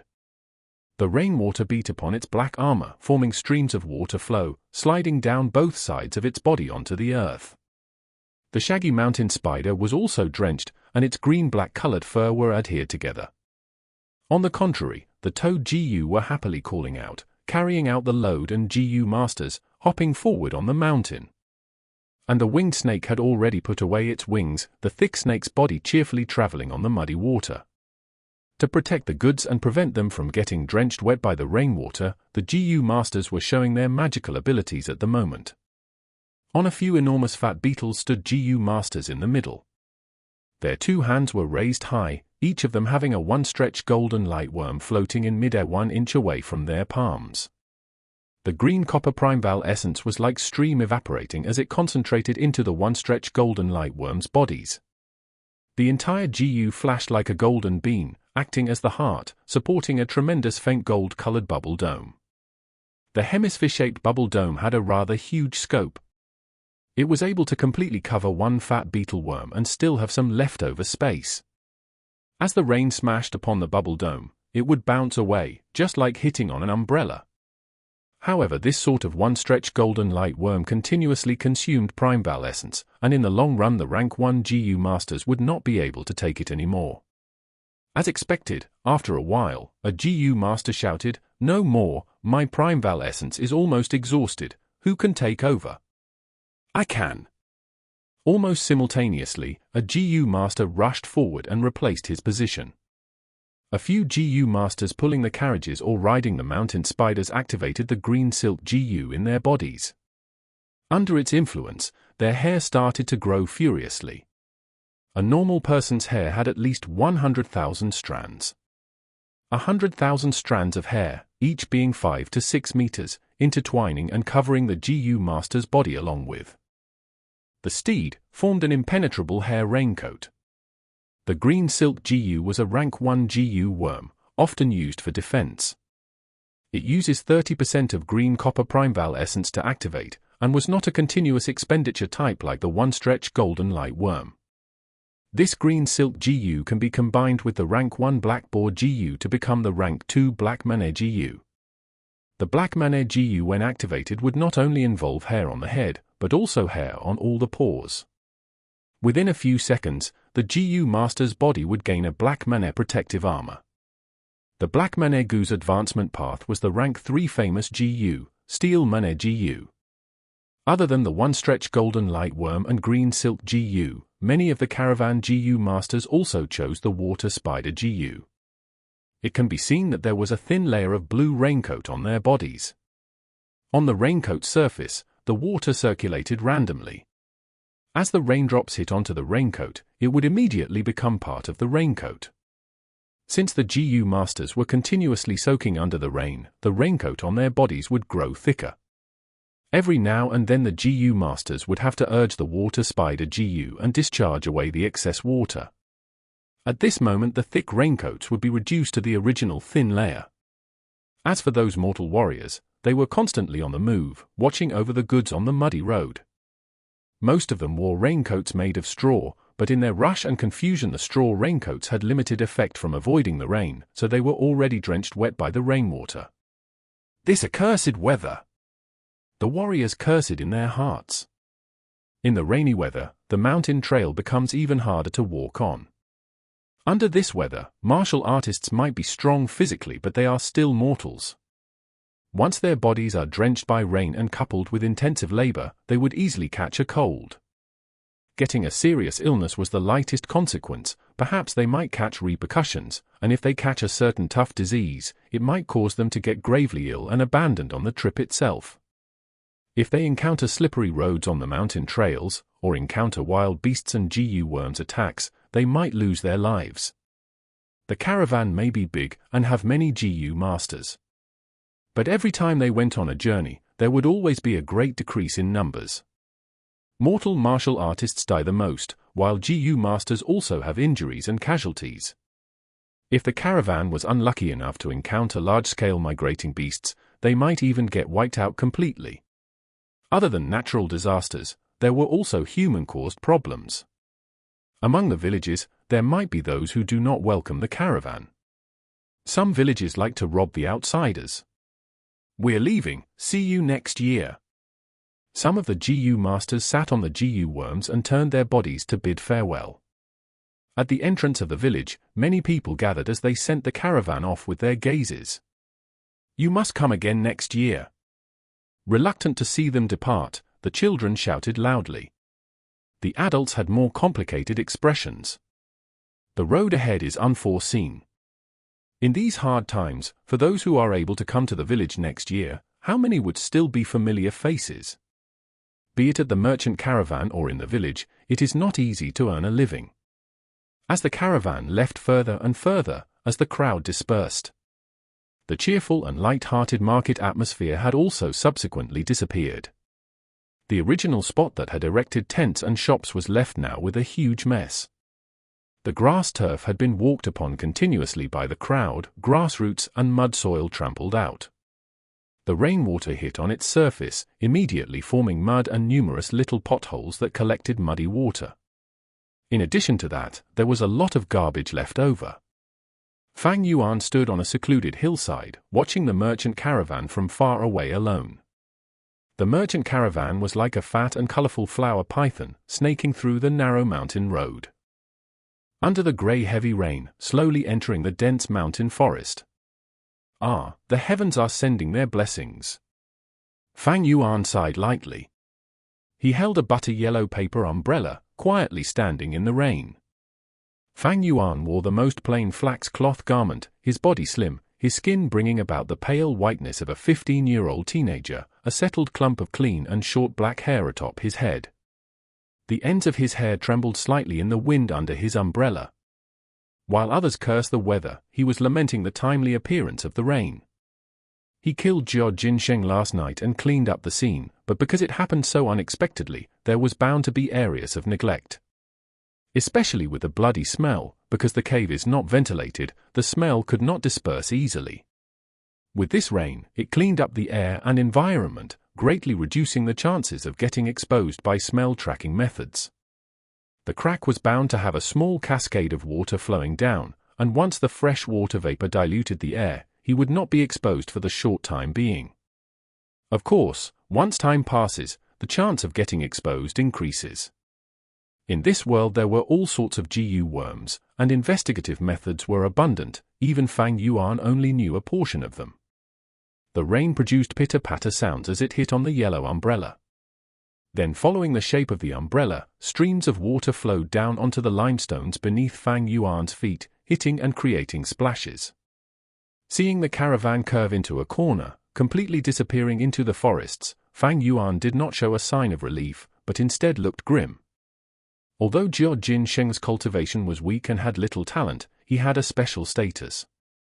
The caravan's people are all busy with business, thus no one found out that he's missing.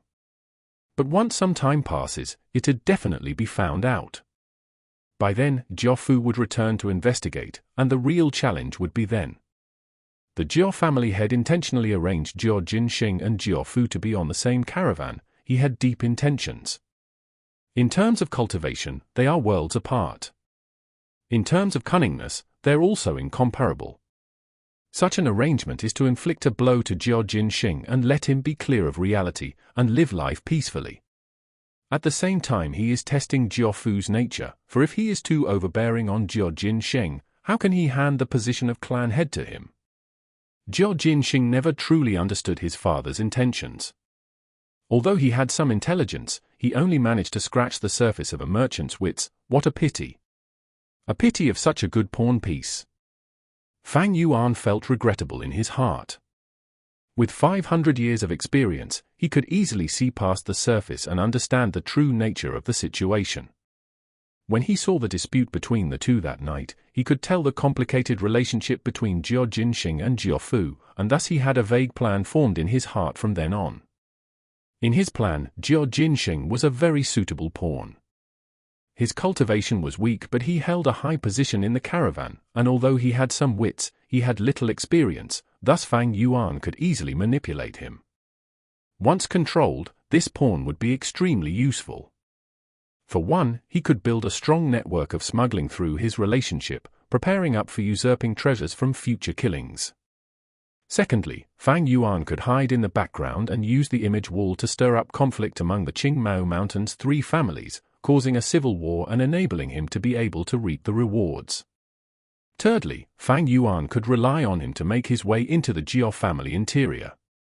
The future Jia family dispute caused a large-scale GU fighting competition. It will be a huge affair with lots of benefits to gain.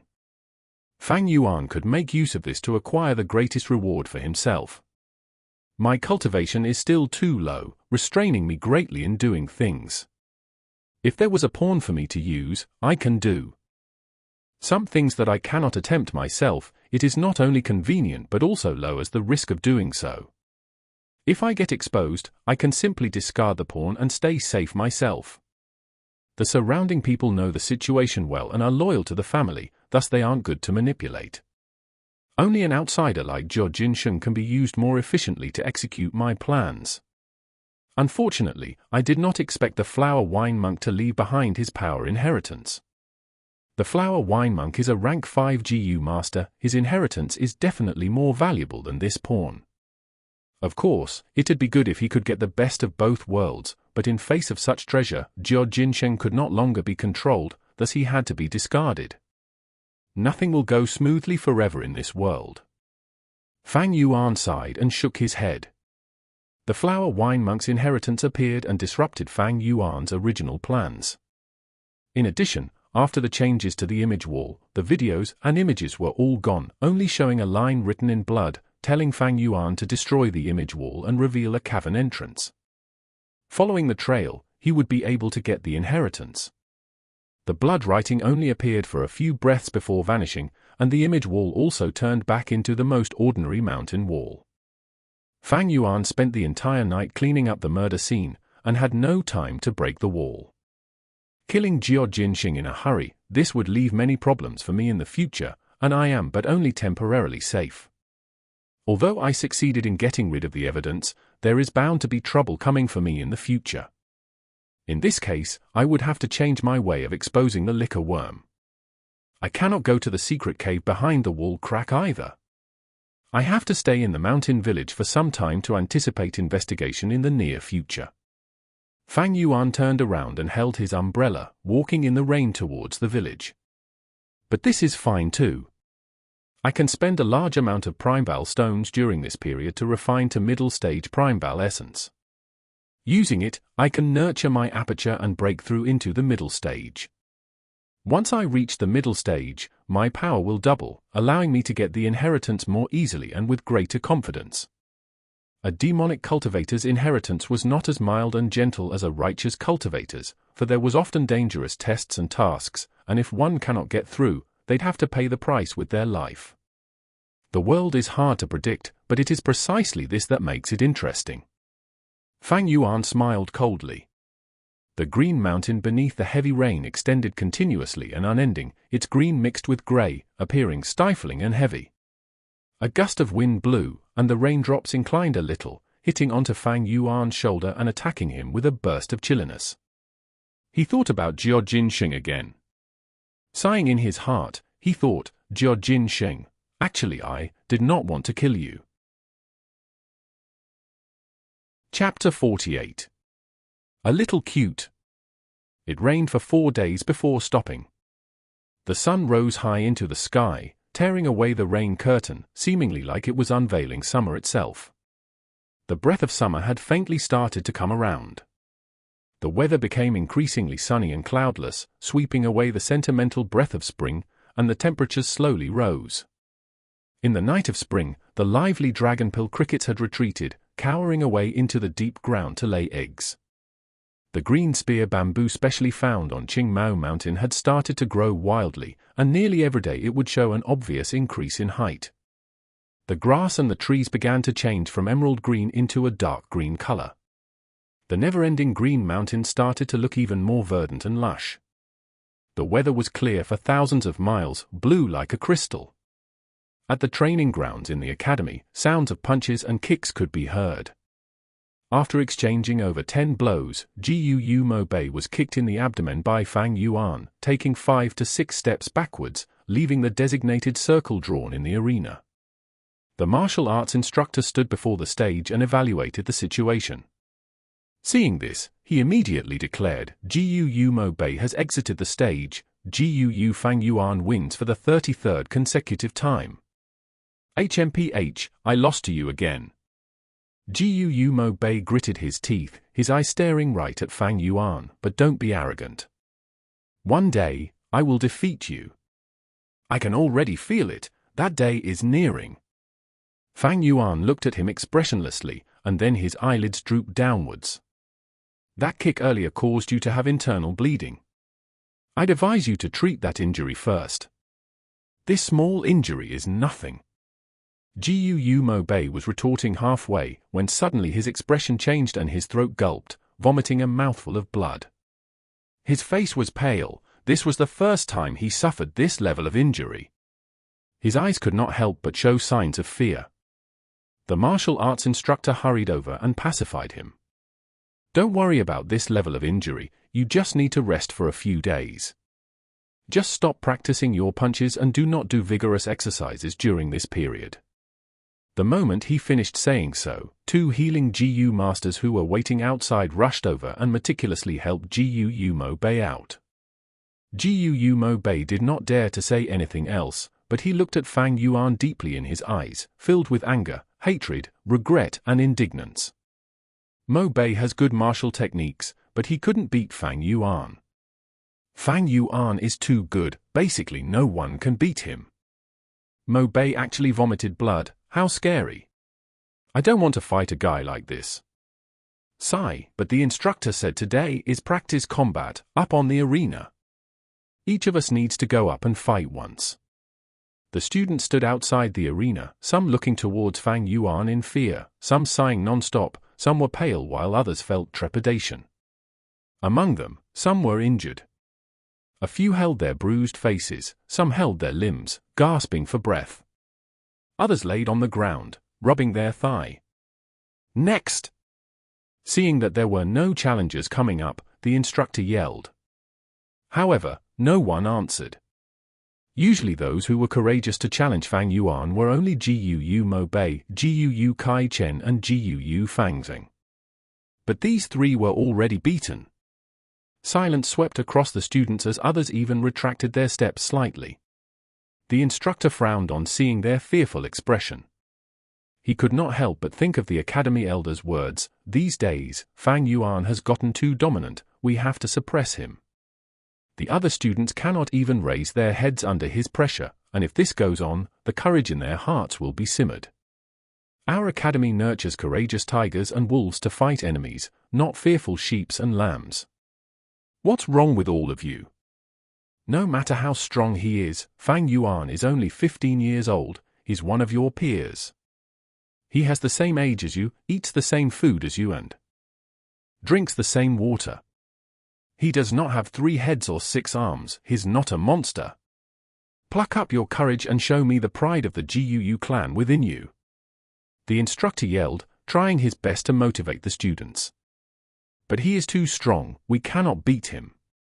The classmates who fought him are in such a pitiful state. Moonblade got beaten until he vomited blood. Fang Yuan is getting more ruthless with his strikes. Instructor, we do not dare to fight him. The student spoke softly, weakly retorting. The instructor was stomping with anger. These ignorant youngsters. He was clear as a bystander. Fang Yuan had gone through 33 consecutive fights without any rest in the middle.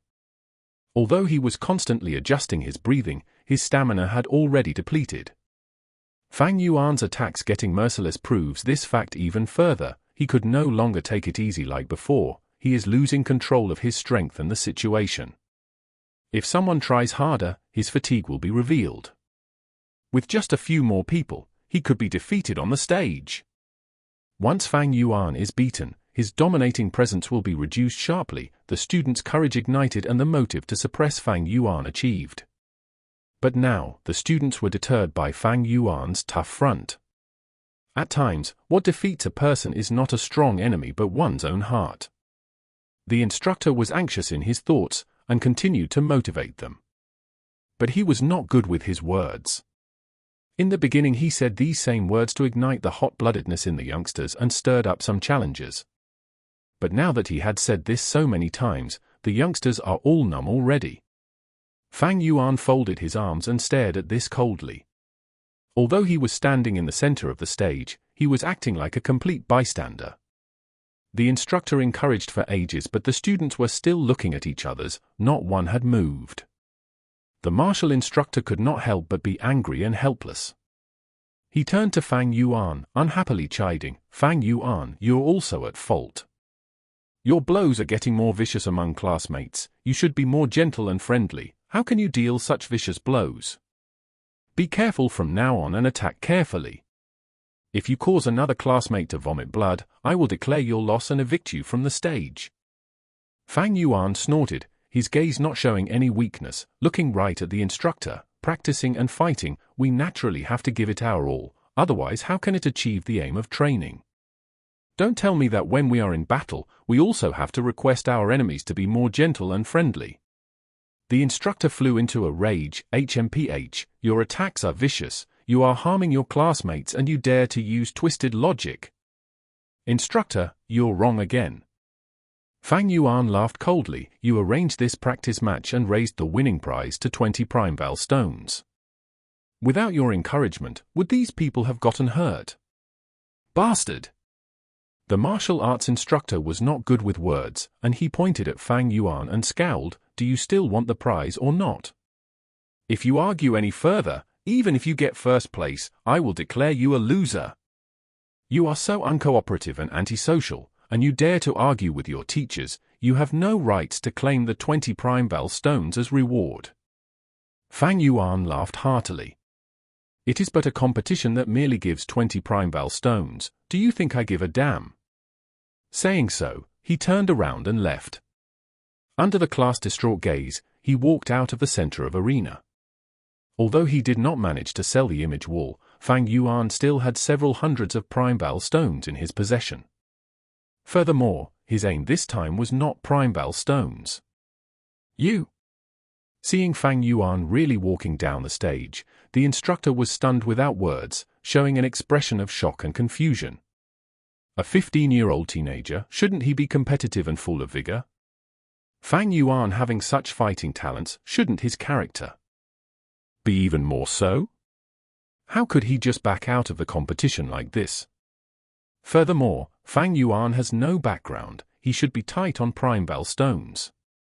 Why was the 20 prime val stones unable to attract him?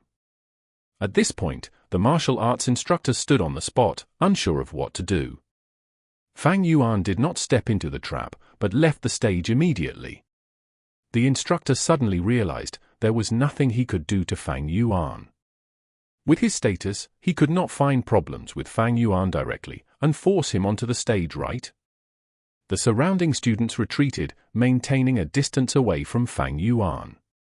Fang Yuan stood on the grounds, with no one around him. With him as the center, the radius of 5 steps around him became a vacuum. If they were beside Fang Yuan, they would hear Fang Yuan's panting sound. "My stamina is depleted," Fang Yuan sighed. Although he showed an energetic outward appearance, under his clothes, his body was slightly shivering. After all, he was only 15 years old and had no relevant GU Wormer support. After 33 matches, he was close to his limits. Although he had his rich fighting experience from his past life, during this time, the other youngsters' combat abilities had improved significantly. From them, Fang Yuan could already feel a strengthening sense of pressure. This kind of pressure reflected in Fang Yuan's attacks. His attacks got tougher as he gradually lost control of his strength. Compared to the past, when they were still too weak and he could defeat them easily, the youngsters would only end up in minor injuries. But now, his control over the arena was getting weaker, thus he had to strike harder to maintain his image. Experience is, after all, not omnipotent. Any thoughts or technique require a body with sufficient foundation before the value can be apparent. Fang Yuan narrowed his eyes. In actuality, he had long seen through the martial instructor's thoughts. Fang Yuan was not surprised, as if he had expected this from the start, the academy elder's pressure on him. After he killed Jiao Wan, the people who dared to challenge him diminished. When he extorted them, even more people oppressed by Fang Yuan's dominance did not dare resist, and they obediently handed over their prime val stones. After a long period, Fang Yuan's unbeatable image would be formed. This would leave some psychological trauma in the youngsters and make them inconfident in their martial arts techniques. This was what the academy elder did not want to see. He needed Fang Yuan to motivate and force the students to improve, not to completely extinguish their passion for battle. He wanted to see Fang Yuan's defeat. Once Fang Yuan was defeated, the image of invincibility that he had erected would be instantly destroyed. At the same time, it would awaken the students' fighting spirit. After some setbacks, it would mold their wills to be indomitable. But to Fang Yuan, he needed this form of pressure so that he could extort primeval stones with greater ease. If he was defeated, the youngsters would realize his weakness and attack together at once. Although Fang Yuan had ample of primeval stones in his hands, extortion was his main source of income. Without this source, he would be digging into his reserves. Thus, Fang Yuan's appearance in the arena and 33 consecutive victories was merely to maintain his deterrence towards the students, and not for the 20 primeval stones reward. If he avoided combat from the start, it would show his weakness, and if it raged on, he would expose his weakness. "What are you all waiting for? Why is nobody getting up on the stage? Go on. The first prize is 20 primeval stones, you all don't want it anymore," the instructor yelled after snapping out of his thoughts. The rest of the students began to get motivated. Fang Yuan had already left the stage, and to them, it was a huge rock off their minds. 2 youngsters squeezed their way up the stage and began to spar. Sighing, if I had known this, I would have waited and not rushed up the stage. Then I would not have been thrown off the stage by Fang Yuan. What a pity, to think Fang Yuan left. He's really daring, see, even the instructor is at a loss for what to do with him. Hearing their whispers, the instructor felt his reputation crumbling. He was extremely agitated in his heart and wanted to punish Fang Yuan thoroughly. However, Fang Yuan had done nothing wrong, and leaving the stage on his own accord was allowed. The instructor was both helpless and moody. Finally he looked at Fang Yuan and stared angrily at the latter. Fang Yuan's lips slightly curled up into an angle as he thought, such boorish methods, this instructor is a little cute. Chapter 49. Not afraid of Fang Yuan breaking out of their grasp. A pair of solemn eyes were staring at the faraway training grounds. The academy elder stood at the window of the 3rd story, looking at everything that had transpired at the arena. The instant Fang Yuan left the stage, he felt a sense of peculiarity in his heart, not expecting Fang Yuan to do this. This lad, he is rather hard to catch. He is proficient in the academy's rules, and normally will not commit any wrongdoings. Although he sleeps in class, once he is asked a question he can answer properly, leaving others with no flaws to pick on. Trying to get a hold of a weakness of his to suppress his dominance is going to be difficult. The academy elder could not help but develop a faint sense of loathing towards Fang Yuan. As a teacher, he naturally liked obedient and smart students, and hated those naughty students who did not obey the rules. But being the academy elder for so many years, his experience was extremely rich. He had seen many different types of students. Among them he had seen extremely obedient ones who followed orders without question. There were also those who caused problems day and night, constantly breaking the rules. His heart had already become still as water, impartial to all. At the same time, he carved the phrase "as a teacher, one must treat all students fairly" onto the right corner of his desk, treating it as his motto. He had never felt such disgust for a student. Feeling that sense of detest in his heart, the academy elder was also slightly shocked.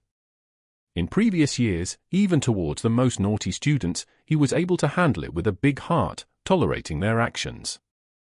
But when it came to Fang Yuan, why did he lose this sense of impartialness? He thought about it again and again, and finally realized the reason. This lad called Fang Yuan, he had a form of arrogance in his blood. It seemed from the fundamentals that Fang Yuan did not respect his teachers for their status. Towards the martial arts instructor earlier, he not only disobeyed him, but even rebuked him in public. Actually, such cases of retorting against teachers were commonly seen in previous years. However, those kids always had an agitated state of mind. They were either rebellious, furious, or stubborn, etc. The academy elder was clear that the more agitated the youngsters were, the more it implied that they were fearful in their hearts. He had no fear in his heart at all, as if he had seen through the tricks of the academy. His expression was aloof, and even after he left the stage, his expression showed no signs of changing, as if he had done something insignificant. Yes, he treated the matter of disobeying his teachers as a trivial matter that was insignificant. It was just this point that caused the academy elder to already feel unhappy, developing a sense of disgust for him. The academy elder could endure a student more rebellious than Fang Yuan, or a teenager 10 times naughtier than him. That was because these students knew fear and were moving based on their agitated emotions. As long as they were fearful, as long as they were impulsive, they would be easily manipulated and will not go out of control. He was calm and uncaring, not treating his teachers with reverence. Someone who has no reverence for the clan, even if they are nurtured, how can they be useful for the clan? Once they appear, this sort of person, they have to be suppressed, they must be suppressed. Otherwise, his existence will create a sense of irresistibility in the students. In the long run, it will affect the others, causing them to lose their reverence for their teachers, and as the academy, how else are we going to manage the students? The academy elder squinted his eyes, making up the decision in his mind. But then, his face showed a troubled expression very quickly. How was he going to suppress Fang Yuan? Fang Yuan had done nothing wrong, there was no weakness that he could exploit. Fang Yuan's cunning demeanor gave him a sense of helplessness. He had never met a student like this, one who was so familiar with the academy's rules and regulations. As the academy elder, he was always impartial to all students. He could not be like a slum gangster and purposely find trouble with a youngster like Fang Yuan. He had placed his hopes on the martial arts instructor, but now he was deeply disappointed. It seems that to suppress Fang Yuan's domination, we can only wait until all the other students advance to rank 1 middle stage.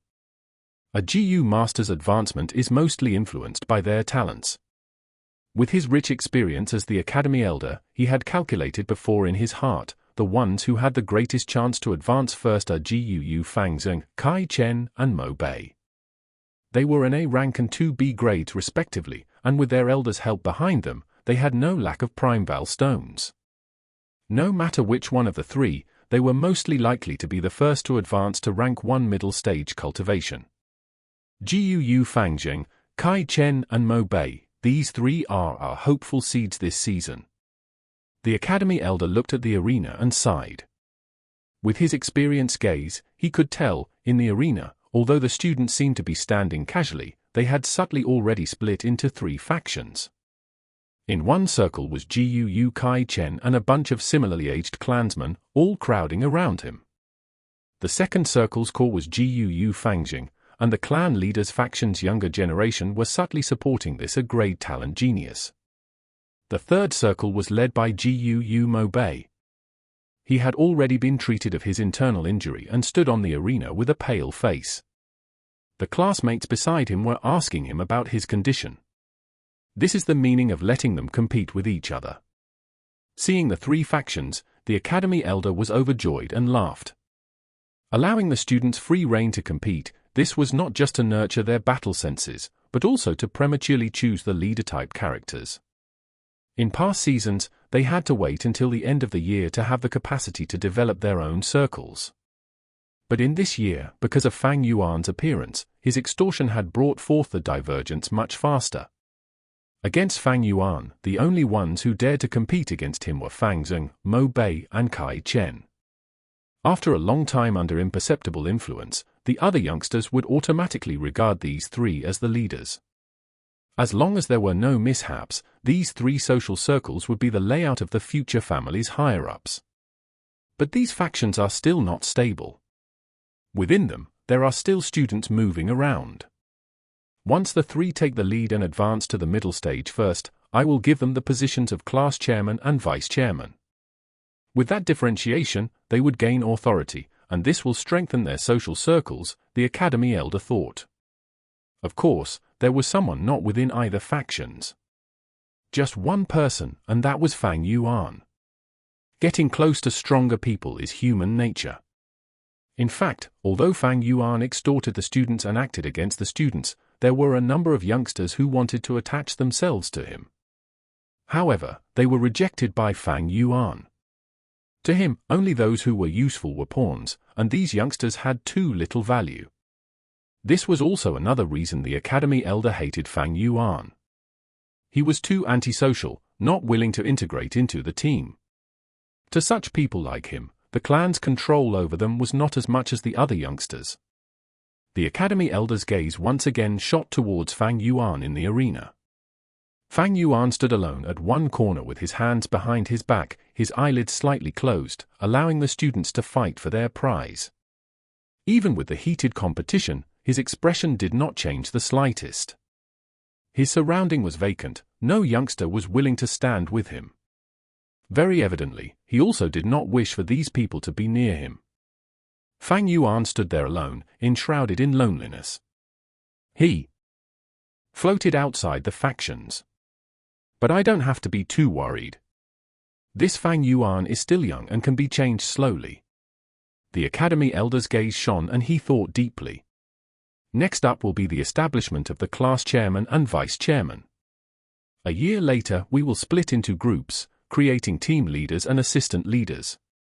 Every academic year also has all sorts of honor and rewards, like the small Red Flower Award, Blue Neckcloth Prize and 5 Outstanding Student Prize.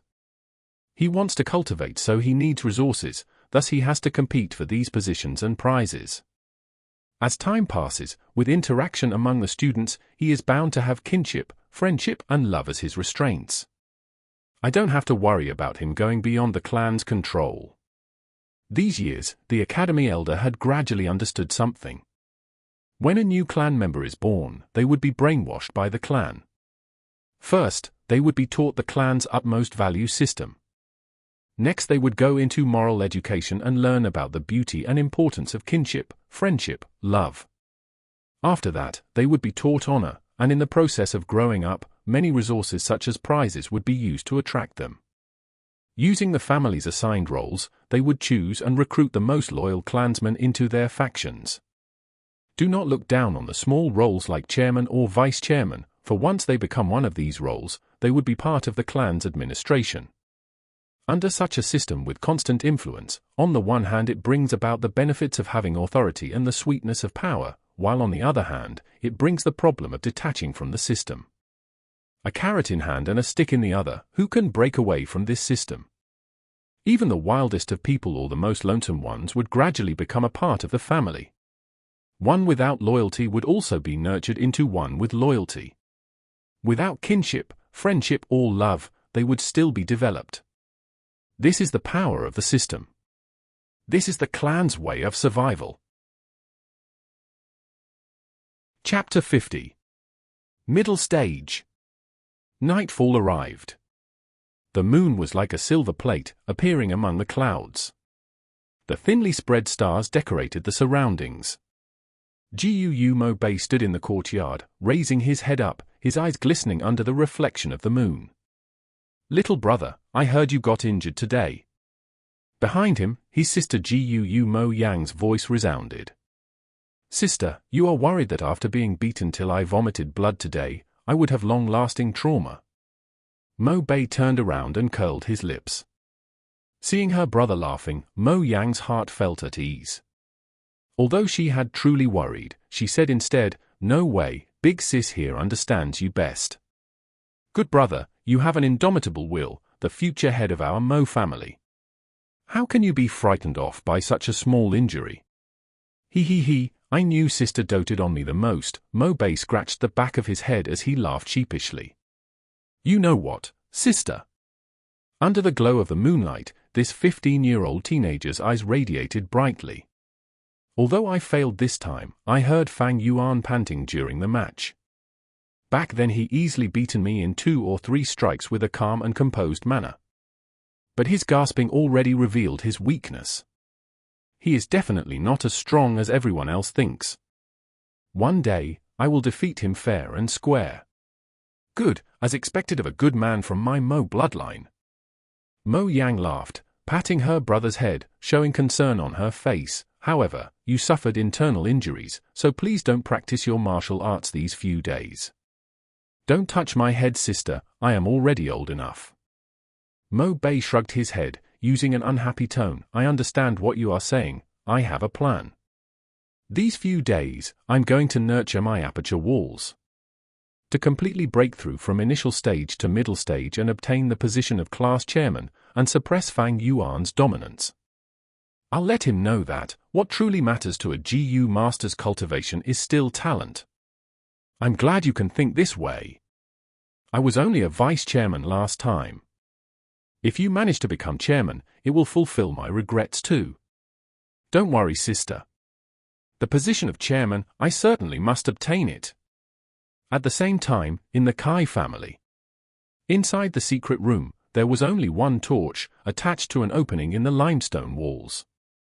The flame burned on, illuminating this small room. One of the two elders in power, Gu Kai Lian, was sitting facing his grandson, Gu Kai Cheng.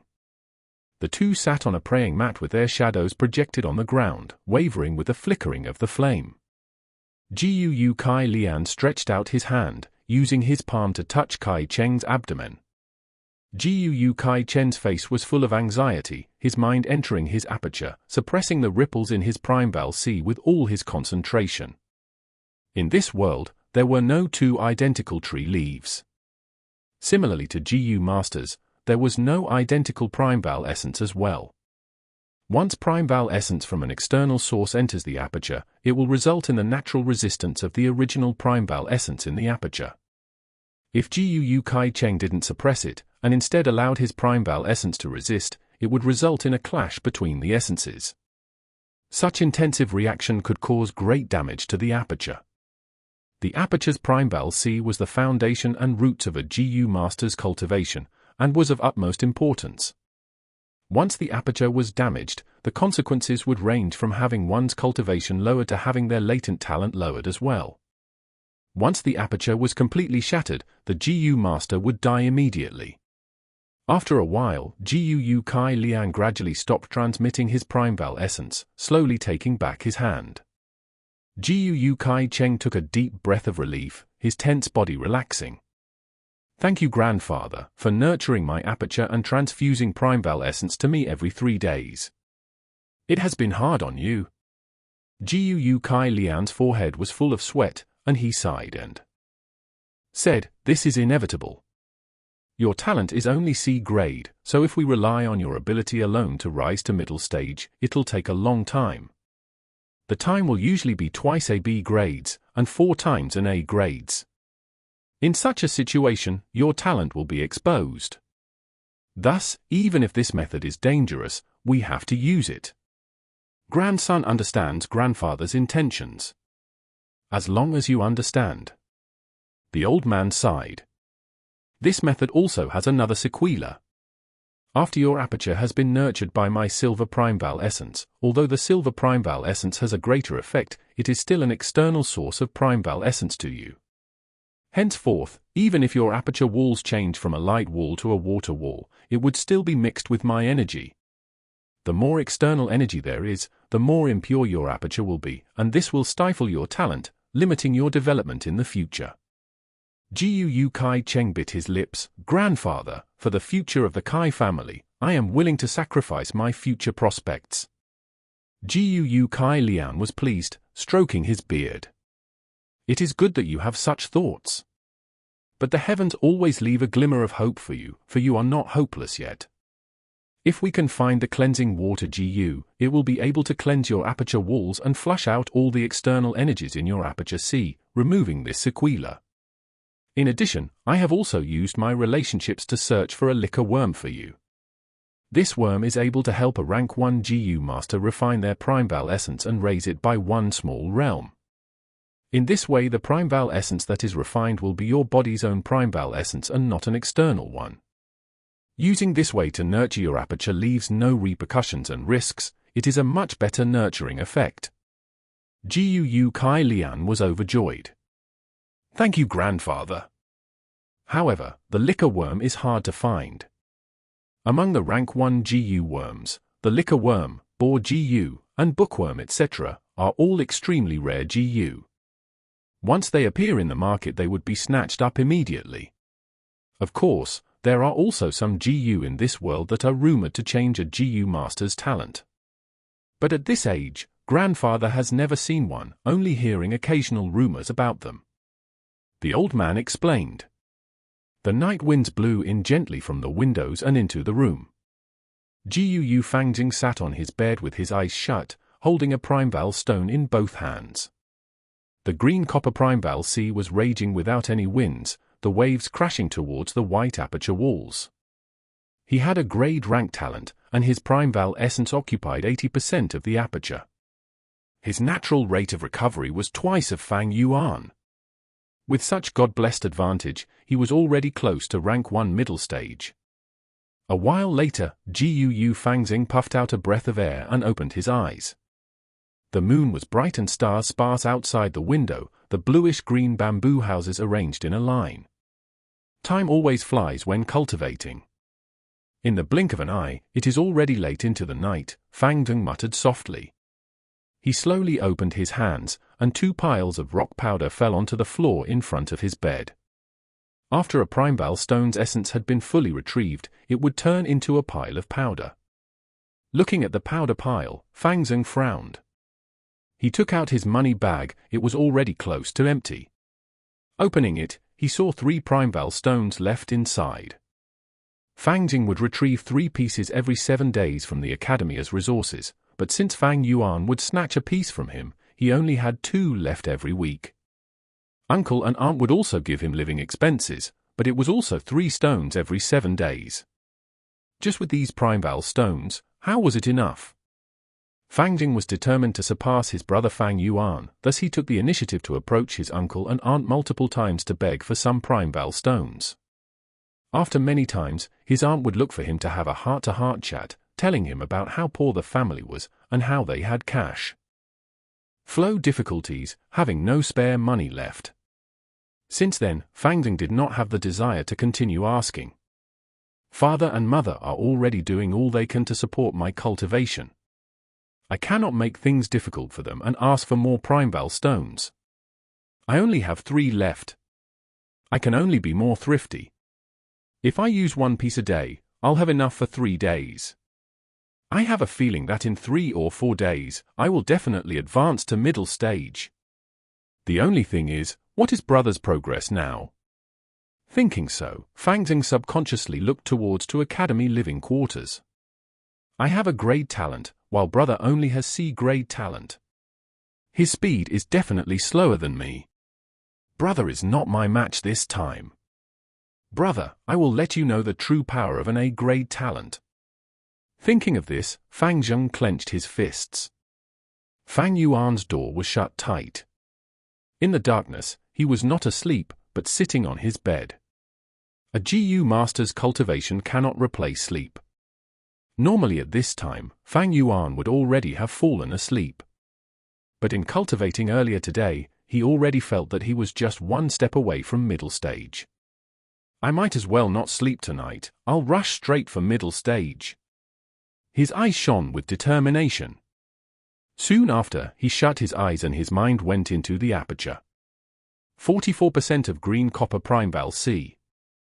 Just a moment ago, they were all refined into pale green-colored middle-stage primeval essence by the liquor worm. Rise. With a thought, the peaceful green copper primeval sea began to stir. The commotion got larger and larger, until waves were formed. The tides raced against each other, rushing towards the surrounding aperture walls.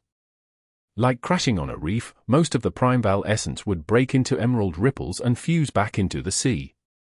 A small amount of primeval essence was expended, turning into a small hint of invisible energy, penetrating into the white-colored light aperture wall.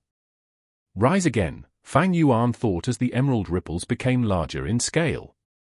The waves earlier were like rabbits and dogs, but now they were like troops of horses, marching towards the aperture walls. A horse like dragon, the waves like the heavens. The primeval essence was expended quickly, and the water level fell sharply. The waves struck relentlessly, finally resulting in a change. The white-colored wall shook suddenly, the originally mild white color radiating an eye-piercing brilliance.